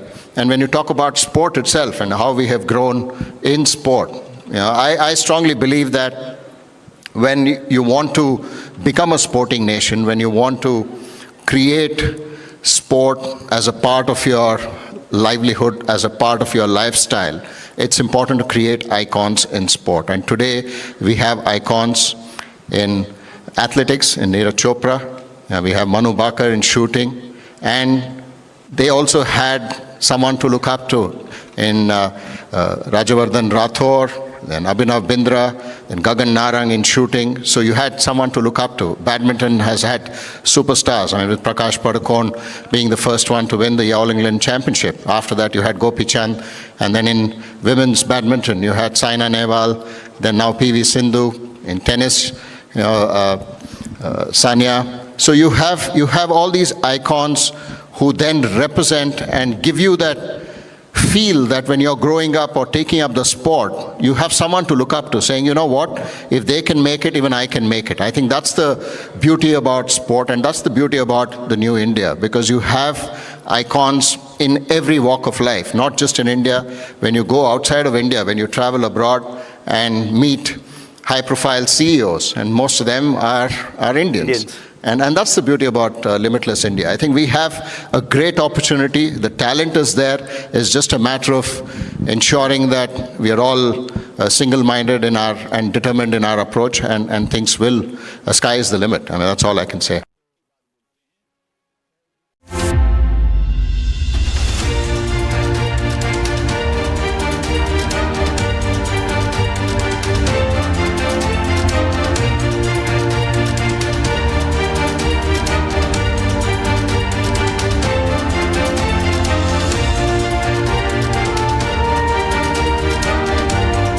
Today, India is this with the contribution of South and Western state. You can imagine a new India अगर बाकी 3 region भी एक ही जैसा contribute करना शुरू करे. If Bihar start contributing positively to the nation's GDP, if West Bengal, Assam start contributing positively to the nation's GDP, if state like UP start contributing equally with that of Gujarat and Tamil Nadu, ये भारत 2047 सन में नहीं, उसका बहुत पहले ही महाशक्ति बन जाएगा. We have to unleash the power of every Indian. once we start movement in that way, I am just presented you a case study of Assam. Today Assam is a case study. प्रधानमंत्री जी ने हमें साहस दिया, we can turn out to be a developed state now, and from here onwards, we do not need a different kind of treatment. अभी advantage Assam 2.5 हमारे 2.0 हुए थे.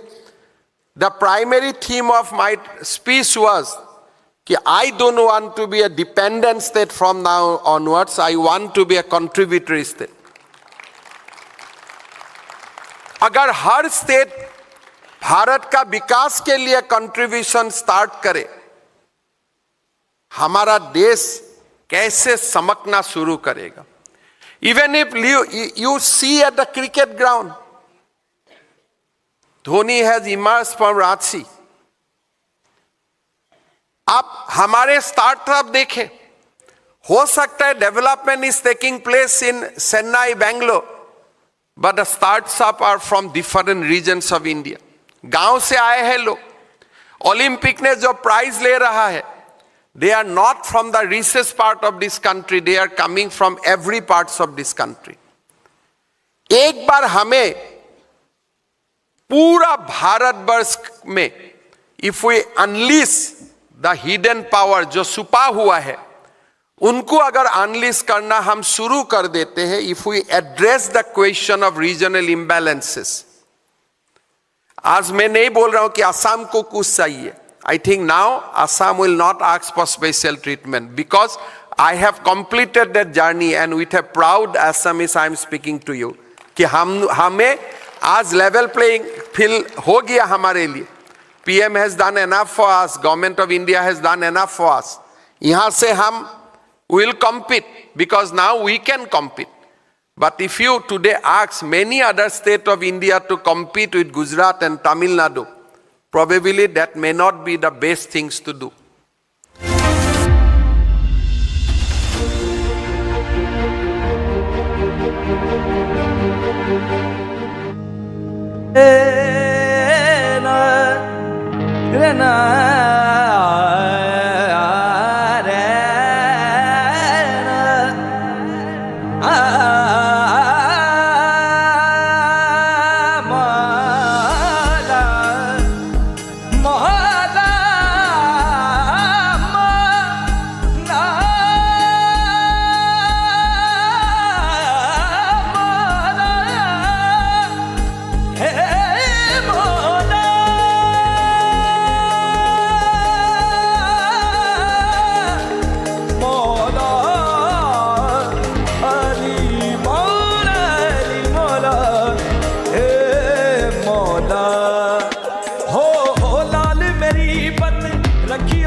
कलंदर दमादम अल्लाह पहला नंबर अल्लाह दम दे अंदर शाबाज कलंदर हो लाल मेरी पत रखियो भला झूले लालन जिंदड़ी दा सेवन लो थगी शाबाज कलंदर 1 2 3 अल्लाह पहला नंबर अल्लाह दम दे अंदर शाबाज कलंदर हो दमादम कलंदर अल्लाह पहला नंबर अभी दम दम दे अंदर अभी शाबाश कलंदर ओ लाल मेरी हाय लाल मेरी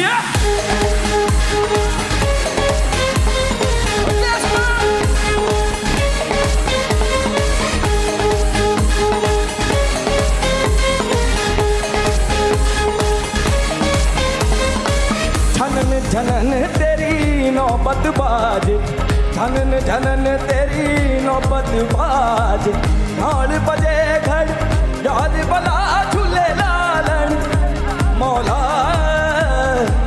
नाल बजे घड़ी याद मेरे झूले लालन जिंदड़ी दा सेवन लो सगी शाबाश कलंदर टमाटम अली दा पहला नंबर अली दम दम दे अंदर अली शाबाश कलंदर ओ लाल मेरी बात रखियो भला झूले लालन जितनी दा सेवन लो सगी शाबाश कलंदर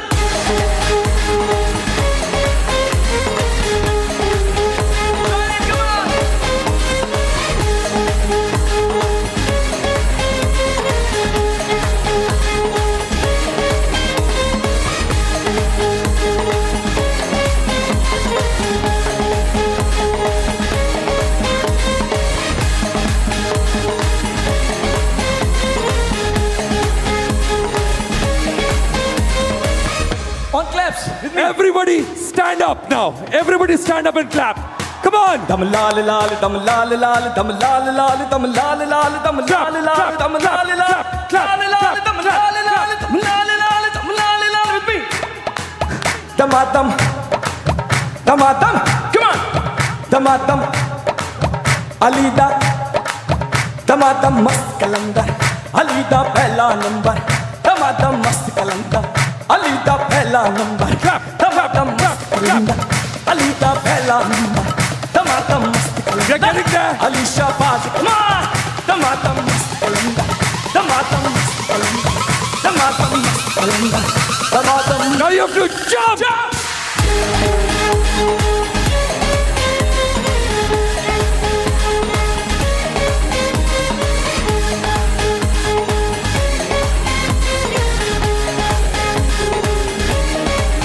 Tamatam Kalanda, Kalanda.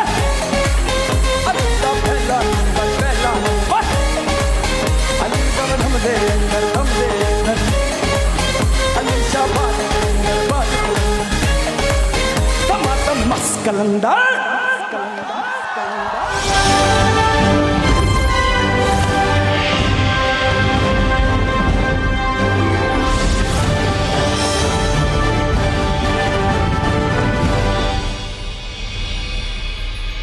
QS&THE, the world's foremost university rankings organizations, have ranked Amity amongst the top 3% universities globally, making it among the very few Indian universities to be included in both rankings.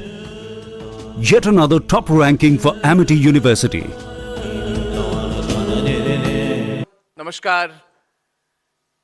And Gurudev, I can't thank you enough for being with us and making the start of this very special occasion memorable, special, and auspicious for us with your divine presence.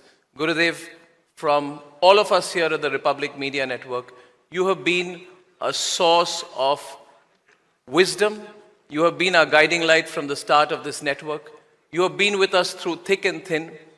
And therefore, we are all overwhelmed that you took the time. You cancelled so many schedules and you are with us today. So Gurudev, once again, a big round of applause to you, sir. Thank you, sir. And that is the incredible thing about Gurudev, that he makes it also possible. When everyone said it would be difficult to get you in with your schedule, you came here today. I'm so happy. We are so happy, Gurudev. Thank you so much. We're looking forward to this. And welcome everyone to the opening sessions of the Republic Plenary Summit 2025. The Republic Media Network represents the will of the people. Republic, when we gave it the name, it was more than just a news network we had in our mind. It represented for us the boundless dreams of a nation that is rising to new heights. So Republic for us is not just a news organization. I believe it is a connection with the people. When I walk around, when I meet people who follow our network and follow our channel, they speak to me not like we are providers of the news, but more importantly, like we are one of their own. And that is what makes the connection of Republic with the people of this country so special. In that sense, Republic represents the pride of a culture which is limitless. And that is the theme of today's event, Limitless India. The power of ambition that knows no boundaries. And that is what we will talk about today, because our country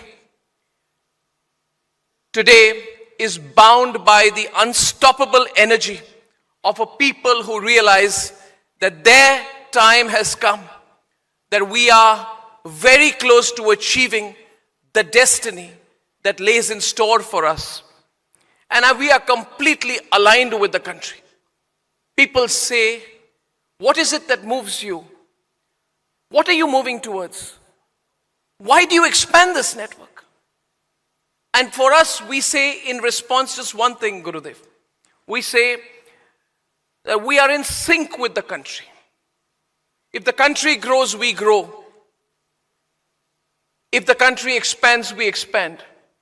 Through thick and thin, we have intertwined our own destiny as a network with the destiny.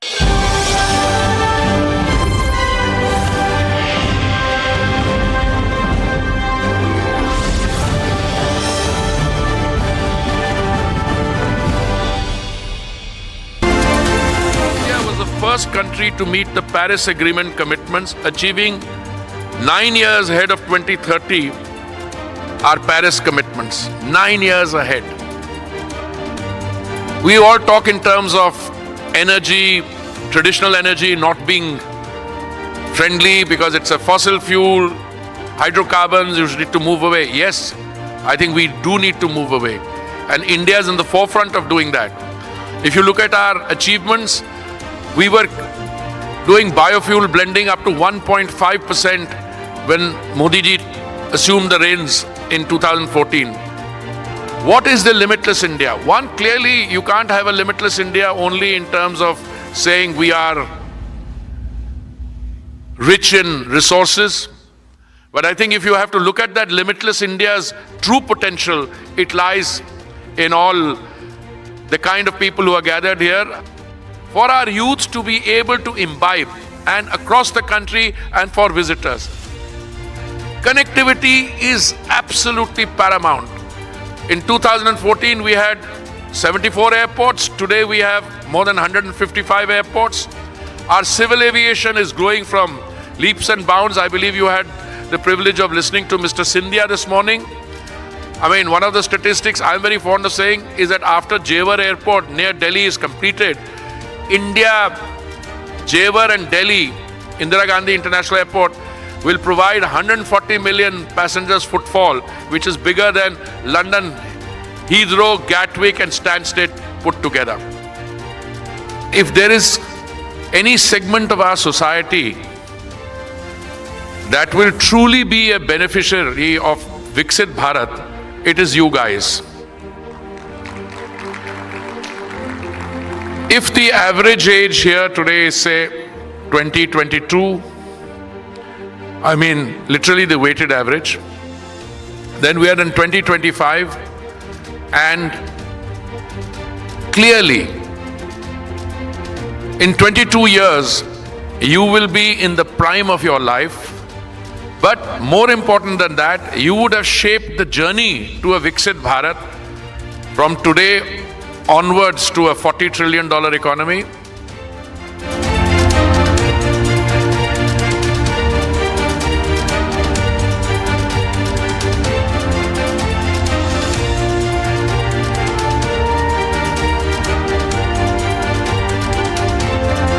इसको घर पे लगाओगे तो शादी का तो पता नहीं, पर घर पक्का नहीं टूटेगा।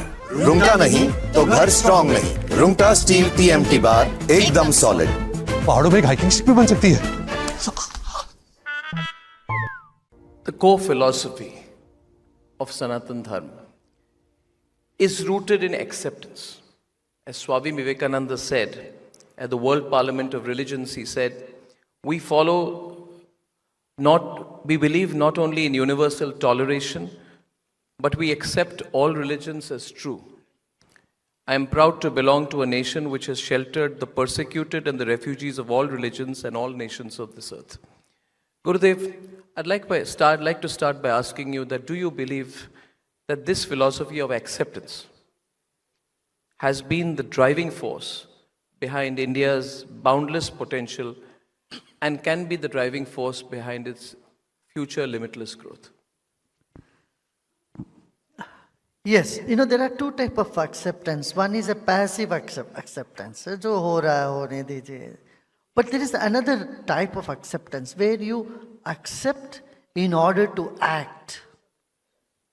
Sanatana Dharma stands for that type of acceptance which doesn't let you lay back or be complacent, rather be dynamic and look forward. You know, when you accept what happens, your emotions calm down, then your intellect becomes sharper to act. That's the beauty here. We always say Sanatan Dharma. I always say, in Hindi, I say that which is Puratan and Nit Nutan, that which is ancient, at the same time new and very adaptable to situations, to events, to people and geopolitical situation, retaining its original flavor. That is Sanatana. So just to take this forward, this relates also to how our society is, how our country is, how we have been as a people. Yeah, see, we can never become fanatics. Yes.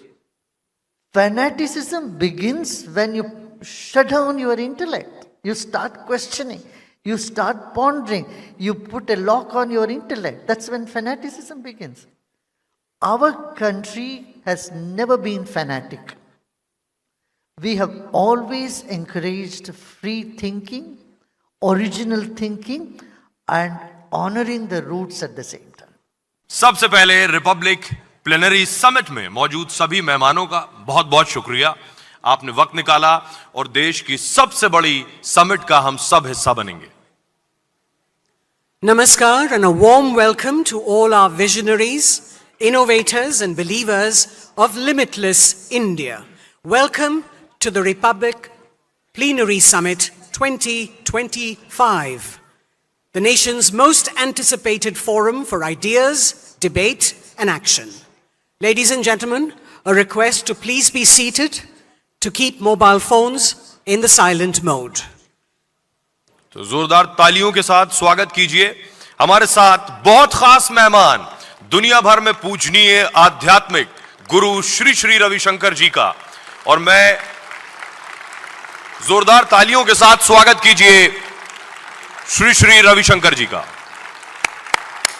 Ladies and gentlemen, it is a great honor to call upon Gurudev Shri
बास कलंदर दमादम अल्लाह पहला number अल्लाह दम दे अंदर अच्छा बास कलंदर ओ लाल मेरी पत रखियो भला झूले लालन जिंदड़ी दा सेवन लो थगी शाबाश कलंदर 1 2 3 अल्लाह पहला नंबर अल्लाह दम दे अंदर अच्छा बास कलंदर हो दमादम मस कलंदर अल्लाह पहला नंबर अभी दम दम दे अंदर अली शाबाश कलंदर ओ लाल मेरी हाय लाल मेरी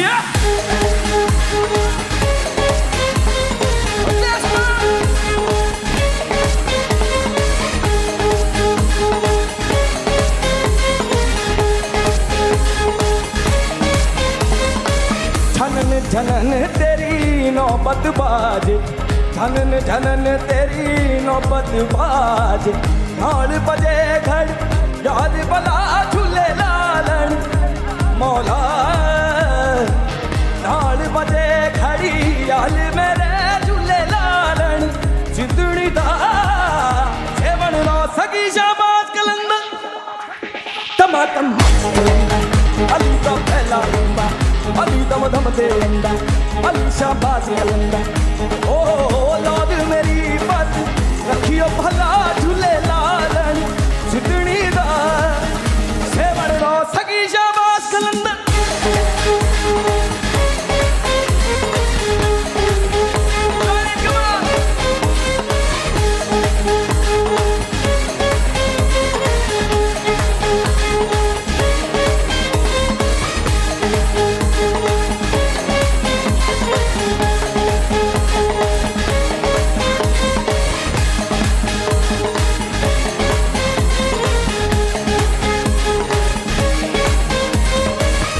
On claps. Everybody stand up now. Everybody stand up and clap. Come on. दम लाल लाल दम लाल लाल दम लाल लाल दम लाल लाल दम लाल लाल दम लाल लाल लाल लाल दम लाल लाल दम लाल लाल दम लाल लाल with me. Damadam, damadam, come on. Damadam, Alida, damadam mast kalandar, Alida pehla number, damadam mast kalandar, Alida pehla number, damadam mast kalandar, Alida pehla number, damadam mast kalandar, Ali Shahbaz, come on, damadam mast kalandar, damadam mast kalandar, damadam mast kalandar, damadam. Now you have to jump.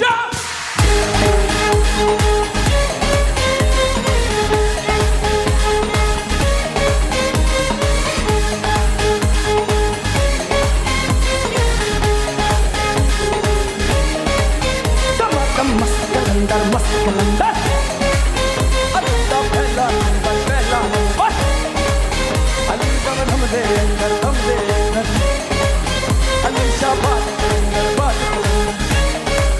damadam mast kalandar.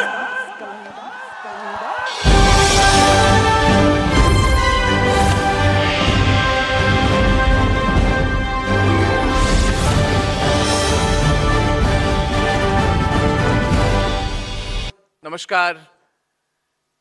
And Gurudev, I can't thank you enough for being with us and making the start of this very special occasion memorable, special, and auspicious for us with your divine presence. Gurudev, from all of us here at the Republic Media Network, you have been a source of wisdom. You have been our guiding light from the start of this network. You have been with us through thick and thin. And therefore, we are all overwhelmed that you took the time. You cancelled so many schedules, and you are with us today. So, Gurudev, once again, a big round of applause to you, sir. Thank you, sir. And that is the incredible thing about Gurudev, that he makes it also possible. When everyone said it would be difficult to get you in with your schedule, you came here today. I'm so happy. We're so happy, Gurudev. Thank you so much. We're looking forward to this. And welcome everyone to the opening sessions of the Republic Plenary Summit 2025. The Republic Media Network represents the will of the people. Republic, when we gave it the name, it was more than just a news network we had in our mind. It represented for us the boundless dreams of a nation that is rising to new heights. So Republic for us is not just a news organization. I believe it is a connection with the people. When I walk around, when I meet people who follow our network and follow our channel, they speak to me not like we are providers of the news, but more importantly, like we are one of their own. And that is what makes the connection of Republic with the people of this country so special. In that sense, Republic represents the pride of a culture which is limitless. And that is the theme of today's event. Limitless India, the power of ambition that knows no boundaries. And that is what we will talk about today, because our country today is bound by the unstoppable energy of a people who realize that their time has come, that we are very close to achieving the destiny that lays in store for us. And we are completely aligned with the country. People say, what is it that moves you? What are you moving towards? Why do you expand this network? And for us, we say in response just one thing, Guru.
Of Sanatan Dharma.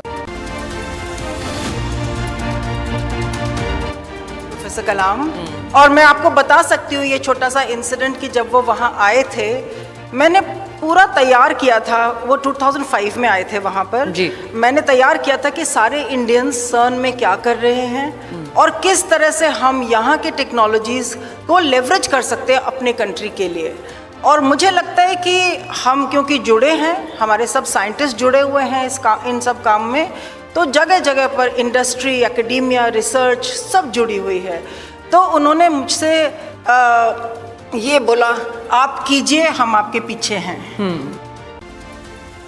Scientists ने over the last century जिस तरह से periodic table होती है, उसी तरह से fundamental particles का एक स्टैंडर्ड मॉडल होता है। तो उसमें ये एक मिसिंग पीस था कि एक पार्टिकल होना चाहिए जो इतना मतलब उसकी एग्जैक्ट एनर्जी तो नहीं मालूम थी, लेकिन ये मालूम था कि एक होना चाहिए पार्टिकल जिसके वजह से पार्टिकल्स का जो मास है उसको हम एक्सप्लेन कर सकें। वहाँ से एक विचार शुरू हुआ कि किस तरह से हमें भारत से जुड़ना चाहिए, बिल्कुल, और कैसे हमें यहाँ पर ऐसी मतलब मैग्नेटिक एक्सपेरिमेंट्स करने चाहिए। बाय मैग्नेटिक आई मीन कि इतने अट्रैक्टिव होने चाहिए, बिल्कुल, बिल्कुल, कि इंटरनेशनल कोलैबोरेशन यहाँ बने। जैसे कि सोलर अलायंस जो है हमारा वो बना है, और COP 26 में भी मोदी जी ने अभी जो पंचामृत का जो उन्होंने बोला है अभी फॉर द एनवायरनमेंट, उस तरह से इतने सारे प्रोजेक्ट्स हैं हमारे पास जो हम कंट्री सेंट्रिक करें और सारे बच्चे हमारे उसके साथ। मुझे लगता है कि जो हम जिंदगी जीते हैं अपनी, उसमें ही स्पिरिचुअलिटी है, और जहाँ तक साइंस का सवाल है वो उस स्पिरिचुअलिटी को समझने की कोशिश करते हैं। हमारे शिव जी का डांस है जो नटराज में है, वो एक मुद्रा है, ना ही अकेली एक मुद्रा बल्कि बहुत सारी मुद्राएं हैं, और वो ये बताते हैं कि जो कॉस्मिक एनर्जी है उसको किस तरह से हम वेरियस फॉर्म्स में देख सकते हैं। And life is a cycle, the universe is a cycle going into the multiverse as well.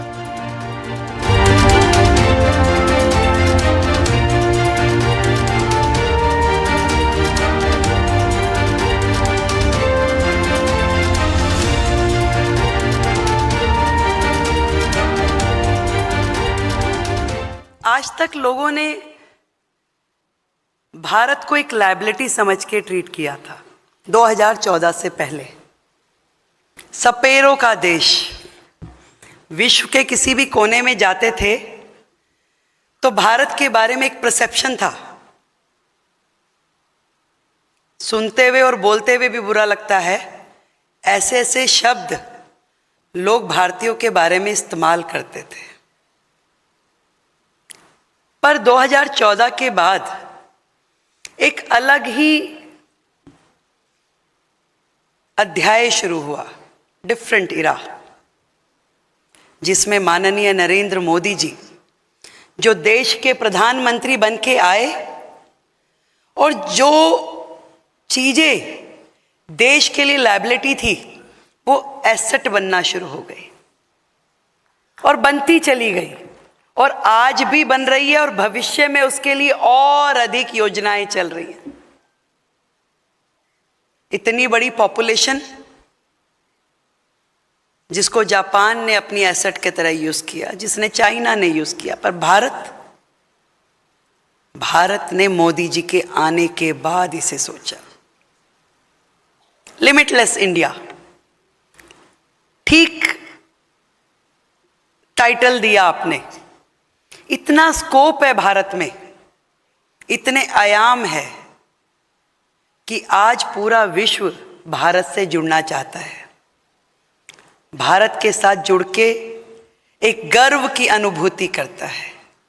यहां तक कि देश के प्रधानमंत्री के साथ खड़े होकर फोटो खिंचवाना, हाथ मिलाना भी उसको आनंद देता है। ऐसा भारत,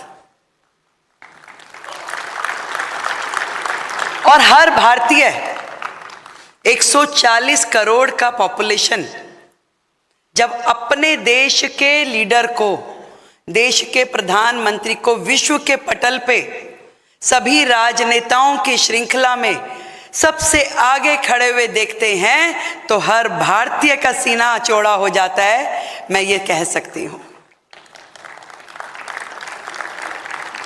लिमिटलेस भारत, बिल्कुल ठीक कहा आपने। आज पूरे विश्व के हर देश में जितने भारतीय रहते हैं वो कनेक्ट करते हैं भारत के साथ कि हाँ हम भारतीय हैं। वो प्राउड फील करते हैं, उनको अभिमान होता है। आज देश के प्रधानमंत्री अमेरिका जाएं या किसी अन्य राष्ट्र में, हजारों हजार लोग वहां पे भारत के नागरिक होने के नाते इकट्ठे होते हैं और वहां पे जश्न मनाते हैं। ये है भारत की पहचान जो 2014 के बाद से बदली है। हर क्षेत्र में, एजुकेशन में, इंफ्रास्ट्रक्चर में, उद्योग जगत में, सुरक्षा में, हर जगह भारत ने एक नई ऊंचाई को छूना शुरू किया। आज हम अपना मैन्युफैक्चरिंग, हम अपना ट्रेड, हम अपने व्यापार, उद्योग, हर चीज में सेल्फ सफिशिएंट होते जा रहे हैं। जो चीजें कहीं हमें बाहर से मंगवानी पड़ती थी, इंपोर्ट करनी पड़ती थी, आज भारत पूरे विश्व में एक्सपोर्ट की दुनिया में सबसे आगे नंबर 1 खड़ा होकर काम करता है। यह है लिमिटलेस भारत। खुशी होती है जब देखते हैं कि भारत विश्व गुरु बनने की दिशा में अग्रसर है। विश्व गुरु जो पूरे वर्ल्ड को एक रास्ता देता है, एक जीवन जीने की कला भी सिखाता है और एक आइडियल बनके, एक मेंटोर बनके सामने आता है। कोविड का वो समय हमने देखा जब पूरा का पूरा विश्व इस स्थिति में था कि उन्हें समझ में नहीं आ रहा था कि क्या करना है, कैसे करें, कैसे मेडिसिन बनेगा, कैसे ट्रीटमेंट होगा, कैसे अपने देश के लोगों का जीवन बचाएंगे। तब भारत था जिसने लीडरशिप दी, ना केवल वैक्सीन इजाद की बल्कि पूरे के पूरे विश्व में बाकी देशों की मदद करके यह दिखाया कि yes, India is a leader. Bharat आगे है और आगे चलता रहेगा। एक समय भारत के बारे में कहा जाता था कि मदद मांगने के लिए हाथ ऐसे रहता है। आज भारत का हाथ ऐसे है, देने वालों की कतार में है। ये हमारे भारत का लिमिटेड कैरेक्टर उभर के आया है।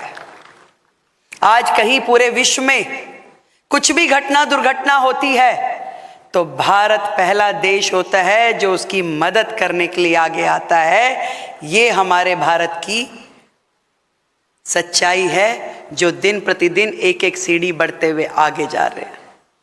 आज राष्ट्रीय अंतर्राष्ट्रीय कोई भी समिट होती है, लोग भारत की ओर निगाह उठा के देखते कि क्या बोलने वाले हैं हम, क्या कहने वाले हैं, क्या नई दिशा देंगे, और लोग हमें फॉलो करते हैं।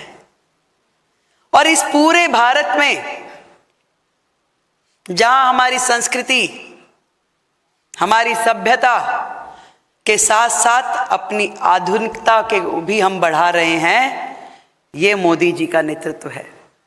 आज मैं दिल्ली की मुख्यमंत्री के नाते आप लोगों के बीच में हूं, और जब मैं दिल्ली के बारे में सोचती हूं तो मुझे लगता है कि लिमिटलेस भारत का रास्ता लिमिटलेस दिल्ली के बीच में से होकर निकलने वाला है।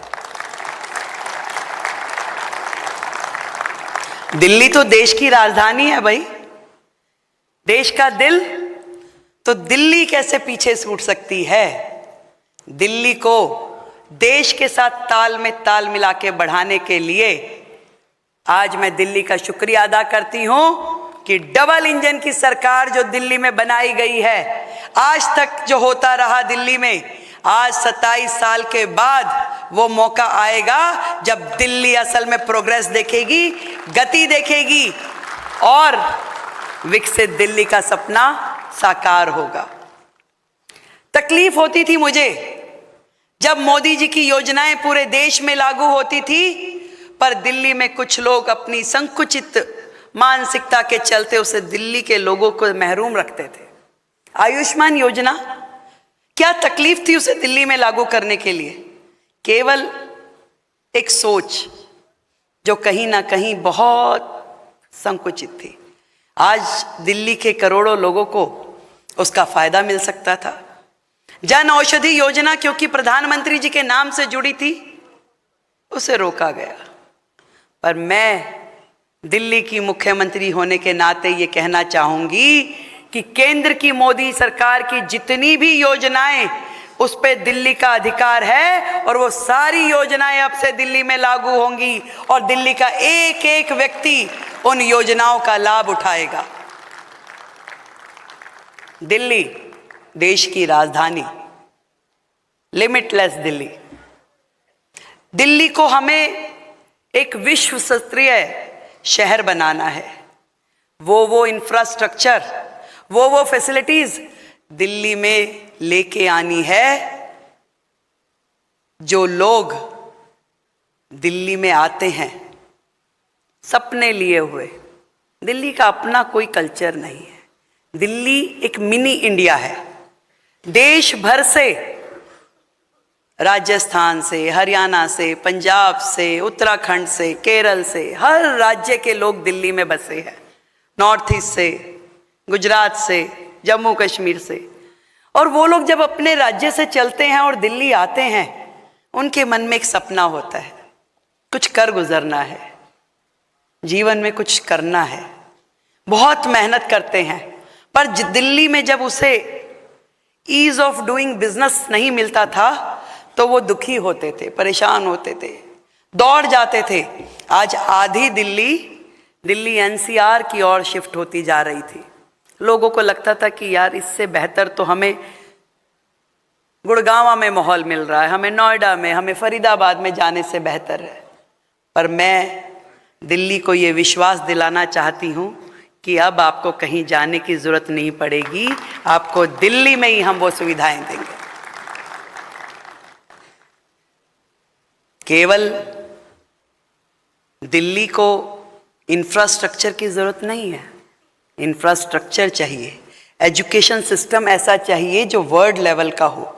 आज जैसे दिल्ली यूनिवर्सिटी के लिए पूरे देश से, पूरे वर्ल्ड से लोग पढ़ने के लिए आते हैं कि दिल्ली यूनिवर्सिटी एक बड़ा नाम है, ऐसा ही हमारा एजुकेशन सिस्टम दिल्ली के स्कूलों में भी हो। ऐसा ही हमारे हॉस्पिटल्स दिल्ली में हो जहां देश भर के लोग इलाज करने आए। खाली एम्स क्यों हो? हर अस्पताल का वही इंफ्रास्ट्रक्चर क्यों ना हो? हर अस्पताल में वही फैसिलिटीज क्यों ना हो? आज मैं सोचती हूं कि दिल्ली में केवल हमें सांस्कृतिक टूरिज्म नहीं, बल्कि एजुकेशन टूरिज्म, बल्कि मेडिकल टूरिज्म को भी बढ़ाने के लिए बहुत सारे काम करने हैं और वो किए जाएंगे, ताकि दिल्ली देश की राजधानी में जब कोई आए तो उसके लिए बहुत सारे आने के कारण हो। मैं दिल्ली की जनता को कहना चाहती हूं कि इस लिमिटलेस दिल्ली में आप सबके लिए जगह है, काम करने के लिए, रहने के लिए, शिक्षा के लिए, आगे बढ़ने के लिए और अपने सपने साकार करने के लिए। और आप सब लोग आने वाले समय में इसे देखेंगे। डबल इंजन की सरकार का फायदा क्या होता है, ये आपको आने वाले समय में दिखाई देगा।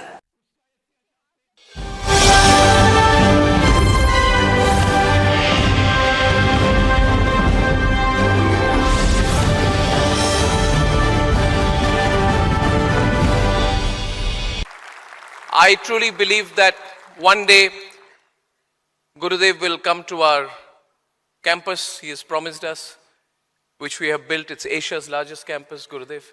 And when you come to our campus, you will not see anything else. You will see emblazoned on the walls of our newsroom in bold red letters, Nation First. So every morning when we enter the newsroom and we leave the newsroom, we remind ourselves of our promise to the nation and to its collective consciousness. We are deeply committed in the nation. And I believe that all of this is possible only in a limitless India. Whatever Republic Media Network has achieved in the last 7 years, to even imagine that there would be an independent, journalist-owned, journalist-managed network of the scale of Republic growing every year with a limitless space in a short span of time, it's possible only because of all that the country gives us every day. When we launched Republic, India was at the 2 trillion mark. And if anybody would have said that we are close to and going to go beyond $4 trillion in 7 years, people would have said it's impossible. We started from zero. And people said it's not possible. But today from zero, we reach, and I truly believe this broadcast right now is reaching through cable and television alone, through cable television, DTH and free dish, reaching 480 million viewers in 7 years. And why is this happening? Because our country is growing at the same pace. When we started, we had 480 million internet users. Today we have over 900 million. 98% of those who are consuming content in Indian languages.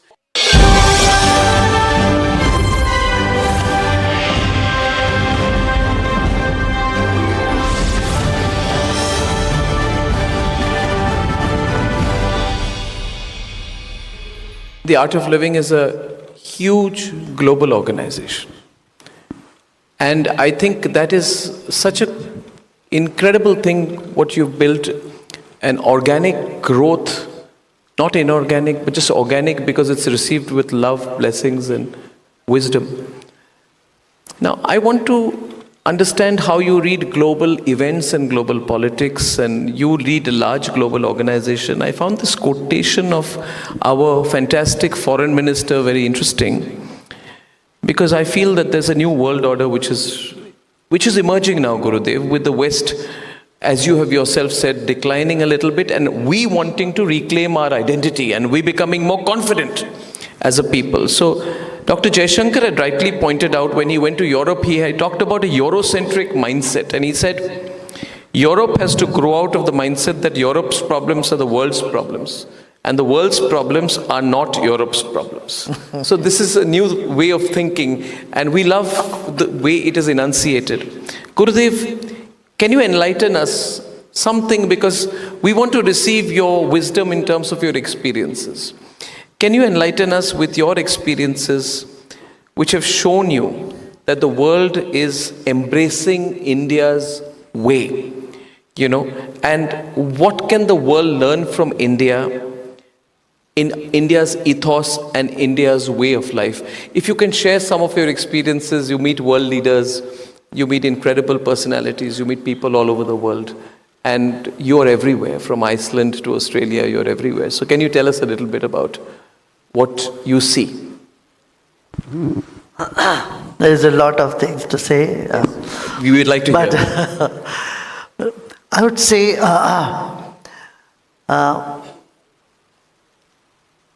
the prejudice in the minds of people are the limited responsibility and a sense of superiority consciousness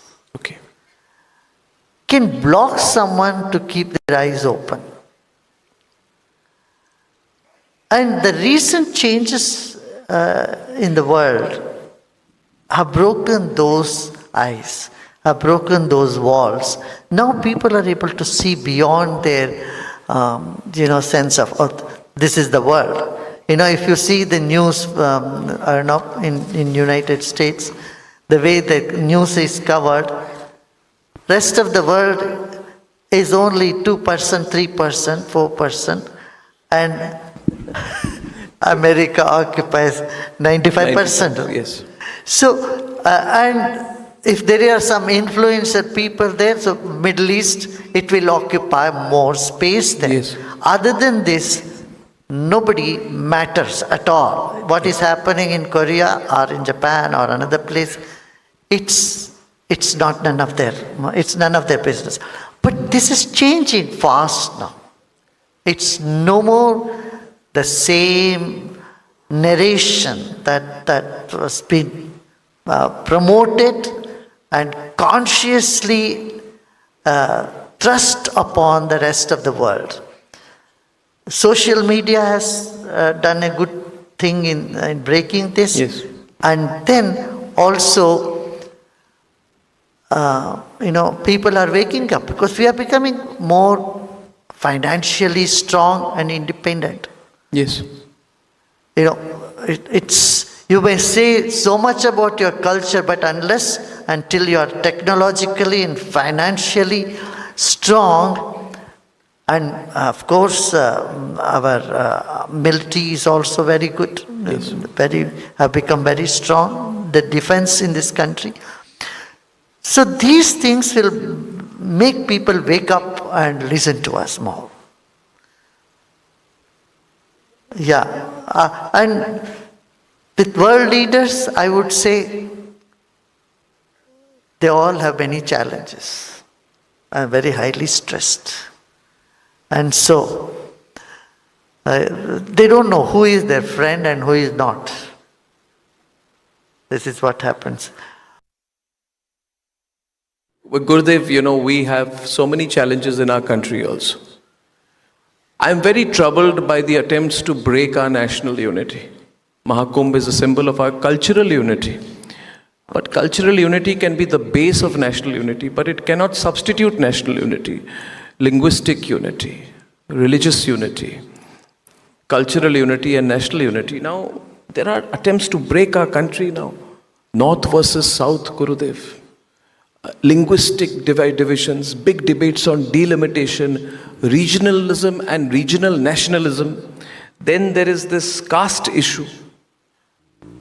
Use caste once again. And Gurudev, we are all 90s kids. We saw what Mandal Commission did to the country. It broke our country. Ask all the 90s kids here. I know all these what things happens happen. Yes. All these challenges take front seat if vested interests are active, number one. Vested interest. Vested interest, number one. Second, if people don't have a goal, they don't have a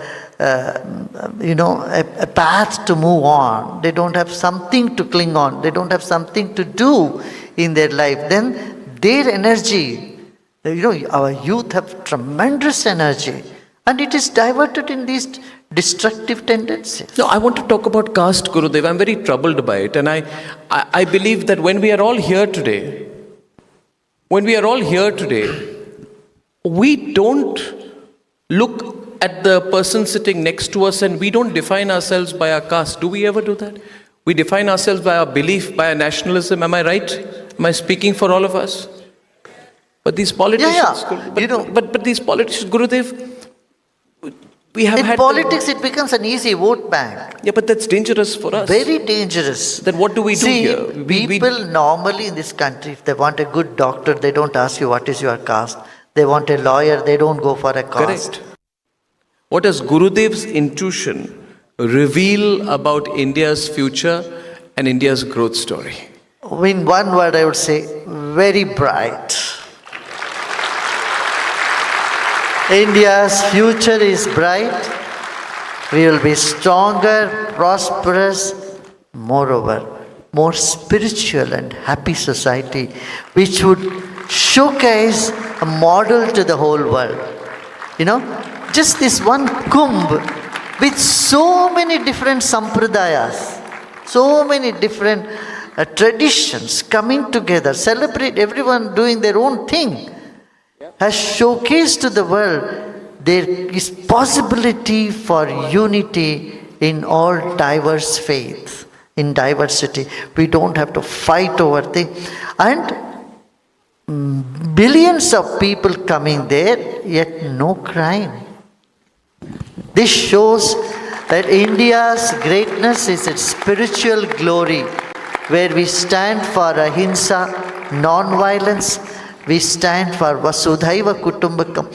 We are all one human family beyond all divisions, beyond all differences, and beyond all, mindsets. This embracing the whole earth, whole globe as one. And moreover, on top of this, we are very environmentally conscious. We are doing so much for green energy than anybody else in the world. And nobody can point us towards us and say, you are spoiling the planet. No, we are nurturing the planet physically, mentally, emotionally, spiritually, in all the way. So there is no limit for India's future and growth. I want one thought of the day from Gurudev Shri Shri Ravi Shankar for all those who are watching this live on streaming, on channels, all of us here today. One thought we should carry with us today. Arnab, this is like going to a pharmacy and asking them, give me one medicine. Why do you limit in one thought? See, this is a Western idea, Arnab. We want one thing. We say many things. We have the Vigna, we have all the colors. We have so many thoughts. Let many thoughts come to us from every side. This is the mantra of Rig Veda. It says, Anu Bhadra Kratavo Yantu Vishwato Mukha. Let thoughts come to, noble thoughts come to us from all sides. Wonderful. I'm sure, I'm so relieved that Gurudev never became a TV anchor. I would be out of a job. But I only ask that one question because, as they say in Hindi, ye dil mange more.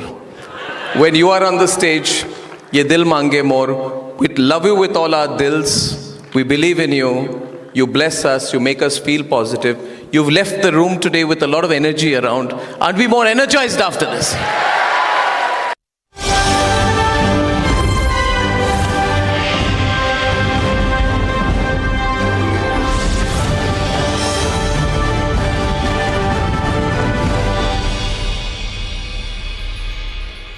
The core philosophy of Sanatan Dharma is rooted in acceptance. As Swami Vivekananda said at the World Parliament of Religions, he said, we believe not only in universal toleration, but we accept all religions as true. I am proud to belong to a nation which has sheltered the persecuted and the refugees of all religions and all nations of this earth. Gurudev, I'd like to start by asking you that do you believe that this philosophy of acceptance has been the driving force behind India's boundless potential and can be the driving force behind its future limitless growth. Yes, there are two types of acceptance. One is a passive acceptance. जो हो रहा है होने दीजिए. But there is another type of acceptance where you accept in order to act. Sanatana Dharma stands for that type of acceptance which doesn't let you lay back or be complacent, rather be dynamic and look forward. When you accept what happens, your emotions calm down, then your intellect becomes sharper to act. That's the beauty here. We always say Sanatan Dharma. I always say, in Hindi, I say that which is Puratan and Nit Nutan, that which is ancient, at the same time new and very adaptable to situations, to events, to people and geopolitical situation, retaining its original flavor. That is Sanatana. So just to take this forward, this relates also to how our society is, how our country is, how we have been as a people. Yeah, see, we can never become fanatics. Yes. Fanaticism begins when you shut down your intellect. You start questioning. You start pondering. You put a lock on your intellect. That's when fanaticism begins. Our country has never been fanatic. We have always encouraged free thinking, original thinking, and honoring the roots at the same time. Namaskar. And Gurudev, I can't thank you enough for being with us and making the start of this very special occasion memorable, special, and auspicious for us with your divine presence. Gurudev, from all of us here at the Republic Media Network, you have been a source of wisdom. You have been our guiding light from the start of this network. You have been with us through thick and thin. And therefore, we are all overwhelmed that you took the time. You cancelled so many schedules and you are with us today. So Gurudev, once again, a big round of applause to you, sir. Thank you, sir. And that is the incredible thing about Gurudev, that he makes it also possible. When everyone said it would be difficult to get you in with your schedule, you came here today.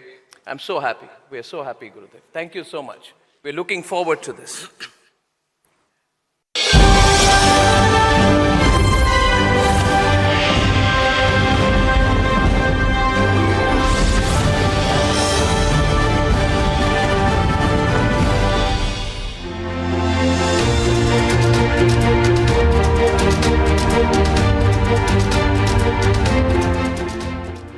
The maestro himself, Arnab Goswami.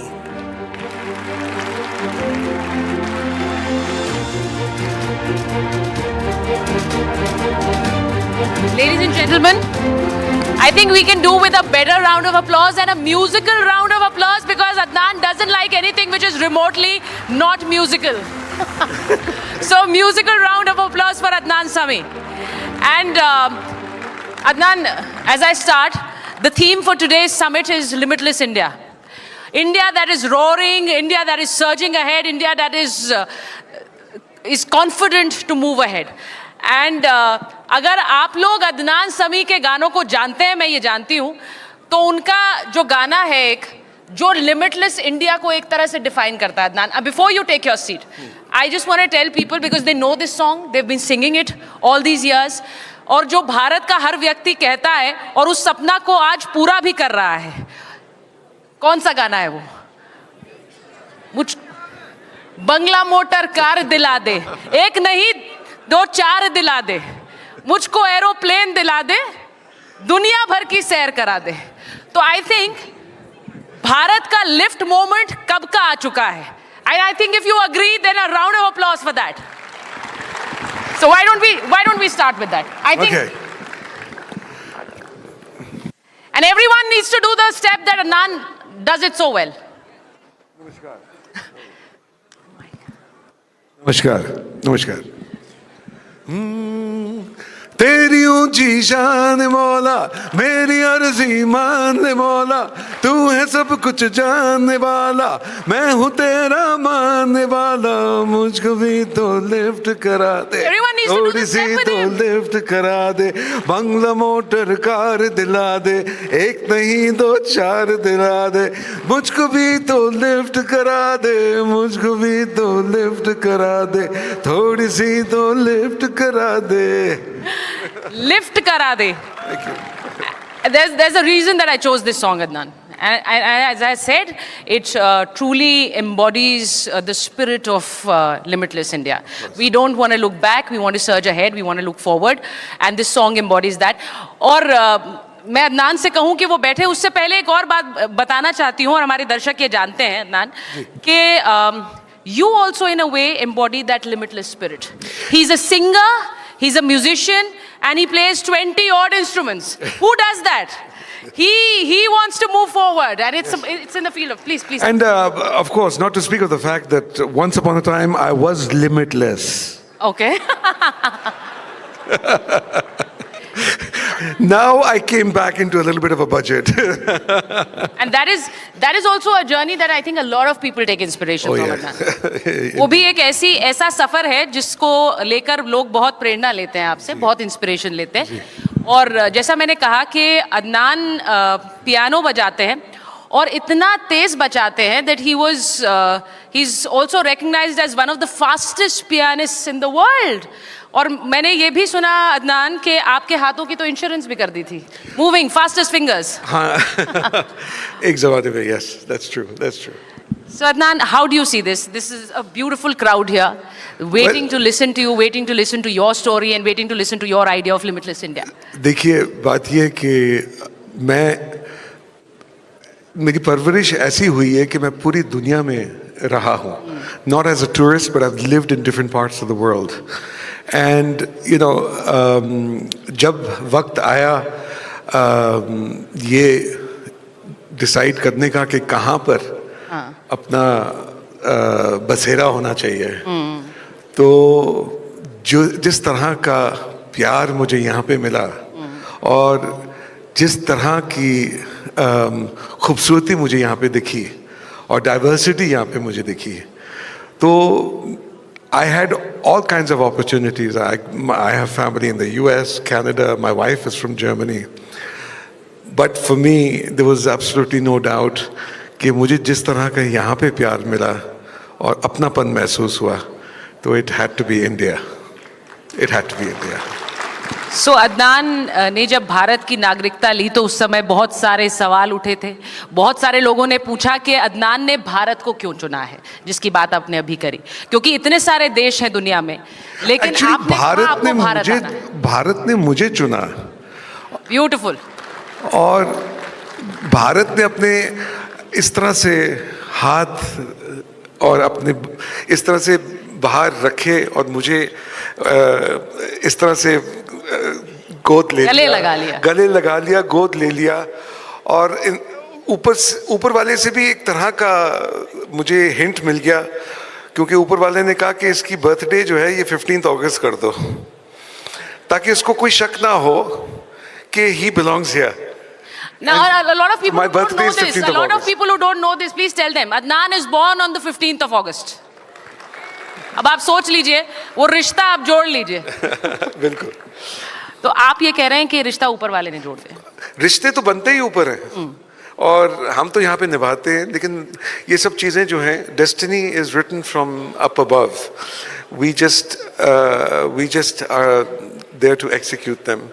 And I have no doubt in my mind that my destiny was written here. And that's where चाहे मैं अलग-अलग दुनिया के कोनों में मैं फिरा हूँ, लेकिन अल्टीमेटली जहाँ पर मुझे आना था वहाँ पे मैं आ गया. और मैंने सिर्फ एक गुजारिश की थी सबसे कि कभी तो नजर मिलाओ, कभी तो करीब आओ, नहीं ऐसे हम भी हैं। उन्होंने फिर मुझे जवाब में कहा कि भाई हम भी हैं तुम्हारे दीवाने, तो मैंने कहा मैं भी हूँ। ब्यूटीफुल। लेकिन इसे आपकी आवाज में अगर सुने, सिर्फ शब्दों में नहीं। कभी तो नजर मिलाओ, कभी तो करीब आओ, कभी तो नजर मिलाओ, कभी तो करीब आओ, जो नहीं कहा है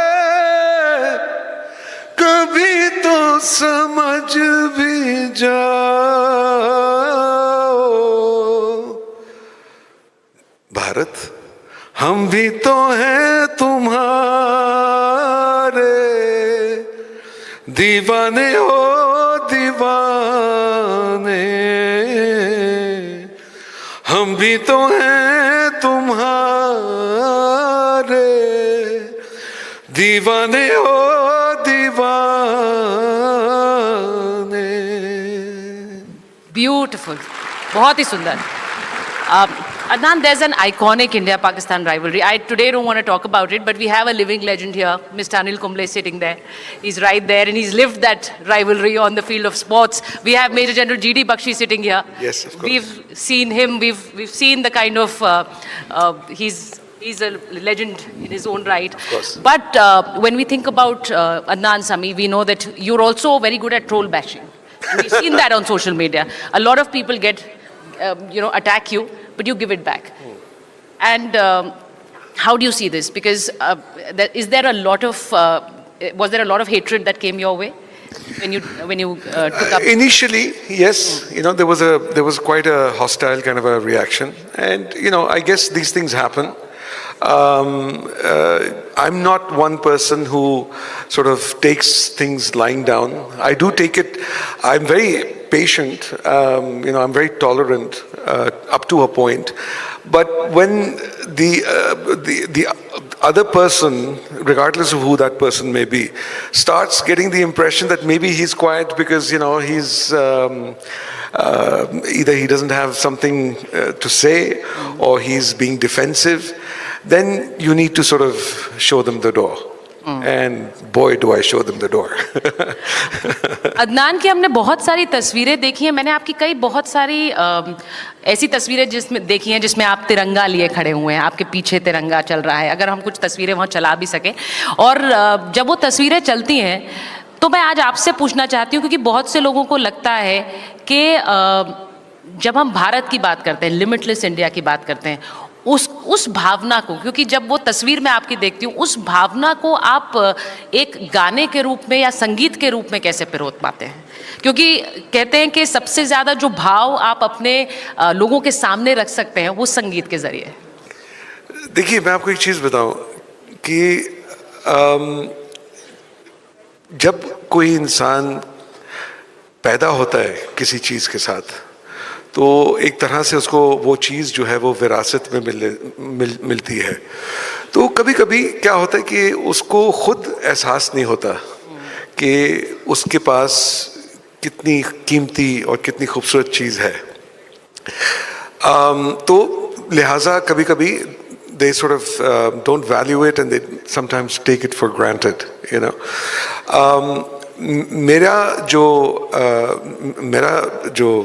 मैंने जो कदम उठाया वो एक तो पूरी मतलब कि मैं 40 साल की उम्र से ज़्यादा के बाद मैंने ये कदम उठाया, and it was a very very informed decision because I had lived in different parts of the world. I had seen what the other part of the world has to offer. I was in boarding school in England, so I've seen all of that. So वो जो कहते हैं ना कि जो चीज़ें दूर से बड़ी खूबसूरत लगती हैं, मैंने करीब से भी देखी हैं। और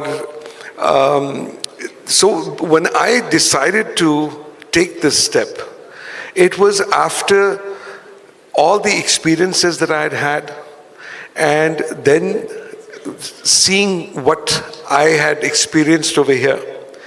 And so therefore, I was prepared to do anything to acquire it. कुछ लोग सोचते हैं कि पता नहीं एक दिन उठे और अचानक बन गए. ऐसा नहीं था. 18 साल लगे और 2 रिजेक्शंस भी हुई थी. देखिए, जो यहाँ बैठे हुए हैं, मैं ये कह सकती हूँ कि ये यहाँ जन्मे हैं, भारत में जन्मे, लेकिन एक व्यक्ति ने अगर ये सोचा कि मुझे यहाँ आना है, यहाँ रहना है, इस देश को अपनाना है, आपने कहा मुझे खुद चुना, तो वो इतने सालों तक आपने कहा कि मैंने सोचा, और वो क्या चीज़ थी, क्या जहन में आया कि आपने ये कहा कि यहीं मुझे बसना है? जिंदगी में जो सबसे ज़रूरी चीज़ें होती हैं ना, वो एक्चुअली बड़ी सिंपल होती हैं. और मैं एक आर्टिस्ट हूँ, इमोशनल हूँ, पठान हूँ, तो हम जो है ना वो एक सिंपल सी चीज से घायल हो जाते हैं, और वो है प्यार. जब कोई प्यार हमको देता है तो हम उसको अपनी जान देने के लिए तैयार होते हैं. तो मुझे जिस तरह का प्यार यहाँ पे मिला, जिस तरह का प्यार और आज भी मिल रहा है, तो वो मेरे लिए इतना कीमती था और है कि मैं, जैसे मैंने कहा, 18 साल लगे, और इन 18 सालों में 2 दफ़ा रिजेक्ट भी हुआ, क्योंकि कुछ होता है ना कि आपने फलानी जगह पे you did not cross the T, or the it was all those technical issues, nothing serious, but I didn't give up. I kept the struggle on. That is limitless India, by the way. That is limitless. You have to be stubborn, you have to be determined, and in the good old language, you have to be deet. And that's what I am. And you see, the most important thing is that, you see, ये जो कदम मैंने उठाया, ये, this is not just a step that I've taken for myself, but it's for the forthcoming generations of my family. And so my daughter is here, Medina is here, and I keep telling her the value of what it is to be a patriot, and that is something that I want her to know, that and I know the generations to come, that it did not come easy. So don't ever take it for granted. I had to really, really struggle for it, and I'm so happy that I did. And I'm just overwhelmed by the love that I have over here. So not every bit of it was worth it. So beautiful. और जैसा अदनान कह रहे हैं कि देश प्रेम को लेकर तो हम सब ढीठ हैं, उसमें कोई कॉम्प्रोमाइज है नहीं. मैं सही कह रही हूँ ना? देश प्रेम को लेकर ढीठ होना पड़ता है, और हम सब जो एक भावना महसूस करते हैं, वो I think it that thread runs through the auditorium today. I think we all of us feel the same. But अगर हम ढीठ ना होते ना, तो अंग्रेज कभी ना जाते. ब्यूटिफुल. अदनान, मैंने जैसा कहा कि यहाँ पर बहुत से लोग, जब मैं आ रही थी तो मुझसे कहा गया कि अदनान समी आ रहे हैं, क्या आप उनसे ये वाला गाना गवा सकते हैं, क्या आप उनसे ये रिक्वेस्ट पूरी करवा सकते हैं. तो मुझे लगा कि मुझे एक पूरी लिस्ट बनानी पड़ गई अपने फ़ोन पर. पर मैं आपसे बोलूँगी कि हमारी ऑडियंसेस के लिए, क्योंकि आज ये लिमिटलेस इंडिया की थीम है, अगर कोई ऐसा आप तराना हमारे दर्शकों के लिए दे पाएँ जो शायद एक भावना को रख सकता है जो हमारे देश के प्रति है, या फिर जो आप सोचते हैं कि एक सोच आपकी है देश के प्रति. देखिए, बात यह कि जैसे मैंने थोड़ी देर पहले कहा कि इस देश में इतनी अलग अलग किस्म की डाइवर्सिटी है, और ये अलग अलग चेहरे जो हैं, ये सब इकट्ठे होके एक बहुत खूबसूरत चेहरा बनाते हैं. तो अगर मैं उसको संगीत के जरिए बयान करूं, तो एक ही गाना मेरे दिमाग में आता है इस वक्त, और वो है ये ज़मीं रुक जाए, आसमां झुक जाए, तेरा चेहरा जब नजर आए, ओ तेरा चेहरा जब नजर आए, ये ज़मीं रुक जाए, आसमां झुक जाए, तेरा चेहरा जब नजर आए, हो तेरा चेहरा जब नजर आए।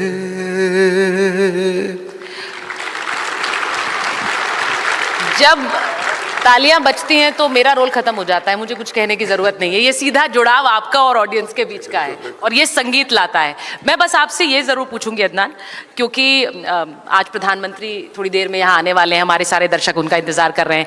प्रधानमंत्री इस लिमिटलेस इंडिया, क्योंकि आपकी कई बार उनसे मुलाकात हुई है, प्रधानमंत्री इस लिमिटलेस इंडिया और एक ऐसे भारत जो कि सपने देख रहा है और उन सपनों को पूरा कर रहा है, आप कैसे जुड़ते हैं इस पूरे सफर में उनके साथ? सबसे पहली बात तो ये कि मुझे जो उनकी बहुत सारी ऐसी बातें हैं जो बेहद पसंद है, लेकिन मेरे ख्याल में जो चीज़ मुझे बहुत ज़्यादा पसंद है वो उनका जोश है।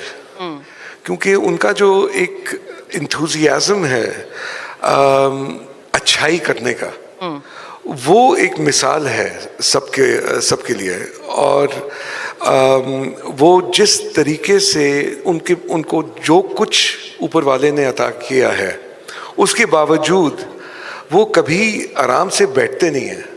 वो कभी भी ये नहीं सोचते कि अच्छा भाई मैंने जो करना था मैंने कर दिया, संभालो।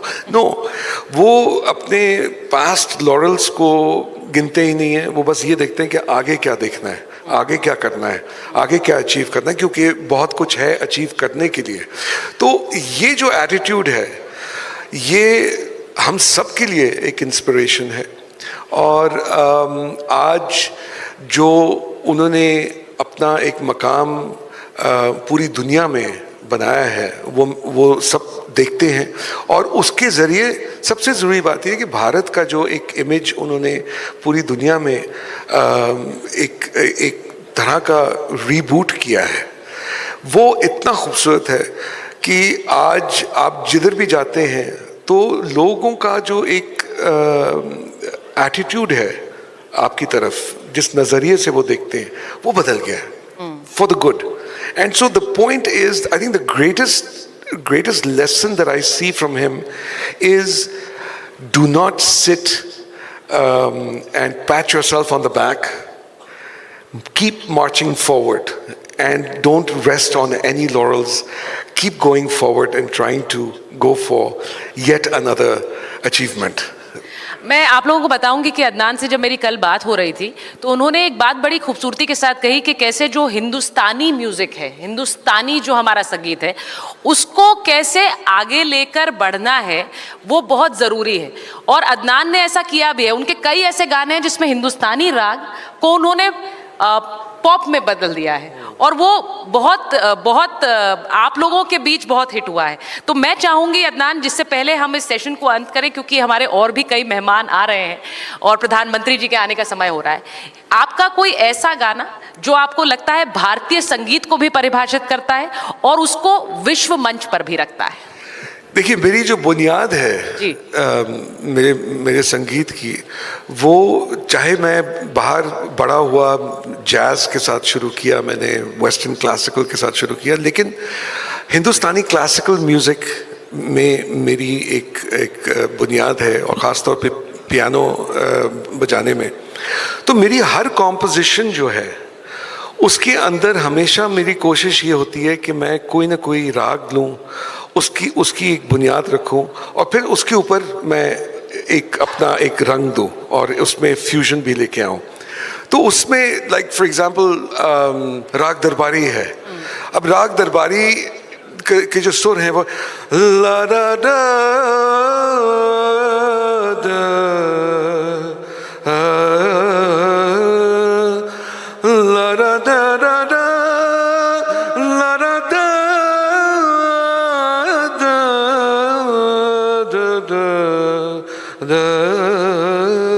अब ये राग दरबारी है। अब मैंने उसके ऊपर पकड़ के मैंने क्या बनाया, नैन से नैनों को मिला, नैन से नैनों को मिला, काहे को सताए हैं अभिजात नैन। और फिर सुन जरा सोनिए सुन जरा, आज खामोशियों से आ रही है सदा, धड़कने हैं दीवानी, दिल भी कुछ कह रहा है, सुन जरा सोनिए सुन जरा। बहुत बहुत खूबसूरत। और अदनान, आई थिंक आप जिस तरह से भारतीयता को परिभाषित करते हैं उससे कोई भी इंस्पायर होगा, उससे कोई भी उस सोच को लेकर आगे बढ़ना चाहेगा, क्योंकि वो अपने आप में एक भाषा है जो आप संगीत में ढाल देते हैं। तो मुझे लगता है, thank you so much Adnan for this beautiful session.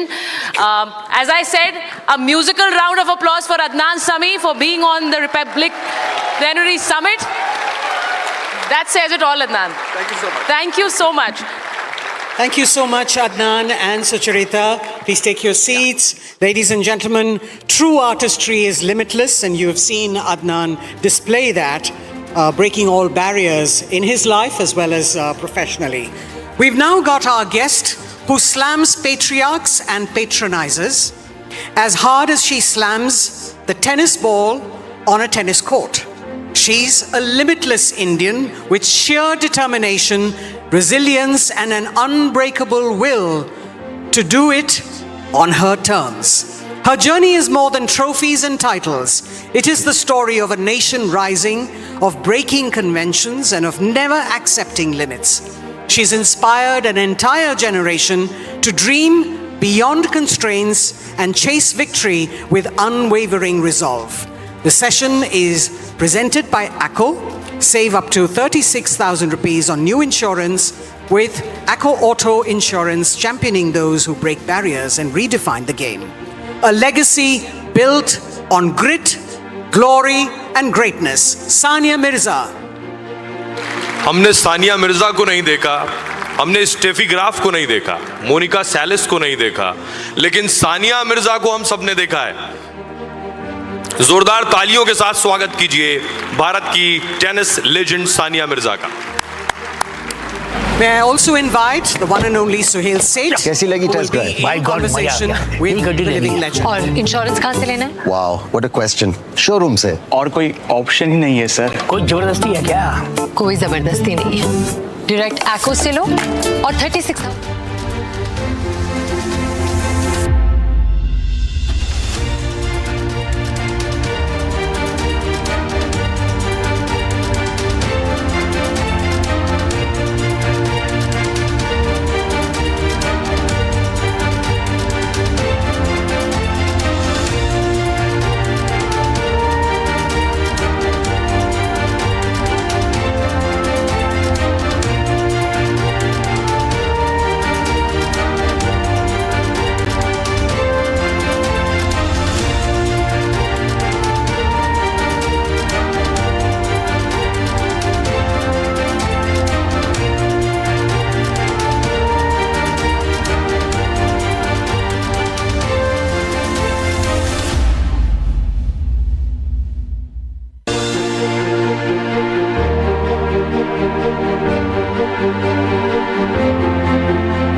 And thank you for being here.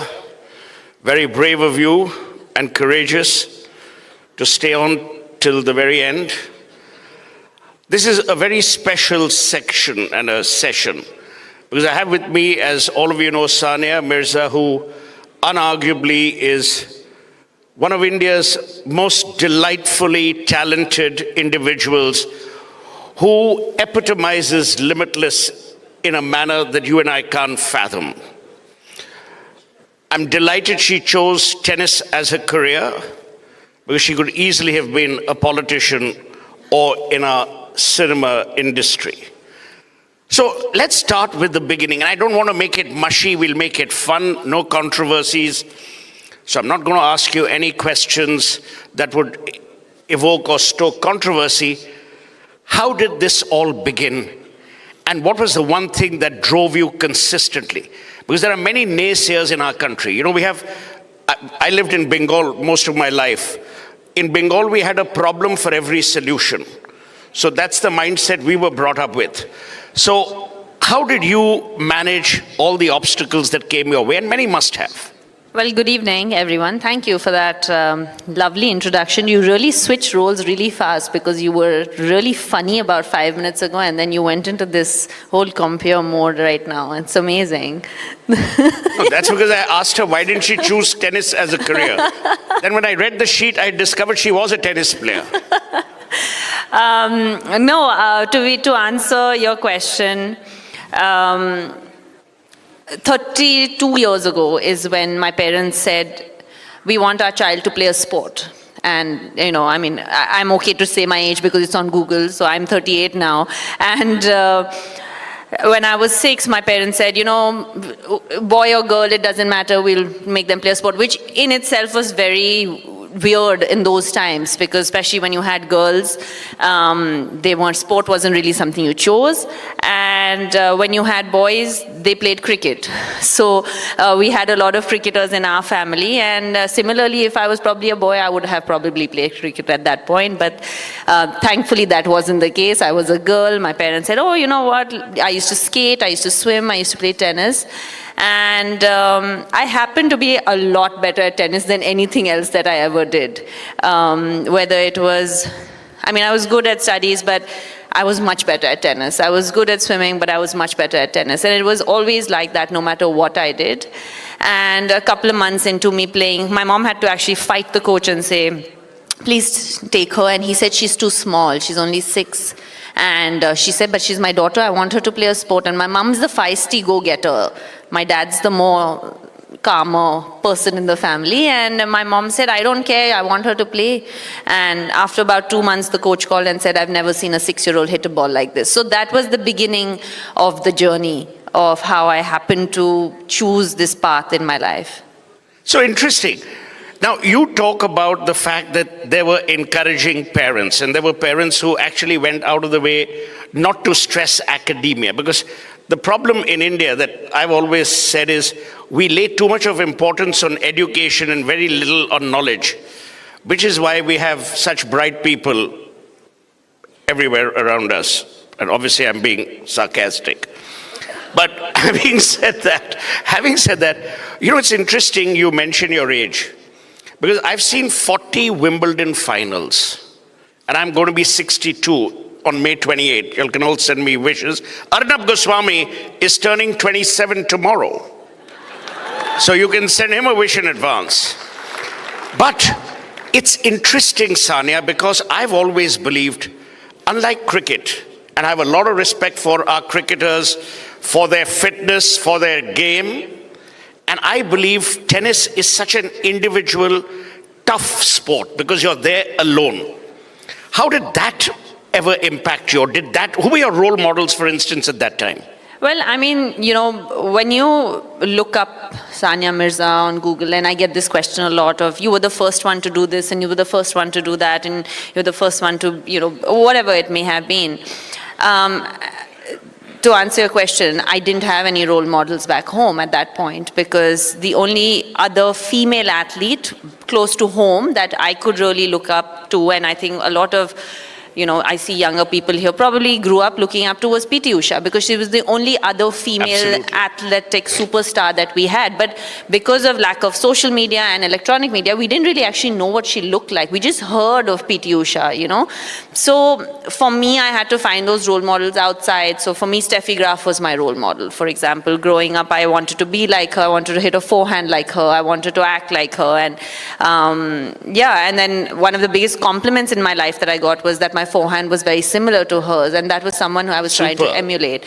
So I think that today that is the biggest change that has happened, right? Today our young girls of today have so many female, especially role models to look up to. Obviously we've had male athletes, but as females, 25 years ago, we had P.T. Usha, 30 years ago, then we had Sania Mirza, and now we have Saina Nehwal, P.V. Sindhu, Mary Kom. I mean, you can name at least 10 girls, you know, Nikhat Zareen, you can name Deepa Karmakar. We couldn't do that 15 years ago. So it goes to show you how far we've come as a nation, especially in encouraging female athletes. Now, a lot of people, and I don't mean to flatter you, a lot of people look up to you as a role model. I mean, you know, when you were growing up, you had few and far between. When they see you as a role model, what are the one or two things that you would like to impart? Let's say to someone in the audience who has a child who wants to be in the field of sport. What are the two things that you would like to tell them which would help them navigate the world ahead? Well, I would like to tell, especially parents of young girls, because that's something that I faced and a lot of young athletes in 25 years ago faced was, we have enough people telling us that we can't do something. We just need our parents to tell us that we can. And everything that we do growing up, don't sit like this, don't talk too loudly, don't speak in this manner, you're a girl, you can't do this, you can't do that, you can't go out at night, you need to come back at this time. Everything is a don't know, you can't do it. So when you have your parents by your side saying, it doesn't matter how many people say you can't become a tennis player or whatever else you want to be, I'm telling you the confidence that you feel and the kind of inspiration you feel coming from them, that's something that I was very lucky to have. And I would love to tell parents today to try and encourage the young girls to take paths that are out of the ordinary, so to say, and don't be afraid, because so many people tell you, I mean, so many people told me I was playing on courts made out of cow dung, and we said we want to play Wimbledon one day. And they laughed at us saying that, you know, are you crazy? And of course they thought we were crazy. And we were a little crazy, I think, to dream of that, to be very honest. But here we are, you know, we got to win Wimbledon, so. So here is the thing. You were growing up at a time in Hyderabad. I can see Chandrababu there, who to my mind is not only a person who has promoted industry. Chandrababu Naidu has done more for southern India and for sport than most politicians have done in all their lives. And I don't mean to flatter him because I hardly go to Hyderabad or Telangana, Andhra for that matter. Now, these were people who were encouraging. There were companies that were encouraging. Corporate sponsors were encouraging. Today, how was it at that time? How tough was it? And be brutally honest. This is a Republic platform. Can I be honest here? You know, it's incredible that Chandrababu Naidu Garu has just walked in here. When I was coming up, he was the Chief Minister of the state that I was growing up in, and I've had some wonderful interactions with him. We were one of the few states when I was younger, compared to the other states, that actually had incredible sporting infrastructure. We had hosted national games. I mean, this was all at the time. We were talking about 2000. So we're talking about 25 years ago. And the thing is that for us to become a sporting nation, I think we are a cricketing nation. We're not a sporting nation, unfortunately. But for us to become a sporting nation, we need to have a system that supports every sport in this country, and that system obviously comes from right from the top, from the government and, you know, from obviously the states and the country, everything. But also a system that supports young athletes and young parents and showing them the way to how to go about their life. I mean, I didn't know, my parents didn't know 25 years ago what to do. You know, I want to be a tennis player. Okay, and then what do we do about it? There was nobody to go to, you know. So we need to have a system in place in order for us to become a powerhouse of sorts in different sports outside of cricket as well. But it's also interesting, if you look at performance sports, whether it's Andhra then, Telangana today and Andhra today, you know, Tamil Nadu, Kerala, they have contributed a lot to individual sporting sports. You know, whether it's tennis, whether it's badminton, chess. Somehow in Delhi, we were all doing kabaddi and kho-kho. Hopefully that will change because we had to dodge so many people on our way anywhere. What makes it so special about that part of India? Because today I have to say, and again, I'm no votary of the BJP or the Congress, what Narendra Modi has done for the Olympic movement, what he has done for sports, is worthy of great credit. The tragedy is the BJP, which has excellent spokespeople, is the worst communicator of its own achievements. And I've said that time and over again. But what Modi ji has done, and I'm seeing, Sania, year after year, more and more people are now committed to sports and the transparency within sports. Where do you see, and now you've got a brilliant career ahead as a pickleball owner. For those of you who are not from Punjab, as I am, pickleball has nothing to do with aam ka achar. It's a different sport created by America and brought to the world. So tell us about your pickleball ownership.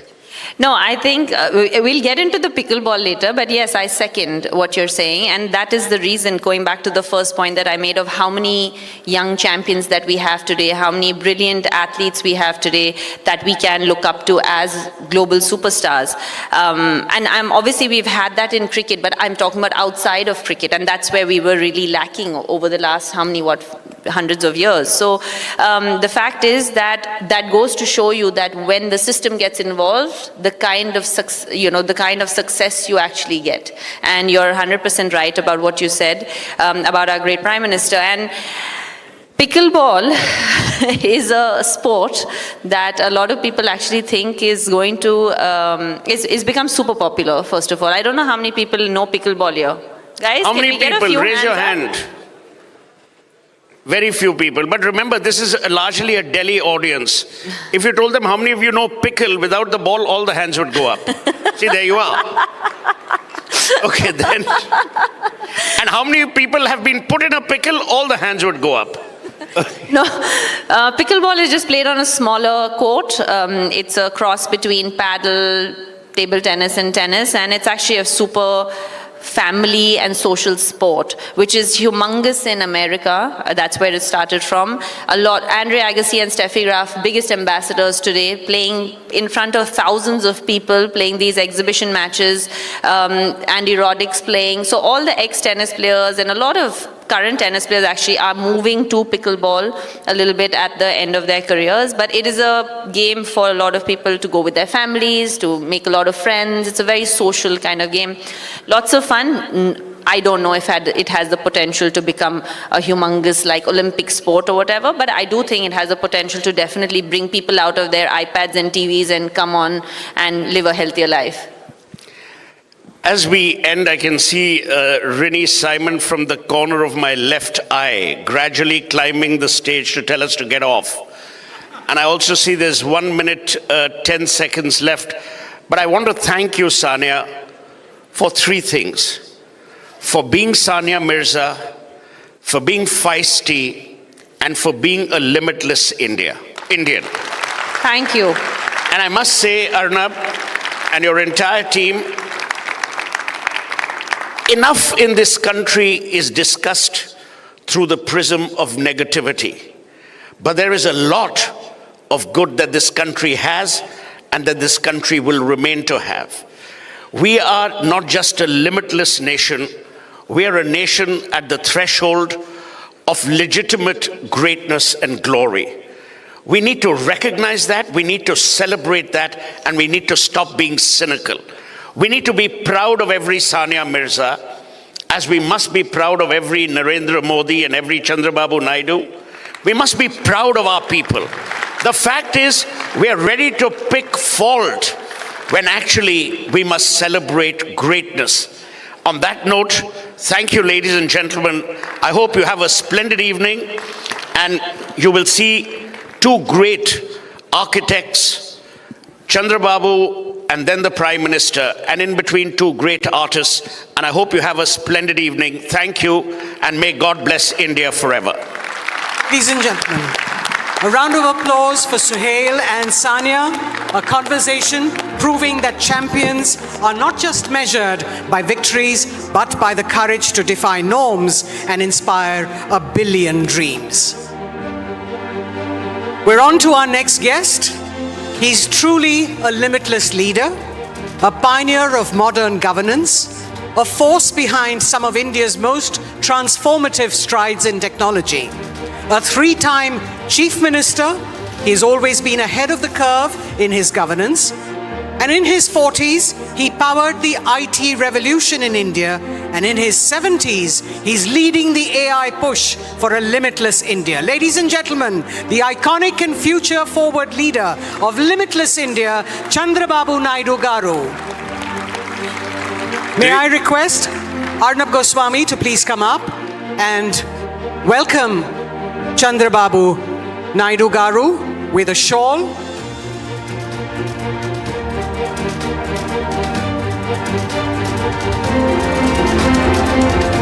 After which we will have a conversation with Chandrababu Naidu Garu. And for that, we've got Republic Media Network's Executive Editor, Niranjan Narayan Swamy.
And I have to say something very, very special, because last year at this stage, on this stage, Mr. Naidu, you were physically not there with us. Physically, you were not here.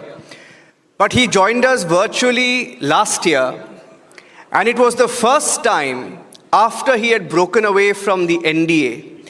You made that announcement on the Republic Summit last year when Mr. Naidu was asked a question whether he believes in the Modi style of governance, whether he agrees with the developmental projects and the style of Mr. Modi, and it was for the first time that you gave a hint.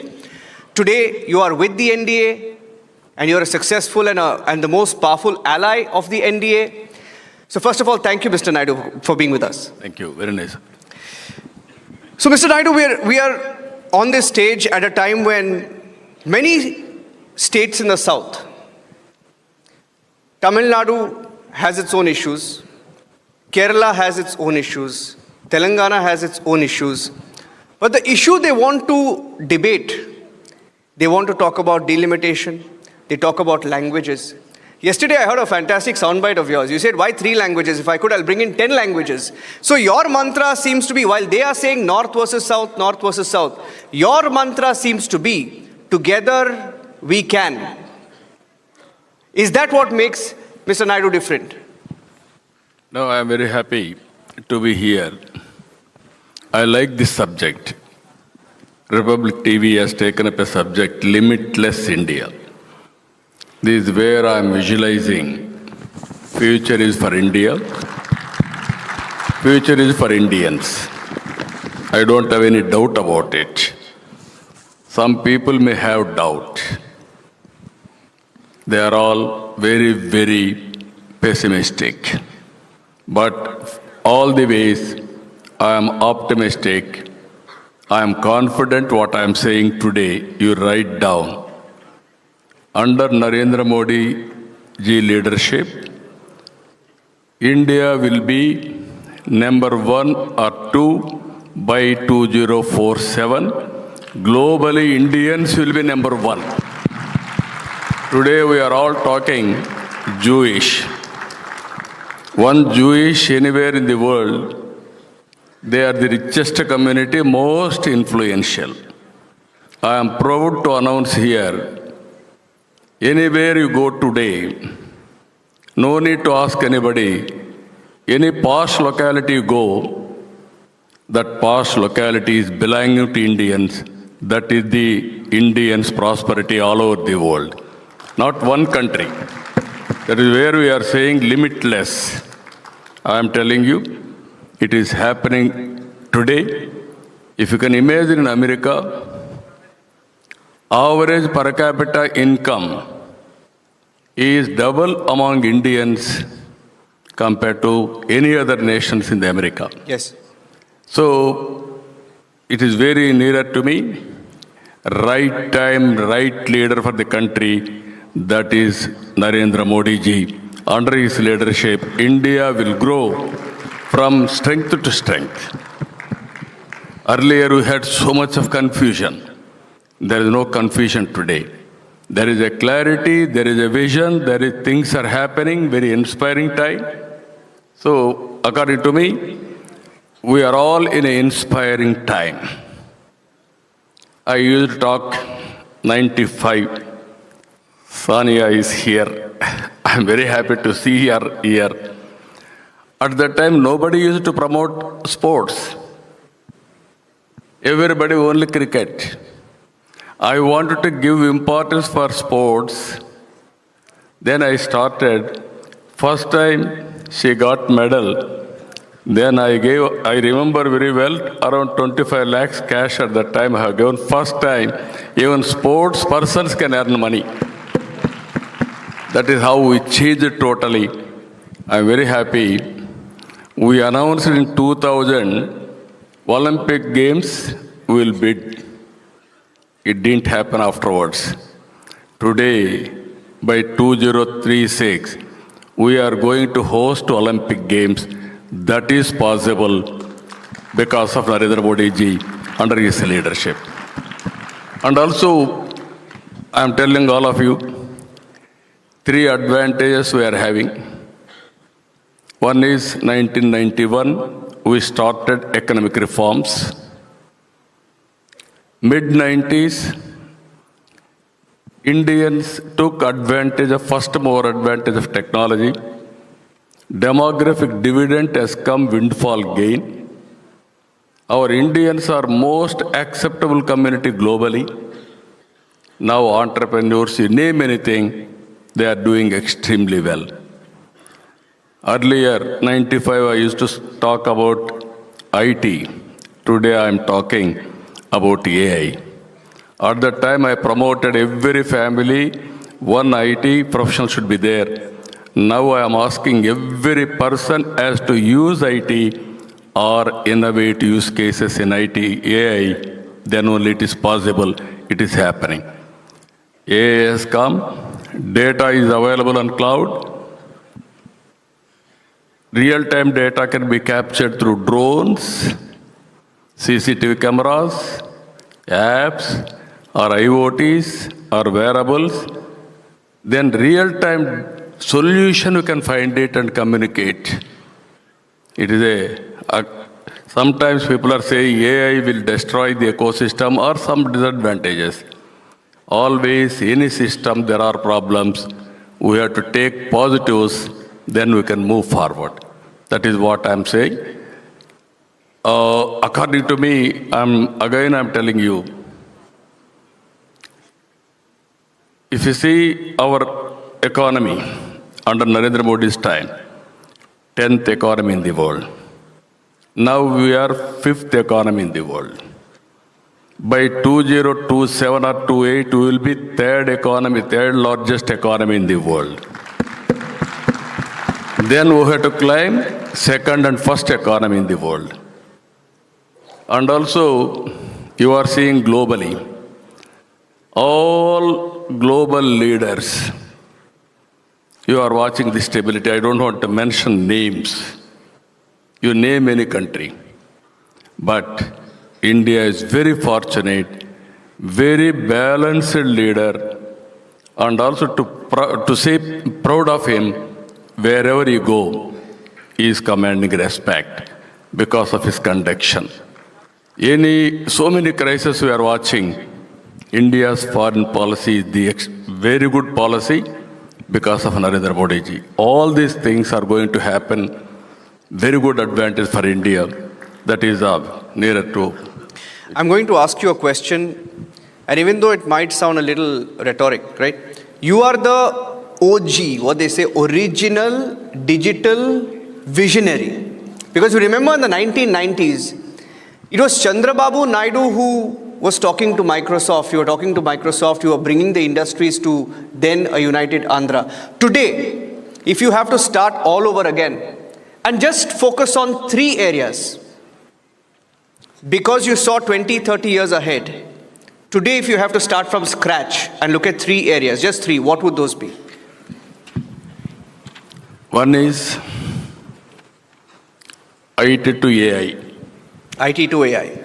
How to integrate all technologies, that is one, with the deep technologies. Second is green energy, thereby green hydrogen. Third one is skilling, capacity building of human resources. These are all the 3 areas we have to focus. Then Indians will be number 1. I am telling you one more thing here, all of you.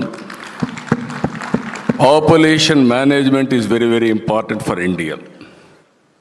We have learned so many, we are watching all over the world. Now China's population is declining. Japan population is declining. Or Europe population is declining. Only up to 2047 we are having advantage. India population is an advantage. 65% Indian population are under the age of 35 years. No other country is having this advantage. Only the problem of South India, we implemented early family planning. Now population is falling. Now time has come. We have to correct it and we have to stabilize population. Say it, sir, say it. You're saying South Indians should have more kids. That is what I'm saying. That is where I announced, very interestingly sometimes, to promote population, to control population, I introduced 2 and more children is there. You are not eligible to contest in local bodies. Today I have changed it totally. You are having less than 2 children, you are not eligible for local bodies. That is what I have to bring act now. Already ban is lifted. And also, we are giving now more money those who are having more children. That is a thing. Or otherwise, even after some time, you give incentives also, people may not go to have more children. Reason is, wealth and population are conflicting. I used to say long back, 20 years back, IT professionals, double income, wife and husband are IT professionals, no kids, let us enjoy. Everybody will do the same thing. There is no population at all on the earth. Today it has become a reality. Yeah. India is aware, people are talking, I am very happy about it. Have more children here also, I am telling you, more intellectuals, more wealthy people, you will have less children. You are all thinking to have one child, very difficult to nurture, better to have, easy to have one industry. Then you can have one CEO, you will look after. Children, you have to look after. But there is no replacement. Only all of us has to talk about it openly. First time in India, I used to talk about break silence, talk about AIDS. At that time also, AIDS means it is a stigma. We should not talk all these things.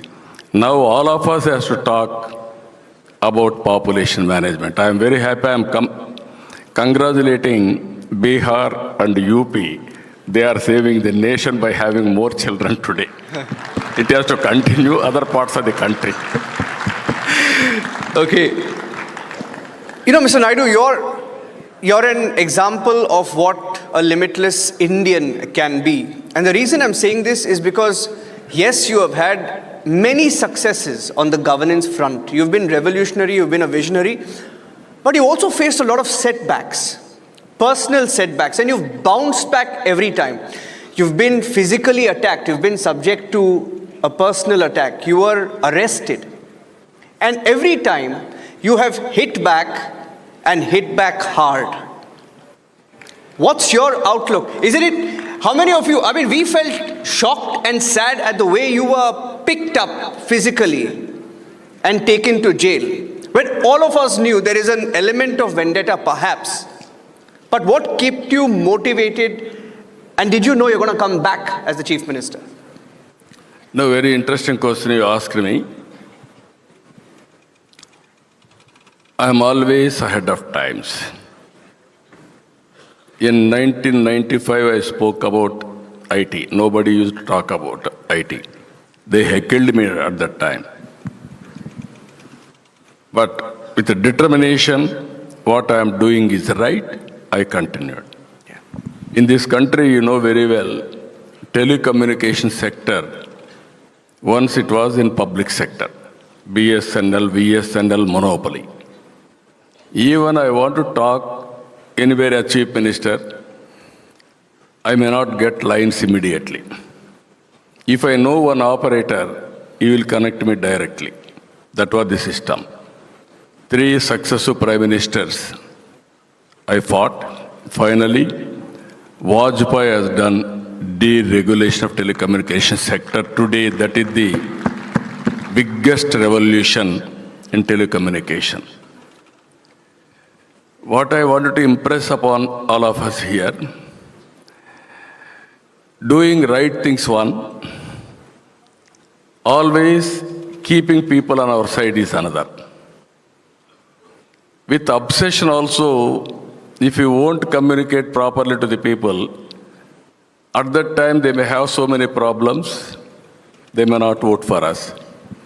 2004, 2019, I was defeated, not by opposition, because of my obsession of development. Otherwise, no question of losing elections at the time also. That is where I really appreciate Narendra Modi ji. Not only doing things, continuation is maintaining. That is a great gift for the nation, not for Narendra Modi ji or NDA or BJP. Because of continuity, policies are consistent, growth is consistent. Earlier you have seen so many problems. Now for the last 10 years, things are happening automatically. Yeah. I learned one lesson from the Honorable PM. I had to do right things, I had to communicate. I should not lose elections. I'm telling you. One example I'm giving you. 2004, I should not lost the election. By this time, Hyderabad should be different place. But I created excellent ecosystem that is working even today. Andhra Pradesh, I wanted to build one of the best capital, Amaravati.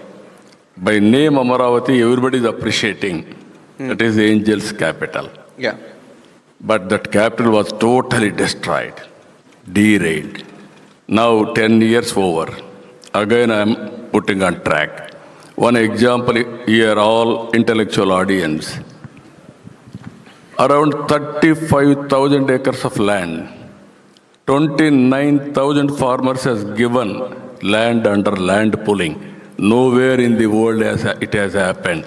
I didn't pay even one pie. It is only one MOU. I will give you minimum guarantee. And also, it is a self-financing project I created. You know, real estate people will do. Yes. Sometimes they will take land, they will develop it, landowner they will pay, remaining they will get profit, all these things. Like that I have done one of the best projects. Even farmers are the owners of the capital. Yeah. They are building that capital. That is the satisfaction. So this is where winning, as you rightly mentioned, in this country, victimization, all these things I have faced without my faults, but only one determination. I didn't commit any crime, any fraud. People are with me. When they arrested me, around 60 countries people demonstrated, even some of the countries' names I don't know. Even our people have migrated. They are all my beneficiaries. That's why they have shown their solidarity. Yeah. Even so much of pressure on them.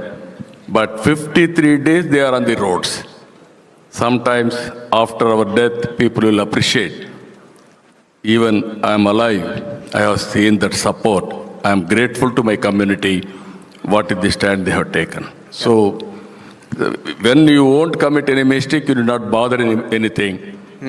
Checks and balances in this country are still prevailing. Checks and balances. Speaking of checks and balances, you're someone who cannot be taken lightly as a political leader. Yes, you are very close to Mr. Modi.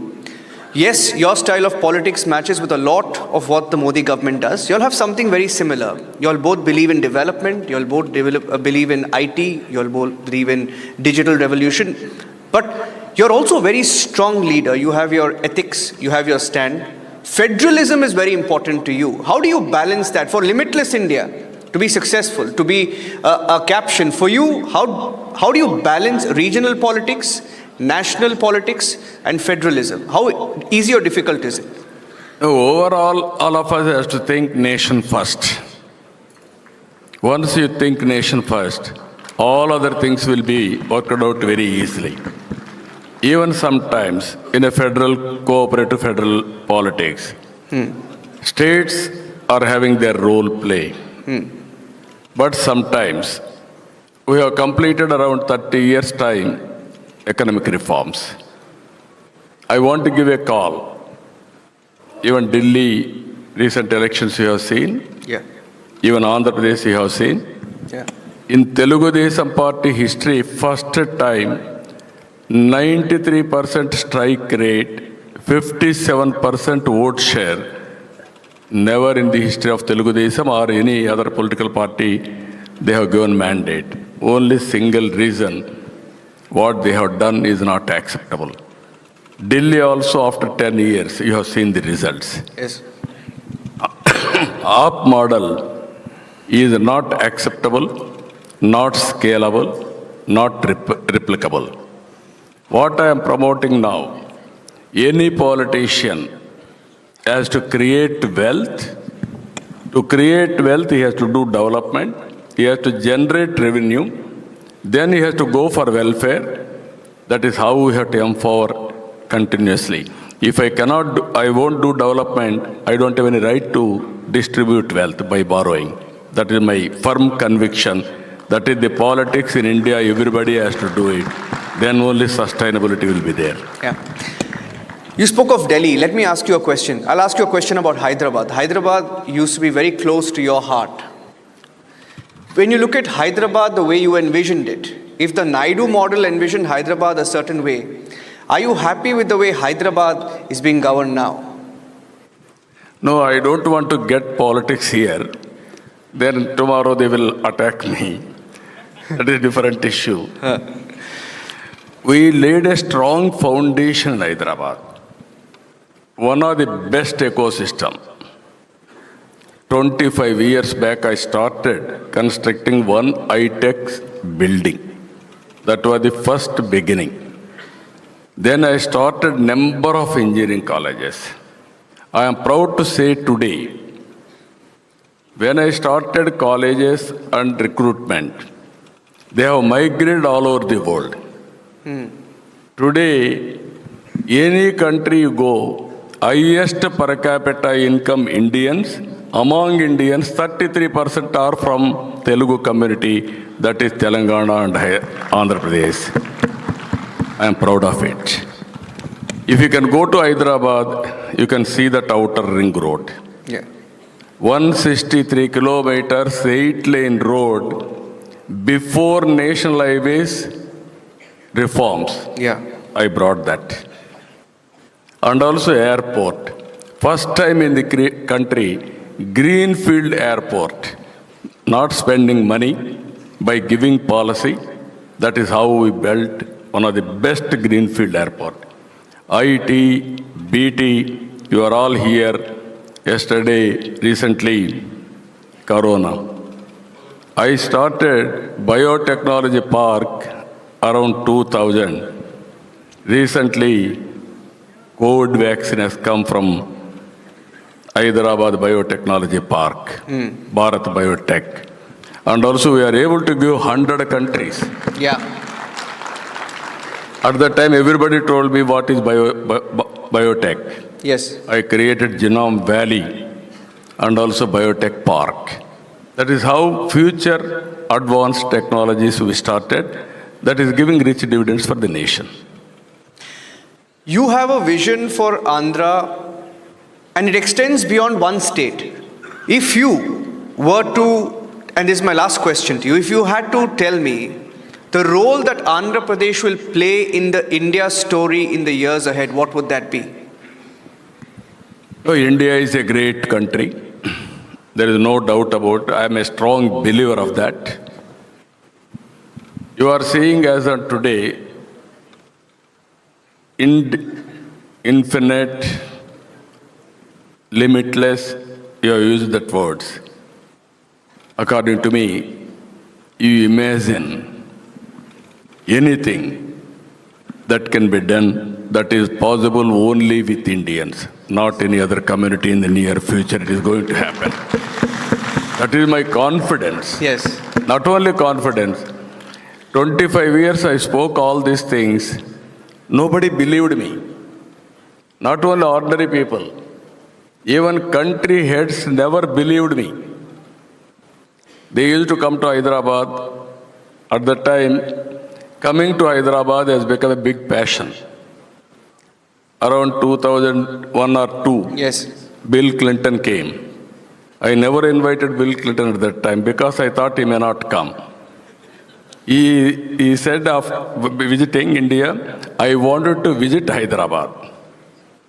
There was so much of tussle. Some people wanted to, my best friend Krishna wanted to take him, divert him. But he said, no, I am coming to Hyderabad. I asked him, who told you you have come here?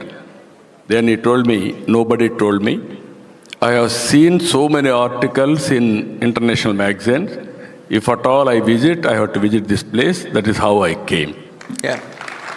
What I am saying, I used to, some people, so many prime ministers or country heads, I used to talk about India. They used to look at me very, very suspiciously. One day, one minister from Switzerland has come to Hyderabad. I spoke all these things. Then he gave a statement. He's a mad guy. If this type of politicians in Switzerland, we should have kept him in jail because of madness.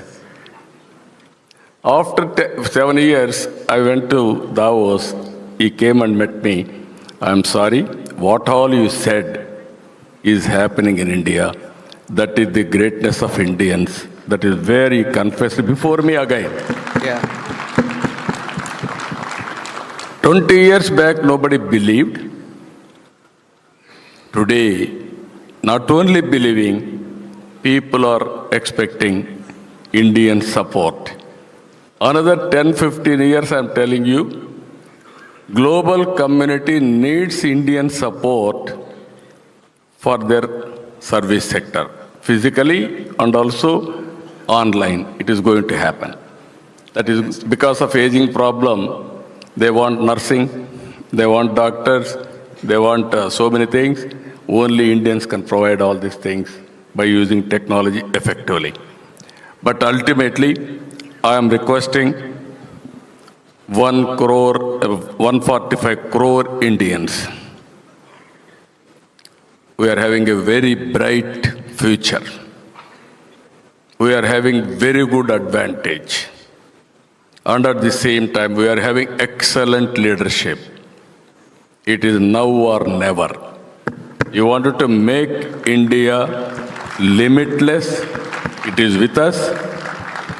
You wanted to make India negative, going on, talking, always there will be some cynical attitude will be there, lot of them. They will go negative publicity. But according to me, all intellectuals has to talk further. One to one, one to many. This is the time for performance. And also, I am saying, don't do hard work, do smart work. That is where Don't do hard work, do smart work. smart work. Smart work. Smart work. Today, I started Me Seva. For every mandal, one office. I used to give some services. After some time, it has come electronic e-seva.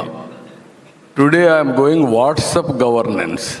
WhatsApp governance. WhatsApp governance. Through WhatsApp, you can get 1,000 services. You need not go to any office. All services will be delivered through WhatsApp. We are competing with private people. That's all. All services in private people, single app they are providing, or WhatsApp they are providing. Why can't we provide? Yeah. That is where things are happening today. Government of India also you are seeing today. Earlier, income tax payment, how difficult it was. Today, GST, income tax, those who are responsible citizens, law-abiding citizens, it is a heaven. Those who are all law-violating citizens, today or tomorrow, day of tomorrow, they will be caught. It is going to happen. I am very happy. Again, I am seeing all of you here. Honorable Prime Minister is going to come. I don't want to derail all of you. Don't be negative thinking. Be positive side. In all aspects, we are very, very fortunate. Take forward this country. And also, you want to do anything, I'm telling you again, limitless India, unlimited opportunities. And you can imagine you can do anything within your time. That is going to happen. Only that is where I am thinking one more appeal to you. 2-3 policies you have to follow. Think globally, act globally. Distance is not the constraint. By sitting remote area, you can operate globally. That is the excellent advantages available for us. And also, don't think it is impossible. Everything is possible. Right time, right decision, move forward. Everything is possible. You can achieve it. Ultimately, keep it in mind. Everything technology related, everybody used to adopt technology. Then it will give you so much of leverage. With all these things, I am very happy to be here. And also, I really appreciate only one TV is taking positiveness among people. Thank you, sir. That means a lot to us. Every TV, every media sometimes, they are searching only holes, not merits. That is where I am having my own observation. But I am seeing this is Republic TV is promoting India and Indians in a positive manner, and also they are showing our strength continuously as Indians can do. Even sometimes I am watching, anybody will attack India, they are going aggressively. That has to come among all of us, then nobody can match India and Indians. Thank you. Thank you with all these things. Good luck. Thank you. He was in Delhi yesterday. He went back to Andhra Pradesh. Was in Vizag this morning. Came back to Delhi only to be at the Republic Summit at Limitless India. A believer in India first. Can I get a big round of applause for Chandrababu Naidu, please?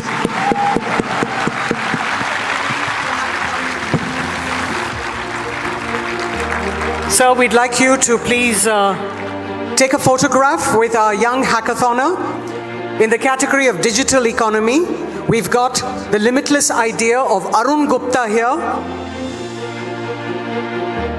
Arun Gupta, for his visionary initiative and advanced, seamless and affordable delivery and logistics ecosystem designed to eliminate inefficiencies and bridge critical gaps in the existing systems.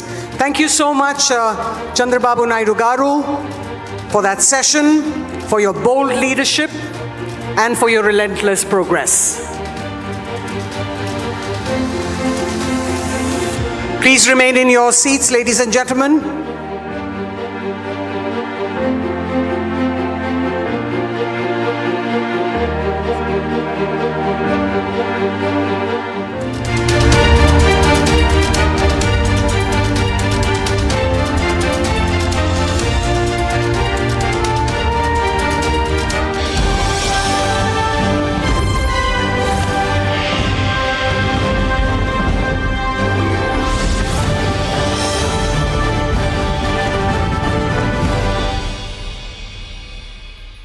Limitless India, I think I don't have to go to the definition, what we mean by limitless India. हमने अभी प्रधानमंत्री जी का एक छोटे से clip देखे थे अभी, उन्होंने एक शब्द बोले थे असम को लेके कि असम का जो पोटेंशियल है उनका भी कोई लिमिट नहीं है, लिमिटलेस पोटेंशियल, वही सब अभी अभी प्रधानमंत्री जी ने इस्तेमाल किए थे. And limitless India obviously synonymous with limitless potential of our country, be in every sphere. And in the morning we have heard Sri Nitin Gadkari ji, who has spoken about the limitless potential on infrastructural growth, new energy. We have seen, we have listened to Sri Hardeep Singh Puri, who has focused on hydrocarbon, who has focused on India's potential, the revolution of startup in our country. Of course, these are the shining parts or shining evolution of our country. I joined politics first as an activist, and then I graduated to become the Chief Minister of a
Akshay ji, Arnab ji,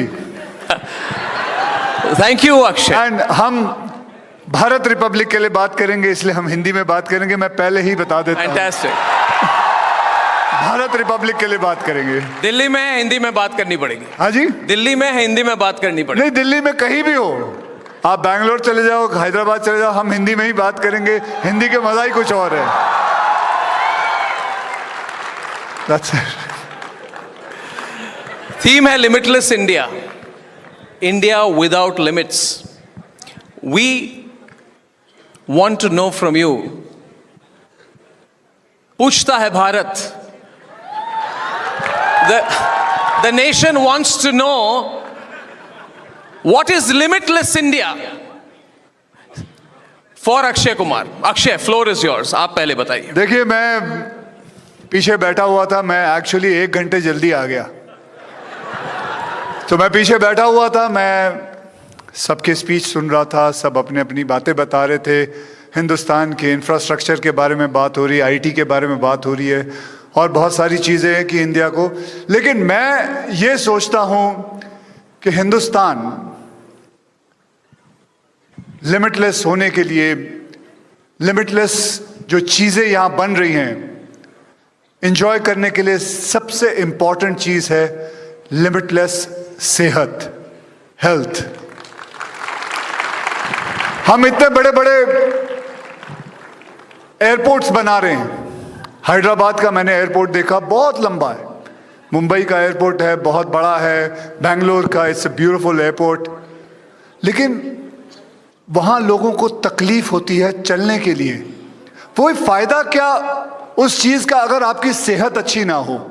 so I would say we have to make limitless health, that is one of the most important thing I would go for. And I would just say आप सबको मैं दरखास्त करूंगा, मैं जब कभी कभी interviews में कह देता हूं कि शाम को 6:30 बजे के बाद मत खाइए, वो जरूरी है। मैं आपको कह रहा हूं, आपकी सेहत को करीबन ना करीबन 30% आपकी सेहत ज्यादा अच्छी रहेगी। ये मेरा दावा है और मैं ऐसे ही नहीं कह रहा हूं। हाल ही में प्रधानमंत्री जी ने हमारे ओबेसिटी के बारे में बात की, आप सभी ने सुनी होगी कि हमें अपने खाने के अंदर 10% तेल कम इस्तेमाल करना चाहिए, क्योंकि वो जानते हैं कि ओबेसिटी हमारे देश में बढ़ती जा रही है। 10 सालों के अंदर it has become double. I think all the leaders, everybody, they are working so hard for India to become limitless in every aspect. But what is the point if we are not there to enjoy it? हम पेड़ लगा लेते हैं, एक सेब का पेड़ लगा लेते हैं, वो उगता है, सेब उसमें आते हैं। अगर दांत ही नहीं होंगे तो खाएंगे क्या? अगर अच्छे दांत नहीं होंगे तो मजा क्या आएगा? It is important. That is what, according to me, limitless India should start and focus on it. That's it. Akshay, it's very simple, very good, excellent. I want you, मैं चाहता हूं कि जितने हमारे दर्शक हैं जो स्ट्रीमिंग में, टेलीविजन में, ऑडियंस में देख रहे हैं, आपके लाइफ के जो पॉजिटिव लेसन्स हैं उसे अपने जीवन में अप्लाई करें। सो आई वांट टू से वन थिंग। रिसेंटली मैंने, अक्षय कुमार ने मुझे 8:30 बजे सुबह फ़ोन की, तो ही sends me a message, Arnab are you awake? I said, what are you doing, Akshay? He said, I have just started shooting. And at 5 o'clock he calls me, he said, I finished my shoot for the day. अब जिस जमाने में हमें पता चलता था कि film star, जो बड़े बड़े फिल्म स्टार है, वो तो 4 बजे 5 बजे उठते हैं, सेट्स में लेट आते हैं। Discipline is a big issue.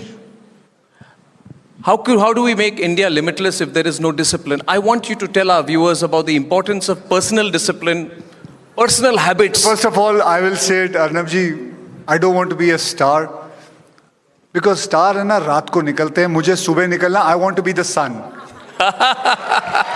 I don't want to be the star. And जो बात आपने पूछी कि discipline, सानिया जी यहाँ बैठी हैं, she's a sports lady. She's done so wonderful for our country. Yeah, absolutely. How important is discipline? Ask her if she has, where she's reached, was it without discipline? It cannot be possible.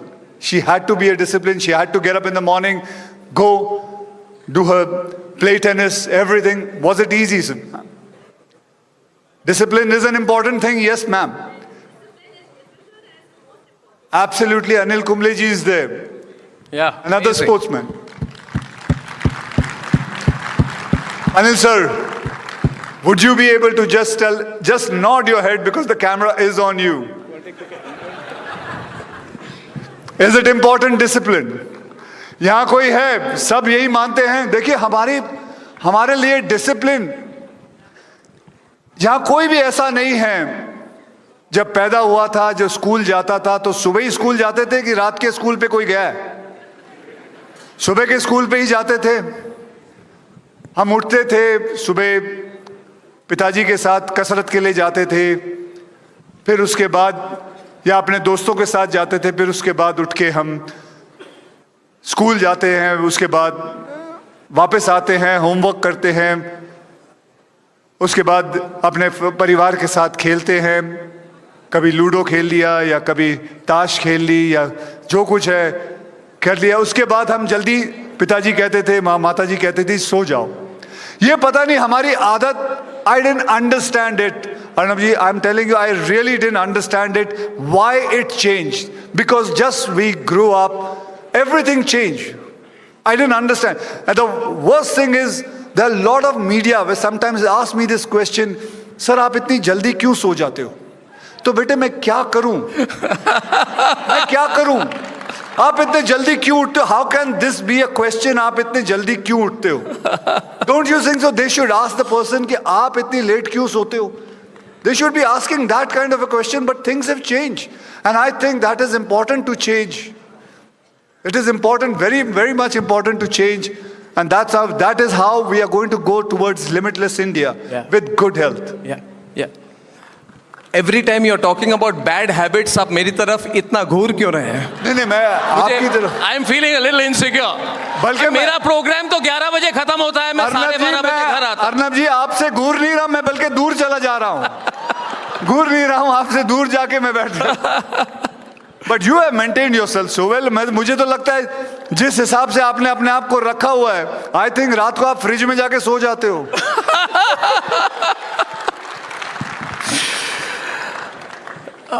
I like you. मैं सब बॉलीवुड वालों को पसंद नहीं करता। मैं सब बॉलीवुड वालों को पसंद नहीं करता। मेरी रिलेशनशिप बहुत अच्छी नहीं है आपके इंडस्ट्री के साथ।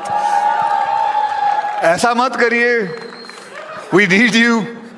The feeling is mutual sometimes. No, but I enjoy yourself. What you talk, how you. When you say you. मैं आपको बताऊं, मुझे अच्छा लगता है जब आप गुस्से होते हो, क्योंकि मुझे पता है गुस्से क्यों होते हो, क्योंकि you see something which is going wrong and you want to उसको सुधारना चाहते हो। जी। गुस्सा ऐसे ही नहीं आ रहा है आपके अंदर से। जी। So that लोग कहते हैं चिल्लाते क्यों हो, तो मैं कहता हूं मैं चिल्लाता हूं क्योंकि इस देश में if you don't shout you will not be heard, तो मैं चिल्लाता ही हूं। सुन लिया आप लोगों ने? I tell you one thing, Akshay ji. The one thing I like about you, which is inspiring, you're a self-made man. You've come from nothing. I recently went to a university, Parul University called me for a talk, and I said there that young people think when they come out of college, somebody is somebody's son, somebody has got a lot of money, and you feel, I don't have the same chances. And I said there that if you want to be something in life, and my mother is here, she's sitting there, if you want to be something in life, don't expect to have anything at the start. Start from zero. You started from zero, Akshay. This is an incredible success story. He works hard. He started from zero. He's been a chef. He's done martial arts. His life has not changed. His habits have not changed. For all the people out there who say it's a flat world, a digital economy, may everybody has a chance. I want you to tell me something from your life story about the importance of starting with zero and making something of yourself. Akshay.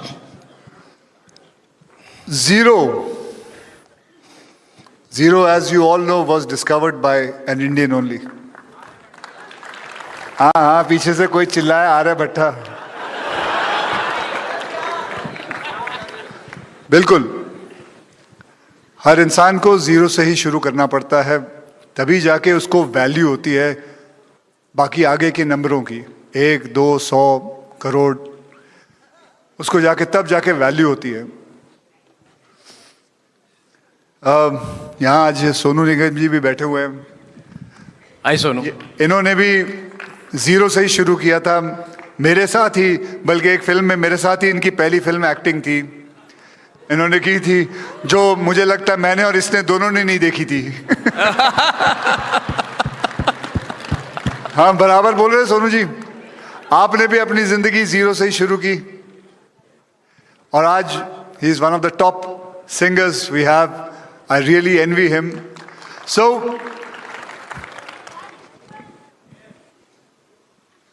Zero से शुरू करना, आहिस्ते आहिस्ते काम करना। देखिए, मैंने हमेशा ये देखा है, चंद्रबाबू नायडू जी बैठे हुए थे, वो बात कर रहे थे about positivity. It reminds me of a lot of things like the glass is half empty. Somebody looks at it like that in a negative way. There are people who look at it like glass is half full. So that is positivity.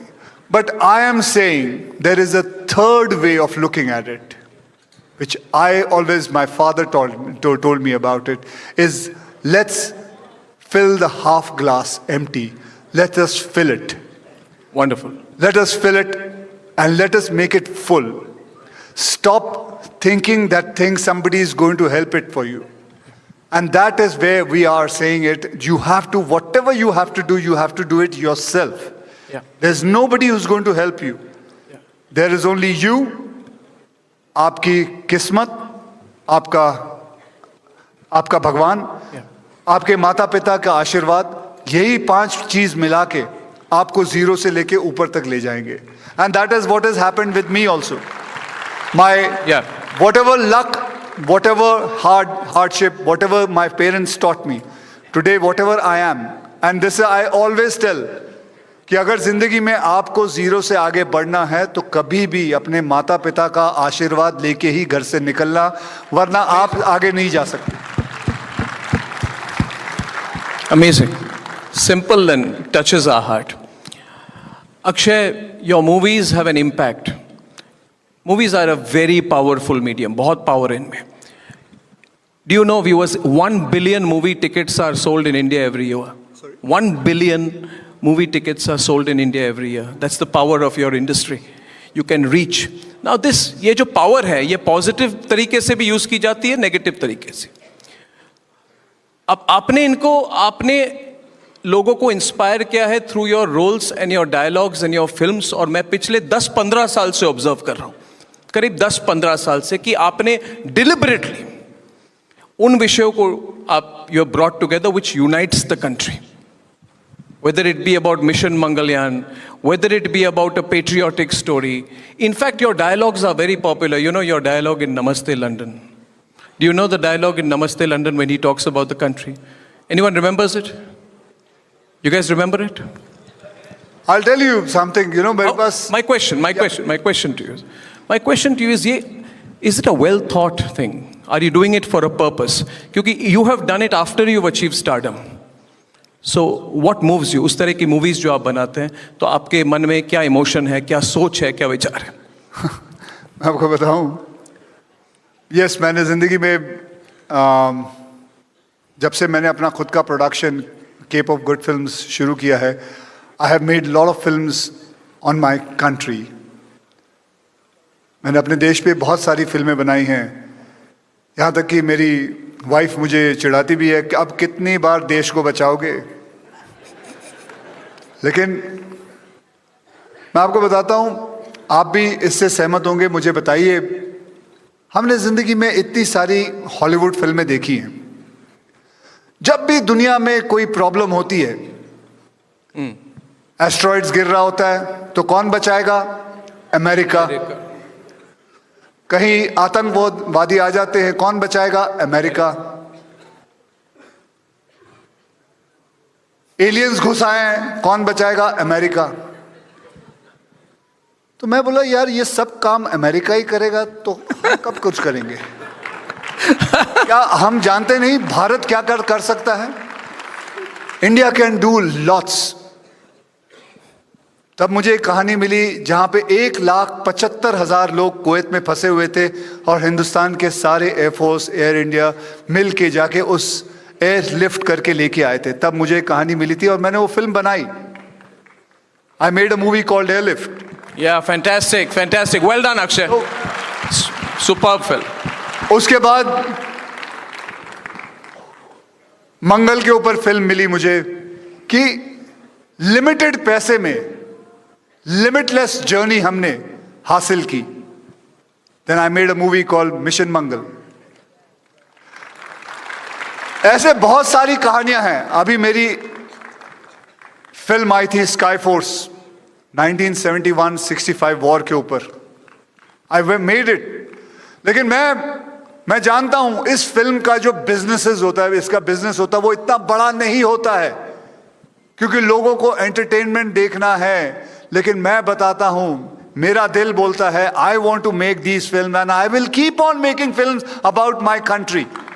I will keep on making films. Well done. Because amazing part is after the film release, after सब कुछ हो जाता है, तब जाके Netflix पे या Amazon पे जाके ये फिल्में चलती हैं. And everybody watches it. And I'm very proud to say कि lot of people, lot of Air Force people, lot of Army people, police वाले मुझे आके बोलते हैं यार मैंने अपने बच्चे को ये फिल्म दिखाई, मजा आ गया. And I feel very proud about it because for me that is what I'm going to earn. And so that is why मैं इतनी सारी फिल्में भारत देश के ऊपर बनाता हूँ, अपने देश पे बनाता हूँ. अक्षय जी, आप महाकुंभ गए रिसेंटली और उससे भी लोग इंस्पायर होते हैं. When everybody is visited, आप पिछली बार भी गए थे.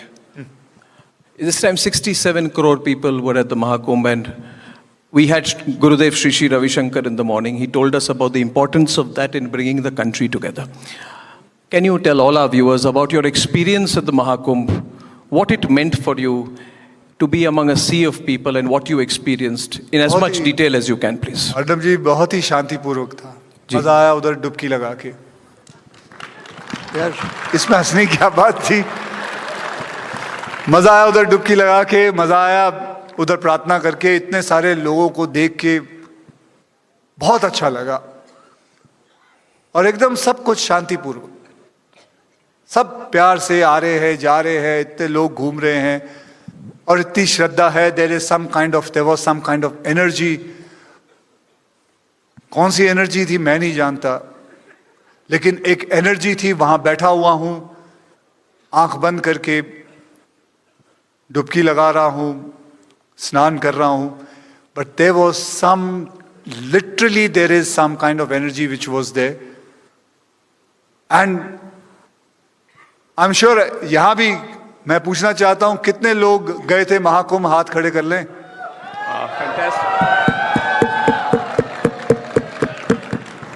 बहुत बढ़िया. जय श्री राम. ये हुई बात. So that is the energy. जब आप ये नाम लेते हैं, हर हर महादेव नाम ले लो, जय श्री राम बोल दो, the kind of energy comes in. That was the energy. Imagine 64 crores, as you said, 64 crores. Wow. हम कभी 67 crores. 67 crores. Sorry, 3 करोड़ मैं खा गया. 67 crores है. मैं तो कभी देखता हूँ ना, बहुत सारे देशों में रॉक कॉन्सर्ट्स, वहां करीबन एक स्टेडियम के अंदर 4 लाख रुपए आए थे, तो इतना सारा फैल जाता है मीडिया में कि 4 लाख लोग आए थे. यार 4 लाख लोग आए थे, यहां तो 67 crores people came in a span of 45 days. Unbelievable. Hats off to the जितने भी कर्मचारी थे वहां बैठ के जो काम कर रहे थे, कितना प्यार से उन्होंने, एक जोरदार तालियां उन कर्मचारियों के लिए. अक्षय जी, अभी चंद लम्हों में, मे बी 20 minutes, 25 minutes, हमारे देश के सबसे बड़े rock star, the one and only prime minister, Bharat के प्रधानमंत्री नरेंद्र मोदी जी हमारे साथ उपस्थित होने वाले हैं. I think without doubt you have a special equation with him, and I would like you to tell us all, as you go across the world as a proud Indian serving the country in your own way, आप कुछ कहना चाहेंगे कि पिछले 10 सालों में आपने क्या चेंज देखी है भारत में, उनके लीडरशिप को लेकर कुछ कहना चाहेंगे, या फिर जो दिशा देश की अब है उस पर कुछ कहना चाहेंगे? सबसे बड़ी बात तो यह है कि 30 कंट्री में हमें वीजा फ्री हो गए. अरे amazing. That's true. And to begin with, and I think the way it is going, very soon it will be all the countries visa free, who should be, because the way our Prime Minister is taking this country, it is brilliant. It is brilliant. मतलब आप सभी जानते होंगे, नहीं जानते तो मैं आपको बता देता हूँ. The way he works, थोड़ा बहुत मैं जानता हूँ कि he works till 1 o'clock at night. Yeah, he does. And 5:30 he gets up, he goes and he does his yoga and he starts his work. मतलब कौन सा प्रधानमंत्री इतना काम करता है? And that is commendable. Yeah. So Akshay, I have loved talking to you. आपने simple life lessons दिए. You have inspired us all. You've done great work, Akshay. And I wish you good health. Wish us all good health. We all need good health. Please trust me, the whole of India is watching. It is important to have good health, for have limitless India to go ahead. Okay, just remember this. It is an important aspect of life. Yes. It is a thing which you have to embed in yourself. It was a thing which was there through when your childhood was there. It is only thing we just became matured and we stopped doing it. Please go ahead with it and listen to me. And happy Holi. Happy Holi in advance. Thank you, Akshay Kumar. Thank you for being with us. We absolutely love you. Thank you. Thank you, Akshay.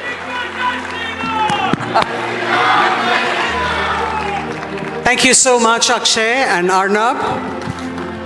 Ladies and gentlemen, we're moving on to our next guest, who, from being a child prodigy, has moved on to a global musical icon. Sonu Nigam's journey has been nothing short of extraordinary.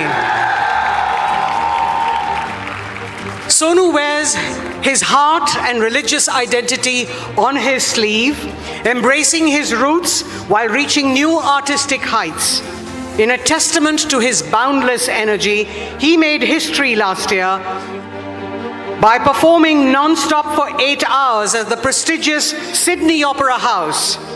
Sonu continues to transcend borders, uniting people across the globe through his timeless and unparalleled artistry. Ladies and gentlemen, on stage now, may I request the musical phenomenon Sonu Nigam. The session is presented by Jacques Olival, Eastern India's largest selling Ayurvedic herbal body oil. To have a conversation... Jack Olival Group was founded by Mr. Roshmoy Das in 1963 as homeopathy medicine manufacturer by the brand name of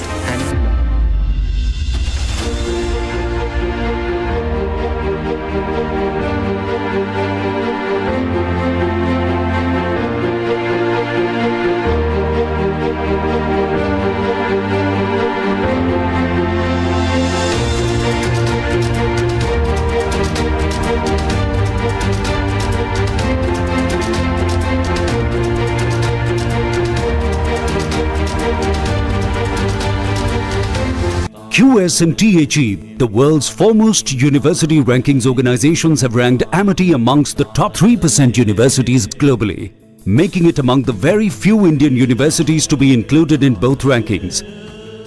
Yet another top ranking for Amity University.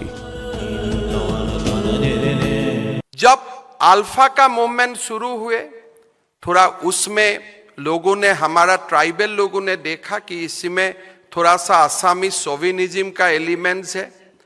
As a counter to that, Assam को divide करने के लिए we one division of Assam. तब तक 5 बार Assam divide हो चुके थे, और एक बार डिवाइड करने के लिए ट्राइबल रिसर्जेंस, ट्राइबल इंसर्जेंसी भी शुरू हुए. कुल मिला के मेरा बचपन से आज तक, क्लास 4 और 5 से आज तक, एटलीस्ट 50,000 प्लस लोगों का यही throughout the period has died. They may be police, they may be army, they may be paramilitary, और they may be the young youths of Assam. और उसी समय एक डिबेट भी होते रहा. की महफिल के लिए सोनू निगम यहाँ है. सोनू, आपने बताया कि 31 साल आपको हो गए, इंडस्ट्री में शायद ज्यादा हो गए होंगे. नमस्ते सभी को, मेरे बहुत बहुत नमस्कार. मैं दिल्ली में था 1991 तक. 91 में I went to Mumbai to become a singer. तो पर मैं यहाँ पे, मुझे गाते हुए स्टेज पर प्रोफेशनली 47 प्लस ईयर्स हो गए. 47 ईयर्स? 47 plus years. 77 से मैं गा रहा हूँ स्टेज पर. तो फिर ये कहा जा सकता है सर कि आप आज के, मैं अगर कहूँ रफ़ी साहब, मुकेश दा या किशोर कुमार, आज के सोनू निगम भी उसी कैटेगरी में आएंगे? ऐसा होता नहीं है, बाप बाप रहता है, वो बाप है हमारे, वो गुरु हैं हमारे। तो मैं हमेशा ये बोलता हूँ कि हम उनसे इंस्पायर होके अपनी एक जगह बनाने की कोशिश करते हैं, लेकिन मैं कभी भी नहीं चाहूँगा कि कोई मुझे मेरे गुरुओं से कंपेयर करे, क्योंकि उनको सुन सुन के मैंने जो भी थोड़ा बहुत हल्का फुल्का पाया है वो उनकी वजह से पाया है। तो बिना देरी के सोनू के सुरों की बात करेंगे। सर, आपने कहा 47 ईयर्स हो गए, अगर हम 47 ईयर्स में सुरों से आप कोई ग्राफ बनाएं अपने गाने का, तो वो कैसा होगा? अच्छा, हाँ, एक्चुअली मुद्दे की बात पे पहले आ जाते हैं, मुझे पता है। गाना वाना गा लेता ताकि वरना फिर पीएम साहब आ जाएंगे तो फिर गाना नहीं होगा। हाँ, अच्छी इन्फॉर्मेशन, अच्छी बातें अक्षय भाई कर ही चुके हैं और भी बहुत लोग कर चुके हैं, I am sure. So now I will give you some music. चलो, सो मैं स्टेप बाय स्टेप गाऊँ थोड़े से जो मुझे याद आता है। पहला गाना जो हिट हुआ था वो था, अच्छा सिला दिया तूने मेरे प्यार का, अच्छा सिला दिया तूने मेरे प्यार का, यार ने ही लूट लिया घर यार का, अच्छा सिला दिया तूने मेरे प्यार का। ये फर्स्ट था। उसके बाद में एक गाना आया था, यूपी वाला ठुमका लगाओ के हीरो जैसे नाच के दिखाओ, नाच के दिखाओ भैया नाच के दिखाओ, संग संग तुझे भी नचाओ के हीरो जैसे नाच के दिखाओ। पर कोई बड़ा गाना तब तक नहीं आया था। फिर 97 में सबसे बड़ा गाना जो मेरा पहला आया था वो था, संदेशे आते हैं हमें तड़पाते हैं, जो चिट्ठी आती है वो पूछे जाती है कि घर लिखो कब, कि तुम बिन ये घर सुना सुना है। ताली बजाओ। उसी साल गाना आया जिसने मुझे, एक था कि रफ़ी साहब के सिर्फ गाने नहीं गाता, ये अपनी आवाज़ में भी कुछ गा सकता है, तो इस गाने ने मुझे बचाया। वो गाना था, ये दिल दीवाना दीवाना है, ये दिल, ताली बजाओ, दीवाने ने मुझको भी कर डाला दीवाना, मैंने उसके शहर को छोड़ा, उसकी गली में दिल को तोड़ा, फिर भी सीने में धड़कता है ये दिल, मैंने दिल से उसे निकाला, जो ना करना था कर डाला, फिर भी याद उसी को करता है ये दिल, ये दिल। जी आ गया। और गाऊं? पक्का? टाइम है ना? जी जी। ऐसा कुछ सवाल आपको मुझसे पूछता तो नहीं जो आप मुझसे जानना चाहते हैं और मैं आपको बता नहीं रहा? सवालों की लिस्ट अभी बहुत लंबी है सर, ये शुरुआत है। अच्छा मैं आपको, हर घड़ी बदल रही है रूप जिंदगी, छाव है कभी कभी है धूप जिंदगी, हर पल यहाँ जी भर जियो जो है समा, कल हो न हो अभी मुझ में कहीं बाकी थोड़ी सी है जिंदगी। साथ में गाओगे?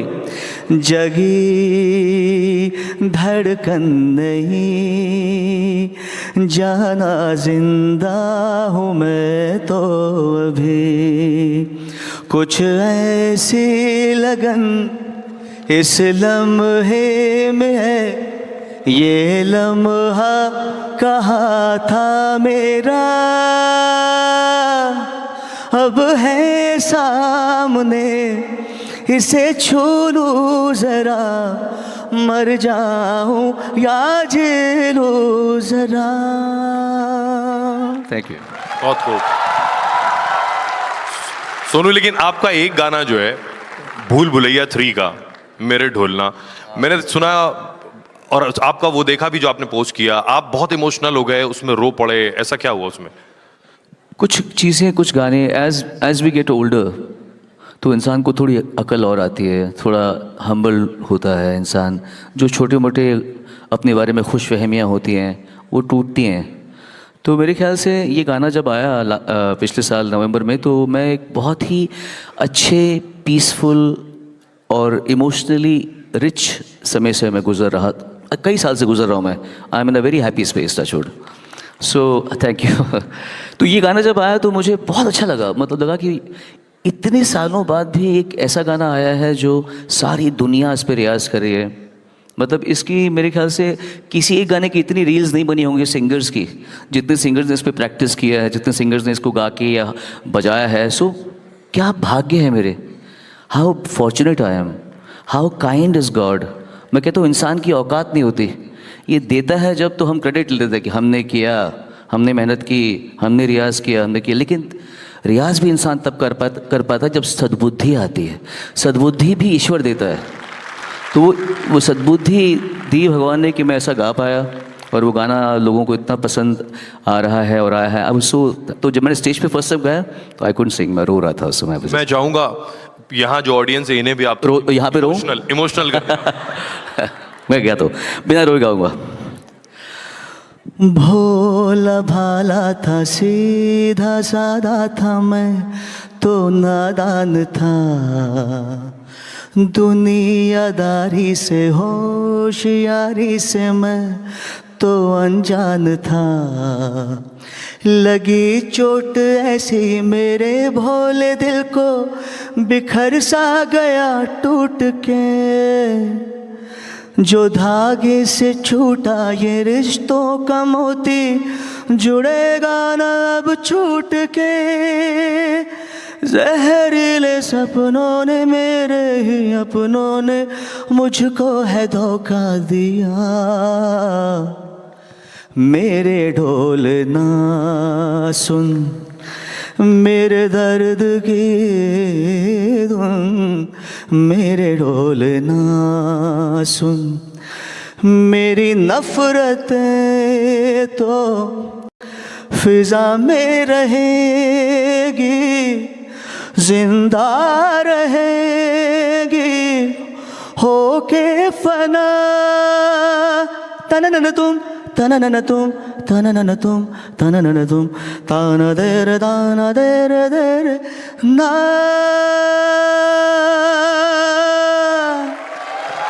बहुत खूब, बहुत खूब। तालियों की गड़गड़ाहट बता रही है कि ये सीधा दिल से दिल तक छुआ है। सर, सिर्फ यही गाना या कोई और भी गाना है जो आपको इमोशनल कर देता है बहुत ज्यादा? Legend of Bhagat Singh. ऐसे कई गाने हैं अच्छे जो इन्होंने बोला है, आवाज़ आई है इतना ज़ोर से, भगत सिंह की टोन में इन्होंने इतनी अच्छी आवाज़ दी, तो मैं थोड़ा गा देता हूँ हल्का फुल्का। मेरा रंग दे,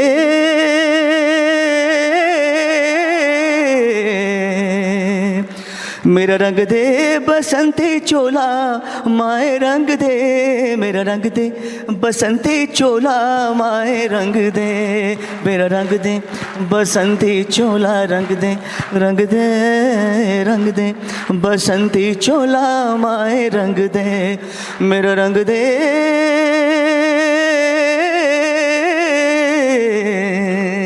thank you so much. Thank you, thank you. Sonu, मेरा सवाल आपसे ये भी है कि आप बहुत से एक्टर्स के लिए गाते हैं। जब आप अलग अलग एक्टर्स के लिए गाते हैं तो उस वक्त जहन में उस एक्टर का स्टाइल भी होता है कि उसका स्टाइल अलग है, उठने का, बैठने का, एक्टिंग करने का, तो उसका गाने का स्टाइलिंग भी अलग होगा। ये एक मिश्रण है, थोड़ा सा एक्टर की पर्सनालिटी। अगर एक्टर बहुत सुंदर हो, अक्षय कुमार जी जैसे,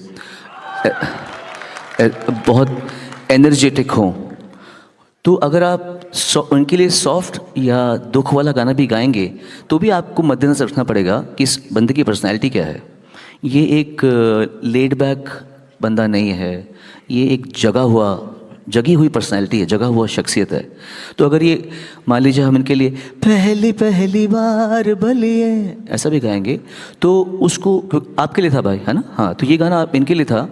अब ये गाना इतना रोमांटिक है, पर हमें पता है कि अक्षय कुमार जी पे है, तो हमको गायकी में थोड़ा सा एक स्पार्क का ध्यान देना होगा। हैविंग सेड दैट, गाने का जॉनर क्या होता है? गाना अपने आप में भी अपनी एक शक्ल लेकर पैदा होता है। गाना कहता है इसे इस आवाज़ में गाओ।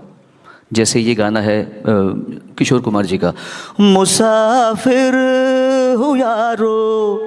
तो ये गाना है मुसाफिर हो यारो, तो मुसाफिर कैसे गाएगा? मुसाफिर, मुसाफिर ऐसे गाएगा।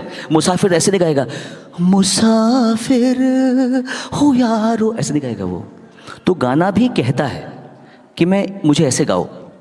तो जब आप बहुत ज़्यादा निपुण हो जाते हैं, बहुत सारा गाने सुनते हैं, तो आपको उस गाने की आवाज़ आ जाती है कि इसे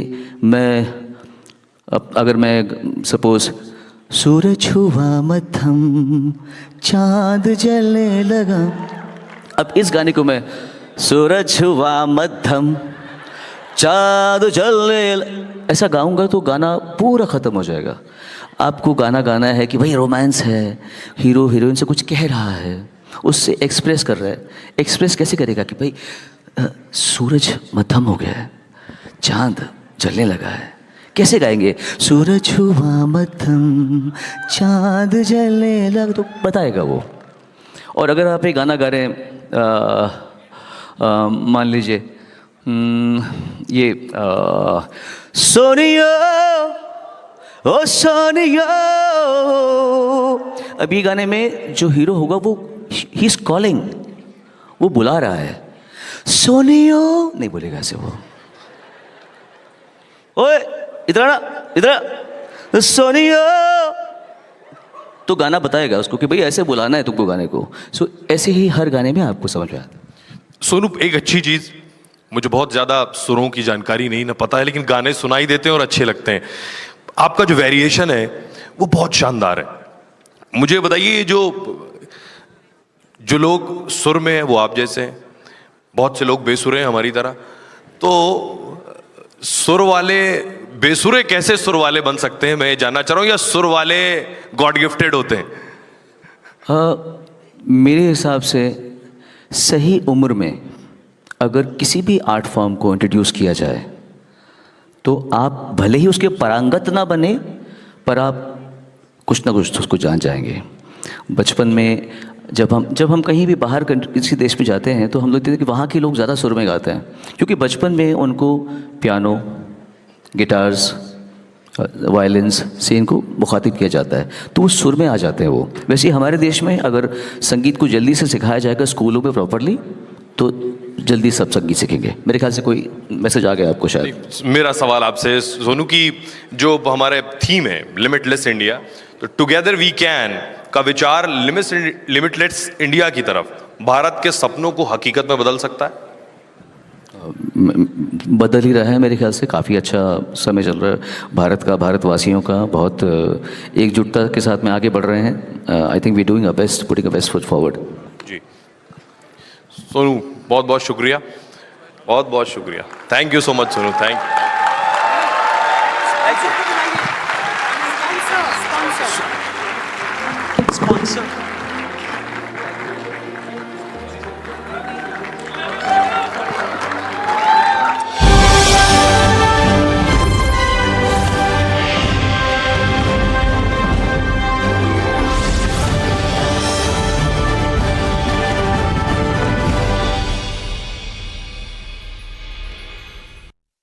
इसको घर पे लगाओगे तो शादी का तो पता नहीं, पर घर पक्का नहीं टूटेगा। रुंगटा नहीं तो घर स्ट्रॉन्ग नहीं। रुंगटा स्टील TMT बार एकदम सॉलिड। पहाड़ों में हाइकिंग शिप भी बन सकती है। Everybody paid the same level of income tax. Everybody pays same level of GST. You have one nation, one tax. You have one nation, one grid. You have one nation, one army. Everything is one. But you have one nation, one parliament. But when it comes to development, ये कभी लोगों ने ये ध्यान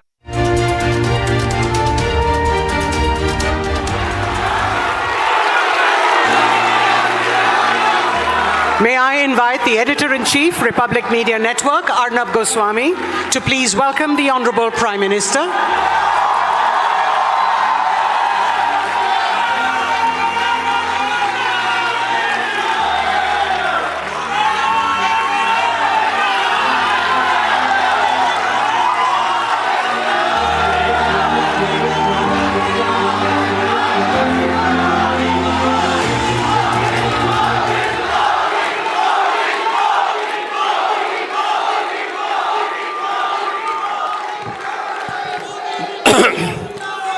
please बैठ जाइए।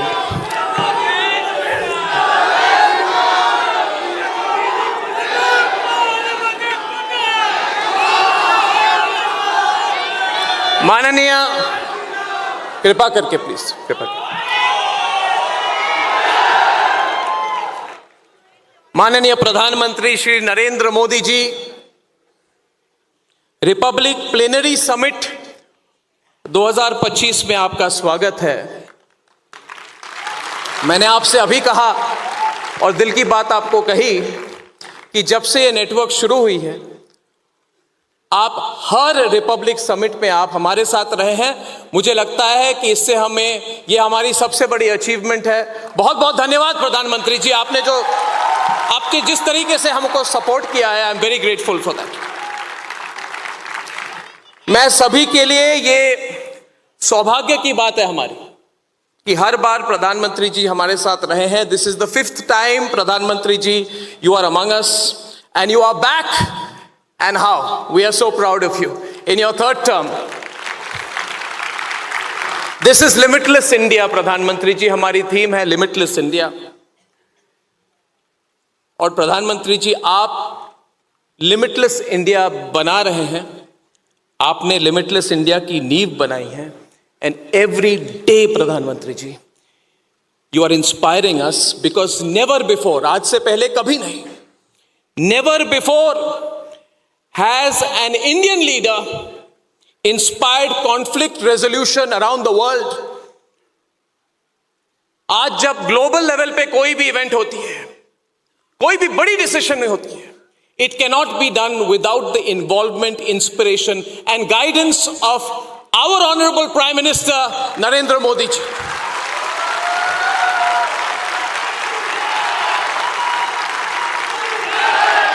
And I am a 90s kid.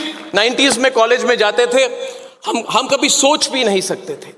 प्रधानमंत्री जी, recently मैं गुजरात गया और गुजरात में अहमदाबाद से बड़ौदा हम 30-40 मिनट में हम वंदे भारत में पहुंच जाते हैं। This is limitless India.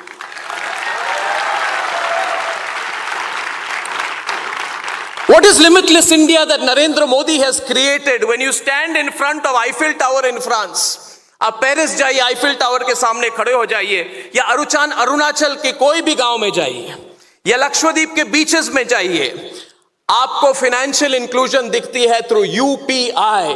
That is the limitless India. These are not small things. These are not small things. These are very, very, very big things. और प्रधानमंत्री जी, मैं हमेशा कहता हूं कि हमने चेंजेस देखी हैं जो आज 20-25 साल या 30 साल के कम के युवक हैं, उन्होंने ये चेंजेस इतनी देखी नहीं है, हमारी जनरेशन ने देखी हैं। So we are very grateful to you and we must never take this for granted. प्रधानमंत्री ji, you are working limitlessly to invest in our people, your economy, our innovation. और हम भी कुछ करना चाहते हैं। हर बार हमारी कोशिश रहती है कि रिपब्लिक नेटवर्क जो है, हम कभी न्यूज फर्स्ट तो कभी कहते ही नहीं है, ये तो सब लोग टेकन फॉर ग्रांटेड करते हैं। प्रधानमंत्री जी, हम कहते हैं नेशन फर्स्ट। जो न्यूज रूम बनाई है, जिसके बारे में आपको बात की, वहां पे हमने बड़े अक्षरों में लिखी हुई है नेशन फर्स्ट, ताकि न्यूज रूम को कोई अंदर आए या बाहर जाए, याद रखे कि एक ही मोटो है, नेशन फर्स्ट और राष्ट्र सर्वोपरि। और पिछली बार जब आप आए थे प्रधानमंत्री जी, 7 मार्च, 1 साल, आपने एक लिमिटलेस थॉट दी थी मुझे। आपने कहा था स्टेज से कि अर्नब, अनेक भाषाओं में एक ऐसा प्लेटफॉर्म तुम तैयार करो जिससे पहुंच बढ़ सके, ज्यादा से ज्यादा इंडियंस को आप रीच कर सको, और कुछ करो जिससे लोग इंस्पायर हो, सिर्फ न्यूज के लिए नहीं, to make a positive change for the country. प्रधानमंत्री ji, I want to share with you that inspired by you, today we have started in Republic Network's Limitless India program. आज इस समिट के साथ हम शुरू कर रहे हैं। It is dedicated to young Indian innovators and thought leaders under the age of 30. We are tapping into the युवा शक्ति, भारत की युवा शक्ति को टैप करते हुए we are today honoring 9 game-changing young Indians who will change the future of this country. Pradhanmantri ji, it is not just what you do from your Prime Minister's office. Every single Indian today is inspired by you. When we ask the people, Why did you bring those ideas? They say we are inspired by the moment which we are in. प्रधानमंत्री जी, एक idea था जिन्होंने share किया है, one award winning idea आपके साथ share करना चाहता हूं. How to use artificial intelligence to revolutionise the rural economy. ग्रामीण इकोनॉमी के लिए आर्टिफिशियल इंटेलिजेंस का किस तरह से प्रयोग किया जाए. हमारे एक अवार्ड विनर ने और एक पाथ ब्रेकिंग आइडिया थी of a plastic police crowd sourcing digital initiative to combat plastic waste in urban areas. Another idea was which connected daily wage workers and street vendors to the quick commerce boom in the country. Pradhan Mantri ji, ye Republic Youth Hackathon has got thousands and thousands and thousands of entries through the digital pitch networks. Digital pitch dashboard बनाई हमने Republic Network में. और मैं ये Limitless India program we want to dedicate to your leadership, Pradhan Mantri ji. That is our first thing I wanted to tell you. And there is one thing which I also wanted to share in your presence and with everyone following Republic. I want to announce one more nation first initiative in your presence. Pradhan Mantri ji, यहाँ से 40 kilometre दूर Republic media network की एक global campus हमने तैयार की है, जिसका जिक्र मैंने आपको पिछले समिट में किया था. हिंदी, इंग्लिश, डिजिटल हर भारतीय भाषा में वहाँ पे प्लेटफॉर्म बन रही है. हमने फिजिकल इंफ्रास्ट्रक्चर बनाई है कड़ी मेहनत के साथ, और वहाँ में हमने हार्डवेयर बना दी है, और अभी उसमें सॉफ्टवेयर डालने के लिए हम national positive influencers programme launch कर रहे हैं. उसके बारे में मैं दो बातें आपसे शेयर करना चाहता हूँ. प्रधानमंत्री जी, ग्लोबल कनेक्टिविटी के साथ, ग्लोबल कनेक्टिविटी तो भरपूर है, मगर जरूरत quality, global good quality content की भी है. और प्रॉब्लम कभी होती है कि लोग फॉलोअर्स या नंबर्स को देख के कंटेंट बनाते हैं.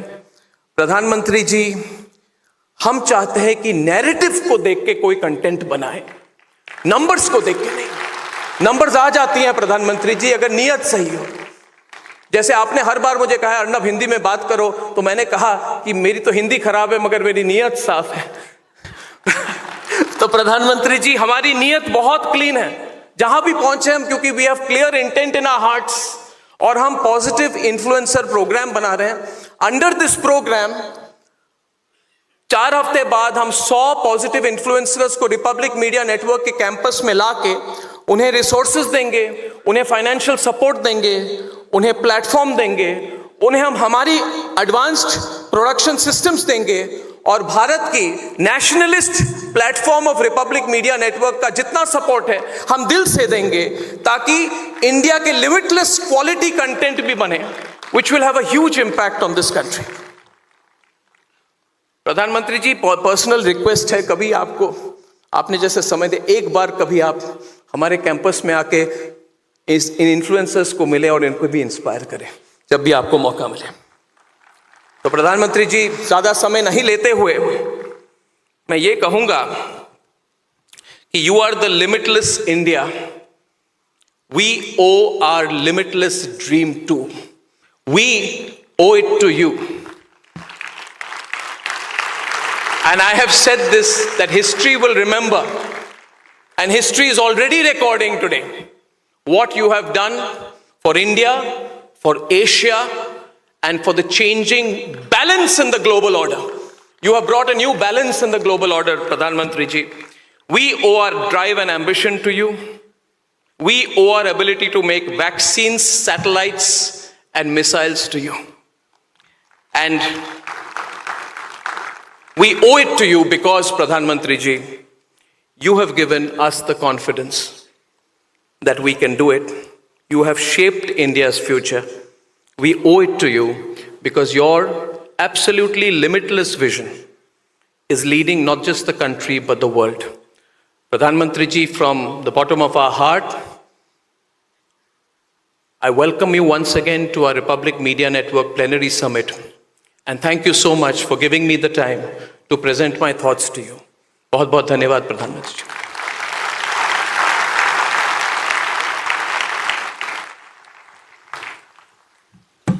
Pradhan Mantri ji, we are going to have the young winners of the hackathon come up to take a photograph with you, sir. I'd like to invite all of them up Soham, Diya, Ansela, Abhishek, Damodar, Geetika, Dhruv, Arun, Tushar, Anirudh, Anubhav, and Shiv.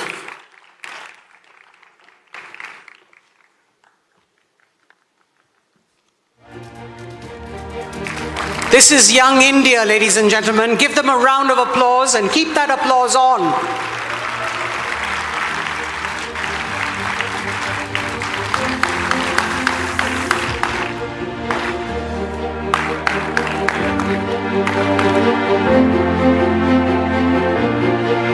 Arun.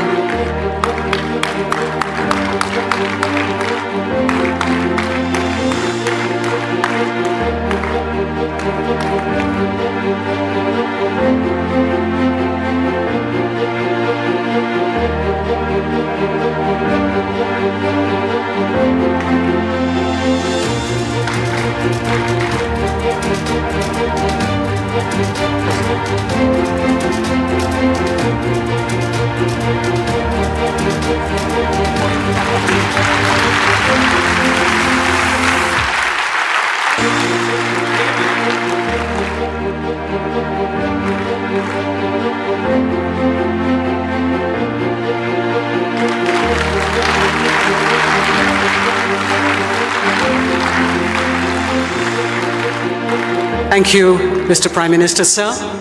May I request the hackathoners to please take their places down below?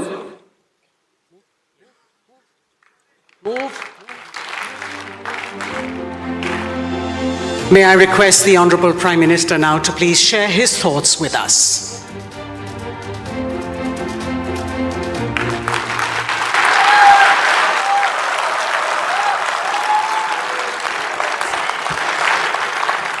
नमस्कार। आप लोग सब थक गए होंगे।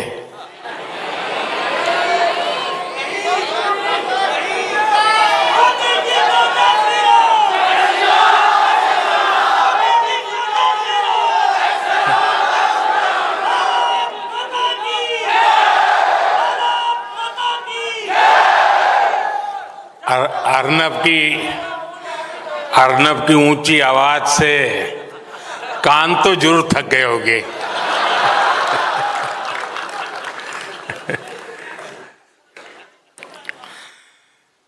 बैठिए अर्नब, अभी चुनाव का मौसम नहीं है।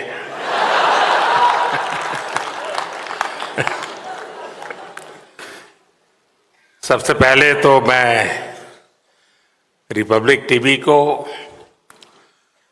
उसके इस अभिनव प्रयोग के लिए बहुत बधाई देता हूं।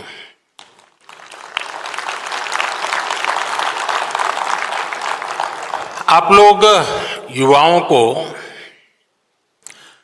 ग्रासरूट लेवल पर इन्वॉल्व करके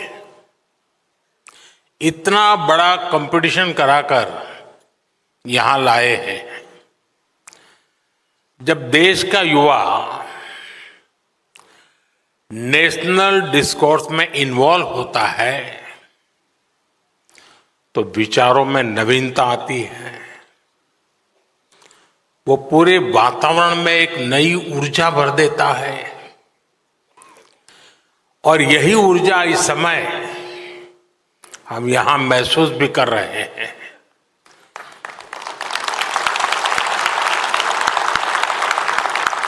एक तरह से युवाओं के इन्वॉल्वमेंट से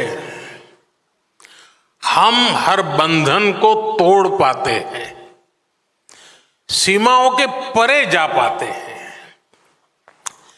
फिर भी कोई भी लक्ष्य ऐसा नहीं रहता जिसे पाया न जा सके। कोई मंजिल ऐसी नहीं रहती जिस तक पहुंचा न जा सके। रिपब्लिक टीवी ने इस समिट के लिए एक नए कंसेप्ट पर काम किया है। मैं इस समिट की सफलता के लिए आप सभी को बहुत बहुत बधाई देता हूं, आपका अभिनंदन करता हूं। अच्छा, मेरा भी इसमें थोड़ा स्वार्थ है। एक तो मैं पिछले दिनों से लगा हूं कि मुझे 1 लाख नौजवानों को राजनीति में लाना है।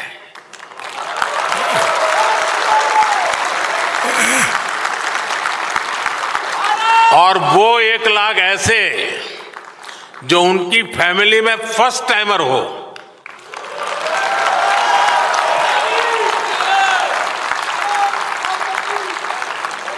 तो एक प्रकार से ऐसे इवेंट मेरी जो मेरा मकसद है उसका ग्राउंड बना रहे हैं।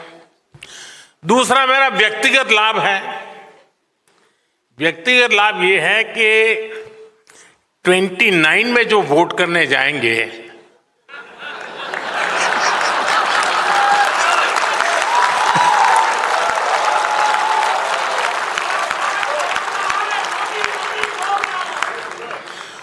उनको पता ही नहीं है कि 2014 के पहले अखबारों की हेडलाइन क्या हुआ करती थी। उसे पता नहीं है 10-10, 12-12 लाख करोड़ के घोटाले होते थे। उसे पता नहीं है। और वो जब 29 में वोट करने जाएगा तो उसके सामने कंपैरिजन के लिए कुछ नहीं होगा।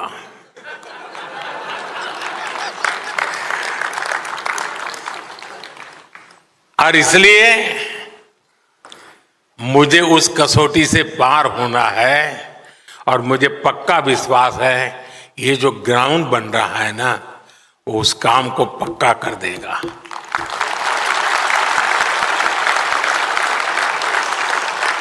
साथियों, आज पूरी दुनिया कह रही है कि ये भारत की सदी है। क्या आपने नहीं सुना है?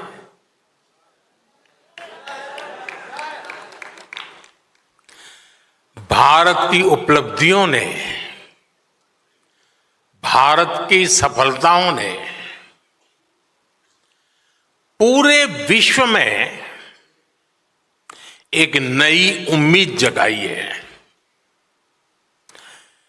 जिस भारत के बारे में कहा जाता था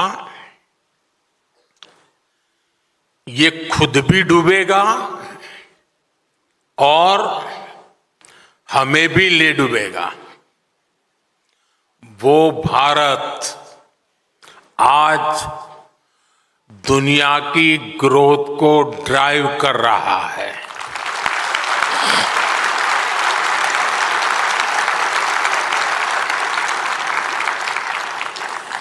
मैं भारत के फ्यूचर की दिशा क्या है ये हमें आज के हमारे काम और सिद्धियों से पता चलता है। आजादी के 65 साल बाद भी भारत दुनिया की 11वें नंबर की इकोनॉमी था। बीते दशक में हम दुनिया की 5वें नंबर की इकोनॉमी बने और अब उतनी ही तेजी से दुनिया की तीसरी सबसे बड़ी अर्थव्यवस्था बनने जा रहे हैं। साथियों, मैं आपको 18 साल पहले की भी याद दिलाता हूं। ये 18 साल का खास कारण है क्योंकि जो लोग 18 साल की उम्र के हुए हैं, जो पहली बार वोटर बन रहे हैं, उनको 18 साल के पहले का पता नहीं है, इसलिए मैंने वो आंकड़ा लिया है। 18 साल पहले यानी 2007 में भारत की annual GDP 1 lakh crore dollar तक पहुंची थी।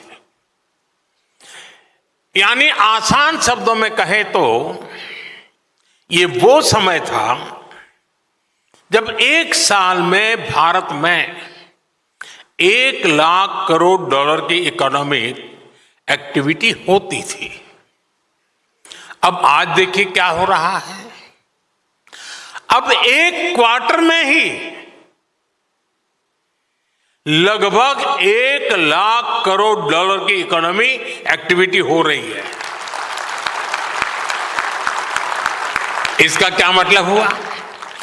18 साल पहले के भारत में साल भर में जितनी इकोनॉमिक एक्टिविटी हो रही थी उतनी अब सिर्फ 3 महीने में होने लगी है।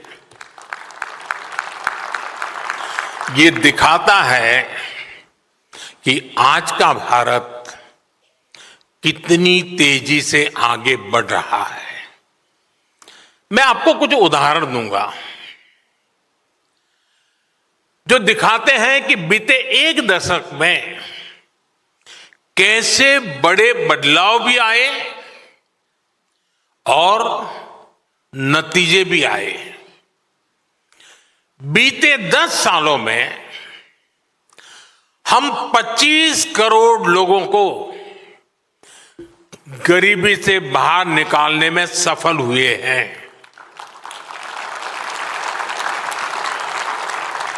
ये संख्या कई देशों की कुल जनसंख्या से भी ज्यादा है। आप वो दौर भी याद करिए जब सरकार खुद स्वीकार करती थी, प्रधानमंत्री खुद कहते थे कि 1 रुपया भेजते थे तो 15 पैसा गरीब तक पहुंचता था। वो 85 पैसा कौन पंजा खा जाता था।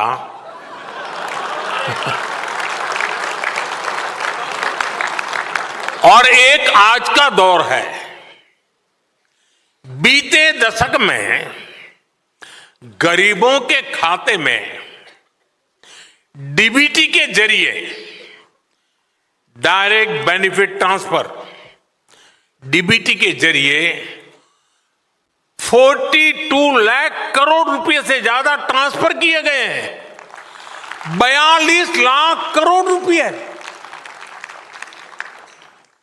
अगर आप वो हिसाब लगा दें रुपये में से 15 पैसा वाला, तो 42 लाख करोड़ का क्या हिसाब निकलेगा। साथियों, आज दिल्ली से 1 रुपया निकलता है तो 100 पैसे आखिरी जगह तक पहुंचते हैं।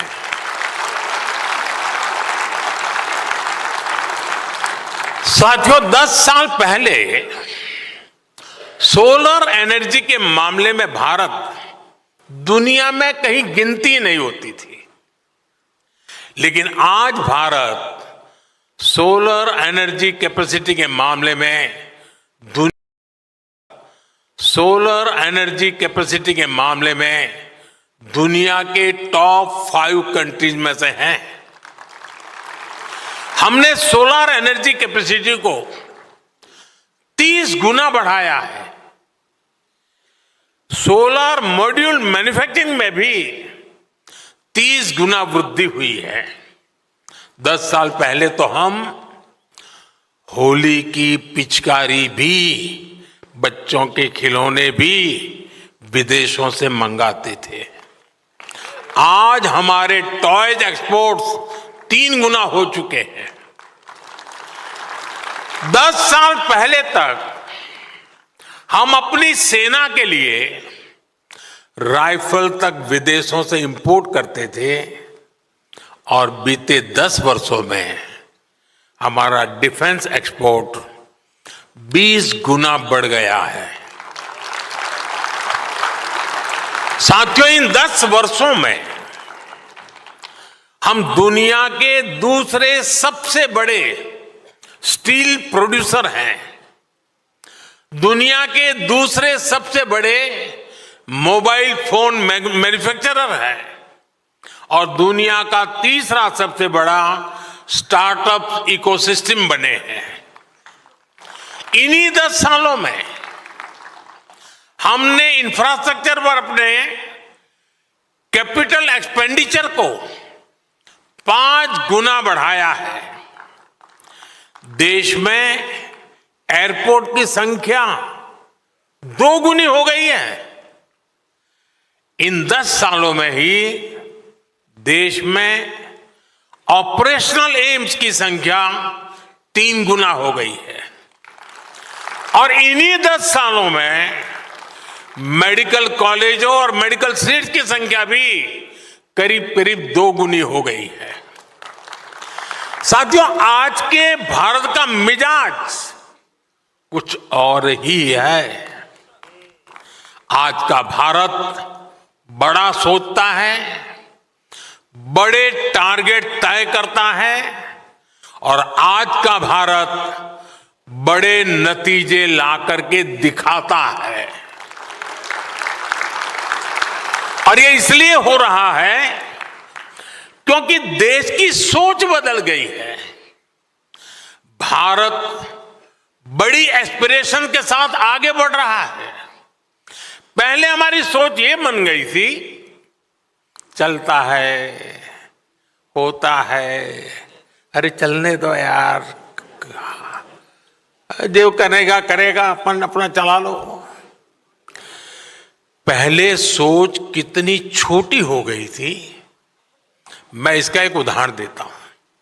एक समय था, अगर कहीं सूखा हो जाए, सूखाग्रस्त इलाका हो, तो लोग, उस समय कांग्रेस का शासन हुआ करता था, तो मेमोरेंडम देते थे गांव के लोग और क्या मांग करते थे कि साहब अकाल होता रहता है, तो इस समय अकाल के राहत के काम, रिलीफ के वर्क शुरू हो जाए, गड्ढे खोदेंगे, मिट्टी उठाएंगे, दूसरे गड्ढे में भर देंगे। यही मांग किया करते थे लोग। कोई कहता था, क्या मांग करता था कि साहब मेरे इलाके में एक हैंडपंप लगवा दो ना, पानी के लिए हैंडपंप की मांग करते थे। कभी कभी सांसद क्या मांग करते थे, गैस सिलेंडर इसको जरा दे लीजिए ना। सांसद ये काम करते थे, उनको 25 कूपन मिला करती थी और उस 25 कूपन को पार्लियामेंट का मेंबर अपने पूरे क्षेत्र में गैस सिलेंडर के लिए ऑब्लाइज करने के लिए उपयोग करता था। एक साल में एक एमपी 25 सिलेंडर, और ये सारा 2014 तक था। एमपी क्या मांग करते थे, साहब ये जो ट्रेन जा रही है ना, मेरे इलाके में एक स्टॉपेज दे देना। स्टॉपेज की मांग हो रही थी। ये सारी बातें मैं 2014 के पहले की कर रहा हूं, बहुत पुरानी नहीं कर रहा हूं। कांग्रेस ने देश के लोगों की एस्पिरेशंस को कुचल दिया था।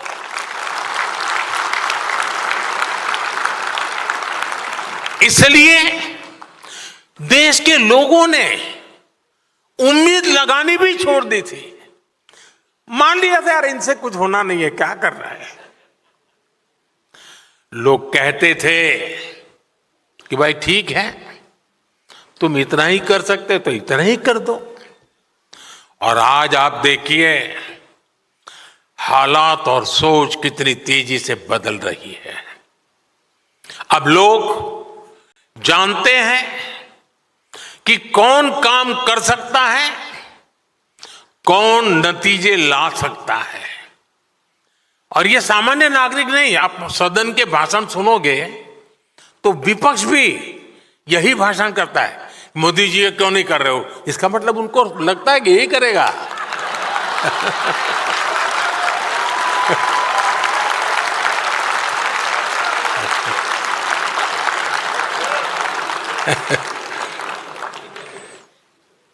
साथियों,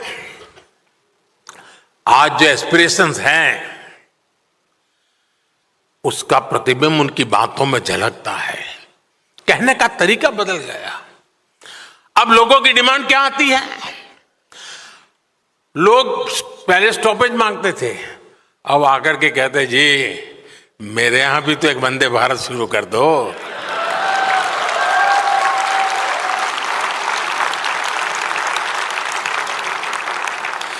अभी मैं कुछ समय पहले कुवैत गया था, तो मैं वहाँ लेबर कैंप में, नॉर्मली मैं बाहर जाता हूँ तो अपने देशवासी जहाँ काम करते हैं मैं उनके पास जाने का प्रयास करता हूँ।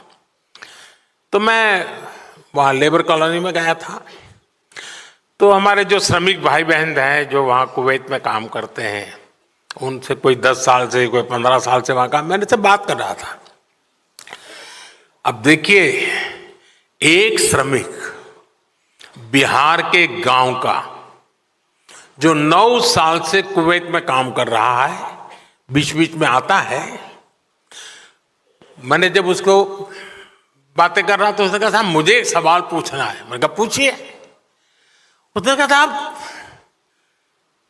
मेरे गांव के 5 डिस्ट्रिक्ट हेडक्वार्टर पे इंटरनेशनल एयरपोर्ट बना दीजिए ना।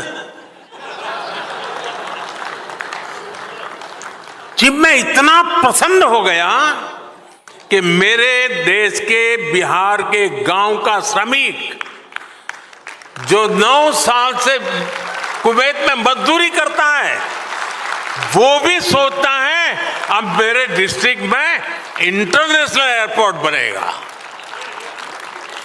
ये है आज भारत के एक सामान्य नागरिक की एस्पिरेशन, जो विकसित भारत के लक्ष्य की ओर पूरे देश को ड्राइव कर रही है। साथियों, किसी भी समाज की, राष्ट्र की ताकत तभी बढ़ती है जब उसके नागरिकों के सामने से बंदिशें हटती हैं, बाधाएं हटती हैं, रुकावटों की दीवारें गिरती है, तभी उस देश के नागरिकों का सामर्थ्य बढ़ता है। आसमान की ऊंचाई भी उनके लिए छोटी पड़ जाती है। इसलिए हम निरंतर उन रुकावटों को हटा रहे हैं जो पहले की सरकारों ने नागरिकों के सामने लगा रखी थी। अब मैं उदाहरण देता हूं, स्पेस सेक्टर। स्पेस सेक्टर में पहले सब कुछ इसरो के ही जिम्मे था। इसरो ने निश्चित तौर पर शानदार काम किया, लेकिन स्पेस साइंस और एंटरप्रेन्योरशिप को लेकर देश में जो बाकी सामर्थ्य था उसका उपयोग नहीं हो पा रहा था। सब कुछ इसरो में सिमट गया था। हमने हिम्मत करके स्पेस सेक्टर को युवा इनोवेटर्स के लिए खोल दिया। और जब मैंने निर्णय किया था, किसी अखबार की हेडलाइन नहीं बना था, क्योंकि समझ भी नहीं है। रिपब्लिक टीवी के दर्शकों को जानकर खुशी होगी कि आज 250 से ज्यादा स्पेस स्टार्टअप देश में बन गए हैं। ये मेरे देश के युवाओं की कमाल है। यही स्टार्टअप्स आज विक्रम एस और अग्निबाण जैसे रॉकेट्स बना रहे हैं। ऐसे ही मैपिंग के सेक्टर में हुआ। इतने बंधन थे, आप एक एटलास नहीं बना सकते। टेक्नोलॉजी बदल चुकी है। पहले अगर भारत में कोई मैप बनाना होता था तो उसके लिए सरकारी दरवाजे पर सालों तक आपको चक्कर काटने पड़ते थे। हमने इस बंदिश को भी हटाया। आज जियो स्पेशियल मैपिंग से जुड़ा डेटा नए स्टार्टअप्स का रास्ता बना रहा है। साथियों, न्यूक्लियर एनर्जी से जुड़े सेक्टर को भी पहले सरकारी कंट्रोल में रखा गया था। बंदिशें थी, बंधन थे, दीवारें खड़ी कर दी गई थी। अब इस साल के बजट में सरकार ने इसको भी प्राइवेट सेक्टर के लिए ओपन करने की घोषणा की है और इससे 2047 तक 100 गीगावाट न्यूक्लियर एनर्जी कैपेसिटी जोड़ने का रास्ता मजबूत हुआ है। साथियों, आप हैरान रह जाएंगे कि हमारे गांवों में 100 लाख करोड़ रुपए 100 लाख करोड़ रुपीस उससे भी ज्यादा अनटैप्ड आर्थिक सामर्थ्य पड़ा हुआ है।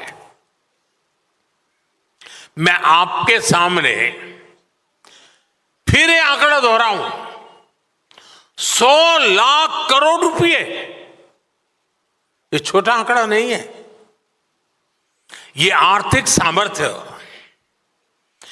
गांव में जो घर होते हैं उनके रूप में उपस्थित है। मैं आपको और आसान तरीके से समझाता हूं। अब जैसे यहां दिल्ली जैसे शहर में आपके घर 50 लाख के, 1 करोड़ 2 करोड़ के होते हैं। आपकी प्रॉपर्टी की वैल्यू पर आपको बैंक लोन भी मिल जाती है। अगर आपका दिल्ली में घर है तो आप बैंक से करोड़ों रुपए की लोन ले सकते हैं। अब सवाल यह है कि घर दिल्ली में ही थोड़े, गांव में भी तो घर है, वहां भी तो घरों का मालिक है। वहां ऐसा क्यों नहीं होता?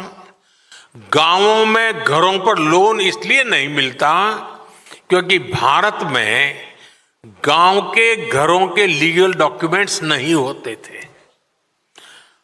प्रॉपर मैपिंग ही नहीं हो पाई थी। इसलिए गांव की इस ताकत का उचित लाभ देश को, देशवासियों को नहीं मिल पाया। और ये सिर्फ भारत की समस्या है ऐसा नहीं है। दुनिया के बड़े बड़े देशों में लोगों के पास प्रॉपर्टी के राइट्स नहीं है। बड़ी बड़ी अंतर्राष्ट्रीय संस्थाएं कहती हैं कि जो देश अपने यहां लोगों को प्रॉपर्टी राइट देता है वहां की जीडीपी में उछाल आ जाता है। साथियों, भारत में गांव के घरों के प्रॉपर्टी राइट देने के लिए हमने एक स्वामित्व स्कीम शुरू की। इसके लिए हम गांव गांव में ड्रोन से सर्वे करा रहे हैं, गांव के एक एक घर की मैपिंग करा रहे हैं। आज देश भर में गांव के घरों के प्रॉपर्टी कार्ड लोगों को दिए जा रहे हैं। 2 करोड़ से अधिक प्रॉपर्टी कार्ड सरकार ने बांटे हैं और यह काम लगातार चल रहा है। प्रॉपर्टी कार्ड ना होने के कारण पहले गांवों में बहुत सारे विवाद भी होते थे, लोगों को अदालतों के चक्कर लगाने पड़ते थे। ये सब भी अब खत्म हुआ है। इन प्रॉपर्टी कार्ड पर अब गांव के लोगों को बैंकों से लोन मिल रहे हैं। इससे गांव के लोग अपना व्यवसाय शुरू कर रहे हैं, स्वरोजगार कर रहे हैं। अभी मैं एक दिन ये स्वामित्व योजना के तहत वीडियो कॉन्फ्रेंस पर उसके लाभार्थियों से बात कर रहा था। मुझे राजस्थान की एक बहन मिली। उसने कहा कि मेरा प्रॉपर्टी कार्ड मिलने के बाद मैंने 9 लाख रुपए की लोन ली गांव में, और बोले मैंने बिजनेस शुरू किया और मैं आधी लोन वापस कर चुकी हूं और अब मुझे पूरी लोन वापस करने में समय नहीं लगेगा और मुझे अधिक लोन की संभावना बन गई है। कितना कॉन्फिडेंस लेवल है साथियों। ये जितने भी उदाहरण मैंने दिए हैं, इनका सबसे बड़ा बेनिफिशियरी मेरे देश का नौजवान है। वो यूथ जो विकसित भारत का सबसे बड़ा स्टेक होल्डर है, जो यूथ आज के भारत का एक्स फैक्टर है। इस एक्स का अर्थ है एक्सपेरिमेंटेशन, एक्सेलेंस और एक्सपांसन। एक्सपेरिमेंटेशन यानी हमारे युवाओं ने पुराने तौर तरीकों से आगे बढ़कर नए रास्ते बनाए हैं।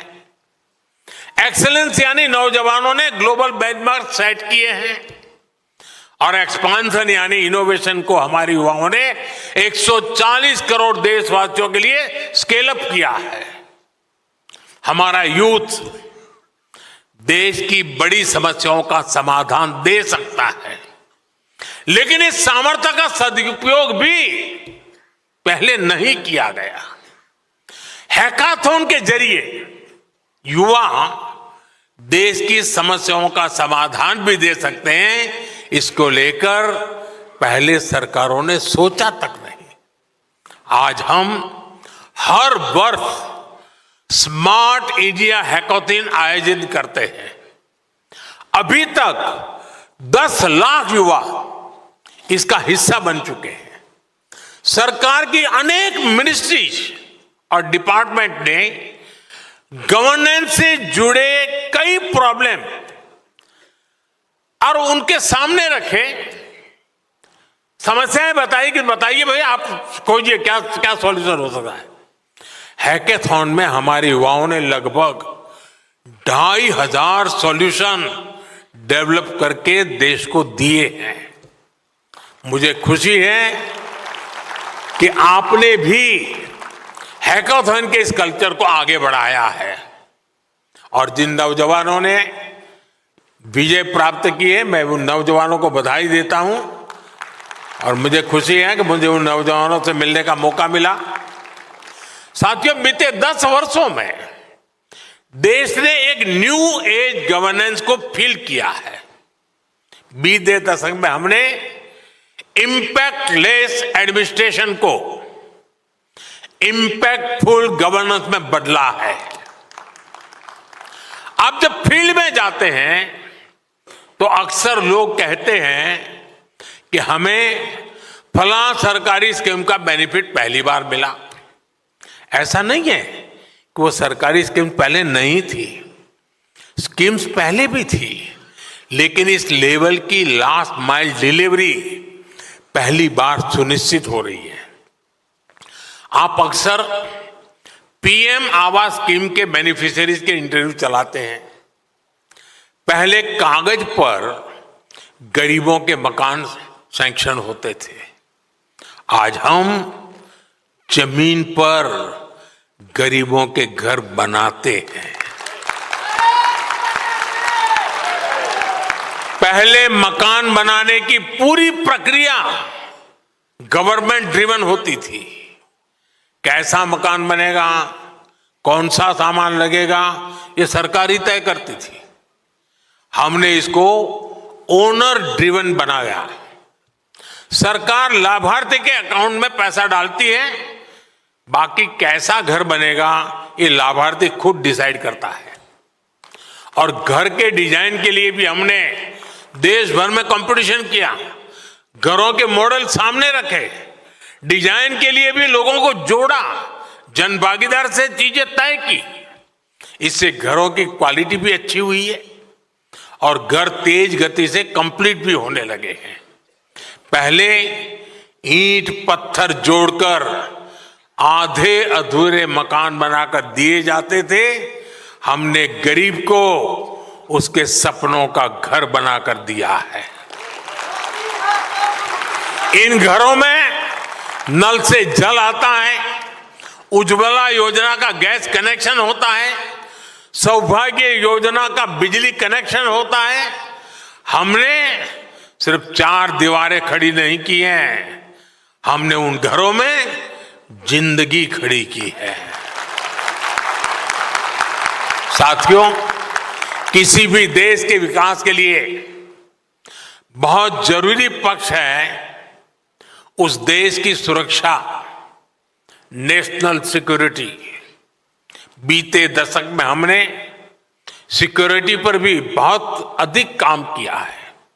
आप याद करिए, पहले टीवी पर अक्सर सीरियल बम ब्लास्ट की ब्रेकिंग न्यूज चला करती थी, स्लीपर सेल्स के नेटवर्क पर स्पेशल प्रोग्राम हुआ करते थे।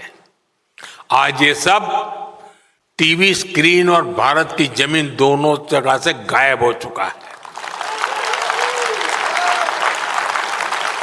वरना पहले आप ट्रेन में जाते थे, हवाई अड्डे पर जाते तो लावारिस कोई बैग पड़ी है तो छूना मत, ऐसी सूचनाएं आती थी।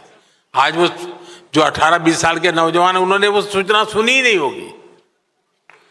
आज देश में नक्सलवाद भी अंतिम सांसें गिन रहा है। पहले जहां 100 से अधिक जिले नक्सलवाद की चपेट में थे, आज ये 2 दर्जन से भी कम जिलों में ही सीमित रह गया है। ये तभी संभव हुआ जब हमने नेशन फर्स्ट की भावना से काम किया। हमने इन क्षेत्रों में गवर्नेंस को ग्रासरूट लेवल तक पहुंचाया। देखते ही देखते इन जिलों में हजारों किलोमीटर लंबी सड़कें बनी, स्कूल अस्पताल बने, 4G मोबाइल नेटवर्क पहुंचा और परिणाम आज देश देख रहा है। साथियों, सरकार के निर्णायक फैसलों से आज नक्सलवाद जंगल से तो साफ हो रहा है, लेकिन अब वो अर्बन सेंटर्स पे पैर पसार रहा है।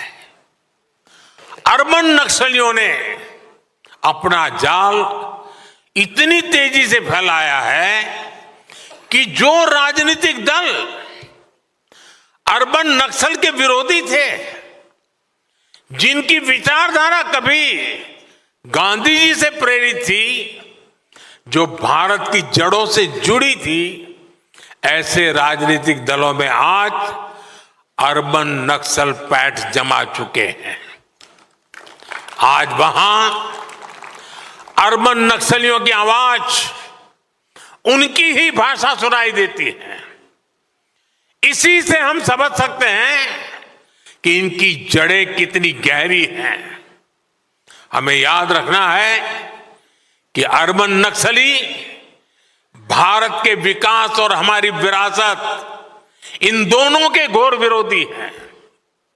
वैसे अर्नब ने भी अर्बन नक्सलियों को एक्सपोज करने का जिम्मा उठाया हुआ है।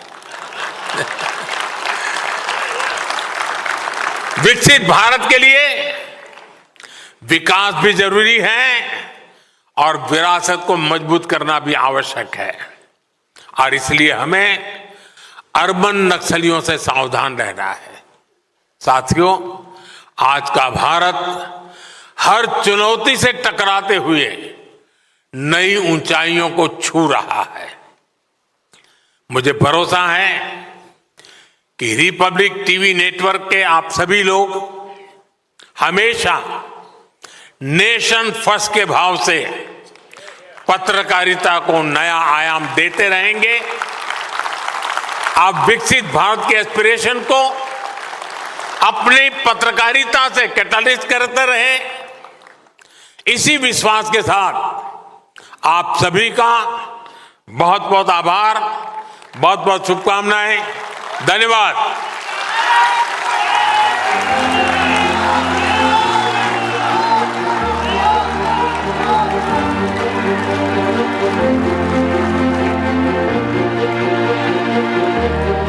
Ladies and gentlemen, please stand for our Honorable Prime Minister as he takes leave. Please remain in your places.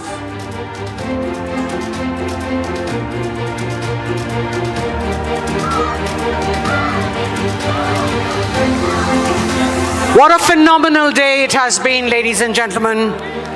From the morning when we opened with Gurudev to this resounding closing of the Prime Minister's vision on building limitless India. Please remain in your places as partners on this great journey in our nation. As we draw close to the restless resolve of 1 billion to achieve limitless India and its limitless glory. Thank you, ladies and gentlemen, for being with us at India's biggest news event, the Republic Plenary Summit 2025. A special thank you to the Honorable Prime Minister for gracing the occasion, for sharing his inspiring words with us.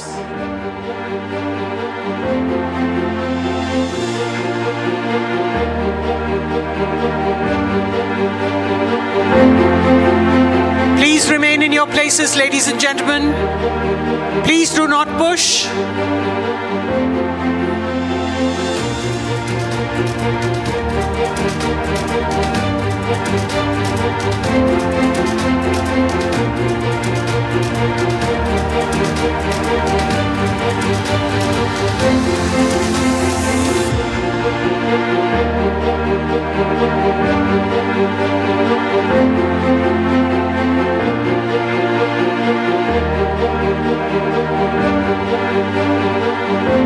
The Prime Minister meeting all our special guests, Ricky Cage, Anil Kumble, Akshay Kumar,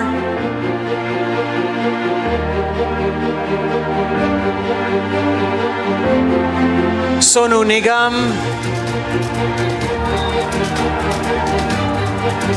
Thank you, ladies and gentlemen. Thank you, Prime Minister, sir. Please remain in your places as he moves outside the hall. Mr. Somnath being met by the Prime Minister. Thank you to all our sponsors, partners and believers of this event, presented by RP Sanjeev Goenka Group, Growing Legacies, co-presented by Jack Olival, Eastern India's largest selling Ayurvedic herbal body oil, Canara Bank, Radico, Apollo Hospitals, Reliance Digital, Ravin Group, Rumta Steel,